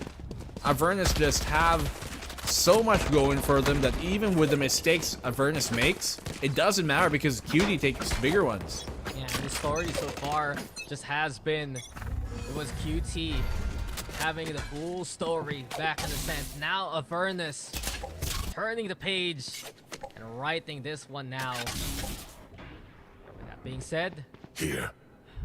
Clove of Yor ready to be the front line again. He did expand though, that not dead yet on the Clove. Yeah. So no second chances. This is going to be a straight up fight. Paranoia. Looking to prep 2 here, and Dens has a higher angle. Yor with the shot there. The Dizzy's not enough to get the catch. Yor instead the one giving chase. And we go to a 4v4 as we go for the 8 plants. Not able to back off safely there. Luckily, taking down Gabby is a pretty big pick. No more Viper to worry about. No more util of that. The wall especially. It could be fake towards B, but in this case, they know it's the commit anyways. The TP denied, the lockdown's their biggest problem. Yeah, but that being said, since Yor did die there in the middle of this A site effectively, he can still be a threat with the smokes and bother QT for the rest of the round. Here comes the Dizzy too, and here comes Zeus, ready now to do it yet again. Zeus does the damage. Jacob though trying as hard as he can to fight back, but to no avail. The defuse is stuck, and Avernus will take the second map. Yeah, he did what he could, but as I mentioned, that lockdown is their biggest problem in that case, and that proved to be forcing them out of the site. And the fact that once more it was Gabby who went down, they had no more snakebite to really delay even more time off of the spike. That could have been the factor of why they were able to stick it in the end. Yeah, it's just too many numbers even. There's no way for Jacob to clear the cross and move on in. My cat bothering the monitor, but as we've seen so far, Avernus is just not bothered by that whole second map, right? That was just them from start to finish, understanding exactly what they needed to do and pestering rank L so much with the Clove and the Harbor together. Also, Zeus was amazing throughout that entire game. He had so Exquisite. many moments in the end. Magnifique, it was a friend would like to say, but the way that he was doing it too, like in the end there, 2 kills with the blades, and then before that we saw the triple kill he had on top of the screens, and then multiple other kills where he would set the tempo, pushing into B. He would take that dangerous spot and play it to perfection. That's what they needed here to come in for the opposing side of the Cuties, but it just never came. And once more, the lack of ability to break through the choke, it really was felt here for the second half on Cuties' side. Yeah, just so many big moments really for Avernus. Zeus, massive. You're saving the day with the not dead yet. Den's having some good utility too. And I dare say, even if it's Lizera struggling to find the kills, him existing was the biggest threat to QT throughout that game. Water is wet, and water is something QT is afraid of now after what we saw from Avernus' setup. Well, Avernus, I like the way that they have this composition actually work out for them, because seeing what they did on Ascent felt like a bit of an overcook, right? Felt like they were complicating things too much, too many ideas that were half-baked, but this one seemed a lot more on pace. Look at that, a single round won by Cuties on the attack. It goes to show that sometimes you really do need that breakthrough to help you get within the site, but there are bigger problems, there are other problems rather that are also equally as big here, I think, here for QT as well. The way that they would really, I think, lack the type of play that we saw on Ascent, where you would have somebody play off of each other. We never really saw that. We never saw many bait and switches from this team on their defense, and on their attack where they had their biggest problems. They never really established a passive threat on the opposing side of the map when they were aggressing otherwise. So there was a lot of problems here, I think, for Icebox, and it's very interesting that this was their map pick, because this seemed like a lot less efficient and just understood by the team as a whole. Yeah, just a lot more uncoordinated, and we saw a player Look at like this. Gabby did struggle, but this was huge from Zeus. 3 Bs on the 3. Even saving the day there, catching out Savano. What a massive moment, and what a show of force, I dare say, by Avernus. This is what we were looking forward to. Maybe we didn't like that first course, we didn't like that first map and how they cooked it, but here, the second map was just absolutely a delight. Give the chef a kiss, why don't you? Because that was Avernus showing us how creative and how controlling they can be coming into the map. Well, it's a great way to put it, right? The way that their controller is really set things in stone. Once the Jet was able to take space there on Zeus, the controllers locked down the space already taken, and you rarely would see them give up, you know, that initial control that they already had on the round itself. So, I mean, for this one, Iceboxing pretty good. They swap each other's map picks, who wins what, and maybe this third map is going to be even more epic. Yeah, and with that being said, guys, our third map is coming your way after this break.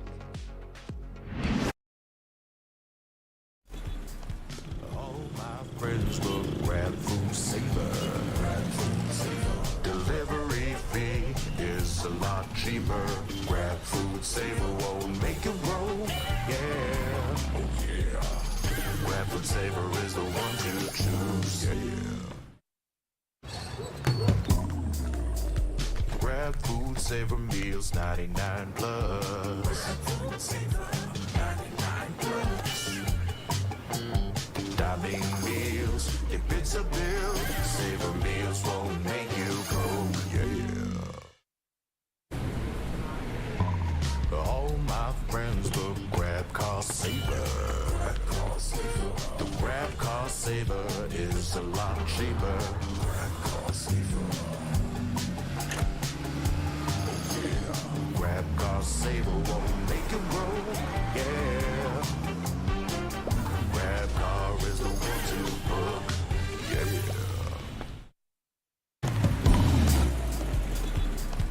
All my friends will grab food saver.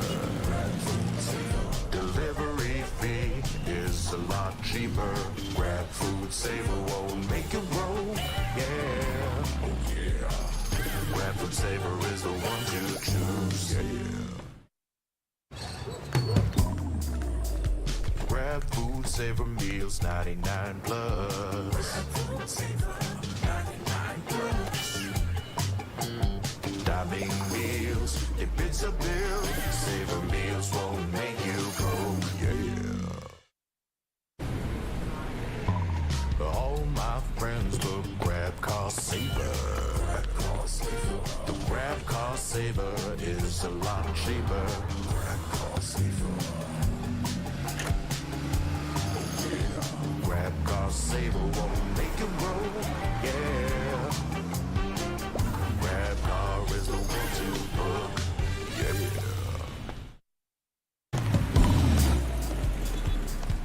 All my friends will grab food saver. Delivery fee is a lot cheaper. Grab food saver won't make it roll. Yeah. Oh yeah. Grab food saver is the one to choose. Yeah. Grab food saver meals 99 plus. Grab food saver 99 plus. Dining meals, if it's a bill, saver meals won't make you broke, yeah. All my friends will grab car saver. The grab car saver is a lot cheaper. Grab car saver. Grab car saver won't make it roll, yeah. Grab car is the one to book, yeah.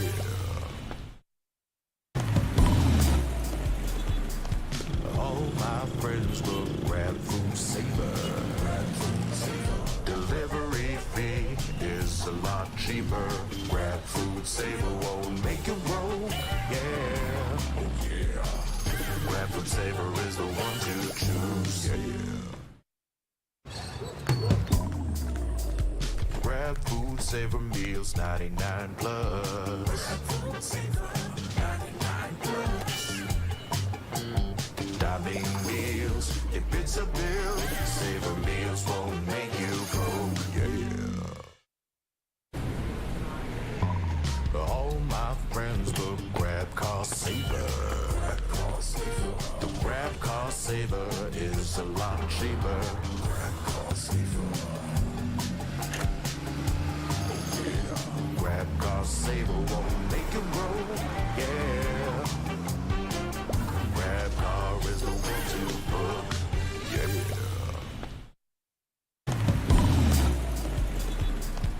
All my friends will grab food saver. Delivery fee is a lot cheaper. Grab food saver won't make it roll, yeah. Oh yeah. Grab food saver is the one to choose, yeah. Grab food saver meals 99 plus. Grab food saver 99 plus. Dining meals, if it's a bill, saver meals won't make you broke, yeah. All my friends will grab car saver. The grab car saver is a lot cheaper.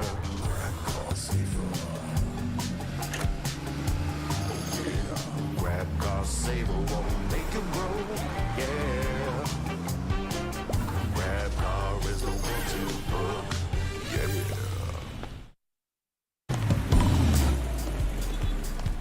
All my friends will grab food saver. Delivery fee is a lot cheaper.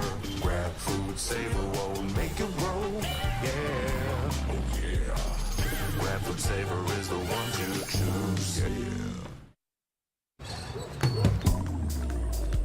Grab food saver meals 99 plus. Grab food saver 99 plus. Dining meals, if it's a bill, saver meals won't make you broke, yeah. All my friends will grab car saver. The grab car saver is a lot cheaper. Grab car saver. Grab car saver won't make it roll, yeah. Grab car is the one to book, yeah.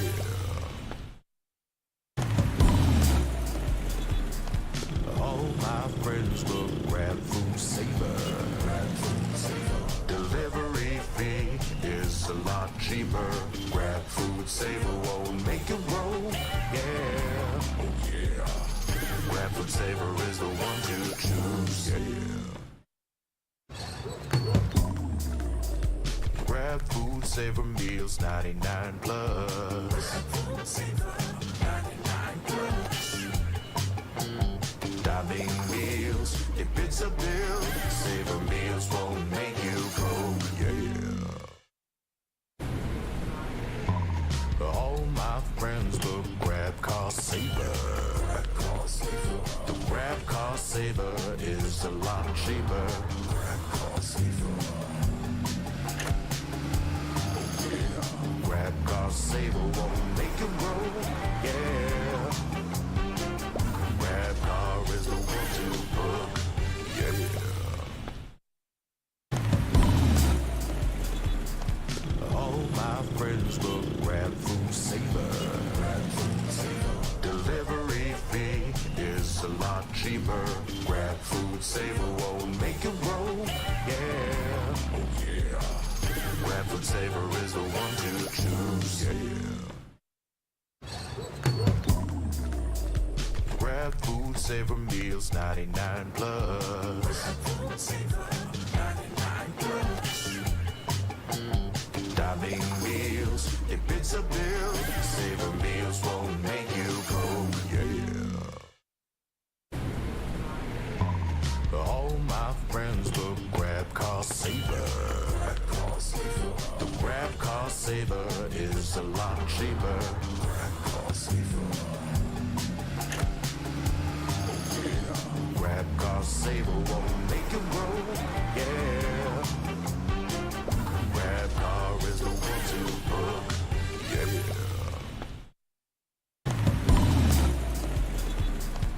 All my friends will grab food saver. Delivery fee is a lot cheaper. Grab food saver won't make it roll. Yeah, oh yeah. Grab food saver is the one to choose. Yeah. Grab food saver meals 99 plus. Grab food saver 99 plus. Diving meals, if it's a bill, saver meals won't make you go. Yeah. All my friends will grab cost saver. The grab cost saver is a lot cheaper. Grab cost saver. Grab cost saver won't make it roll. Yeah. Grab car is the one to book. Yeah.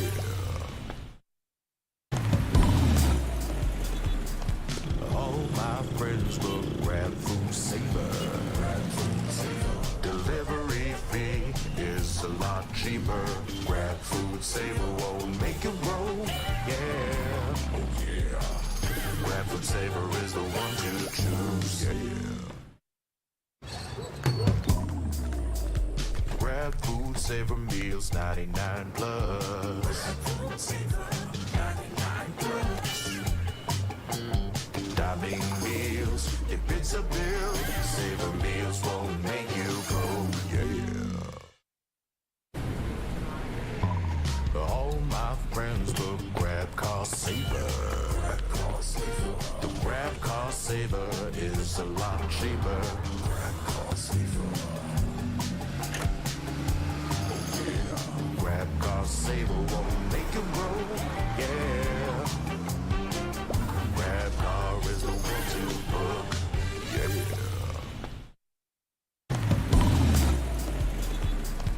All my friends will grab food saver. Delivery fee is a lot cheaper. Grab food saver won't make it roll. Yeah, oh yeah. Grab food saver is the one to choose. Yeah. Grab food saver meals 99 plus. Grab food saver 99 plus. Diving meals, if it's a bill, saver meals won't make you go. Yeah. friends book grab car saver. The grab car saver is a lot cheaper. Grab car saver. Grab car saver won't make you roll. Yeah. Grab car is the one to book. Yeah.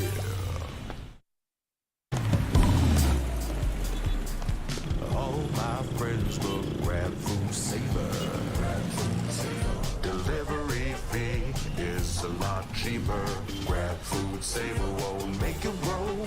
Yeah. Oh yeah. Grab food saver is the one to choose. Yeah. Grab food saver meals 99 plus. Grab food saver 99 plus.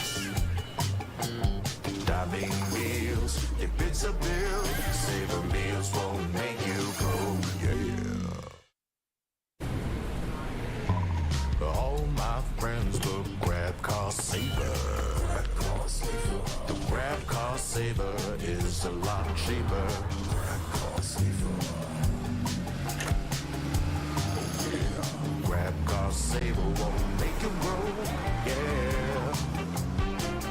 Grab car is the one to book. Yeah.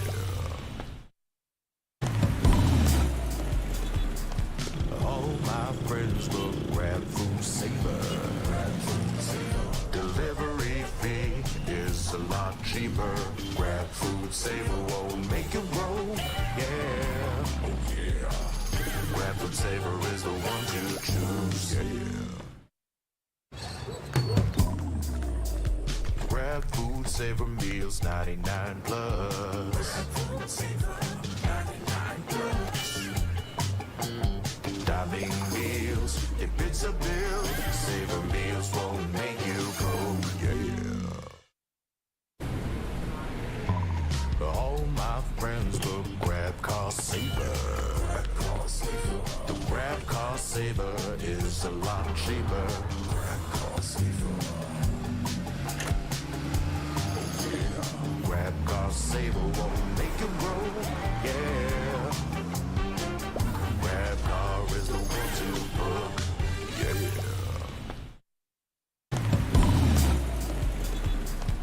All my friends will grab food saver. Delivery fee is a lot cheaper. Grab food saver won't make you roll, yeah. Oh yeah. Grab food saver is the one to choose, yeah. Grab food saver meals 99 plus. Grab food saver 99 plus. Diving meals, if it's a bill, saver meals won't make you go, yeah. All my friends will grab car saver. The grab car saver is a lot cheaper. Grab car saver. Grab car saver won't make you roll, yeah. Grab car is the one to book, yeah.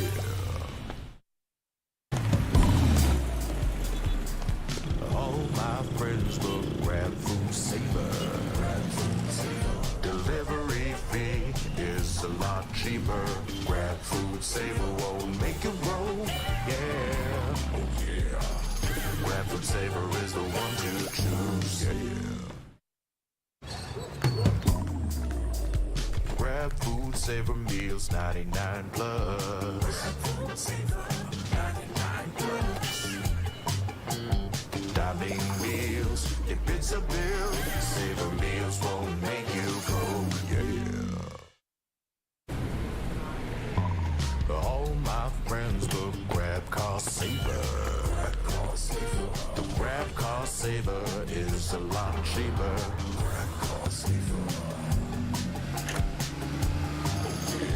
Grab car saver won't make you roll, yeah. Grab car is the one to book, yeah.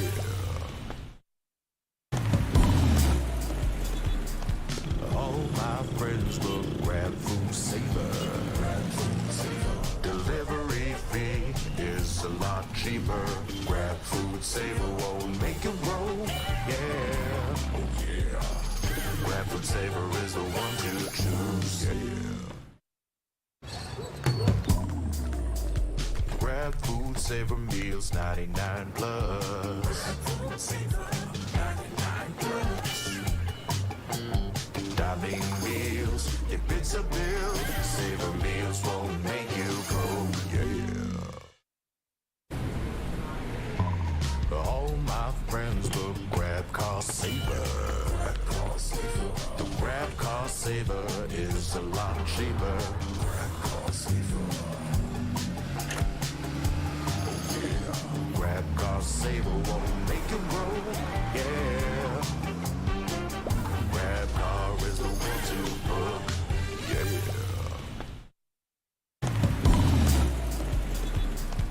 All my friends will grab food saver. Delivery fee is a lot cheaper. Grab food saver won't make it roll. Yeah. Oh yeah. Grab food saver is the one to choose. Yeah. Grab food saver meals, 99 plus. Grab food saver, 99 plus. Diving meals, if it's a bill, saver meals won't make you go. Yeah. All my friends will grab car saver. The grab car saver is a lot cheaper. Grab car saver. Grab car saver won't make it roll. Yeah. Grab car is the one to book. Yeah.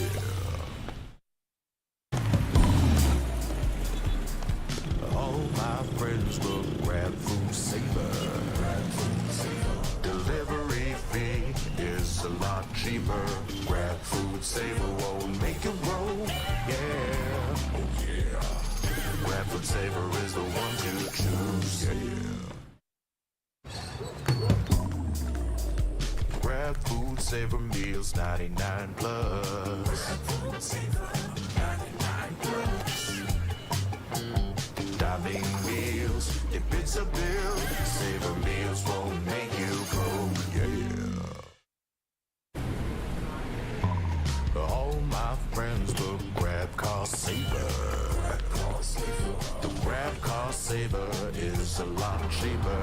Grab car saver. Grab car saver won't make it roll. Yeah. Grab car is the one to book. Yeah.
Saver meals 99 plus. Diving meals, if it's a bill, Saver meals won't make you go, yeah. All my friends will grab car saver. The grab car saver is a lot cheaper.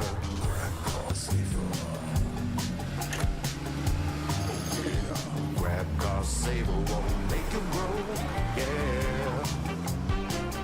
Grab car is the one to book, yeah.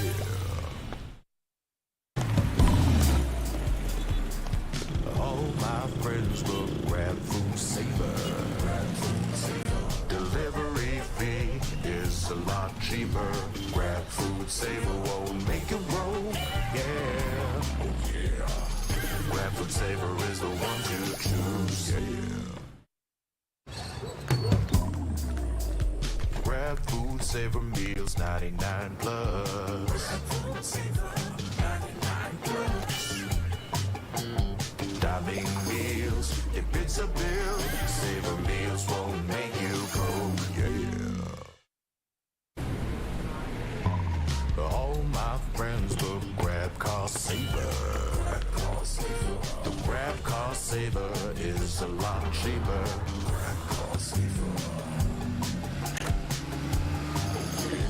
Grab car saver won't make you roll, yeah. Grab car is the one to book, yeah.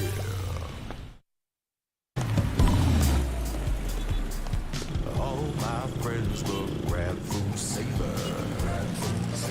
Delivery fee is a lot cheaper. Grab food saver won't make you roll, yeah. Oh yeah. Grab food saver is the one to choose, yeah. Grab food saver meals 99 plus. Diving meals, if it's a bill, Saver meals won't make you go, yeah. All my friends will grab car saver. The grab car saver is a lot cheaper.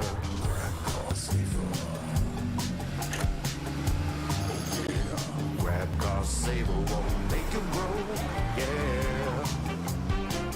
Grab car is the one to book, yeah.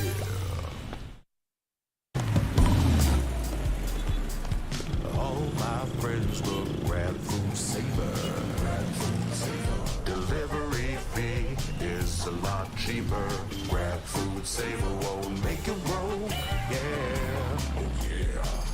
Grab food saver is the one to choose, yeah. Grab food saver meals 99 plus. Diving meals, if it's a bill, Saver meals won't make you go, yeah. All my friends will grab car saver. The grab car saver is a lot cheaper.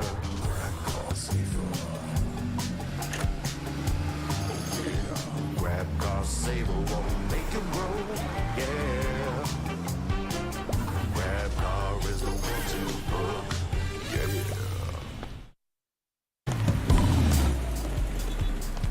All my friends will grab food saver.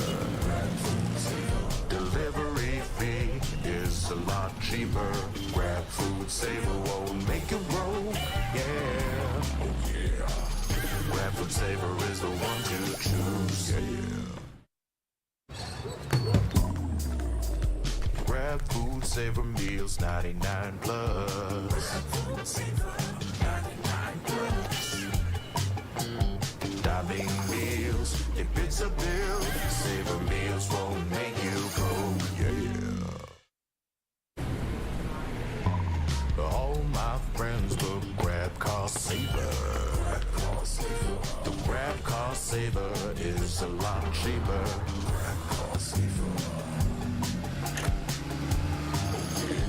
Grab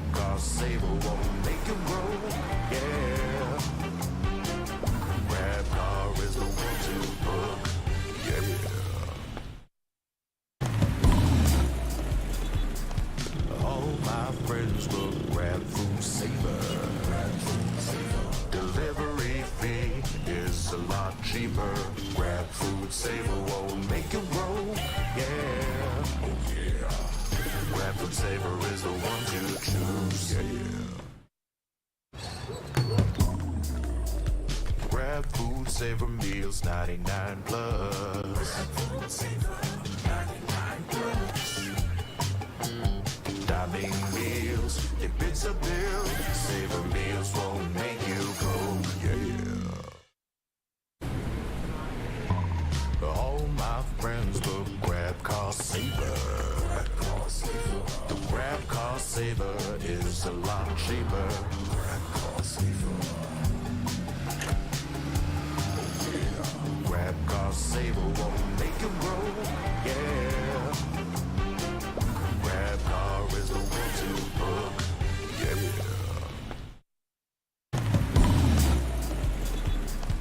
All my friends will grab food saver. Delivery fee is a lot cheaper. Grab food saver won't make it roll, yeah. Oh yeah. Grab food saver is the one to choose, yeah. Grab food saver meals, 99 plus. Grab food saver, 99 plus. Dining meals, if it's a bill, saver meals won't make you go, yeah. All my friends will grab car saver. The grab car saver is a lot cheaper. Grab car saver. Grab car saver won't make it roll, yeah. Grab car is the one to book, yeah.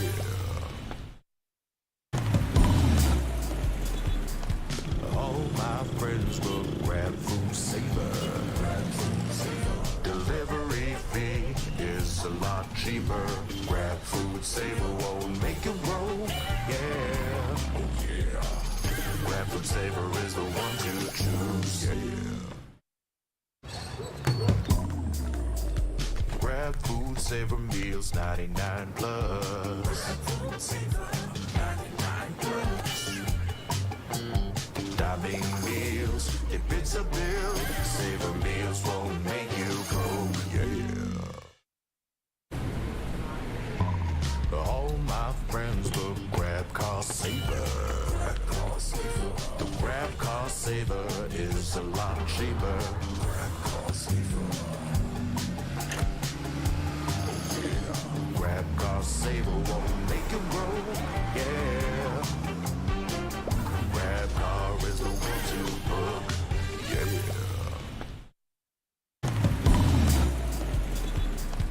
All my friends will grab food saver. Delivery fee is a lot cheaper. Grab food saver won't make it roll, yeah. Oh yeah. Grab food saver is the one to choose, yeah. Grab food saver meals, 99 plus. Grab food saver, 99 plus. Dining meals, if it's a bill, saver meals won't make you go, yeah. All my friends will grab car saver. The grab car saver is a lot cheaper. Grab car saver. Grab car saver won't make it roll, yeah. Grab car is the one to book, yeah.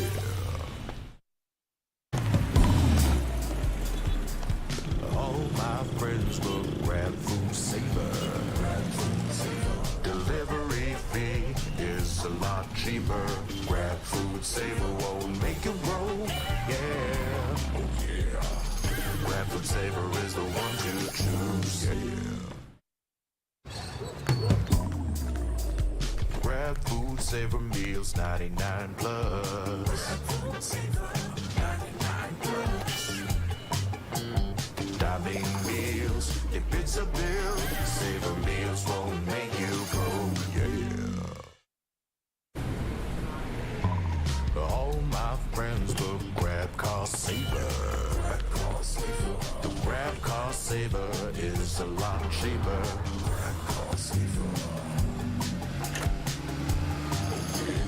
Grab car saver won't make it roll, yeah. Grab car is the one to book, yeah.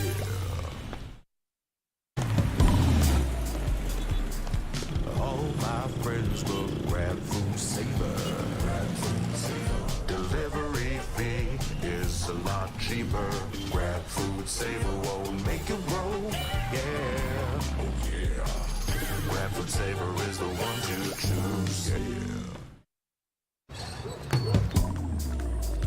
Grab food saver meals 99 plus. Grab food saver 99 plus.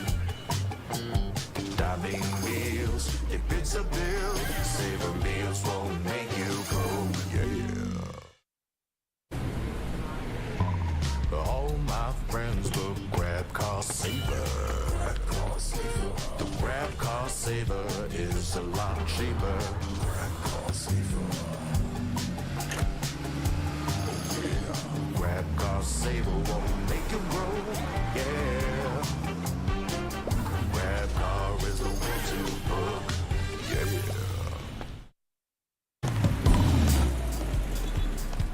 All my friends will grab food saver. Delivery fee is a lot cheaper. Grab food saver won't make it roll, yeah. Oh yeah. Grab food saver is the one to choose, yeah. Grab food saver meals 99 plus. Grab food saver 99 plus. Dining meals, if it's a bill, saver meals won't make you go, yeah. All my friends will grab car saver. The grab car saver is a lot cheaper. Grab car saver. Grab car saver won't make it roll, yeah. Grab car is the one to book, yeah.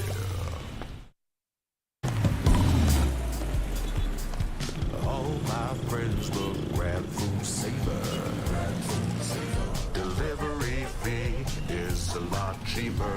Grab food saver won't make it roll, yeah. Oh yeah. Grab food saver is the one to choose, yeah. Grab food saver meals 99 plus. Grab food saver 99 plus.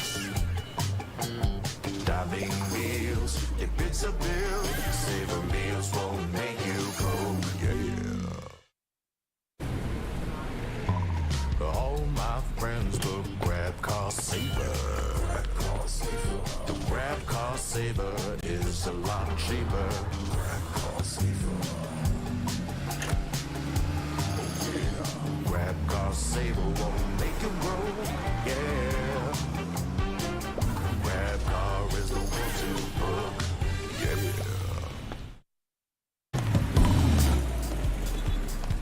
All my friends will grab food saver.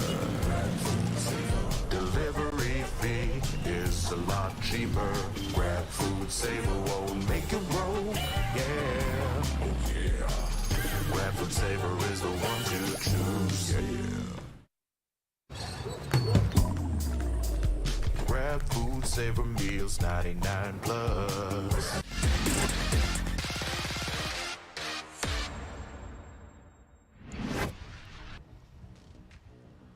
Welcome back, ladies and gentlemen, to VCT Challengers Split 2 dito sa ating Philippines edition. Ako nga pala si Likeable at kasama ko ngayon dito sa panel si Terror at si Dash.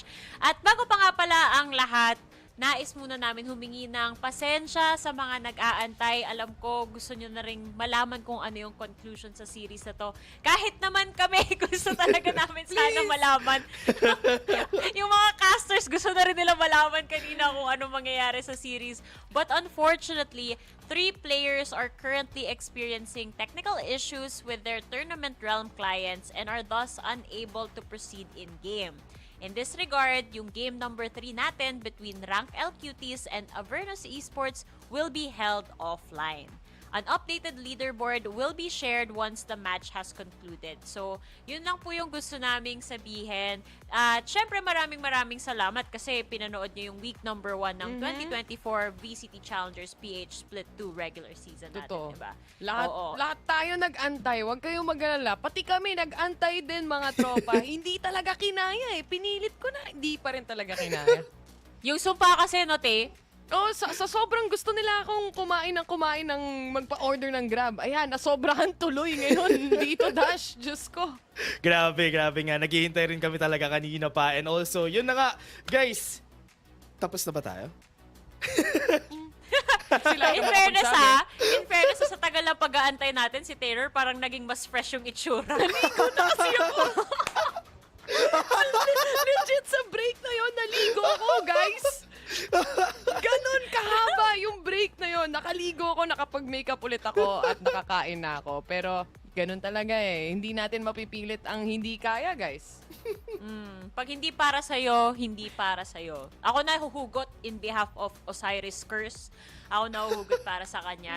Pero dito sa panel, despite slight hiccups namin dito sa broadcast na to, hindi naman natin ginusto yung nangyari. Hindi rin ginusto syempre ng production team, ng mga players. Walang may gusto na mag-antay tayo ng ganito katagal. Kaso, it is what it is. So, dahil dyan, gusto pa rin naman namin magpasalamat sa mga sponsors namin. Kasi, hindi naman magiging ganito kasaya yung experience pa rin natin sa VCT kung wala sila. So, maraming salamat sa Mineski Global, the official tournament organizer of the 2024 VALORANT Challengers Philippines, presented by PPGL, kung saan nyo ito pinapanood. The biggest multi-game esports league in the country. Tsaka sa nagpabusog sa akin habang nag-aantay, yung ating super app partner, which is Grab nga. Score Grab's lowest prices ever with up to 15% cheaper fares sa Grab Car Saver natin. Ganon din naman sa delivery fees as low as 15 pesos gamit ang Grab Food Saver delivery at napakadami pang budget-friendly meals na 99 pesos lang sa Grab Food Saver meals natin. May code tayo sa baba, oh. Gamitin nyo guys yan, ah. And last but not the least, this tournament is officially sanctioned by the Games and Amusement Board. Yan. Imagine mo, Tay, yung Grab Food 60, 11 a.m. onwards. Tama. So kahit 11 p.m. na, pasok pa din yan. Pasok pa, ladies and gents. Busog na ako. Thank you, guys. At, I mean, para sa mga nanonood, tutuloy pa rin naman yung laban eh. Hindi nga lang mabubroadcast. So, dapat naka-like sila sa page, di ba? Para alam nyo yung resulta. Sayang naman, nag-antay na din kayo, tapos di nyo pa alam kung ano yung ikakatapos ng mga resulta na to. So, wag yung palampasin yan. Make sure na naka-follow kayo sa lahat ng socials ng PPGL Valorant. But in the meantime, dito sa panel, it has been your girl, Likeable, Taylor, Dash, and maraming salamat. Kita-kits sa week number 2 ng VCT PH Split number 2.